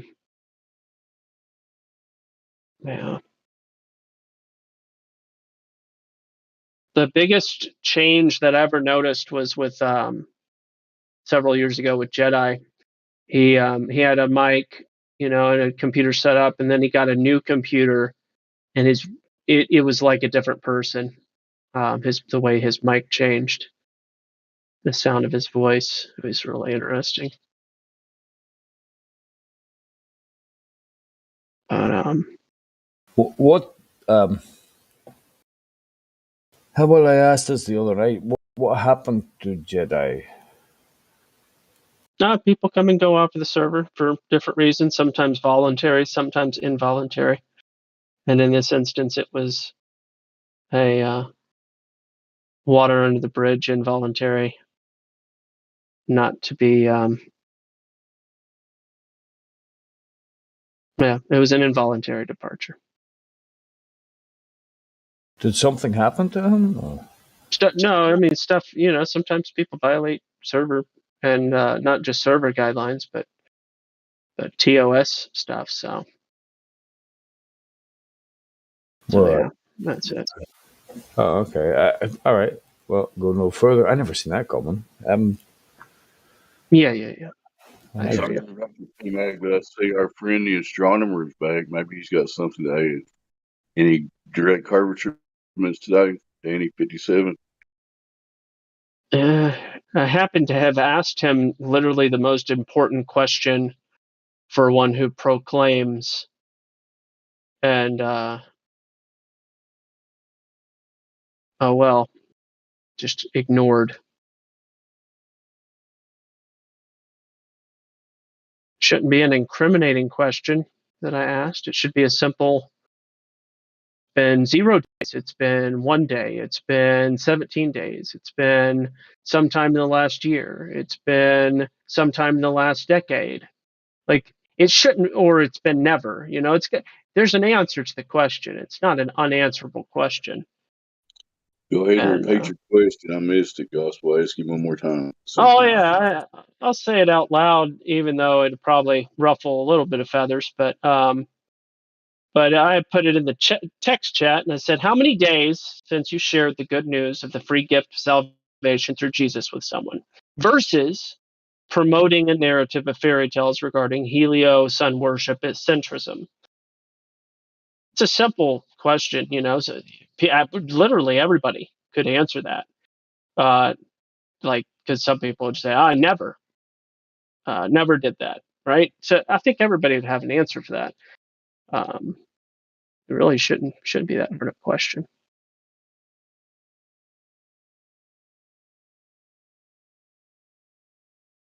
I mean, I could tell you, Daniel, less than 24 hours. That's my answer. There's my answer. You could give your answer. Daniel, you're a star. Seems like a fair question, so go ahead, Danny. Danny. Talk to me, Danny. Danny.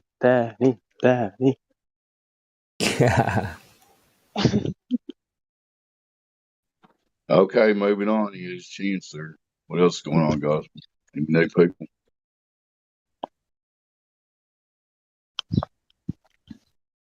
Not yet. Not anybody that's willing to speak up, apparently. Shouldn't be that difficult to shut down this server. Just show us a direct measurement of drop over distance, Earth's curvature. If it's a ball, it must have curvature. I'll shut up. That's very good, says What in the world is that? What is that? Is it a gopher? I think it's a gopher, isn't it? Yeah. Hey, Danny! I'll not do the whole gopher thing because that's just get annoying, eh? I really like his leg. It kind of goes up and back down, like he's stomping his foot almost. Hey, Matt!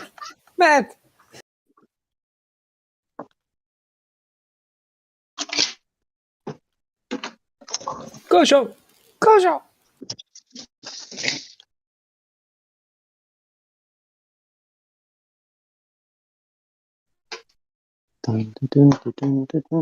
little as those things are, it'd still be slightly intimidating. You're like, whoa, little fella, calm down, calm down. It's gonna be okay, little guy.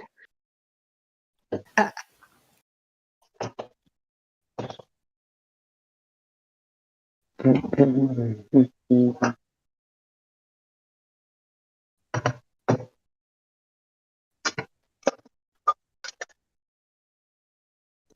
should do one with egg Globers. Globers. Hey, what do you guys what is your? We don't often talk about the enema. What do you guys know about the enema thing? I don't know sound. what word you're talking about. And Guess Lima? what? Anima? What? We try Enema. not to talk about Enema. animals over here. Oh, we don't talk. Okay, are you trying to say analemma? What is it called? Enelema. No, isn't it enema? No, No, we don't. We try not to discuss that.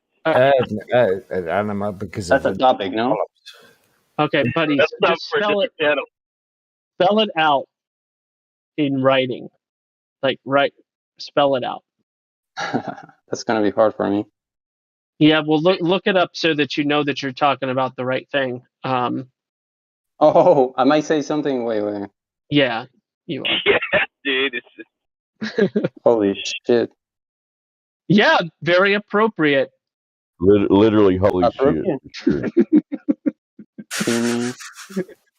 I don't even know how to spell. I don't even know how to spell it. Also known as I don't- suppositories. Let's talk about the enema. Let's do it. Enema. Enema. Let's see if I spell it correctly. Double N? No. ENEMA. 5 letters. Enema. No, you can't be talking about that, bro. No? Oh shit. No. He's a comedian. EMA. Is that right? The no, that's not anemones? it. Are you talking about the anemones? No. What's the reference? Is it stars? Is it planets? Well, what are we talking about? Something in space or something on the Earth? What are we talking about? We're talking about the sun. Okay, the sun. At least now we know. We're not talking Then the about word you're looking for is analemma.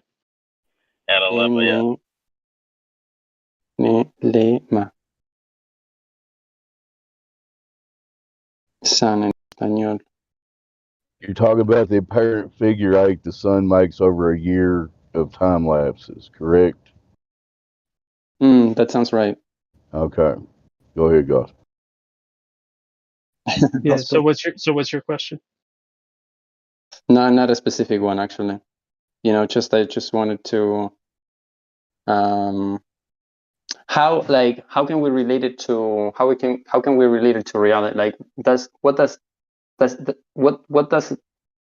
information, what data can we take from that? I'm not saying that anything in the sky proves anything, but one thing you can apparently infer: the bigger part of the figure eight would match up with covering more distance over time. Am I right about that, Gospel, or anybody? No, I think it's location dependent. All I know is the position of the sun is directly correlated to the seasons and serves the purpose of length of daylight.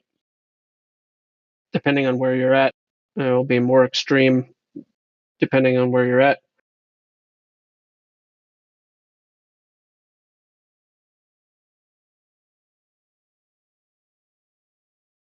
I had some pictures. Let's see.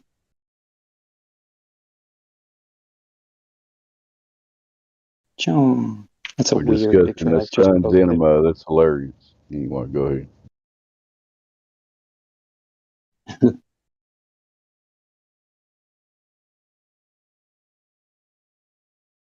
It has it has an 8 figure, but one side is larger than the other. Yeah, but depending on where you're at, it looks different. Yeah. Yeah.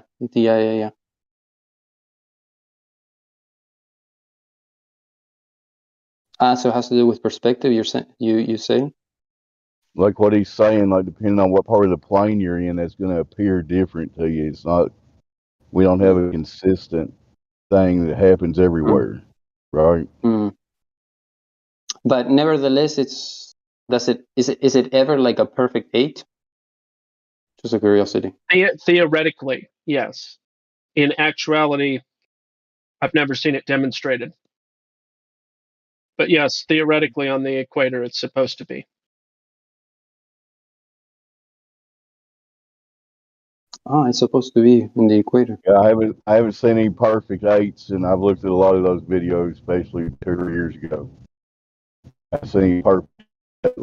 We'll say theoretically it should be on a globe, but anyway.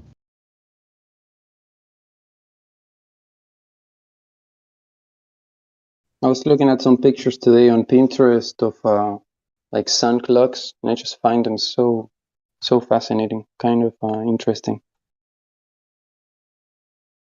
Talking about sundials?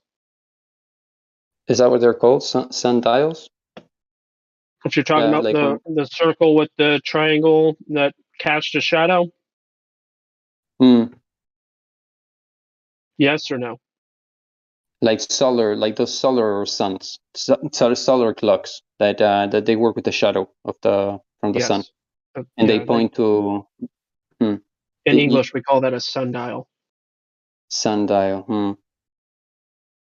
Yeah, what do you call that? Different. What do you call that in Spanish or Portuguese? In Spanish, maybe reloj de sol, but I'm not exactly sure. It would be like, and it's fascinating how many different types and how weird they are. Like there's so many different types of. You can even like create like a clock actually, that tells you the time. Yeah. There is one like kind of like in a city next to like an hour away from where I live. There's a city that it's so peculiar. There is like there are plenty of these types of all over the city, sundials, different types. Find it so fascinating. It's almost like the city is so like obsessed with sundials.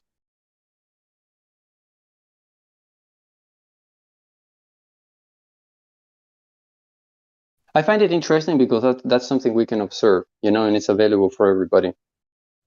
Do you know how old these sundials that is spread out in your city is?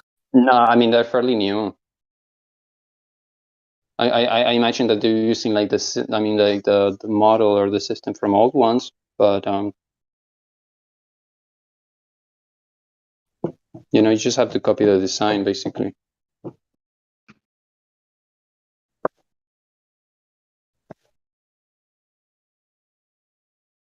I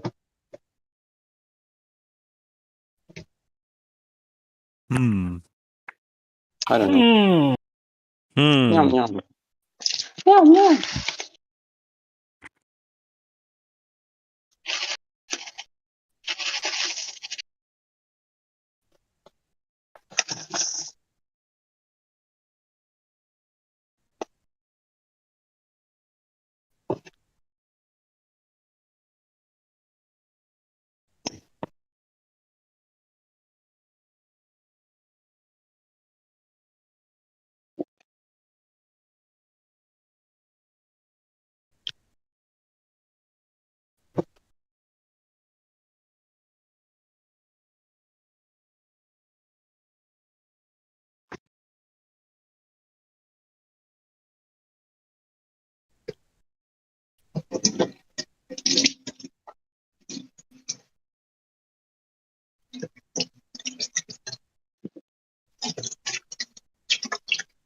So let's just say that Danny 57 is not a Freemason. Probably no problem with that, right? The problem is that if we speculate or tell stories about Danny being a Freemason, we can all just assume that it's true because we don't have any evidence to the contrary. Kind of the same with the globe, right? You can say things about it and make up stories and assume that it's a globe with no evidence to say otherwise, except that there is evidence to prove otherwise. If Danny wanted to prove to us that he wasn't a Freemason, then I suppose he'd have to kind of help us understand why he'd be associated with any secret societies or their hand signals or their logos or anything like that. So if you got any of that, Danny, let us know. Let us know why you find yourself in situations where you're, in the frame or doing something that is, I don't know, occultish, I guess. Danny's a Freemason? From all accounts that I can tell, yeah. I mean, I heard stories what's he about it. done? You got this wrong. We are the cult, and he is exposing us. I thought you had to be rich to be a Freemason. No. Not necessarily, no? Or yes? I mean, Freemason is not that simple. It's a big, big club, and there is degrees of what's it called? Street web? I don't know how to say it else. So why 223 through 25 and not 28 through 11, Denny?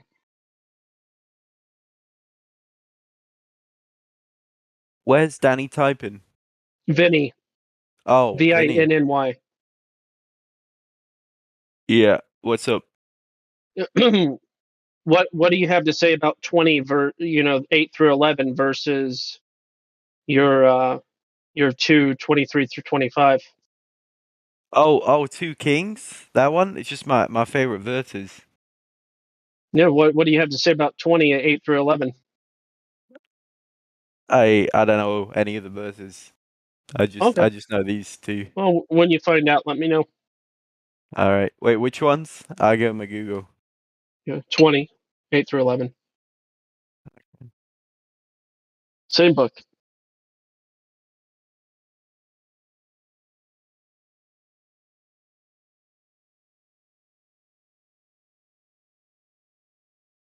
What translation do you use?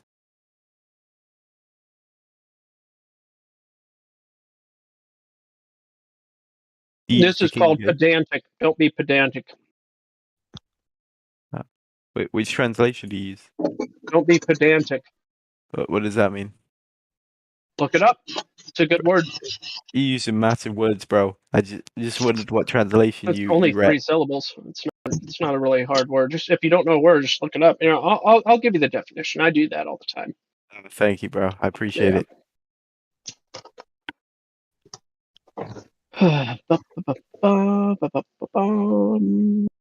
Here it is.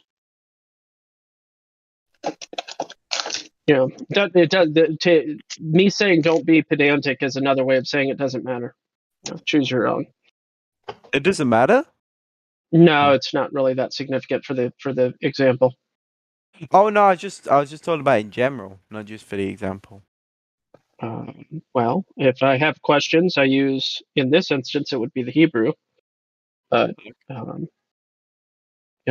I use lexicons, I use dictionaries, I use multiple different translations.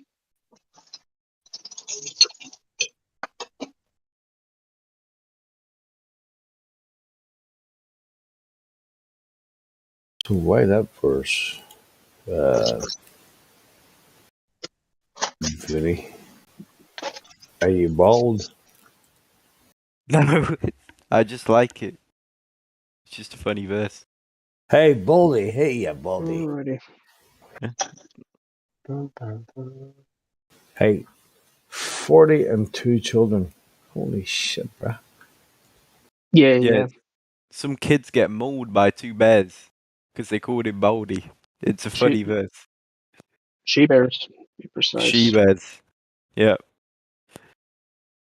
There 40 and 2 children of them. Wow. Yeah. Yeah, they called him Baldy, so he calls upon the Lord and he summons 2 female bears to rip him up.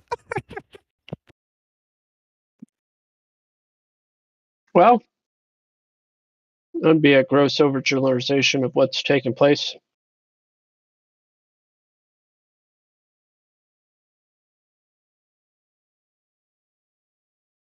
But people can do their own research, as I like to say, I encourage that.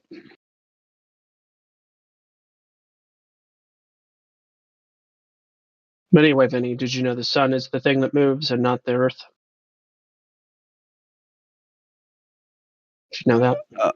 I read them verses you're on about. What I don't quite get what it's trying to tell me. It's about shadows moving forwards and backwards. I just told you the sun moves, not earth. Oh, is that what it says? Is it okay? Precisely what it says, yeah. But it's not the only time. It's just one of the times.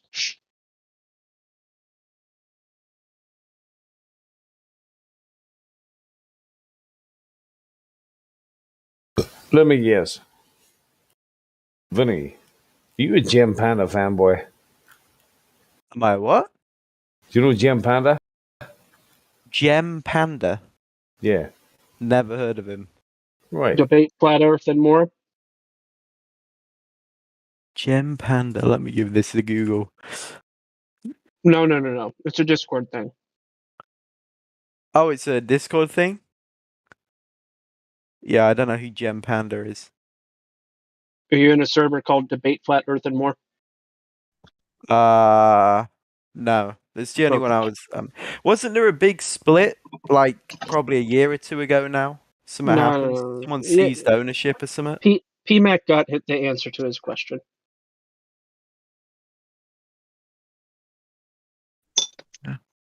Yeah, I'm not in that server. Why is it a good server? No, he thought you might be a disciple of some anti-flat earthers. What? Okay. Yep. I follow the teachings of the anti-flat earthers. You're right. 100%. No. That's not what it says. So, what's the deal with you, Vinny? How long have you been on Discord? On Discord in general or this one? Just in general. I think I've had this account probably a couple years. Maybe 3. Okay. And what brought you here? No, I joined probably a couple years ago now. I haven't really been active for a long time. Just thought I'd pop in and say hello. Hello. Yeah. Hello.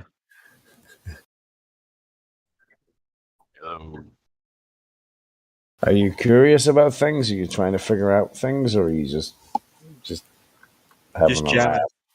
Yeah, that's good. That's good. Nothing wrong with that. Jamming. You're doing the Bob Marley. I guess so, yeah. Do you smoke the weed? Occasionally. It's not really my thing. I hit a bong a few weeks ago and my whole head was vibrating. I hated it. I was scared.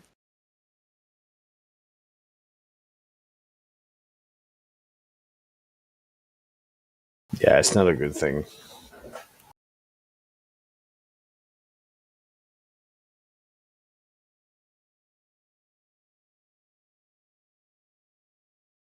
You know, even with that explanation of pedantic, I still don't quite get what it means. Okay. It basically means focusing on the tiny details instead of focusing on the big picture or the relevant argument or whatever the case. I thought it says that pretending to know something you don't know or something. Vainly displaying or making a show of knowledge. Oh no, it is what it is. Yeah. Them dictionaries are shit, bro. What do you mean by them?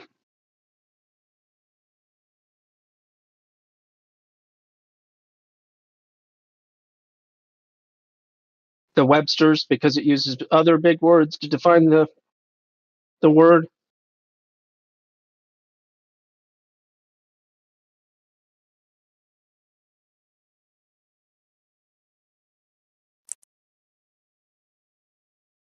The one thing gospel is, and he's many things, is wordsmith. He does love the old words there. Yeah, well, Some Yo, people would P-Mac. call me pedantic, but I really try not to be. I try to choose the most helpful and directly applicable word that I can. But it's fine. Yep. The point in my comment was noticing you're about me, and a bit of coincidence in regards to I was just mentioning Second Kings a moment ago, and then you come here and there you have Second Kings and you're about me, so I just found it serendipitous. And That's another big word, bro. You gotta dumb it down, bro. Coincidental. Yeah. Oh, okay. Yeah, no, I changed this a little bit ago. I remembered the verse, so I was like, "Oh, that's my favorite verse."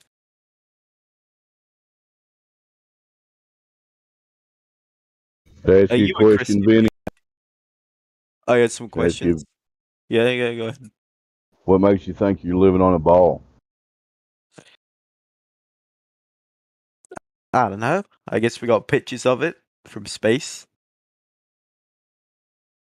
What in your senses tells you you're living on a ball? Well, nothing, I guess. Okay, that should bother you a little bit. Anyway, thanks for your answer. Does it bother you that they can show you Superman flying in space? What is it? You can show me Superman flying? Yeah, I can show you a picture of Superman flying through space. Do you think All it's right. real? How do you determine it? Well, that's a cartoon, isn't it? Or a I superhero mean, film. I can also replace Superman with the ISS. Does it make that real then? Because the other thing just looks more technical. If it's from NASA, then I'd believe it. Oh, well, Yeah.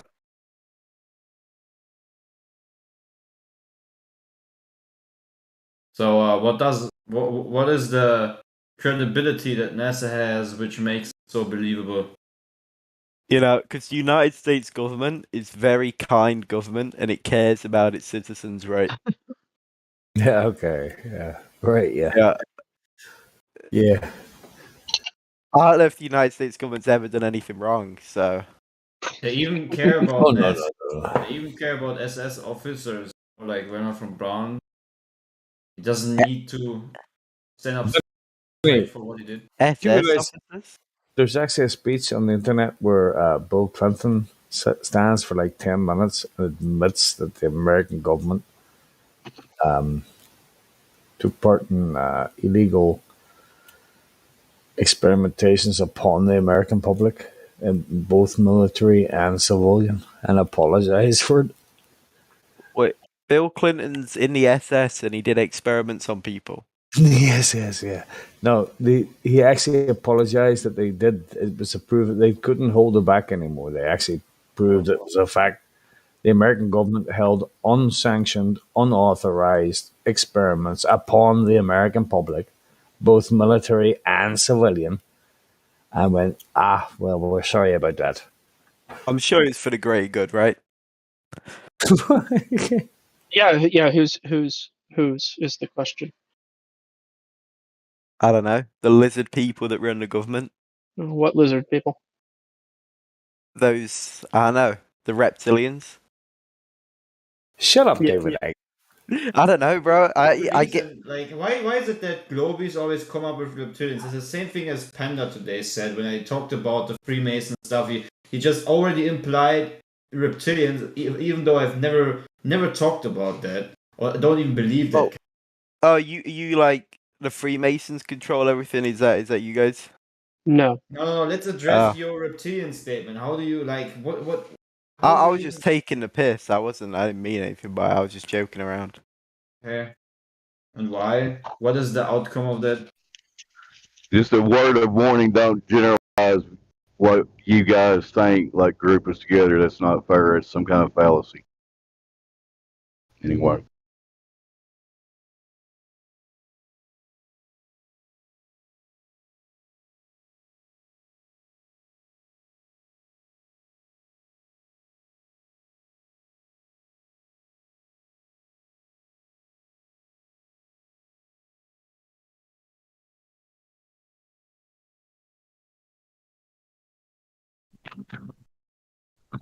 Got any other questions, Vinny?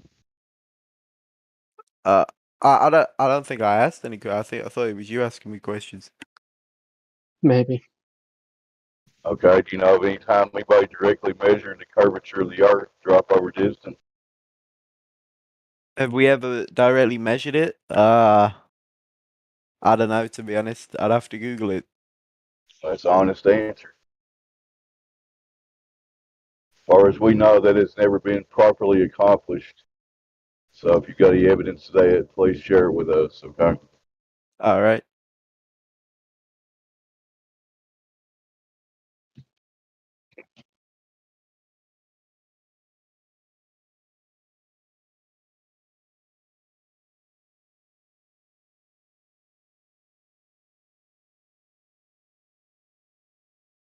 Morvis, did you actually look up everything I've said from 2019?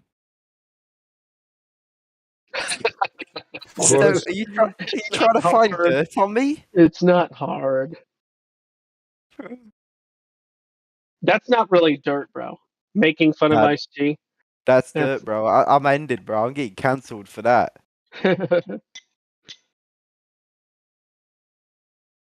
I wonder what I have said. I know. Now I'm scared.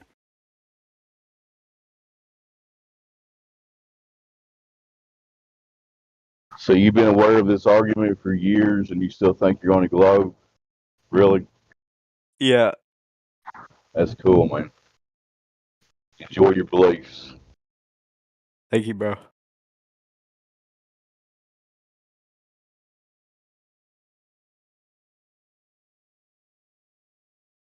Oh, MK Ultra. Ah, yeah. I heard of that. Yeah, that what did they use? They used acid and stuff, didn't they, to control minds? Yep. It's not the only substance, but it's one of them. Did he do it on prisoners? Nope. Oh. What, just kidnap people off the street? No, they took volunteers. They actually performed this in several different locations, one of which was Canada. Yes, the American government was doing experiments on Canadians. But no, they took people, volunteers, oftentimes under the guise that they were going to aid them in the process of curing long-standing mental illness or something along those lines, whether it be anxiety or depression. And that wasn't the intended goal. The intended goal was just to explore the possibilities of what the different substances they were trying out on people, to explore the manipulation of the mind. You can So look up they all sorts of volunteered testimonies. or were lied to about what They they were volunteering. volunteered for something they were under the impression that one thing was going to happen, although another thing happened. So yes, it was. I see. Not coercion per se, but manipulation. But that's not the only mind control that the MK Ultra, by no means. It's just the most well-known one. You got Operation Monarch, of course. And then there's Mannequin, Marionette. You can look these up. These are just the keywords that you can use to look up. Stargate. Will I be on a watch list if I Google it? Yes. If you're worried about that, then you probably shouldn't.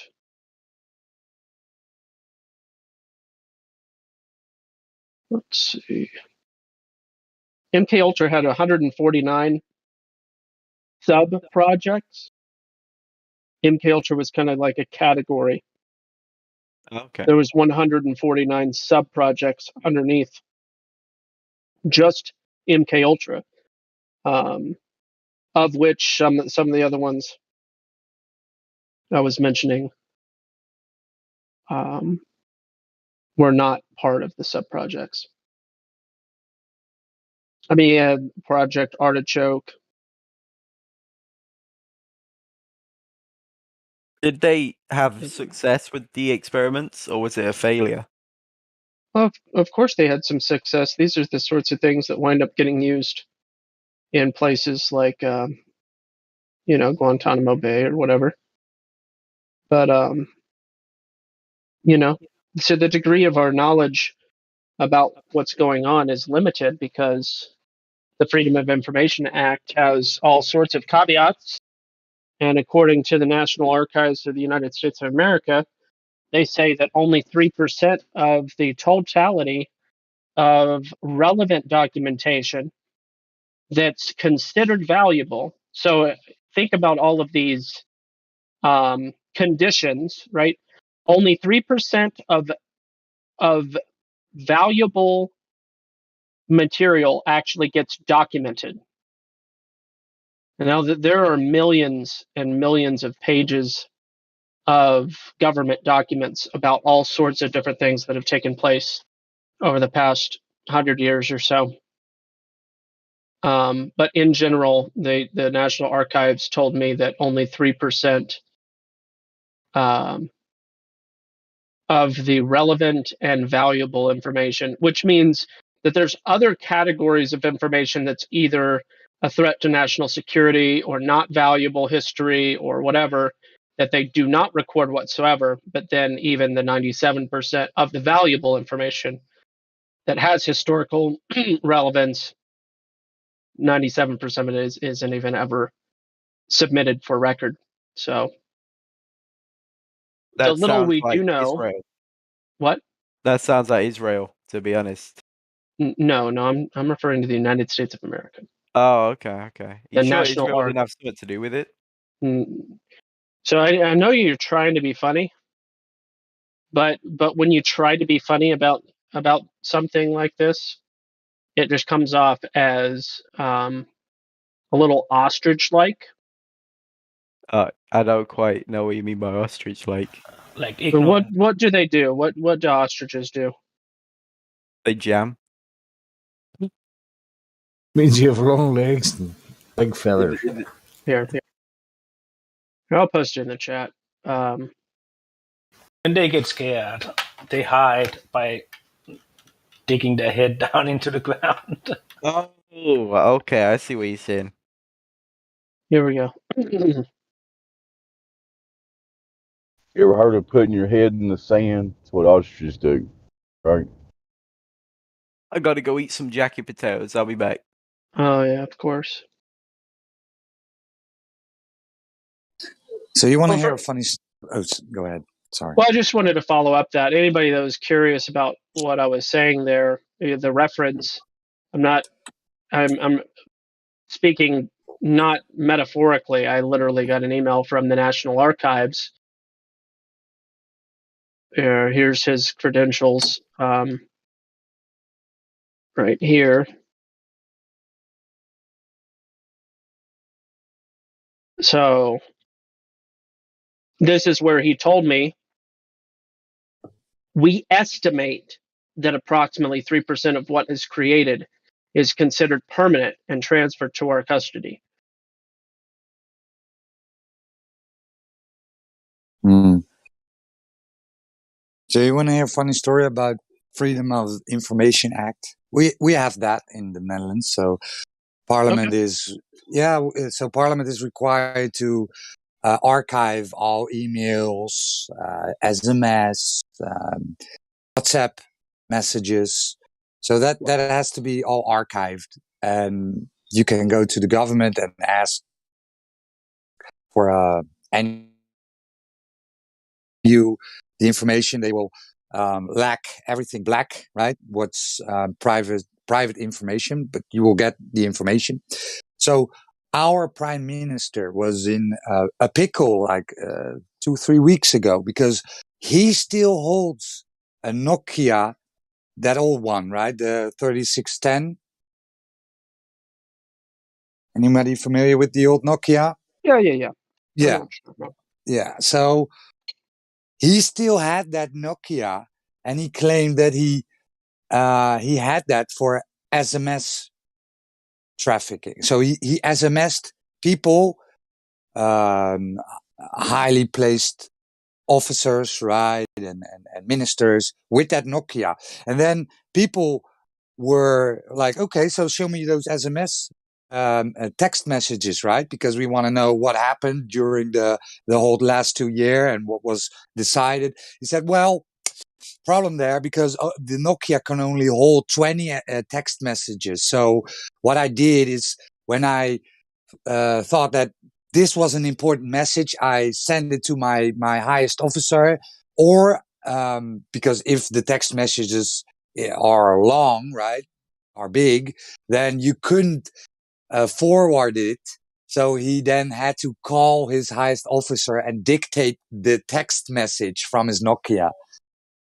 So you can have all the information act you want, right?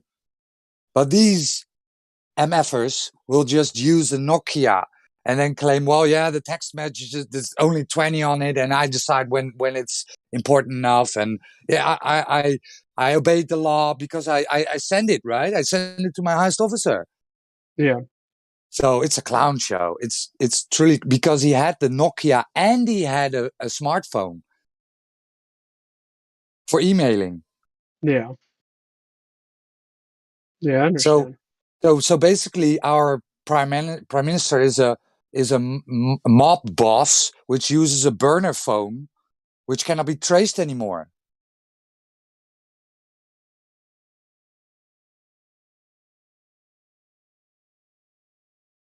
Par for the course. Of course. Well, I was going to say, sounds legit. You got a good guy there, Roger. It is. Yeah. It's a clown show, man. Can you imagine these days a prime minister having a Nokia, that old crappy thing, and then claiming, yeah, those smartphones are really awkward to use. I'm always getting tangled up with my thumbs. That's it. That was his excuse. I liked SMSing, texting with the Nokia.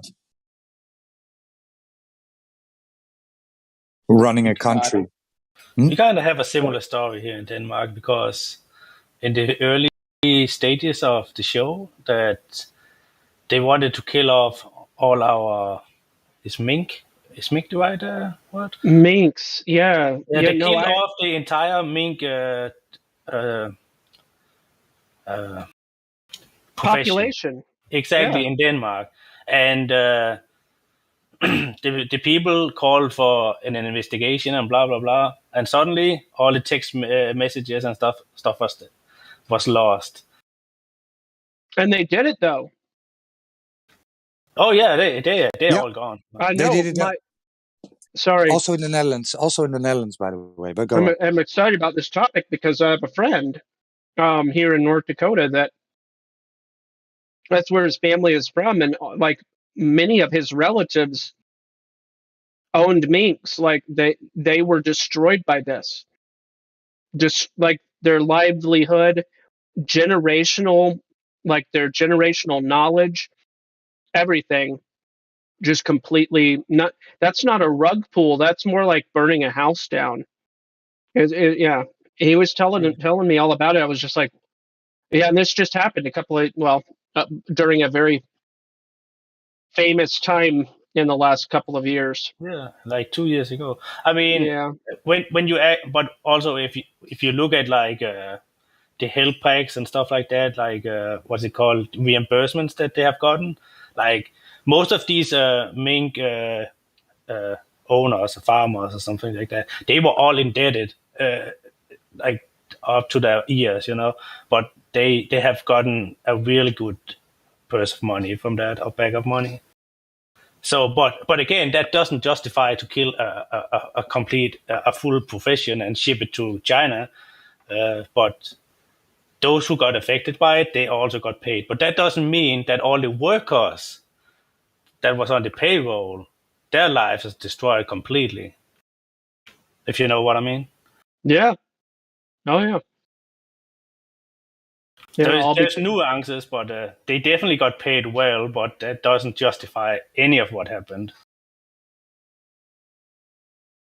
Yeah, what's the value of a multi-generational business that you expect to keep on passing on for generations? Like, how do you put a number on that exactly? Exactly. You know what I mean?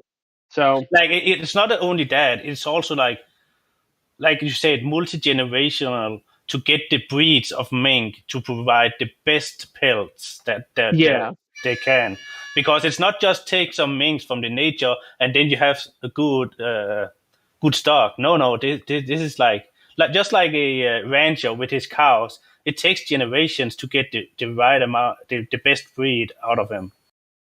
Yep.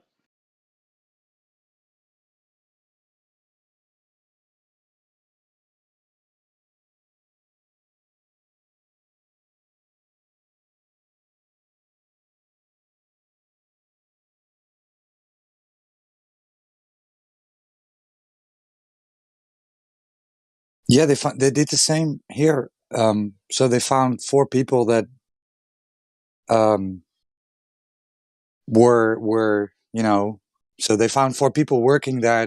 They were marked, right? And then they told us, well, they got it from the minks. And then they used the same thing on the minks, and they said, yeah, look, it's from the minks. And then everything was gone. Crazy, man. Oh yeah, not a funny note, but a side note is that when you dig in, government or political party programs and stuff like that, those who sit in the ministry, they have been fighting to kill the mink profession for years. Like, actually, like, wanted to shut it down because of green and I don't know, animal protection, blah blah blah, a lot of reasons. But they also have ties to what's it called, like international investors, for example, China, that would like to buy that profession. I don't know if this makes sense at all. I can't really. Yeah, but it's deep. It's deeper than just they are sick, they have to be killed.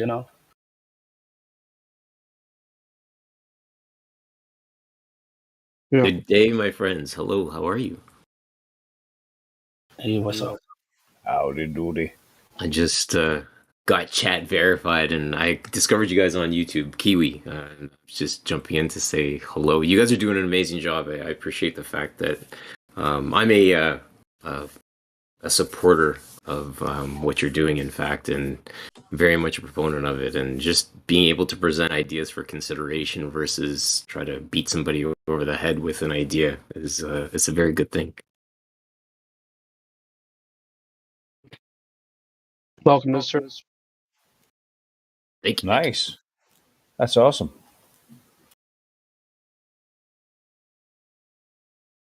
What made you look into it, Kiwi?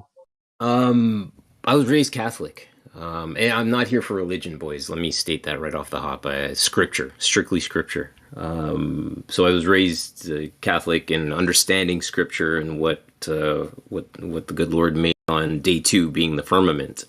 And I've pretty much just operated from the basis of the firmament and just kind of plotted ideas off that basis. One day I was standing on my balcony and I was looking up in the sky and I saw a plane fly by me. And I know the cruising speed, I think the cruising speed of a 747, commercial 747, is something like 650 kilometers an hour. And I thought to myself, wait a minute, if that plane's moving at that speed, and then of course 42, so I quickly remembered, I don't know if you guys remember that short guy from back in the day, the plane boss, the plane! But I quickly realized that if the Earth is spinning at a certain rate, I can't quote the number because I forget what it is. I went to school for architecture, so I don't do the science aspect. And then the plane's moving at 650 kilometers an hour. How is that relationship maintained?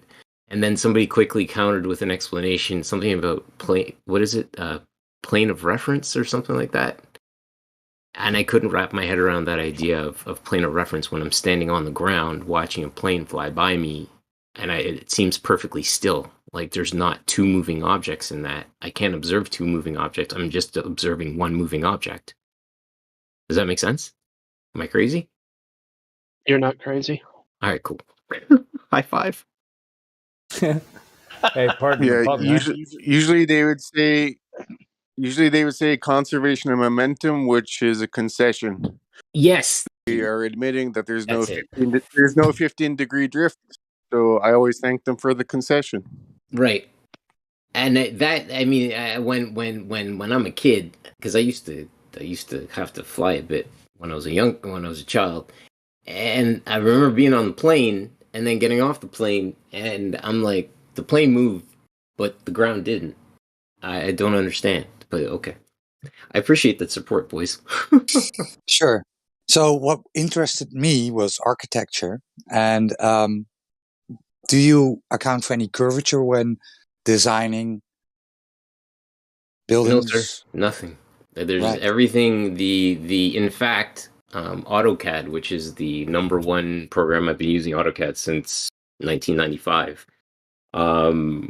Everything in AutoCAD is drawn straight, and if it's even remotely off an angle, you see it on your screen. If it's off on an angle, there's absolutely everything's drawn straight lines. Everything.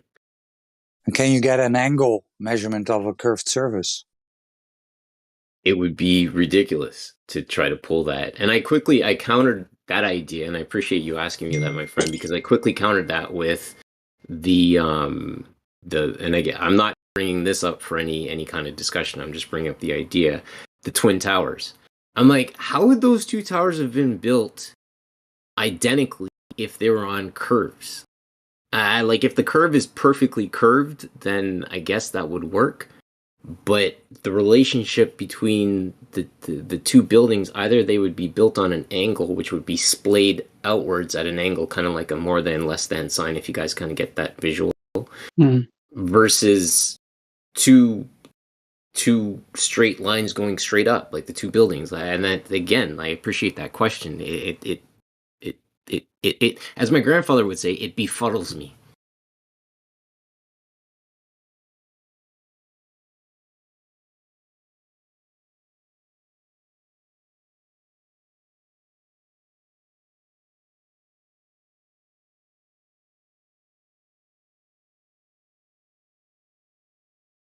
The next thing that I have for consideration is the 60, I think it's a 65-kilometer distance. Have you guys been able to come up, or has anyone been able to provide you guys with, like, based on a 65-kilometer distance or even a 100-kilometer distance, what the depression should actually be? Because you should be at a negative point at 100 kilometers out, or that land 100 kilometers out should be at a negative, right? A depression, shouldn't it?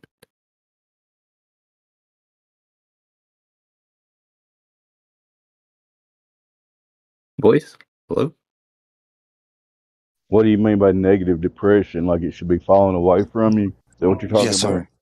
Yeah, exactly. Like if I'm standing at a point and the Earth is curved, right? I should be at a heightened elevation. I should be at a height. If I'm going out a distance of, let's say, 100 kilometers in either direction all around me, right? That 100 kilometers out should be depressed. I shouldn't be able to see even the first 2 levels or 3 levels of a building that far out, but I can. It doesn't make any sense. Like that song, I can see for miles and miles. They weren't kidding.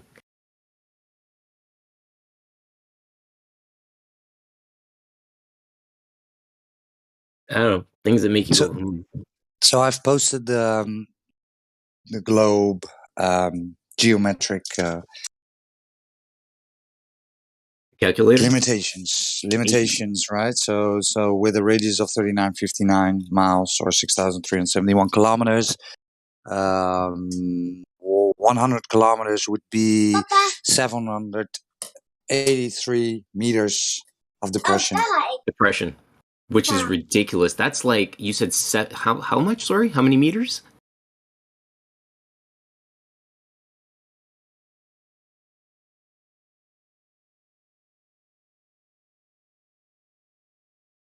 $780.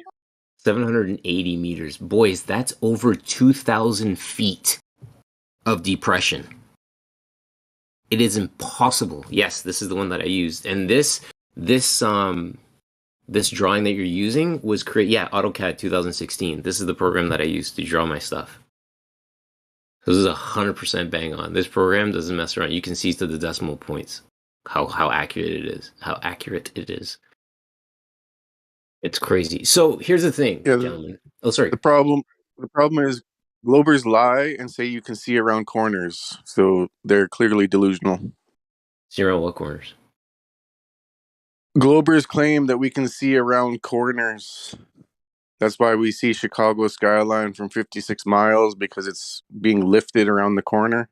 Didn't they? I think they said the as I Chicago. said, it's clearly delusional. It's a mirage, right? Yeah, they said it's a mirage. You can see the lights in a mirage. I don't know if you guys know that or not, but you can see lights in a mirage. I mean, people were out testing it with boats where they were gradually sailing away from the city, and at no point was it miraging. Exactly. It doesn't flip at any point. It does not flip at any point. Like, how do you...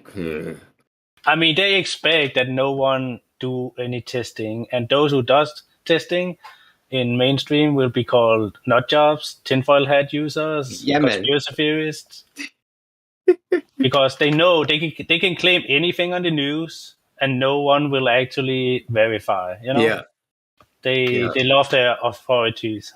Yeah, or they're yeah.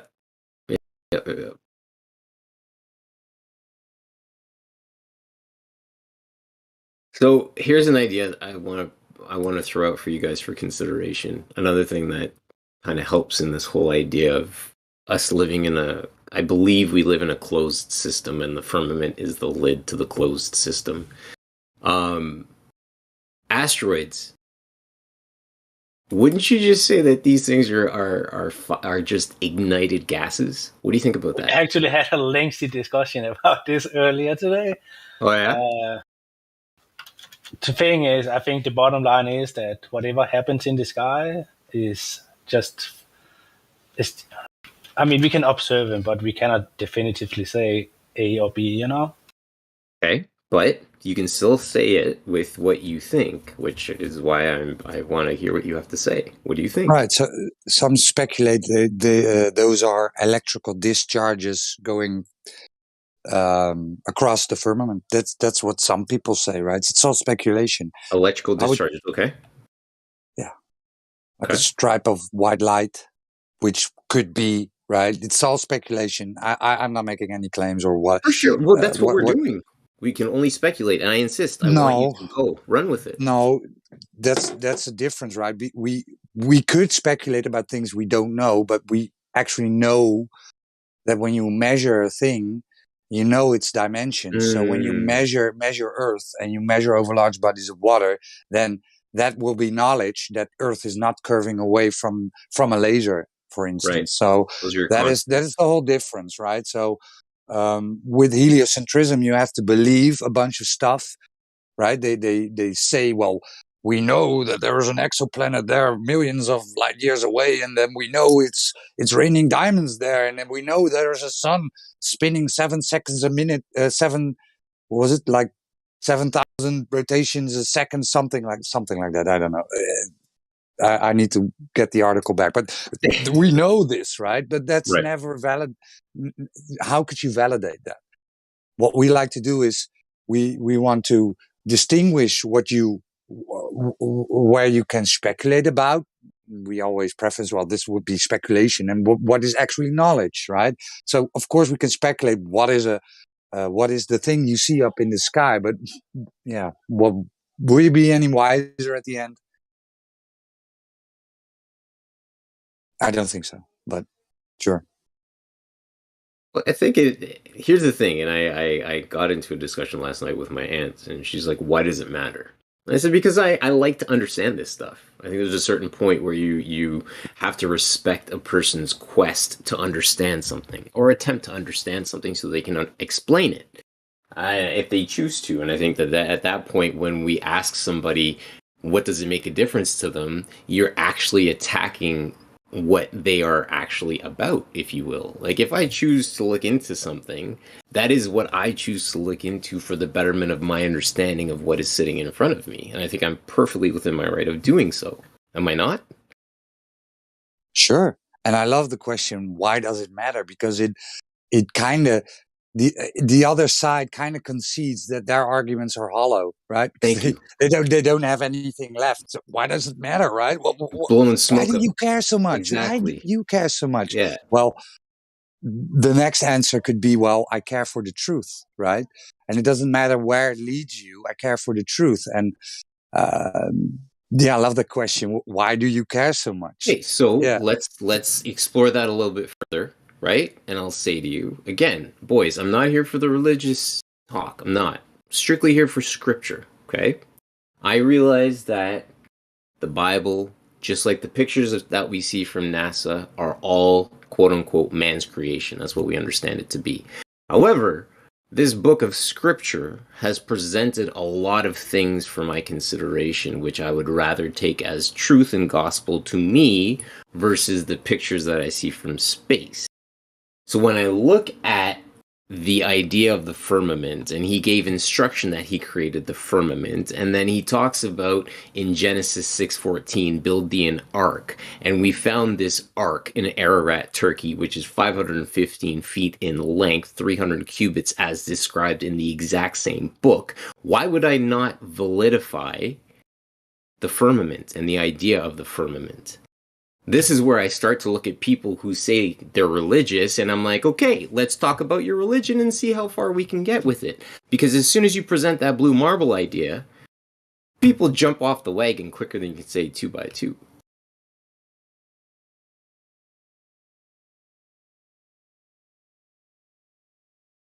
Well, yeah, I'm not a man of the Bible, so I couldn't really answer, or maybe gospel can. No, and again, it's these are just things that are rumorating in my headspace in terms of, right. I mean, I'm not here to try to smash anything forward, but it's the idea that we take these things and we attack them, and people start to run for the hills, right? Copernicus being an astronomer, and he's also a Freemason. That's just to give you a quick heads up, Kiwi, that you haven't done anything wrong. I'm just saying this live stream where we're talking particularly, we try to stay on topic. Any kind of religion discussions, we have other rooms and stuff for that. I apologize, my friend. Thank you for clarifying. I'm just letting you know kind of the rules around here. I appreciate you, my dude. I mean, we want you to express yourself. We respect everybody's beliefs. We don't generally discuss them here. When we discuss the global believers' beliefs, but you know what I'm saying. It was just the idea of where it came from, and I apologize for jumping in too far hard with that. It's really hard though, because everything tends to gravitate, pardon the pun, towards that. Whichever direction. No, I think your question is why are these proclaimed Christians or religious people believing the doctrines of liars and Freemasons and what do you call it, like evil doctrines? But yeah, it's not really the topic, but everybody has that same question, or not everybody, but. So has anybody been successful in observing? Observing a distance. No, I was just gonna say it's because of. No, I was just gonna say it's all because of the Stockholm syndrome. They steal you when you're 6 years old, force you to go to school, teach you all the lies, give you the smartphone, the tablet, program you with the music and Hollywood, and set you off on your way. Make you a good little slave. But what was your question, Kiwi? Well, I was thinking about the distance, and if anybody's actually successfully measured the distance out to give you a depression. Well, I done a long distance observation. I went to the beach in the Netherlands, and I saw a big red oil tanker at 24 kilometers away, and I saw a windmill park at 39 kilometers away. So that's that. That's too far. But yeah, I think many of us here in this room done their own observations, right? We have documents of an engineer group. It's called FE Core, which stands for Field Engineer, which done a laser test over, I think it was Bulgaria or Hungary and the Netherlands. If you scroll down this server, we have tons of channels, long distance observation channel, for instance, the laser test, Kanagu observation with infrared.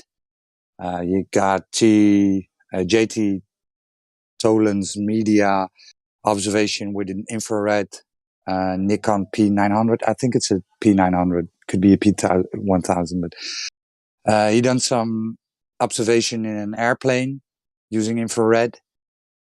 Yeah, basically tons of observations and examples, right? Best thing is to do it yourself. That is what we always say.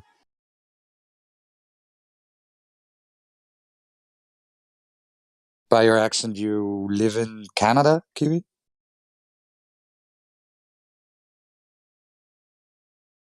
that correct? Is he still here?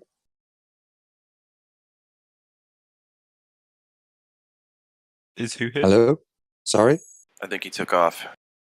Nope, he's here. Kiwi, you still there, bud? Did I cut out or? No, you're good. We heard you. Okay. No, we heard you. Okay. I don't know. I thought my Wi-Fi was. He's probably pushed the mute button or some silly shit like that.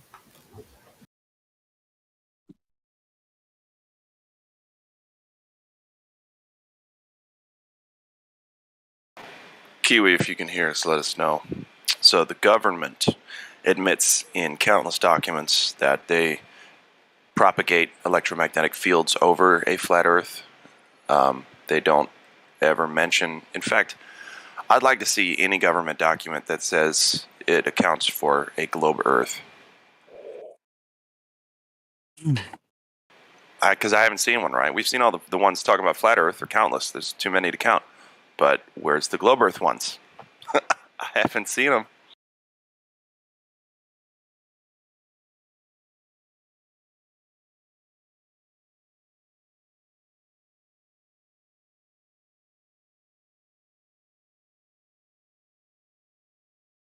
There we go.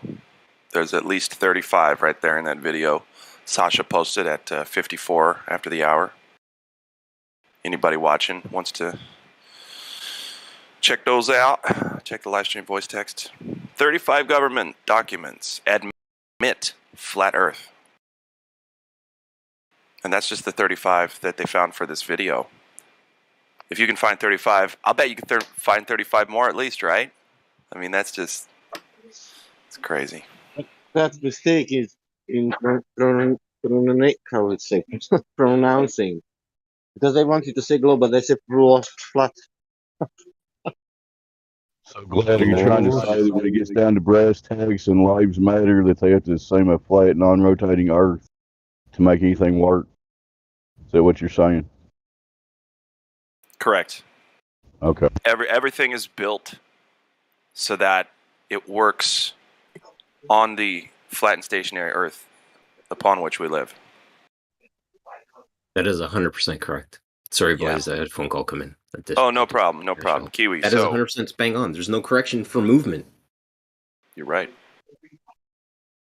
No correction for movement. Coriolis happens. It's an effect that doesn't happen with the spin of the Earth, but it does happen with stuff. Right? Little nuance. Tall buildings have corrections for movement when there is an earthquake. But that's right. The seismic, that is correct, my friend. It's called the sway factor, and it's built into every single building that is above, I believe it's 20. Well, here in Ontario, we do it a little bit differently because our seismic factor is not the same as other places, but you're 100% correct. We only count for sway for buildings that need to be counted for during an earthquake. Be a lot of sway if it were spinning, boy. Be swaying like a Saturday night, let me tell you. I don't think they'd be able to build it. What do you think?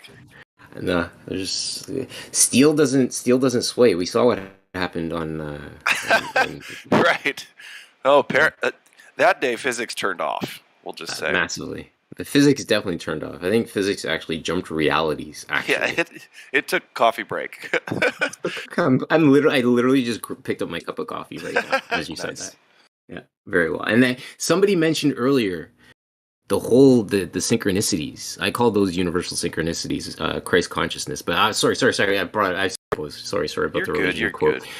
Good. But that's the idea, right? When you're in that flow, right? That's why people meditate, to jump into the river, right? You get into that flow, and then the universe starts speaking back to you and blessing you with these alignments, and stuff starts happening, man.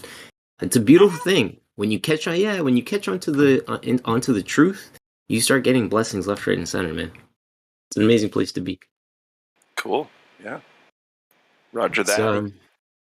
The Alchemist. Did you guys read The Alchemist, Paulo Coelho?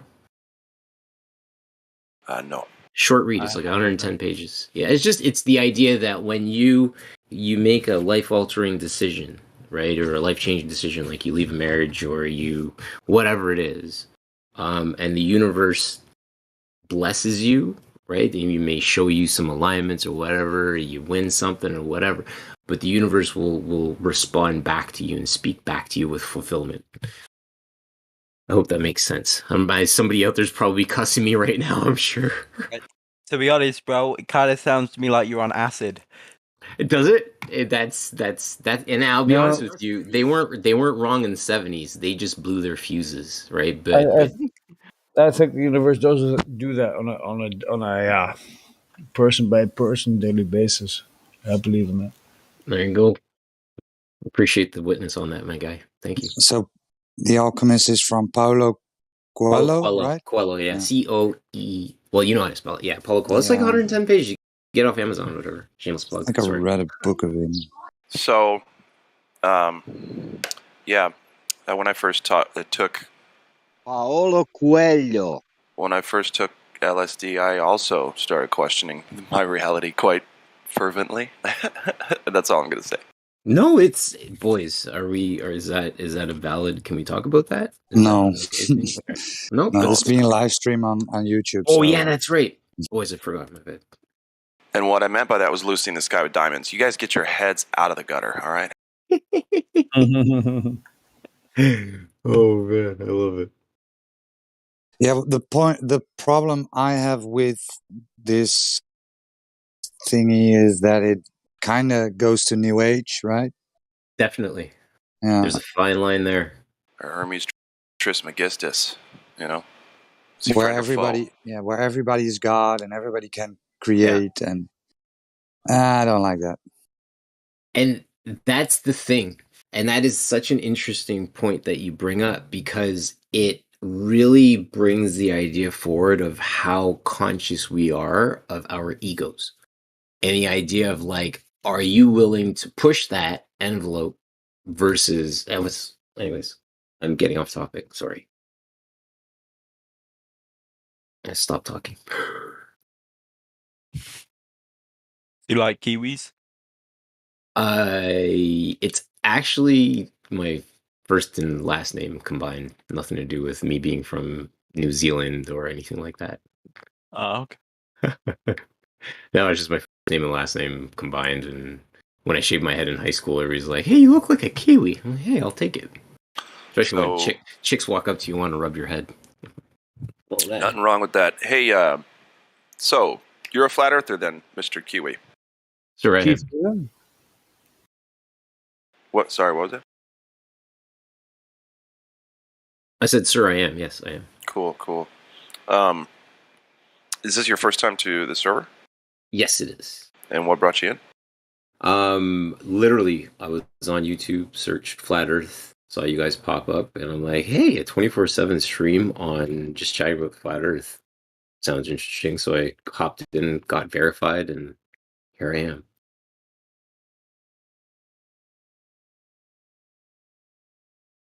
That's a good thing. Yeah. And that's the thing. So I apologize because I'm horrible with names. Who does the verification, the VC verification? A lot of people do. His name started with a Q. Would that be Quantum Eraser? No, it was Quetzalcoatl. Yeah, him. Quetzalcoatl. He's a Mexican demigod from the past, so you need to respect him. No, I'm just kidding. Just kidding. He looks like a white man with feathers. A wet man with feathers. A white man. Go ahead, Kiwi. No, I was just gonna say we got into a long discussion, and I could just tell that you guys are operating from a standpoint. Boys, I have to. My daughter's calling me right now. I will talk to you guys in a little bit. I'll still be here. Sorry, All right, man.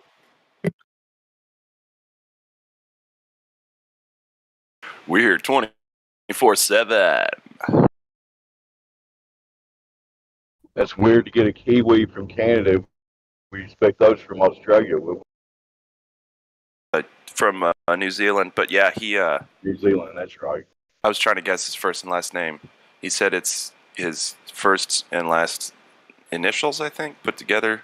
So I think his first name might be Kyle. But I'm not going to try to guess his last name. Anyway. Kyle Weeburton. How about that? Wazowski? Weeble. Because I think Kyle could be a Jewish name, so you could say Kyle Wazowski. I don't know. I'll just get.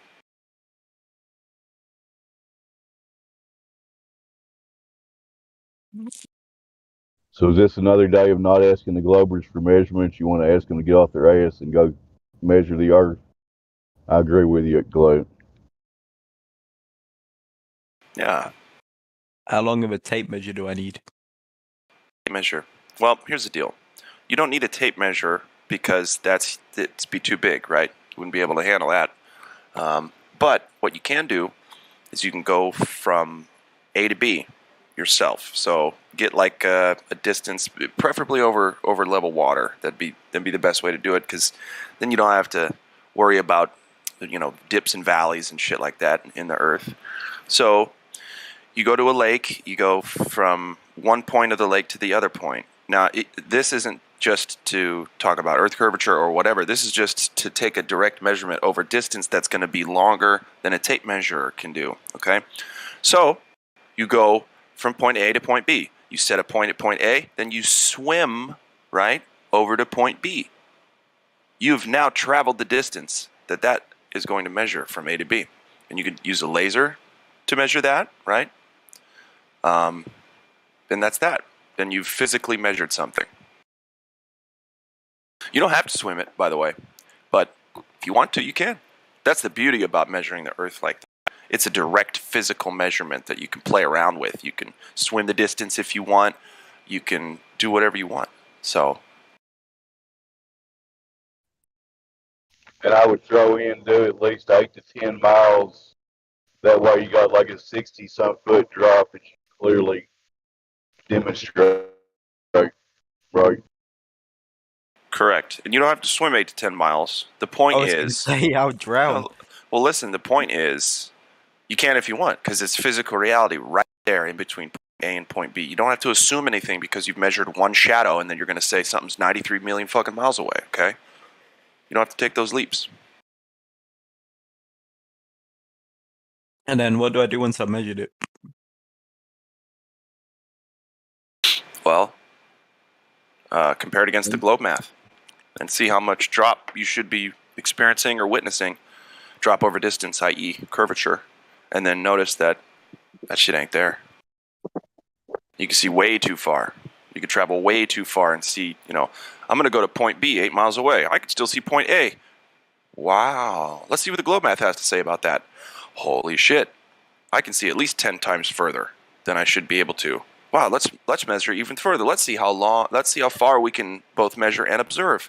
This is crazy. And it's funny.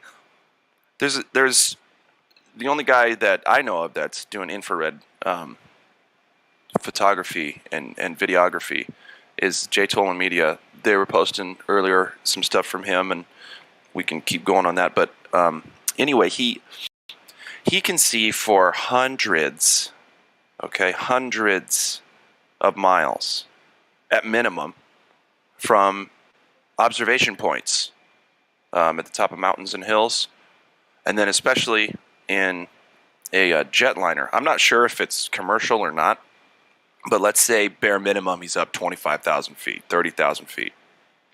He can see for over 1,000 miles with infrared. Now, I don't care who you are. Refraction is not bringing all that Earth back just so we can see it like that. It's not happening.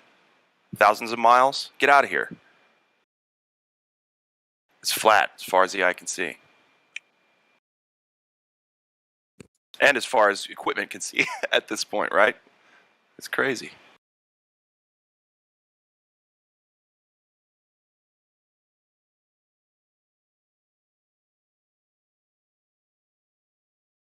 Fair enough.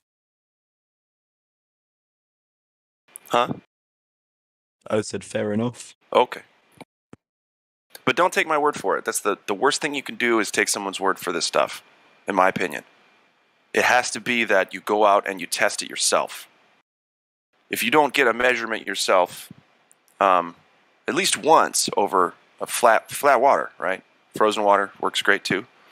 Then you haven't really, then you're just taking someone's word for it. If you say, oh, I believe the Earth is flat. Well, yeah, but do you know it? Did you test it? Did you find out? Did you measure it? Well, no. Well, then you don't know. Then you're not a flat earther. You're still a glober. Go and check it out. I know without testing. Yeah. Well, then I'm afraid you're probably not a not flat gonna test earther. I'm just kidding. I'm probably not going to test it, to be honest. You're talking to Vinny. He said his tag says he's a club earther. Just letting you know, Claude. Vinny, why won't you go out and test it even just once? I don't really like going outside. Okay.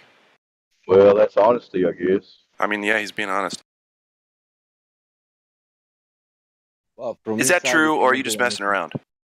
No, I pretty much never go outside. But from inside, it's a little bit difficult. Yeah, pretty hard to do. What about my living room? Yeah. What are you doing? Could I swim Why, if you watch- across my if you- living room? if you watch- Yeah. Listen, watch if you want to television- take it seriously, we'll talk to you. No, I'm probably not going to do any experiments, to be honest. All right. So then you won't do yourself and anyone else a disservice by making a claim that the Earth is a globe, right? Because you're not going to go check yourself, so you can't really even talk about it, right? That makes sense. Hmm? So if you don't go do the work, you can't talk about the thing. So you can't come in here and say, oh, Earth is a globe and it has curvature and this, that, and the other, if you didn't go out and check yourself. I think it's a globe. Yeah. Uh-huh. And so where's the work that you performed to justify that? It's on television. So Yeah, no on TV. So no work then. Yeah, so no if work. I had to verify absolutely everything that I was going to believe, I'd be here all day. I'd have to fly to every single country, visit every single tribe. No, you wouldn't. Count every single animal. Well, here's the thing. Belief is the enemy of knowing, so take that and run with it. I don't think I need to verify everything that I believe in. That's fine. No one's asking you to. We're just talking about the flat Earth. You don't need to verify, but everything what you believe, what was not verified, it's only believed. That. Yep. Anything's possible if you just believe, right? I believe I have the cure for cancer and heart disease and brain malfunction. I believe it. Where's my Nobel Peace Prize? See how that doesn't work? Well, I'm just saying, I'm not going to verify everything I believe, to be honest. I'm not asking you to. No one is.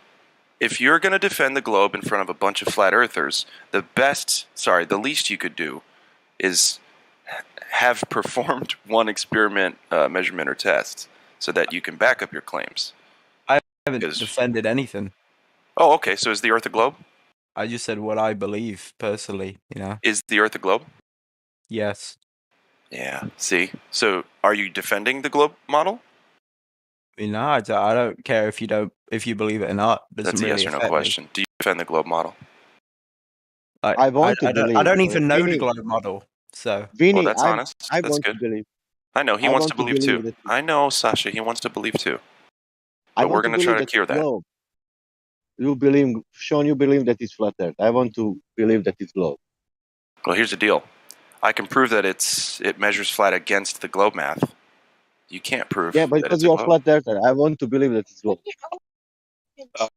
Okay, You'd have to ask the scientist if you want to believe it's a globe. I don't have the answers. Scientist has nothing to do with geometry. Yeah, science is not geometry. That's correct. I You don't guess need to a be a geometrist scientist. then. You don't need to be a scientist. In fact, sorry, any Sean. He said scientist. Okay, let's give a name. Who was the guy who discovered first? I don't know. Christopher Columbus. He was not scientist. Yeah, no, I have no idea. I looked into this stuff for a long time. By the way, Christopher Columbus not discover anything. Just there were already people living, you know. So He discovered a great way to make money. That's true. Right. Yeah. Guys, can I just quickly say sorry if that's maybe out of context, but this just thought about it when I was making myself something to eat. This debate flat Earth server just reinforced, like extremely reinforced, why I'm a flat earther. Like whatever I thought about globies just being perfectly what is it called? Perfectly reinforced there, yeah. It's very simple. One example, model, experiment, anything you ever seen with a spinning ball with water adhering to the exterior of the shape. Just one. Very, very simple.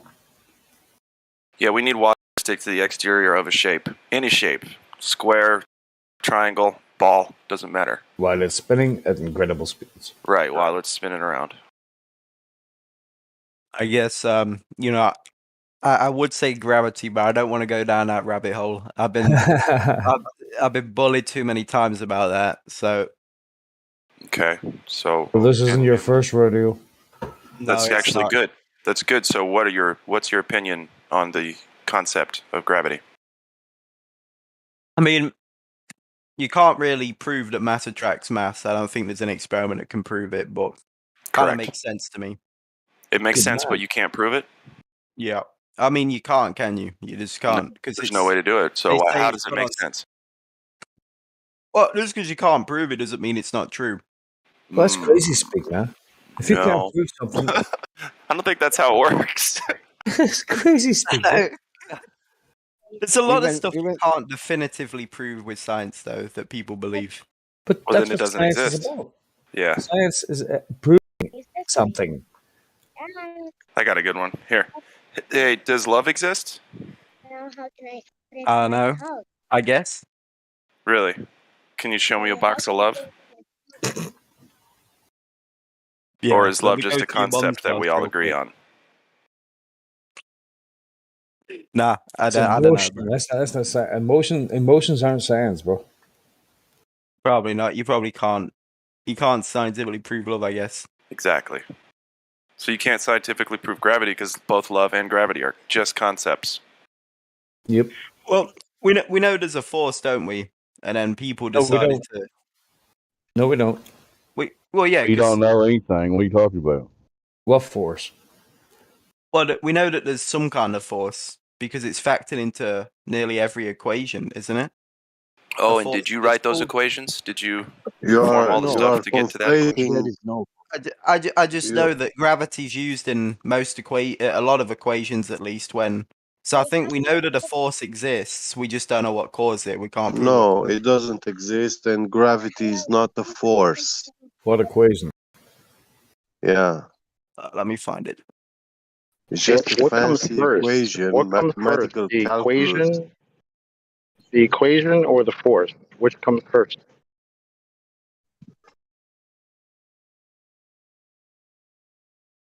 Hello. That would be the force, wouldn't it? Okay, go ahead. Answer if you could, please, sir. What? Sorry. Which one comes first? The equation or the force? I don't know the question, to be honest. What? You said mathematically you can describe gravity as a force. Mathematically. I'm asking you which comes first? The force being a force or the mathematical description of something you call a force? The force would come first. Right. So it would have to be proven that it's a force first, right?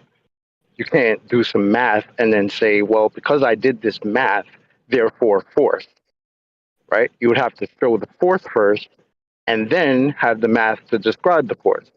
But unfortunately, even in your narrative, gravity, whatever that is, hasn't been defined as a force since 1915.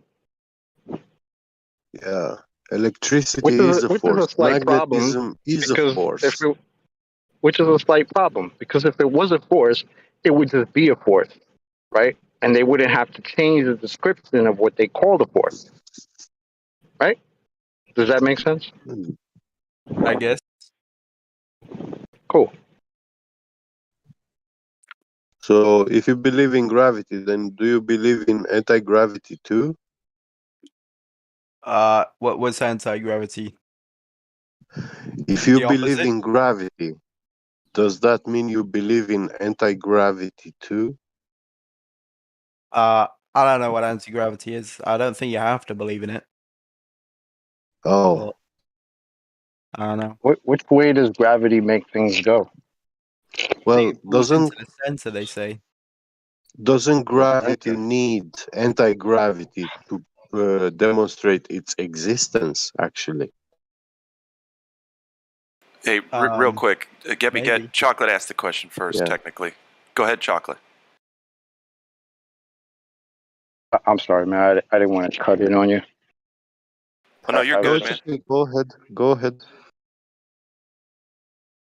Yeah. So this force that you think is a force, but it's not really a force, right? What's the problem here? You could think of it as one. Yeah, but if I think of it as one, whatever it is, doesn't make it a force, right? Yep. Who's the guy that was talking? Vinny, I think. I'm a bit lost, to be honest. Okay, check it out. Let me try to make it simple, and then it's Gebby gets turn. Fire ahead, Vinny. Vinny, do you see at the live stream voice text? Are you there? Can you see it? Oh, yeah. Yeah, I can see So it. 18 after the hour, I posted a picture that a kindergartner could understand if they could read the whole thing. So up is a direction and down is a direction, right? Is that right? Guess, yeah. Given our perspective. Okay, great. So here's the things that rise and defy gravity just naturally. A helium balloon, evaporation, nitrogen, hydrogen, hot air, oxygen. Lots of stuff rise, and that's weird. So gravity doesn't affect these things? Why not? Maybe they got like a non-aggression pact. Non-aggression pact. My literal question is, how can it be that we have oceans that have a supposed weight of of a number that we can't really say because it's huge weight of oceans of water, supposedly being stick to spinning ball. I mean, they will claim it spins very slowly because it's actually 24 hours one day, so it's a slow spin. Whatever, regardless, it's still spinning. How can it be that I can sit on a bench and then just get up straight without any huge, like it? at least when I'm not old, I will have no struggle to sit on a bench and just get up again. How can it be that we have then tons of oceans, an amount of ocean weight that we cannot really measure precisely, sticking to the outside of a ball? Like, how does that make sense in the brain of someone who believes in gravity? Like, if it's a universal force, which we know it doesn't exist, but if it's a force that just pulls things to its center, how does it not pull me the same way as it pulls the water? Is it like has it like a filter or something where it decides, I'm gonna pull water, and but I'm not gonna pull strong enough so the moon can pull some little bit of water again towards his side, but still I am strong enough to pull the whole moon in itself, and I'm gonna not be strong enough to pull a man down and press him onto the bench. Like, what is the logic behind gravity? Yeah, it's picky. I think you're trying to say that gravity's picky. Yeah. It'll do one thing over here, but it won't do the same thing over here. Okay, so Right. with the ocean thing, I agree. So if, say, oxygen or hydrogen rise naturally as a result of, by the way, fluid dynamics, there's no such thing as gravity. We'll get there.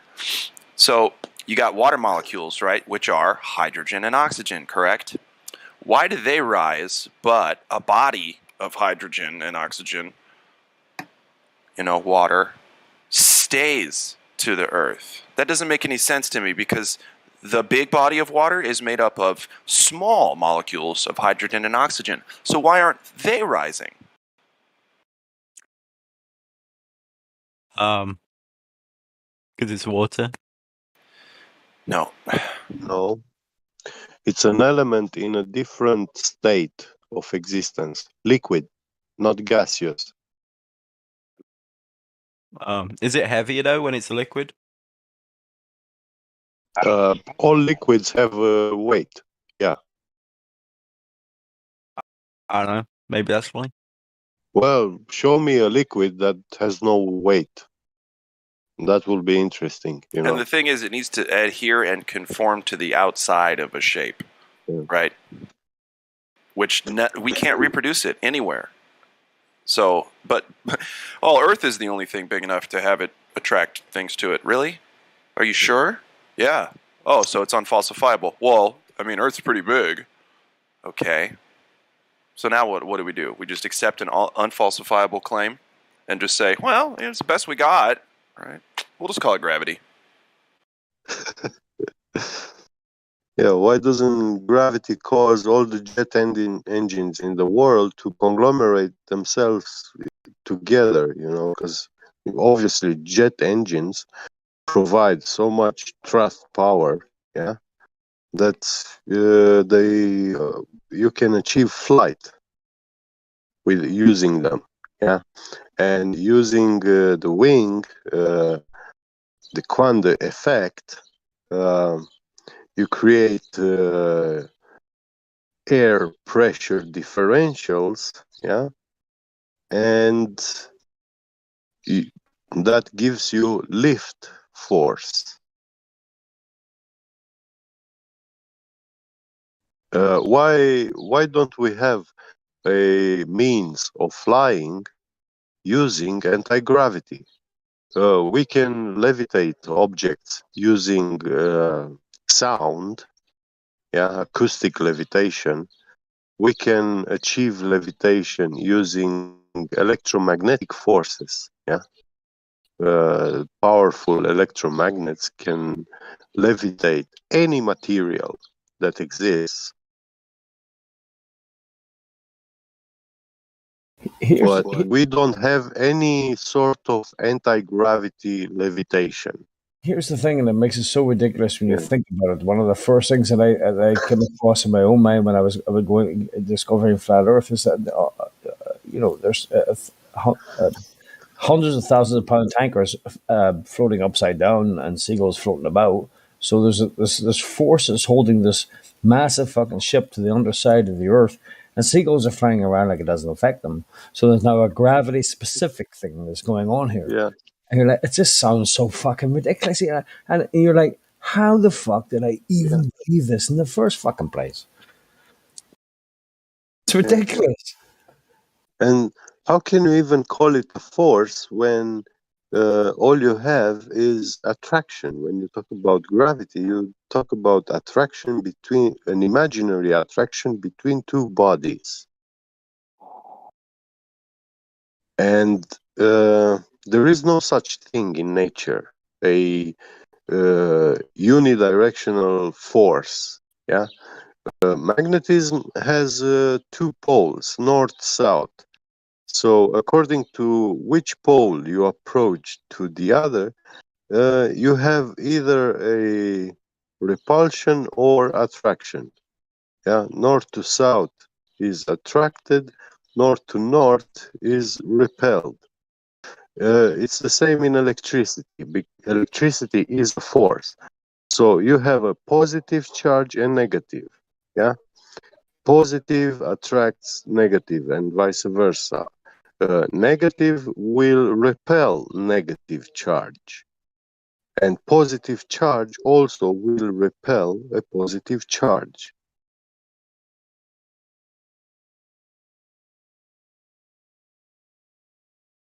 But gravity, you cannot call it because you don't have that. You don't have that binary construct of the field where a force can be manifesting. You have only gravity, no anti-gravity. Bring this matter of discussion to any legitimate scientist or physicist, yeah, an expert, and start talking with him about anti-gravity. Ask him to explain to you why does anti-gravity doesn't exist, which actually is the number one requirement for gravity to be demonstrated to exist. So they first need to demonstrate anti-gravity.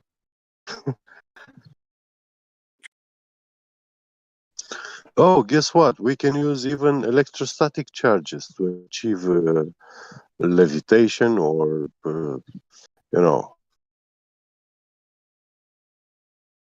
I would kind of disagree. In order to have an anti something, you would need to have the something first. Yeah, yeah. Right. Okay. But gravity is a unipolar force, they say. You know, it's only attractive. It's not repulsive. You know. it's like a unipolar force, yeah, monopole. Far more to do with electricity than anything else. Yeah, it's something electrical universe kind of thing. I'm not saying I believe in all that, but it's probably far more in that direction. I can believe what they're feeding us. That's pure shit, bro.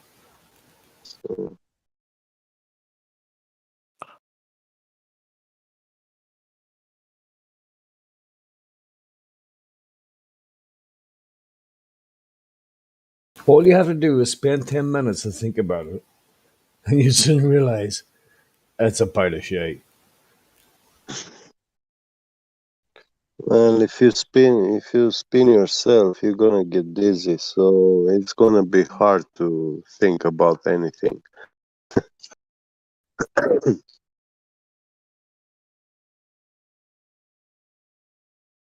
It's just nonsense. We're just in a nonsense fucking world. They're just feeding us bullshit, bro. And whether you choose to accept it or not, it's so that's up to you. That's up to the individual.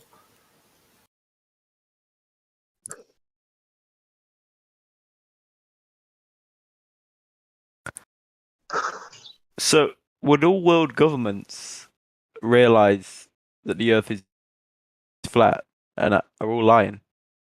They know it's flat, and they teach you in school when you don't have a critical mind developed. Yeah, they teach you this globe model, and once you are a grown up, yeah, they know by default that you have no clue about the world, the realm that you live in, and because of that, because you don't know about it, they claim ownership Yeah, they say it is theirs to keep and to, administer.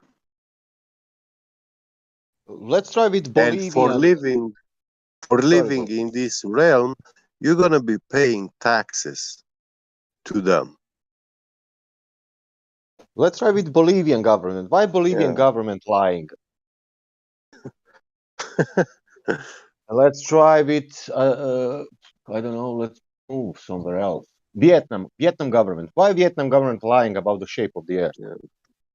It's just crazy to think that all of them align simultaneously. Like, Well, is there what is something all? like that's controlling them all? What is all in your Like all sense? world governments are All lying. world how many governments is going to space? Let's say.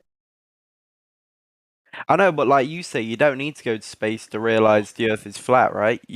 It'll be easy for Of them to. course. I'm telling you about the globe. I'm not speaking about flat in this moment. I'm telling It's you like, how one guy from Vietnam, Cambodia, Croatia, Switzerland, Peru, Angola, how they know that people was in the space and that people moving through the space or blah blah blah blah. The they answer to were your shown on question is TV. yes. Yes, they are. All world They saw governments it like on the radio. simultaneously lying. They're all fucking motherfuckers. They It's just saw like the it moon says there's landing something on the controlling them radio. all. Because you would have thought at least one country would have rebelled and said this, right? Like, why are all? What's keeping all of them in check and not one of them speaking out?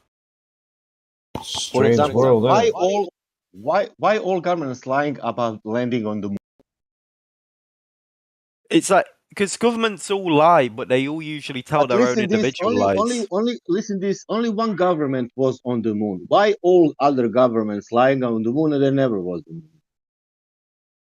They just prove your point. Just said governments all lie. Yeah. So Why you don't will they think they could lie? all be lying simultaneously? Well, it's just like governments. Most of the world governments hate each other, so it's like it's crazy that they all No, they lie. don't. No, they don't. They No, hate no. each other like that they are together in the space. They're all working together, bro. They also have the treaty in Antarctica for 50 years or something like that. They're buddies.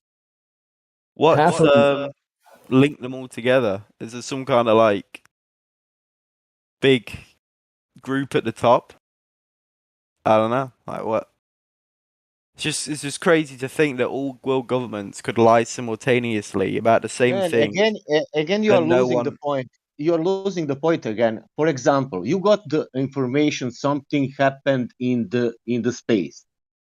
Who gave that information? Vietnam government, Bolivian government, Croatian government, Switzerland government, or some another government? About space, it was probably the American government. Oh, really? And how many of these governments are in space? I don't know. What is it? Russia, America, and China, I think. Haven't they all gone in there? And we have like 160 or 200 governments, and only 3 governments are in space. Look, you say it's easy to come to the conclusion that they're lying, Yeah, whether you but can go to space or from which not. government you will get information from Vietnam government or from some 3, 4, 5 governments all the time? Well, I get it from my own government information, the UK Really? government Where you are living? in the UK. In the UK. Okay. I'm living also in UK. And where we got information about space? I know, probably NASA. But that is not our government. Oh yeah, I mean we do get some from our government because don't we have some of our people in space in the space station? Well, some of them, yes, of course, but that's not government. Man, if information is always coming from one source, if you look good, or 2 or 3 sources, and that's it. It's not coming from 160 governments, But the point like I'm making is that they must have all, like you say, if it's easy to realize that it's all a lie, they must have all at some point realized it was a lie. It's easy to realize what? That if you're saying it's this easy to realize that gravity's a lie, space is a lie, the moon landing's a lie, all this, why haven't so all governments must have realized this at some point, right? What is educational program for children from 7 years old till 20? What's the what? What is educational program for any kids from 7 years old till 20, let's say? What school?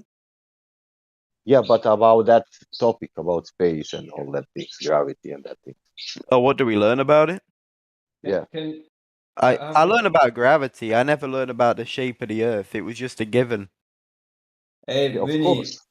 Vinny. And how some people, what they are learning the same, like a government. That guy who is in government, let's say president, he was in the same school where I was, and he learned that the Earth is a sphere, and he never questioned that, and he never, why he need to know that there is a lie in the first place if he didn't look into that?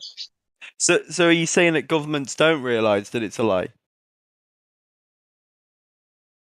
Like, does Vietnam, for example, know it's a lie? I cannot claim even that, because I don't know which government is doing what. I don't know what Croatian or for UK, I don't know, for Croatian government. I don't know if they are lying about that or they are not realizing. Well, boys, what about the Antarctic Treaty in 1960? Who signed on to that? Isn't everyone? That's what I'm saying, right? I think if you signed on to the Antarctic Treaty, you ultimately know about what transpired. Because I mean, So they're all working together. Yeah, 1958 to 1960 was like the race to space. They started launching nukes, Operation Fishbowl, all that stuff, right? So who's doing it? Hey, I have a quick question. Is it the Jews? That's a very you can't make a statement like that, my guy, publicly. That's very that could cause a lot of trouble. I'm just saying, like, what is it then? Like, that is focused. Listen, you were talking also about space, like who owns it and stuff. And the man who owns all the planets in the solar system and all the moons in the solar system, the heliocentric model, is Mr. Dennis Hope. Yeah. So tell us more, please. The ownership of Mars, NASA is actually, or SpaceX, they are trespassing private property when they are showing you on television that they are sending lunar rovers to Mars. Yeah. How can one man claim ownership of the galaxy? Yeah, legally he did it. Yeah, because nobody else did it. Yeah. I don't think it's a recognized claim, though. It is recognized by the US government and nowadays all the governments in the world. And 3 former US presidents have bought land from this guy. Yeah. Okay? So he is recognized. Yeah, but it's like a No, when you're saying he's not recognized, I mean, we have 3 US presidents who bought land from this guy, land on the moon. So did my grandma. She bought like I want to ask you something about UK. Yeah. How we measure hills in UK, in the middle of the UK? What was that, sorry? How we measure hills, because UK has no mountains. How we measure hills in the middle of the UK? I have no idea. We have to look at the moon. If you have some, let's say, hill 300 meters, why it's 300 meters? Above what? Yeah, I have a quick question about Above gravity. sea level. Oh, sea level. Which one? From left side or from right side? Well, both sea levels are equal. Okay. Yeah, because they are interconnected. Because it's beautiful with that. Make that example with UK, because UK it's Ireland, Yeah. Which sea level we using to measure hills in UK? From south, north, east, or west?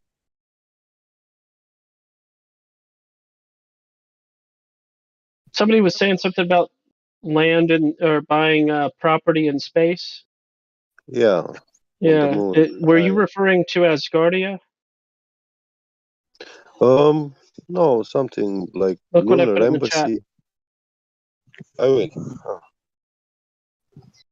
Yeah, they have their own national anthem and everything. And they have, I think, thousands of citizens at this point. Oh, sounds lucrative. Can I get in on that?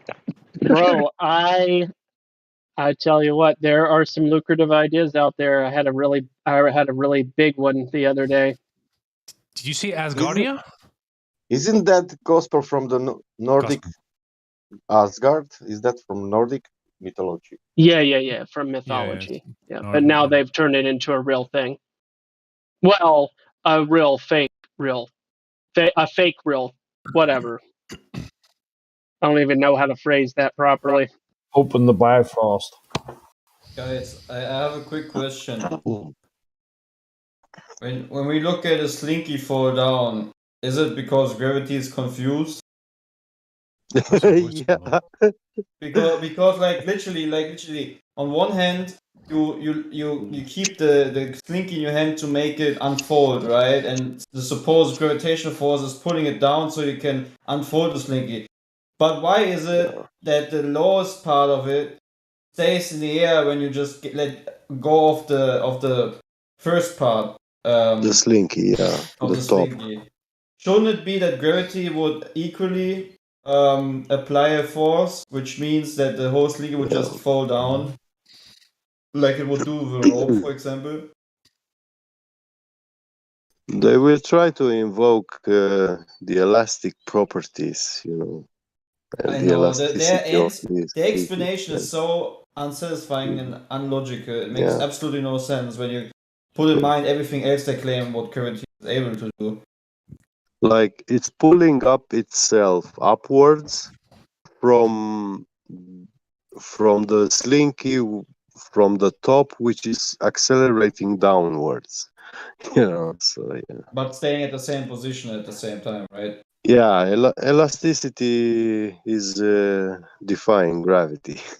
Yeah. It's crazy. Yeah.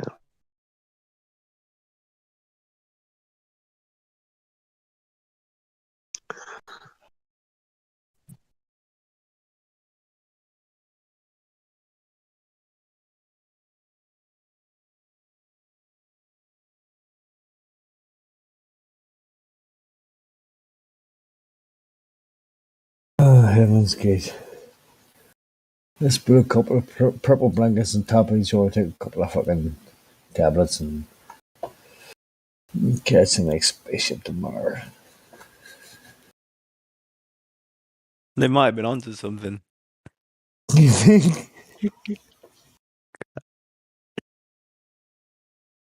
Right, bro. Listen, you go ahead, bro. You go ahead.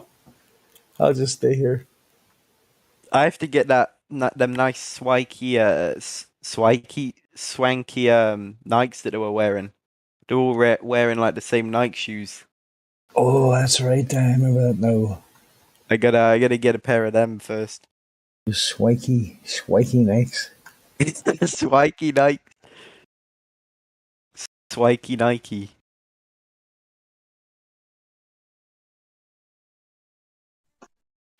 So what's this stuff about Freemasonry? It was a secret society organization, wicked one. Yeah. And now it's not secret anymore. And are these the people that push this stuff? And it's something very normal, actually. No, all Masons are flat earthers. Exactly. All Masons are flat earthers. No, not all Masons, he said. Well, all Master Masons are flat earthers. No. Why was Copernicus a Mason then? He was the astronomer. Well, he was a fake flat earther. Not all Master Masons are flat earthers. You can look into the Master Mason Masonic Bible and you will see literally a spherical earth and such. Yeah, just because somebody promotes the heliocentric model doesn't mean that they don't fully recognize or know that Earth is flat. They're doing it for other reasons. But how would you know that they know There you the go. Earth is flat? You're right. I'm sorry. Then I would refute. By association. But I wouldn't say that all Master Masons know that the Earth is flat. If they're pushing, if you're not taking them on their word, you need a reason to not be taking them on their word. You need a reason to be. It would be suggesting their that. word that I'd be referring to. That's like me saying all of you guys are actually globe earthers. Like, Well, doesn't have you make ever any sense. spoken to a Freemason before? No, I haven't. Okay, but here, let me present this for you. Myself, and I'm a flat earther. Let me present this for you Freemason? as Did you just say you're a Freemason? I'm Globe Earther. I'm a level 3 Mason. Yeah. And you're allowed in here? There are many Masons in this chat. Yes. Go ahead, Kiwi. okay. So why was Buzz Aldrin, all of the Apollo astronauts, why were they all Freemasons? 33rd degree at that. Because the government Copernicus a likes Freemason. Masonry. Because the government is not being founded by a Masonic leader, first of all, and the government is very neutral and it would allow everyone to go onto their fake space trips. That's why I needed a Mason, because coincidence. It's just coincidence.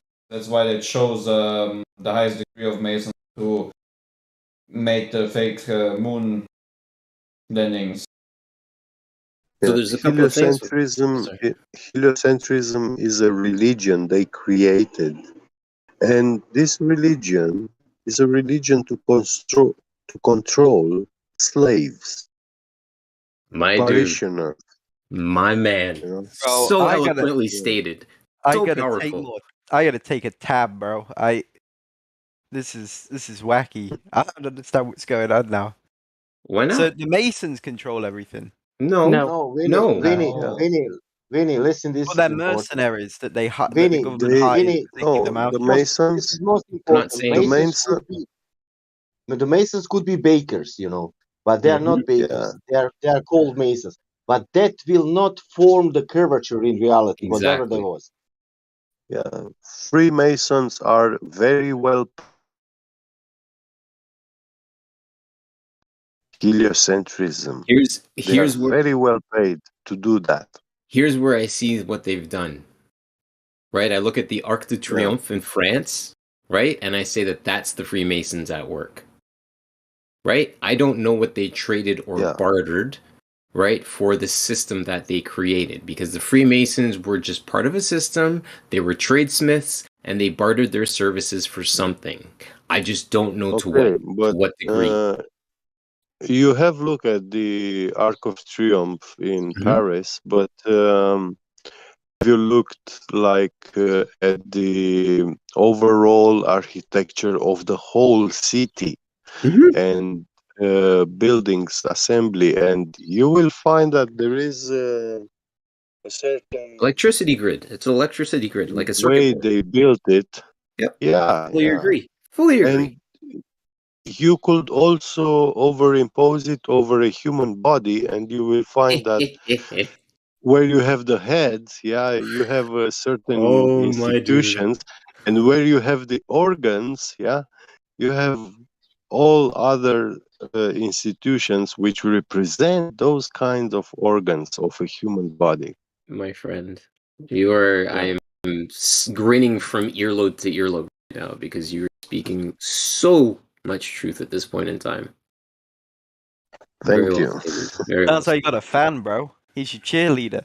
Dude, if you speak like that, and that is how you can tell you're innate when it resides with what somebody's saying, and you're like, that makes a lot of sense, because you're able to stand back from something, remove your ego, right, and observe something for what it is, and start to begin to ask intelligent questions without an ego being in place. Well, science says, well, no, let's remove science for a minute and observe what we can observe and come to a conclusion, which is why I implore this talk. Yeah, I recommend all people to read about sacred geometry and stuff, and you will see that it has been applied everywhere. And whenever you want to build a house, a building, they will not allow you to build anything you want anywhere you want.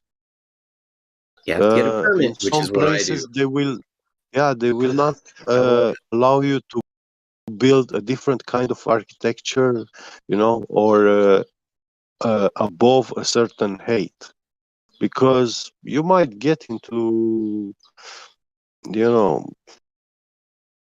I mess don't up the know. flow. You mess up the flow.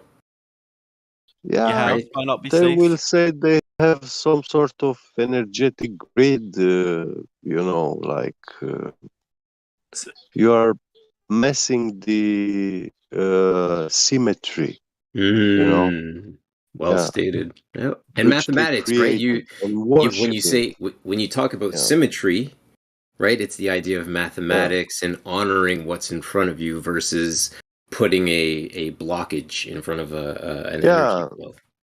You see, for example, when you look at ice crystal formings, yeah, they form in very symmetric shape. I mean, those snowflakes are most beautiful, the ones which are symmetric, Right. which make like hexagonal shapes and stuff like this.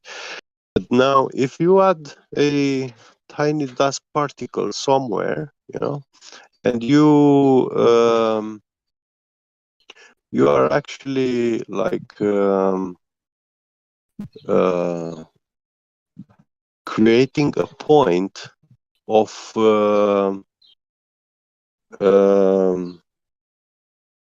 from where a new one will start forming, and will be thriving, next to the other. And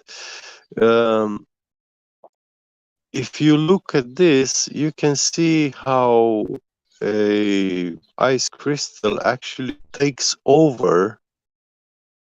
A small one becomes bigger than the one he formed from, and it overcomes it,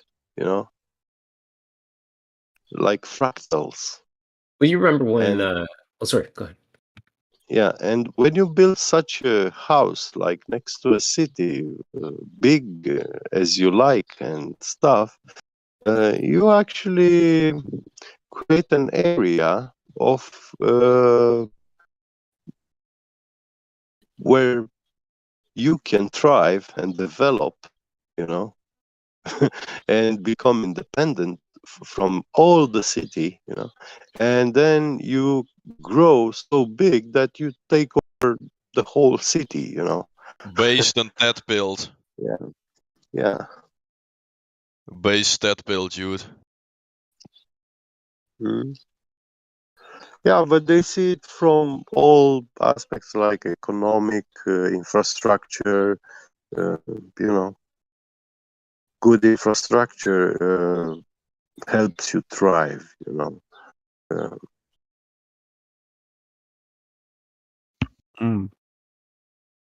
So, I had a question. Yes. What is your question?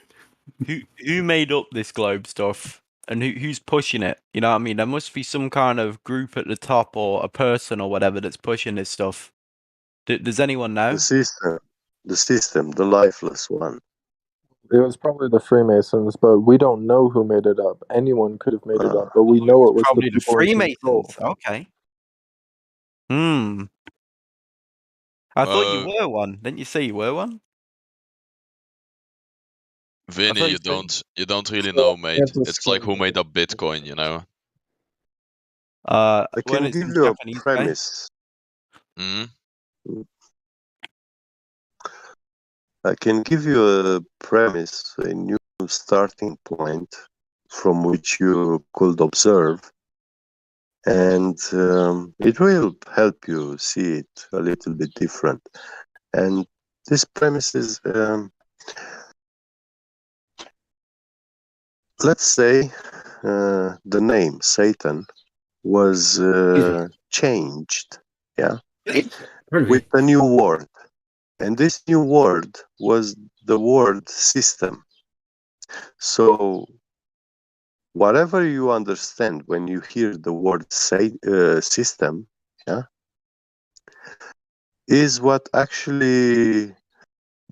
meant for people back in the days when they heard the word Satan. It's the devil. Yeah. It's an entity, but it's not alive. It doesn't have a body, yeah, but it governs over people. It rules them.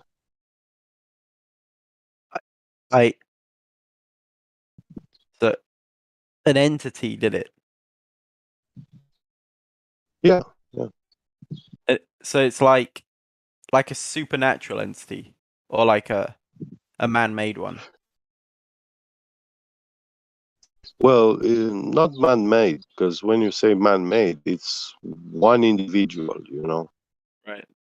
But you see, a group of people is not one man, and that is actually a different kind of mind. It's a group mind, you know, and that mind overcomes any individual. There's no individual can deal with the mind of a group. You know. All right. So it's like a hive mind. Yeah, it's a very good, like very good example. Hive mind. Here's another idea for that hive mind can make decisions and stuff, but those decisions do not belong to any of those individuals from that group. But that decision comes from the whole group a collective together. A collective. Yeah. Yep. Collective energy. Yeah. Are we part of that collective? If you choose to be. Well, I had a cousin working in the military, and he told me that he was talking directly with generals, and they were giving him orders, yeah.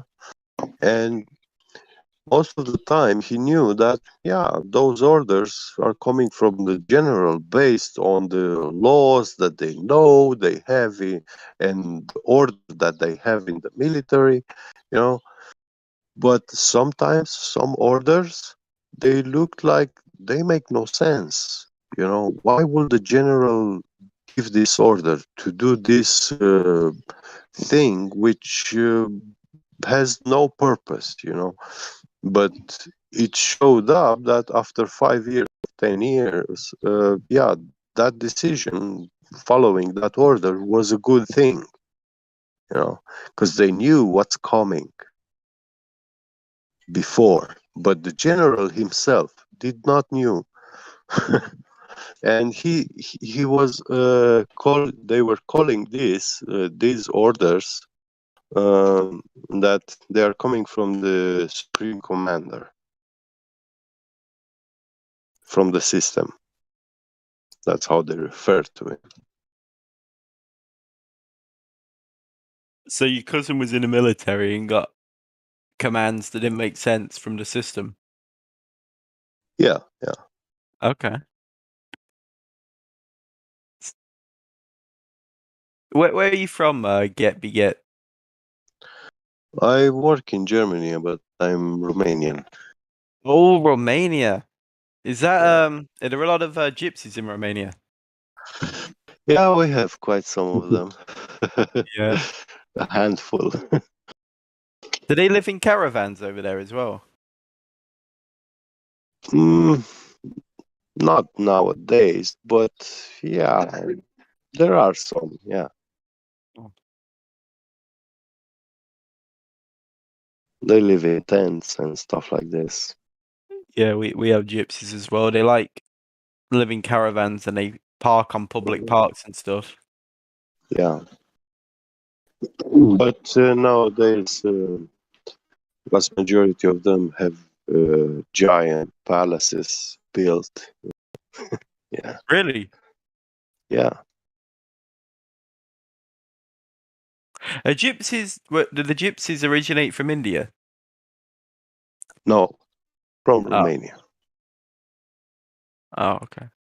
And the Indian people were actually the older gypsies. They were called Kagani. And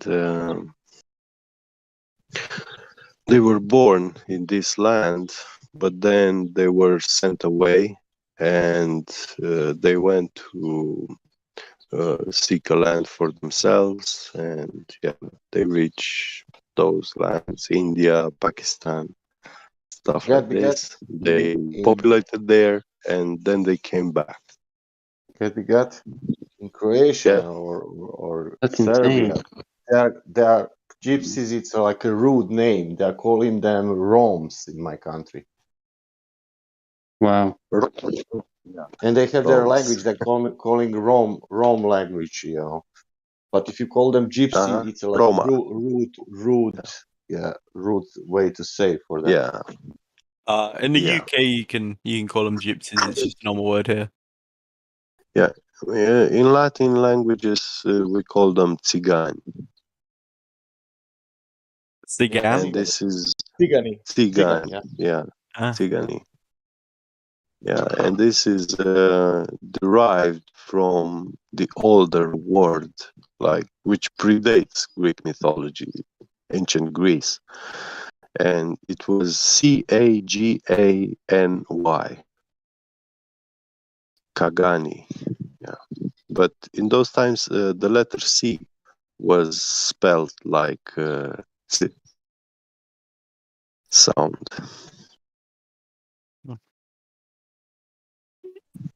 Yeah, Sasha 2.0, are you there? Hello, I'm here. Oh, did you say you were a Freemason, bro? You got to tell me about it, bro. Okay. Can you teach me the handshake? Vinny, Sasha Well, you need to find your local lodge. First of all, I'm not supposed to be teaching about Freemason on Discord, but I would recommend you go to your local lodge, speak to the leaders there, and try to join. I think you would have a lot of wisdom and insight you find. Should I show me your Discord profile and say this guy vouches for me? No, sir, that's not going to work. Are you wearing makeup or a dress or both? Thing is that all handshakes are coming from the Masonic community.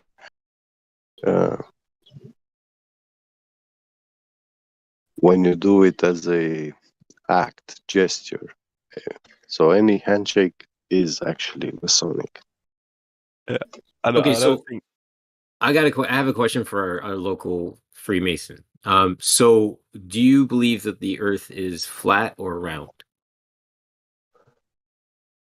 Or Freemason, or level 3, you said? Sasha? One more level and he's going to evolve. Dude, don't leave me hanging. I'm asking you, bro. Is it round or is it flat? Is this a flat earther or a globe earther asking me? No, I'm an ignorant man asking you a question. What do you believe in, my friend? It is an intelligent question. I'm asking another human being. Well, sometimes I think it's flat, and sometimes I think it's a globe. It depends on the day. And that's a perfectly awesome answer, and I appreciate your honesty, and I thank you for that. There's nothing more than a question like that. An awesome answer. That's cringe. Next time, it's actually a respectable. No, but it's a respectable answer, right? Because you cannot. Here's the thing, gentlemen, and I entertain this idea a lot because I try to engage with the public as much as I can. I cannot fault a man for being ignorant, right? But I can. No, sorry. I can fault a man for being ignorant.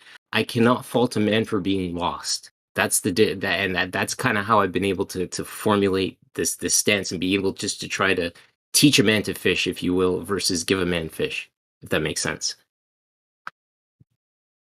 Yeah, but if you already have the fish and he's asking you for a fish, why would you teach him to fish? Because he didn't ask you to teach him to fish. he asks you for one fish which you already have. Truth. Maybe he knows how to fish, but it's his bad luck day. And whenever how much he wants to try to fish, he's not gonna catch. Yeah. You know how to fish, Sasha? Mason? Metaphorically speaking, yes. Okay.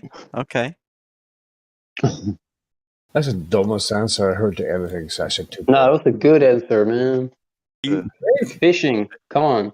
No. I'm talking about Sasha 2.0. Sometimes it's flat, sometimes it's round.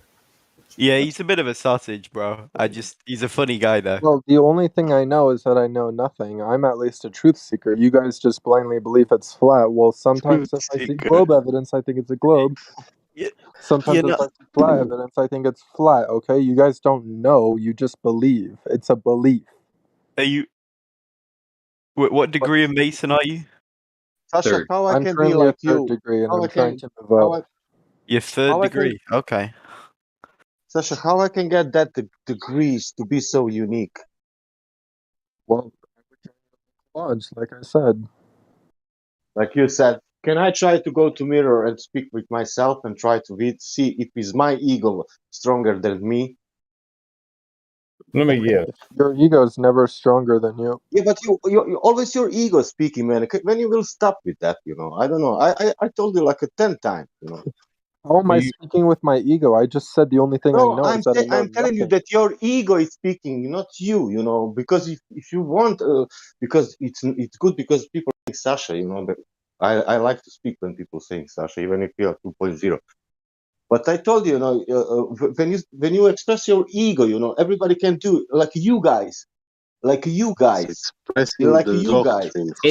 What he's and what I think what he's attempting to express is that it expresses condemnation, right? And as soon as you condemn somebody for something that they think, you express ignorance on your part. I hope that I wrap that up, if that makes sense.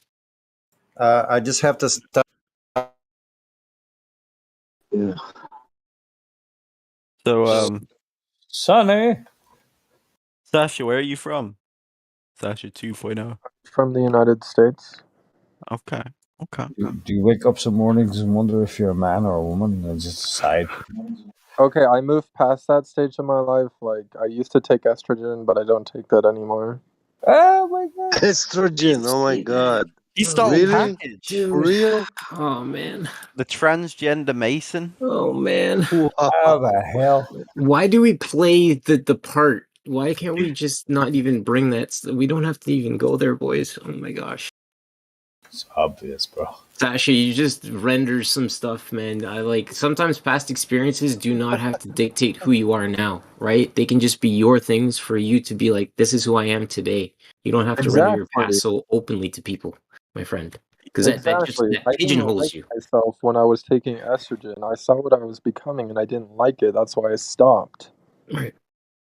Hey, Kiwi, bro, you sound like your third eye's been opened. Bro, I've been walking with the so I thank I get on my knees every night and I'm thankful for an open pineal gland and an idea of understanding and a removal of ego so I can chat with my fellow man just to try to get understanding. That's all I look for. You get on your knees every night and chat to your fellow men. No, I get on my knees every night and I chat to my father upstairs, right? The good Lord. Your father? Yes. Wait. You're Mason, right? Me? Yeah. No, my friend. I was raised Catholic. I was raised Catholic. Well, Sasha, right? Sasha is the Yeah, Sasha's the Freemason. Yeah, no, not me. I run away from Masonry. Copernicus was a Freemason, and he's the one that first purported the blue marble idea. I was raised by wolves, but anyway, hey Sasha, stop using these. Did he cut out? Sonny, you're cutting out. Yes, Sonny, you cut out. Stop using this what? I know. I think he's trying to say, Sasha, stop trolling. Sasha, do you like sacrifice babies or something? Oh shit. No, that's stop. not what Freemasons do, don't dude. go there. That's a misconception.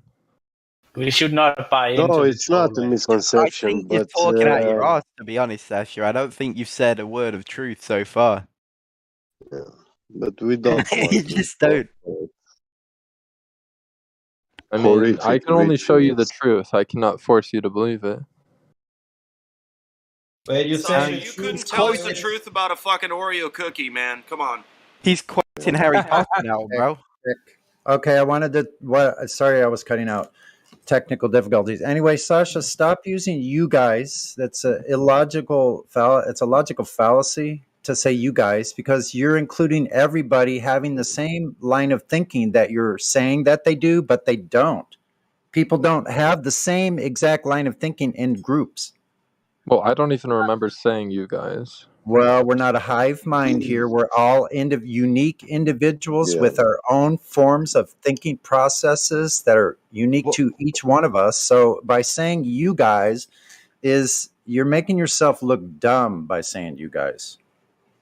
So I just thought I apologize, sir. We are yeah, I'm just approaching you from only I'm one not direction. offended. I don't think anybody's really offended, but it just Offended. makes you look kind of like not I'm very offended. intelligent to be using terms like that. Ruined, bro. I'm not I'm even able to offended. sleep at night. You've ruined it. You've ruined I'm my day. offended. Yes. Yeah. I'm I'm offended. angry, bro. I'm angry. I am angry more than you.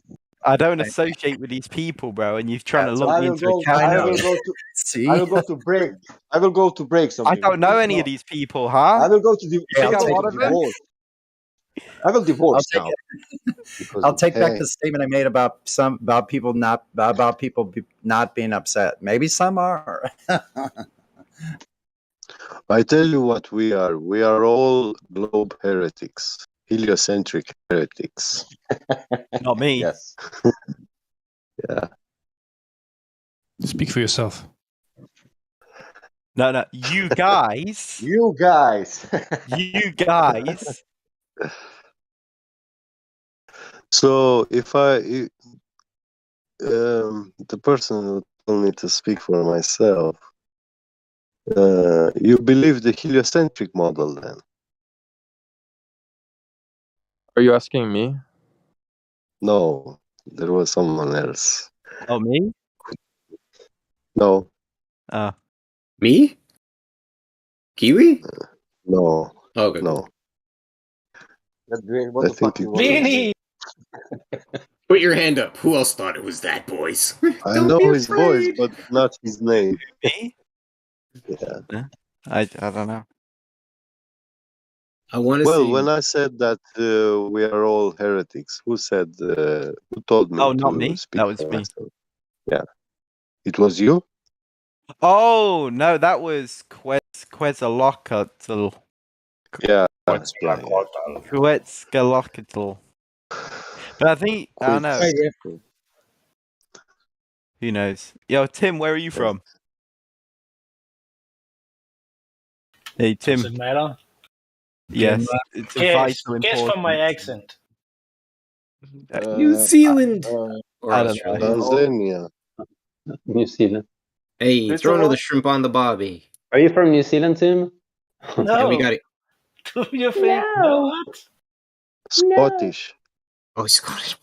I think this is Irish. the only community I've gotten into that didn't almost get it. South I'm Africa. so off. Oh my God! That was Scandinavia, Denmark. Oh, Scandinavia. Oh, my bad. Denmark, you Denmark. fucking silly Attaboy. motherfuckers. Well done. Oh my God! People First actually sense- all. I think this is our first sensible human being that's been here, boys. I'm just kidding. Denmark, Kev, because like Sweden's got I meatballs want to and move. IKEA. I want to move Denmark. to Denmark. Yeah, man. Denmark's a beautiful place, man. What's Denmark think? Is an illusion. I'd love to go to Amsterdam. No, Denmark is a good country for work. Oh man. What kind of work? Metalworking, yeah. Oh yeah. Yeah, That's they make what I- cool Yeah. stuff. Go with their hands. They pay very good for They are. CNC machine in I wonder, Denmark. I wonder if they'd hire me at 65. I was a machinist for 8 years. Nice. $3,500 for $4,000 Does they work a month Friday? in Denmark. Does they work Friday in Denmark? I heard that they doesn't work Friday. We work Monday to Friday, just like any other Christian-based country. What currency Yeah, do you have? Other question. Friday is How much short day of work. If you are in construction work, some parts of the construction business, they have 8-hour days Monday to Thursday, and then they have a half day on Friday because that's so we can party and relax. Just party on Friday. That sounds good. But that's not in every profession. Like if you go into an office place or something like that, they might have it, but it's not a common thing. It's only in construction, and that is because like I actually don't know it, but it's something about you get more out of the 4 times 8 hours than you get like 5 times 7 hours. You know, increased production. Something like that, yeah. Within the trades, blue collar, that makes perfect sense. Yeah, and so then you get free early and the Friday, which also like boosts the motivation because you get a good weekend, you know. Yeah, you get the company morale up. That's right, man. I think Virgin Mobile. I remember hearing that's what they do. They base their work week on assignments. So you'll have, these are your assignments for the week, and however long it takes you to get done, you get the rest of the week off. So if you crush out your stuff, you have it done in like 3-4 days, then you get a 3-day weekend. Just rush it. Yeah, it's all wrong.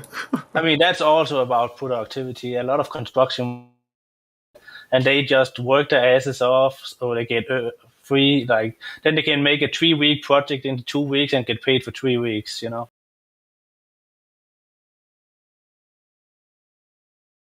But in the construction business, it's mostly young people who actually does these things because they have the energy for it. What if I'm a slow worker and I take a week's assignments and finish them in 1 month? You are paid by the hour then. You're a union guy. Yeah, that's good for me, Yeah, you're a union guy. Tim, what currency do you use? Crowns? I guess that's how it plays. Yeah, crowns. So okay, Tim, sorry. What shape's the Earth, Tim? What? What shape is the Earth? It's flat. Okay. All right. It's not okay because flat is not a shape. Listen, it's not a shape because it's not a shape. Wait. Actually, I need to object. Yeah. Earth it's not a shape, Tim. That is exactly what I wanted to say. Hold on, let me finish what I was saying. Hold on 1 second. So yeah, I object to the initial premise that Earth is a shape at all. Earth is not a shape. Yeah. It doesn't fit the requirements of something that has a shape. Would be an object of some sort that you were able to measure the extremities of and know all the dimensions of said object. Yes. Earth doesn't have this luxury. No one has ever measured the extent. If they have, they're just simply not telling you and I. They told me though. Yeah, Sonny came with the lengthy explanation. Okay. That's what I was. Maybe you're special. Maybe they did tell you. I don't know. Told me, just no one else. Okay, Vinny. Welcome to the server to the new guys, Tim and Vinny. Good to see you here. I'm not new. Anyone else new? I've been here for like a week. I've been there for 3 years. Today's my first day. Good for you. I'm hoping I don't get fired. Who said they've been here for 3 years? Vinny? Me, yeah. And you're still a globe earther? Yeah. Yeah, your propaganda hasn't worked on me yet. No, there's no propaganda to it. What you've been listening to your whole life is propaganda. What we just have is just measurements and objective reality there for you to look at yourself and make your own decisions, hopefully without your confirmation bias. I think the science world calls it observable evidence. Yeah, exactly. And it's part of empiricism. Oh, shit. Damn. Empirical means that it can be observable, testable, repeatable, and falsifiable. Boom. So if there's something about the globe that doesn't have all of those steps, then it's just simply not real.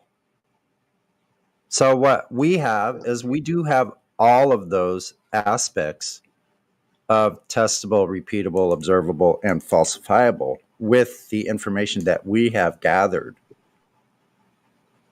So it's up to you as an individual to take that information, decide, does it fit reality or not? You can't just take the information in and start at a notebook, start writing down digits or calculations. Formulas aren't going to work. You have to take the information you've already been given about the size, dimensions of Earth, take it out to reality and test it for yourself very simply with a line of sight test. A line of sight observation is simple enough.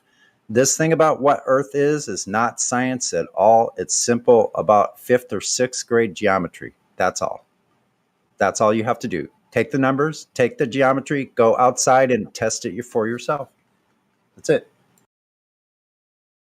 I have another example, observable evidence I'd like to, on the heels of that, would like to present. Has anybody thought about targeting systems in the military army, of how you would be able to shoot a rocket or shoot a gun even across a curved playing field? Tracking sensors. How would a tank fire around a curved Earth? Or over a curve? I don't know. I can tell you something about. I was anti-aircraft. Anti-aircraft works on heat signatures, though. That's way different. I'm talking about line of sight firing, doesn't it? I didn't have weapon with the heat. I had only weapon with the bullets. Okay. You know, Okay. My bad. To shoot the airplane. Okay. And that's it. Yeah. And But that's that you're it. shooting up in the sky, anti-aircraft, right? From the ground. Yeah. Okay. Yeah. But I'm talking about you're shooting in the sky. I'm talking about ground to ground combat. Listen. This the Earth. It's rotating. Oh, yeah, good point. I forgot about that.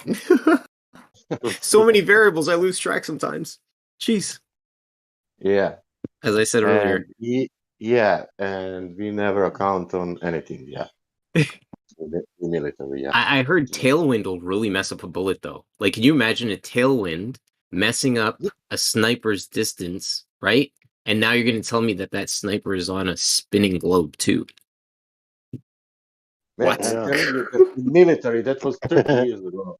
What? You are not studying anything about gravity. You're not studying anything about rotation. You're not studying anything about shape of the Earth. You are shooting the target, and that's it. They pulled out their little notebook with their pen, and they sat there and they made their calculations, and then they adjusted their scope. And if the target was moving, they would shoot ahead of it. And if the target wasn't moving, they would shoot at it. Yeah. That's it.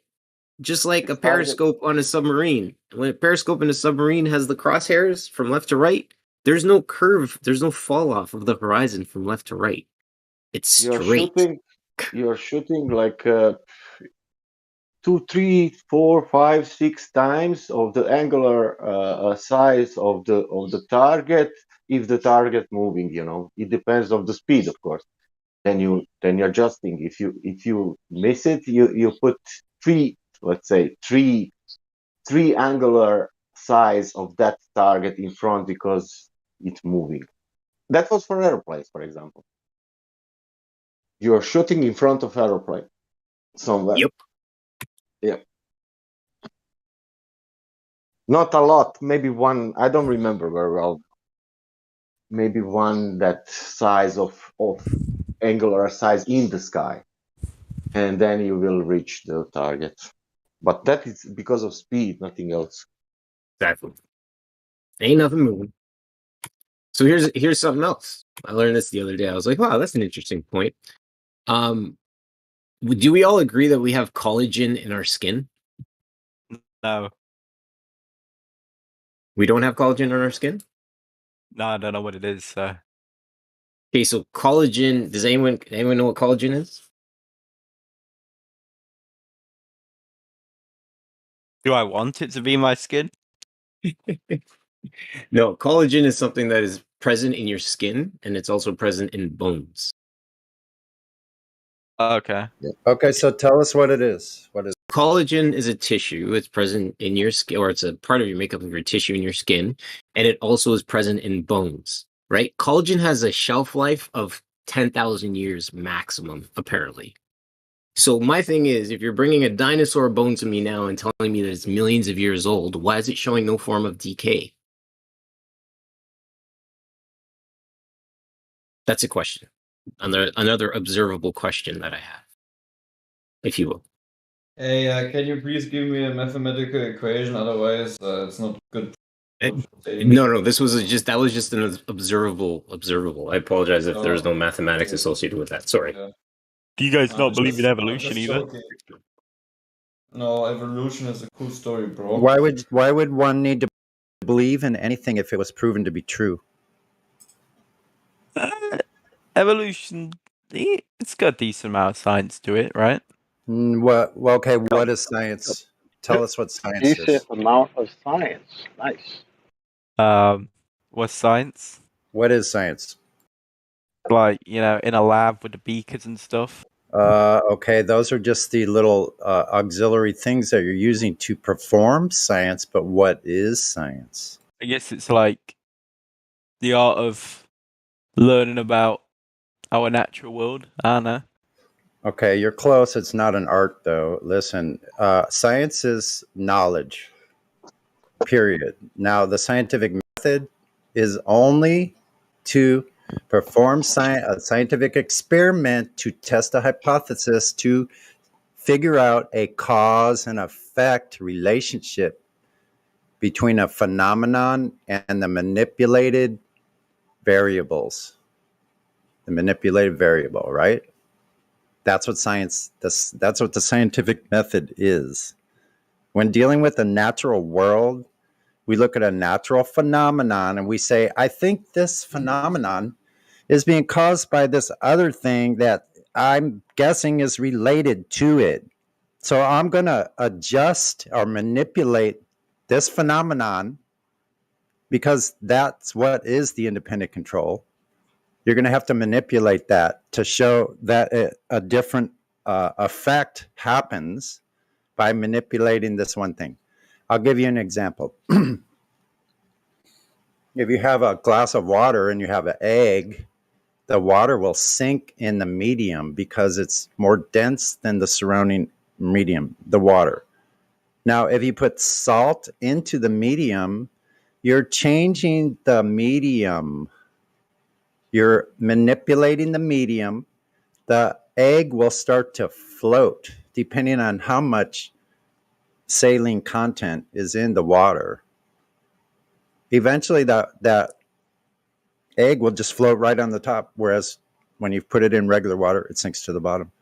That is actually science. That was so good. Holy shit. That's what performing a scientific experiment is. I think if I put salt in the water, it's going to make the egg float where it's previously sinking to the bottom. Iwi, bro, you sound like you're about to know. Dude, that was the most amazing, and again, I use the word eloquently a lot, but that was the most eloquent explanation of science and how science can be observed and changed. That is literally the exemplification of science. Thank you so much. I appreciate that. If I look up some dictionary definitions, can you make those noises when I read them out as well? No. You only get that. You only get that when you're speaking from the heart, buddy. Sorry, man.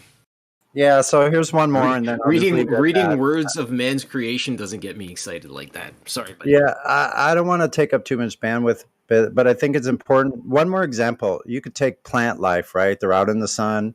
You could say, what if I give this plant 8 ounces of water a day, and I give the other plant 1 ounce of water every day. So I've manipulated the amount of water, and I can look at the result. Or you could shade one plant, pretty close, the same type of plant, and growing in the same exact conditions. You cover the sun over one and see how it does by manipulating how much light that plant gets. The plant will probably die because it's not getting enough light.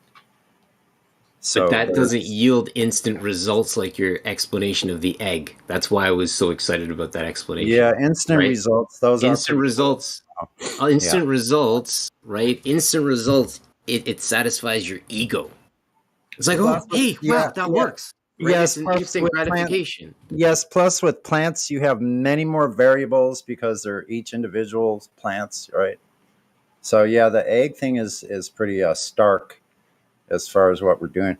But Earth doing just measuring, testing Earth itself, it doesn't involve any of these steps. All it does is it involves being empirical about it, which what I said before, and I would take notes if you don't know that stuff, that it's observable, testable, repeatable, and falsifiable. I would take notes on that. Going to have to remember that. If you're going to be talking about science, you better know what science is. Science is knowledge. That's all it is. Now, what is true knowledge? Then you have to go into that. You have to start identifying what is knowledge and what is not knowledge. Because some things we think we think are knowledge are not knowledge. They're just what we think. Like, and now you got to Vinny, stop sounding Vinny, now philosophical very before important thing. Kiwi. Do you know what is totally different, opposite from that called science? What Sunny explained it to you. What you need to experiment, you need to verify it, and then you get results. Do you know what is opposite of that? Probably a lie, because he The said it right, was no, knowledge. it's your right brain. No, It's your right it's brain. not. It's not lie. It's called The opposite. pseudoscience. Well, the opposite of that, it would be your right brain. It's called pseudoscience. It's opposite. Yeah, I think what Sasha's trying to say is that would be like presupposing the result or reifying the result or the effect before you've even started doing any testing. You're just going to assume that this thing is a ball or whatever you're talking about. That's a good example. Was You're that gonna assume it's a placebo? ball, Question. and then wait, hold on. I'm almost done. Just 10 seconds. So that would be like presupposing something like that the light rays coming from the sun are parallel. Let's say, just in case somebody had ever done that. That would be pseudoscience because you're presupposing the very thing that is causing the result or the effect. Can't do that. But the observable evidence. Are you done? Sorry, sorry. I'm sorry. I've cut you both off. I want to ask Vinny a question. I'm done. Oh no, leave Vinny alone. No, it's But I have a question directly. What do you think about flat earthers? Are they science deniers or science supporters? What do I think of who? Flat earthers? Are science deniers or science supporters? I don't know. I mean, you guys are pretty sciencey. Really? Yeah. I mean, and you say big words, so I guess you're science supporters. Yeah, but look at this on the world. Mainstream world saying this: gravity, you believe in gravity because science. And then we flatter the science. Okay, great. Let's see how science proved that that gravity exists, because it must be some experiment there, and there is no experiment. So you are each true scientists. No, I'm telling you, there is no experiment what is proving the gravity. How then we can say science for the gravity when scientists never prove the gravity? With the scientific method, because to be science, you need to use that scientific method what they was used for. You can drop into water, how much ever ice you want, but water will not boil, In 1915, when Einstein published his new paper, proposing relativistic gravity, there was no scientific experiment contained in that work. So the theory of gravity is not a scientific theory. To be a scientific theory, it requires to have an experiment. And is evolution a scientific theory? Listen, this gravity, it's a theory, like all evolution other also is not. Go ahead, Sasha. Yeah, I want to say gravity is a theory, and nobody wants to accept that.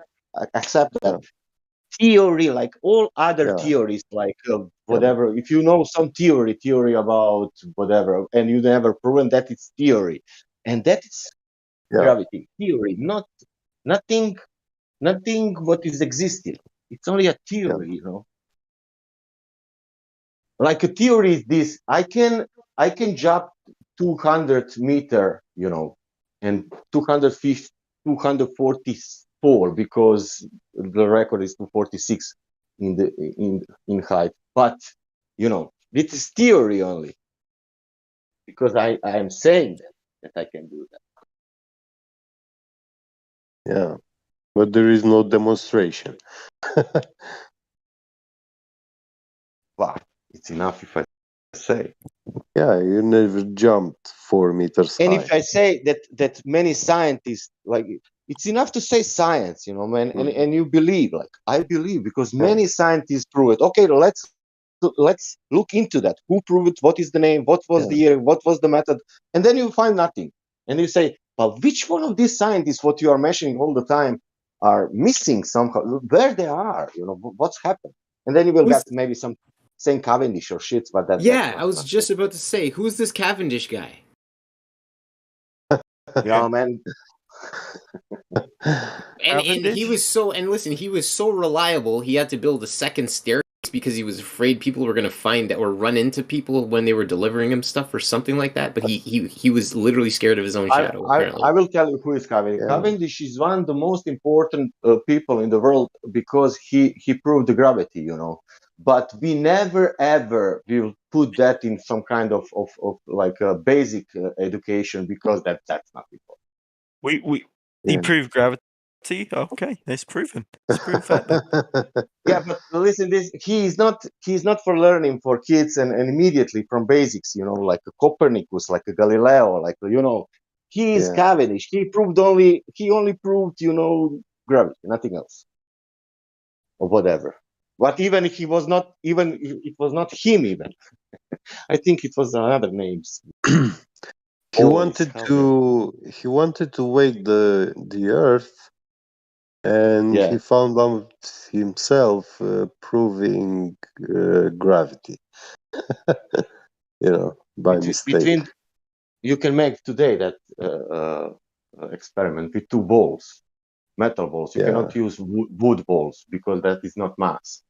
You cannot use plastic balls. You cannot use any kind of material, other material. You cannot use paper they balls. advise the first metal which they recommend is lead, and the second is iron. And what ordinary people do not know about the lead is that lead is a metal which has funny it has funny magnetic properties. The lead atom is diamagnetic, and the metal itself is paramagnetic. So, because of these two distinct magnetic properties, the lead metal is always attracted to itself. So, when you have tiny pieces of lead on a vibrating table, they will come close together in a blob.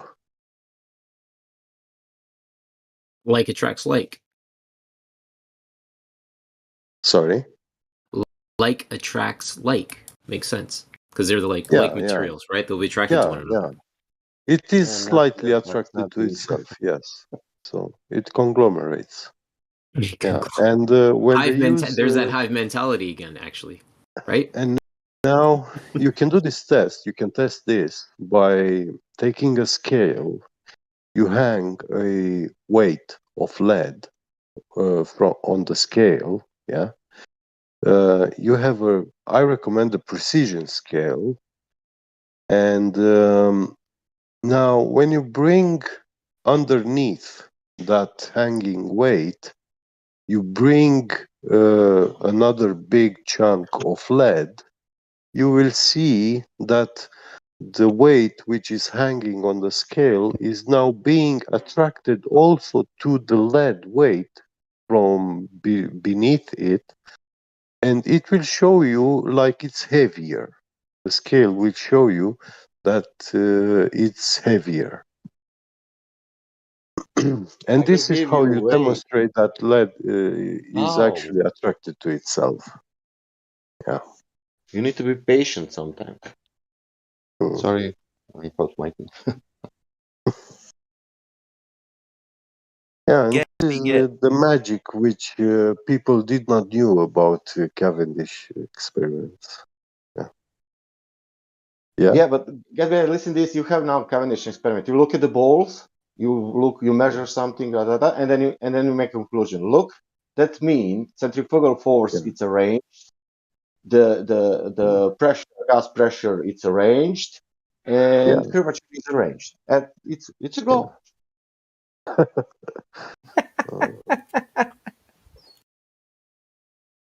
This is how you understand. Lead is attracted to itself. You just have to be patient. Yeah. Get. Your voice Wait. is very relaxing. That was his premise.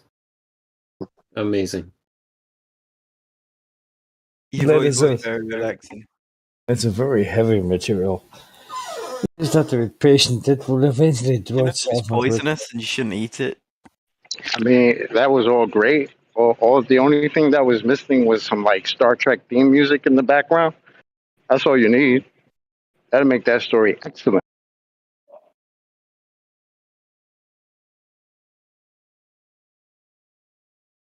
Did you know lead's poisonous?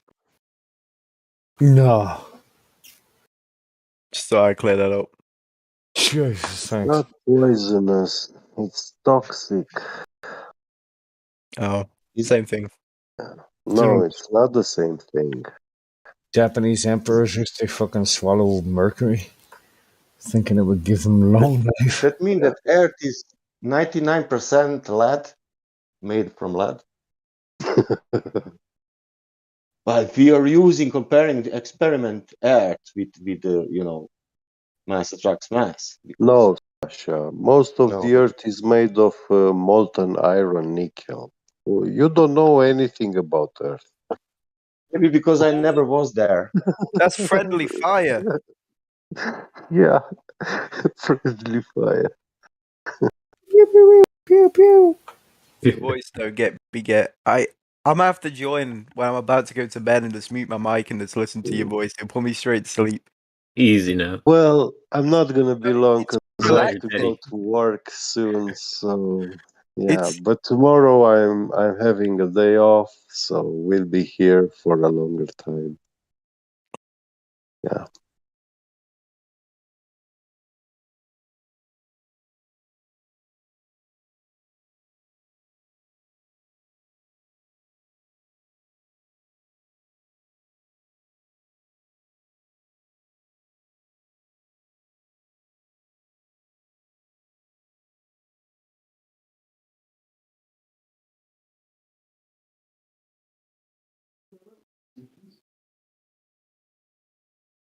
It's very funny. What is gravity? Two lead I don't know. Next question. Two lead balls. No idea. Next question. Yeah. Gravity is when mass attracts mass. No. Hold on. What Checking is my mass? calendar. What is mass? It's 2022. It's not 1915 anymore. That's a problem. That was funny. So mass is resistance to acceleration, right? Wait. Is it? I thought it was how heavy something is.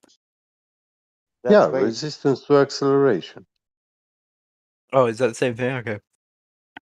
Yeah. That means that resistance to acceleration attracts resistance to acceleration. Yeah, and to get the force, you have to multiply the acceleration with the resistance to the acceleration, because the force equals ma, right? Mass times acceleration. Or become a Jedi. Or become a Jedi. Stop. Yeah. That was awesome. So all Newton's formulas are bunk.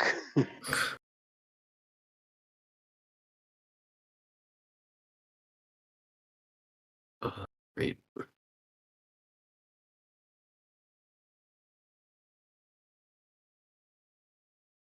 Yeah, funny thing, at MIT University, they teach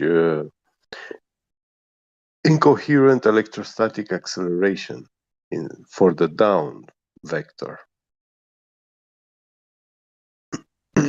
Downwards attraction. Interesting. Do they also teach how the downwards traction makes things go up too?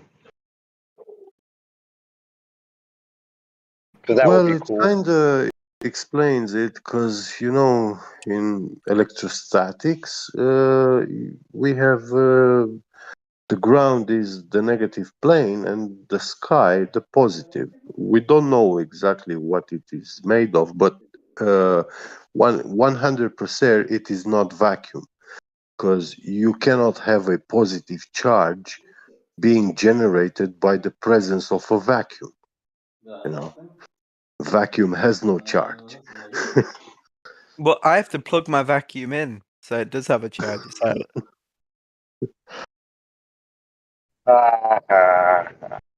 Yeah.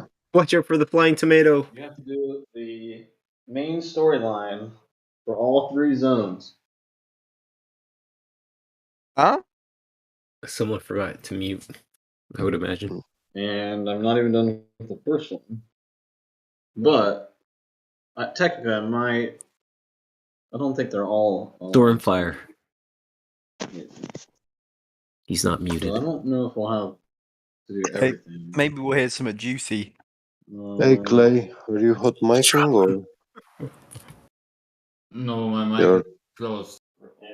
you're coming low My mic is low closed. volume? Ah, I see. Okay. I need the Pride of Kulturos, which gets me a nation united, because I already have Lore Master of Kulturos. What's he So I do rambling have on that. about? I'm wasting my time right now. I'm trying to figure out what the heck he's talking about. He's Yeah. gonna come back, and I'm gonna know everything about him, and he's gonna wonder how. I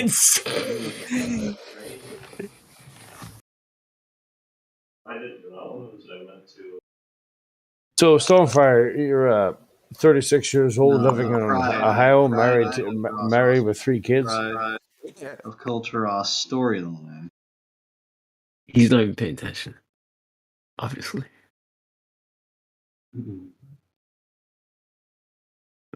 Smoke weed every day.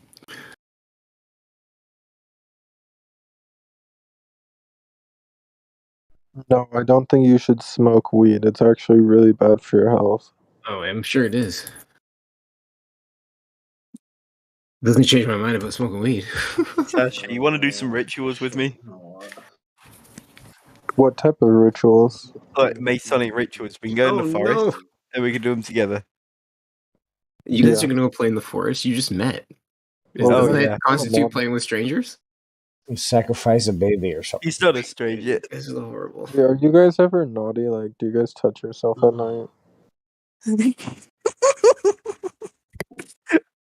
All the time, bro. Not just at night.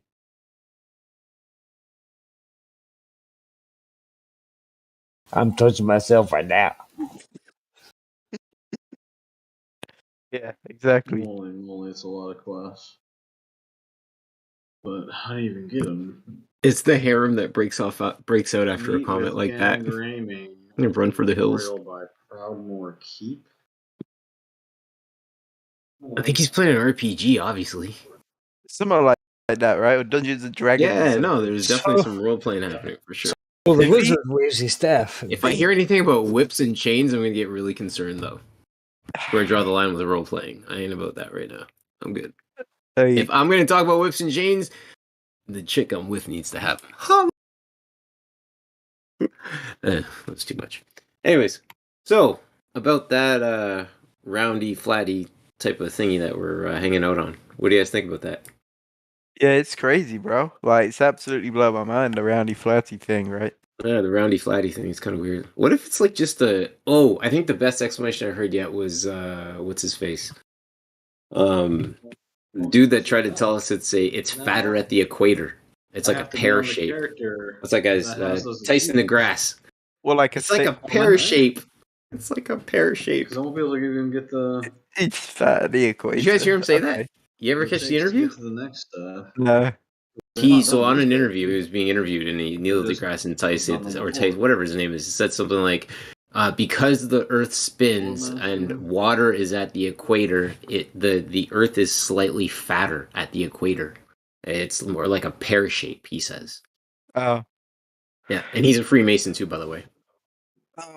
Oh, of course he is. You know, it's always the Freemasons, bro. Listen, Copernicus was. Yeah. Oh, I hate to go back to it, but the one that all the science, well, the one that he's the astronomer that all the scientists refer to, right? They say Copernicus, blah blah blah. Correct me if I'm wrong, please. And that's how he likes it, bro. Because he's a Freemason. He likes that. It helps his ego.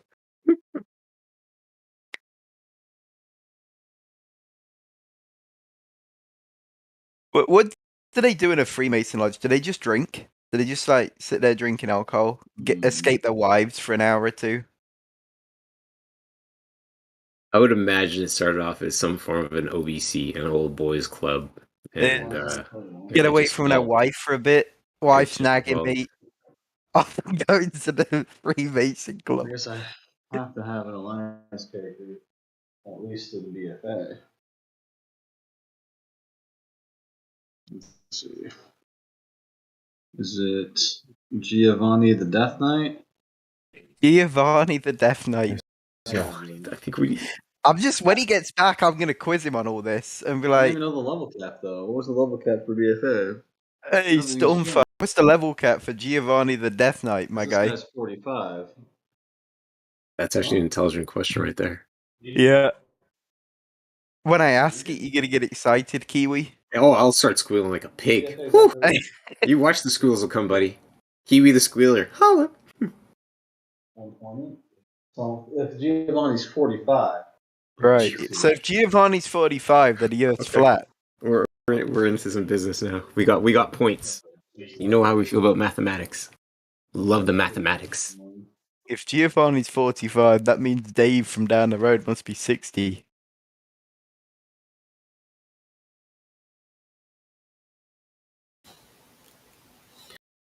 Anyway, how do you guys feel about abortion? Bro. I'm gonna mute myself right now. Probably not supposed to speak about that on here. Oh, should we not? Probably not. Oh. What about God? Do you guys believe in God? That's another one for the religious forum. Oh. This live stream is reserved for the topic of the globe doesn't exist and things related to that. You got anything about that? I believe in the God. You believe in the God? Which I one? think God is true. I'm a truth seeker, and I think He's true. Which God you repping? I have my own version of God that takes a little bit from each religion. Okay. Like Listen, hold on. Dave just said we're not going there, boys. We have another section for that. Right, Dave? Correct me if I'm wrong, man. We're gonna start banging on that. That one Yeah, that's tattletale, Kiwi. This live stream is reserved for the topic of the globe. Does the globe exist and flat Earth and stuff related to that, not religion. Unless you're talking about the globe religion, that's allowable. You can use the biblical verses to prove the flat Earth. Yeah, let's talk about the biblical verses related to flat Earth, Sasha. Do you subscribe to the Bible? I think the Bible is meant to be interpreted metaphorically. Okay. The Bible is the script. The Bible is a flat book. Actually, it's kind of like a rectangle, isn't it? It's kind of like a 3D rectangle. I know you have a flat Bible. Like it's a chunky book, bro. It's a chunky book. Okay, guys, we gotta be careful. Again, Genesis, on the second day, he created the firmament, boys. And again, I just say that is the lid to the closed system that we are in. You experience zero gravity at the very top of that firmament because there's no gravity at the very top of that dome. But everything else, the pressure, or the ether, the gases are all filled within that closed system. right? Like you put a glass of rubbing alcohol, as an example, out on the sidewalk under the sun, it evaporates, right? All those gases get collected in the atmosphere, and at some point, I believe they combust, and that's what you get what appears to be an asteroid. That's what I think. Looks like a firework. So, asteroids and rubbing What? alcohol, people have left out on the sidewalk. Collected gases, right? You got to think about okay. gases evaporate and they get collected in the atmosphere. At some point, they ignite, right? That's Gases asteroid. always ignite, always. Don't we have bits of asteroid on Earth though? Like little bits of meteorite and stuff, and impact craters and stuff. Impact craters, okay, but I haven't seen the rocks. Have you seen the flying rocks anywhere? Pictures of sizzling flying rocks? I haven't seen any. Shooting stars, isn't it? Aren't they like? You say That's in the gases sky, always dude. ignite? Hmm? Are the gases you're breathing right now, are they igniting? No, they're not, because the gases that I'm consuming don't have an ignitable. They're not being ignited at that point. You're not getting it right. So then Asteroids are gases rubbing aren't alcohol on the always sidewalk. igniting, right?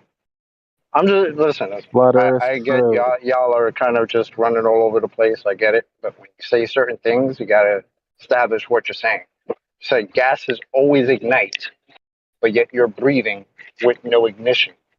No, he's saying they sometimes combust in the sky, and that's what an asteroid is. They Something like collect that. and they combust. That's what Yeah. I'm saying. That's what I'm getting at. Okay. Yeah, Right? not We know always. that oxygen doesn't combust. Okay. We know that. No, you made a valid point, and I'm answering your point, right? If you think about it, oxygen, no doubt. oxygen No doubt, does no not doubt. combust. 100%. I fully I agree mean, with you because if I'm you not want on to fire. if you want to go into how that forms into asteroids and shit, I mean, be my guest. That'd be a cool story. I'll go grab a Coke and shit. All right, grab a Coke. Sit back, but if you get a pool of rubbing alcohol, right, and you put it on your sidewalk, a good size amount, something like a baking tray full of it, and then it evaporates, you'll actually be able to make it asteroid.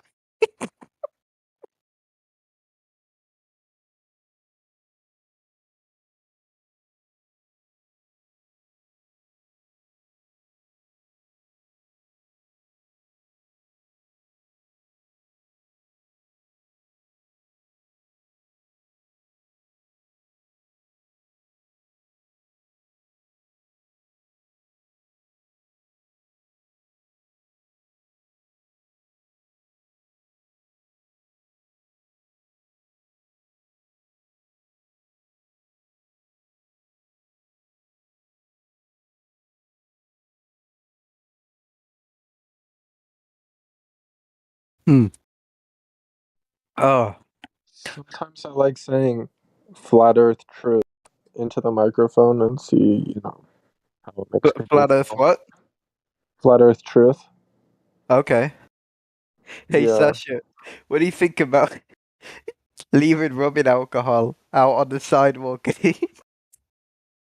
It turned into asteroids. I don't know if that's how that works, bro. Oh dear. That's the best. That's made my day. I mean, that's as crazy as saying I live on a magical spinning water ball flying around in a vacuum. That's just as fucking crazy. Look at that.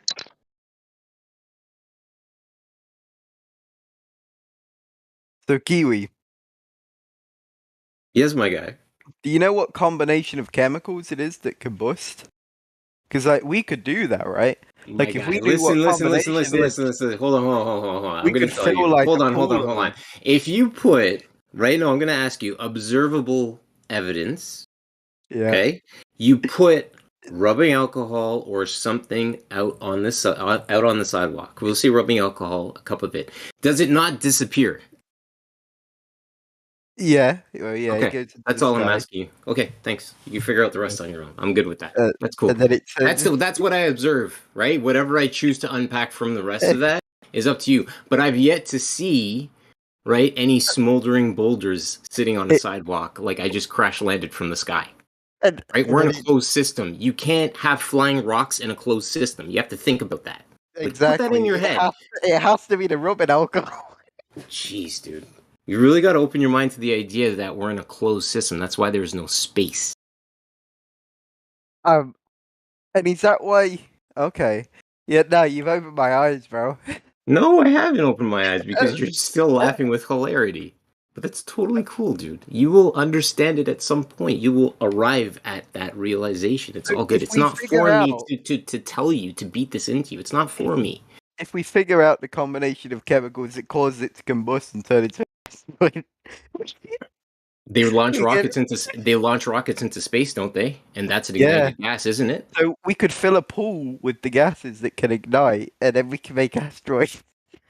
If you can move the actual weight of the pool up into the sky, I'm sure that you could get some kind of combustion going. Evaporate. Or unless you lit it on fire, sure. Yeah.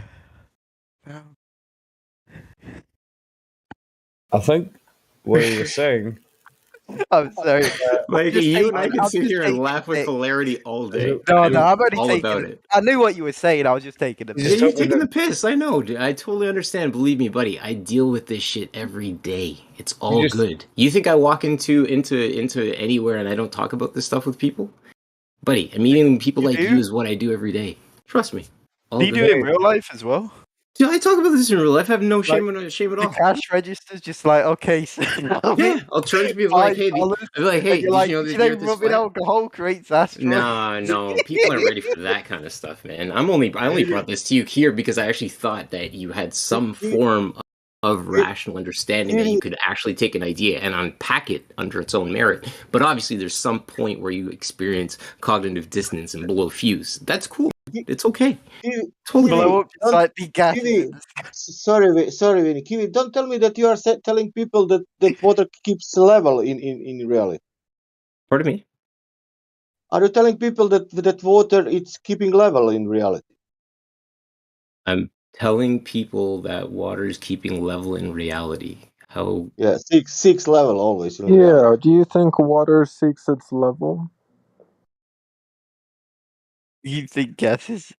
He's asking you if every time when I say people that water seeks level, they're starting to laugh like crazy. Like, what are you fucking? No, where I go is, why is it that I stand on a stable plateau and I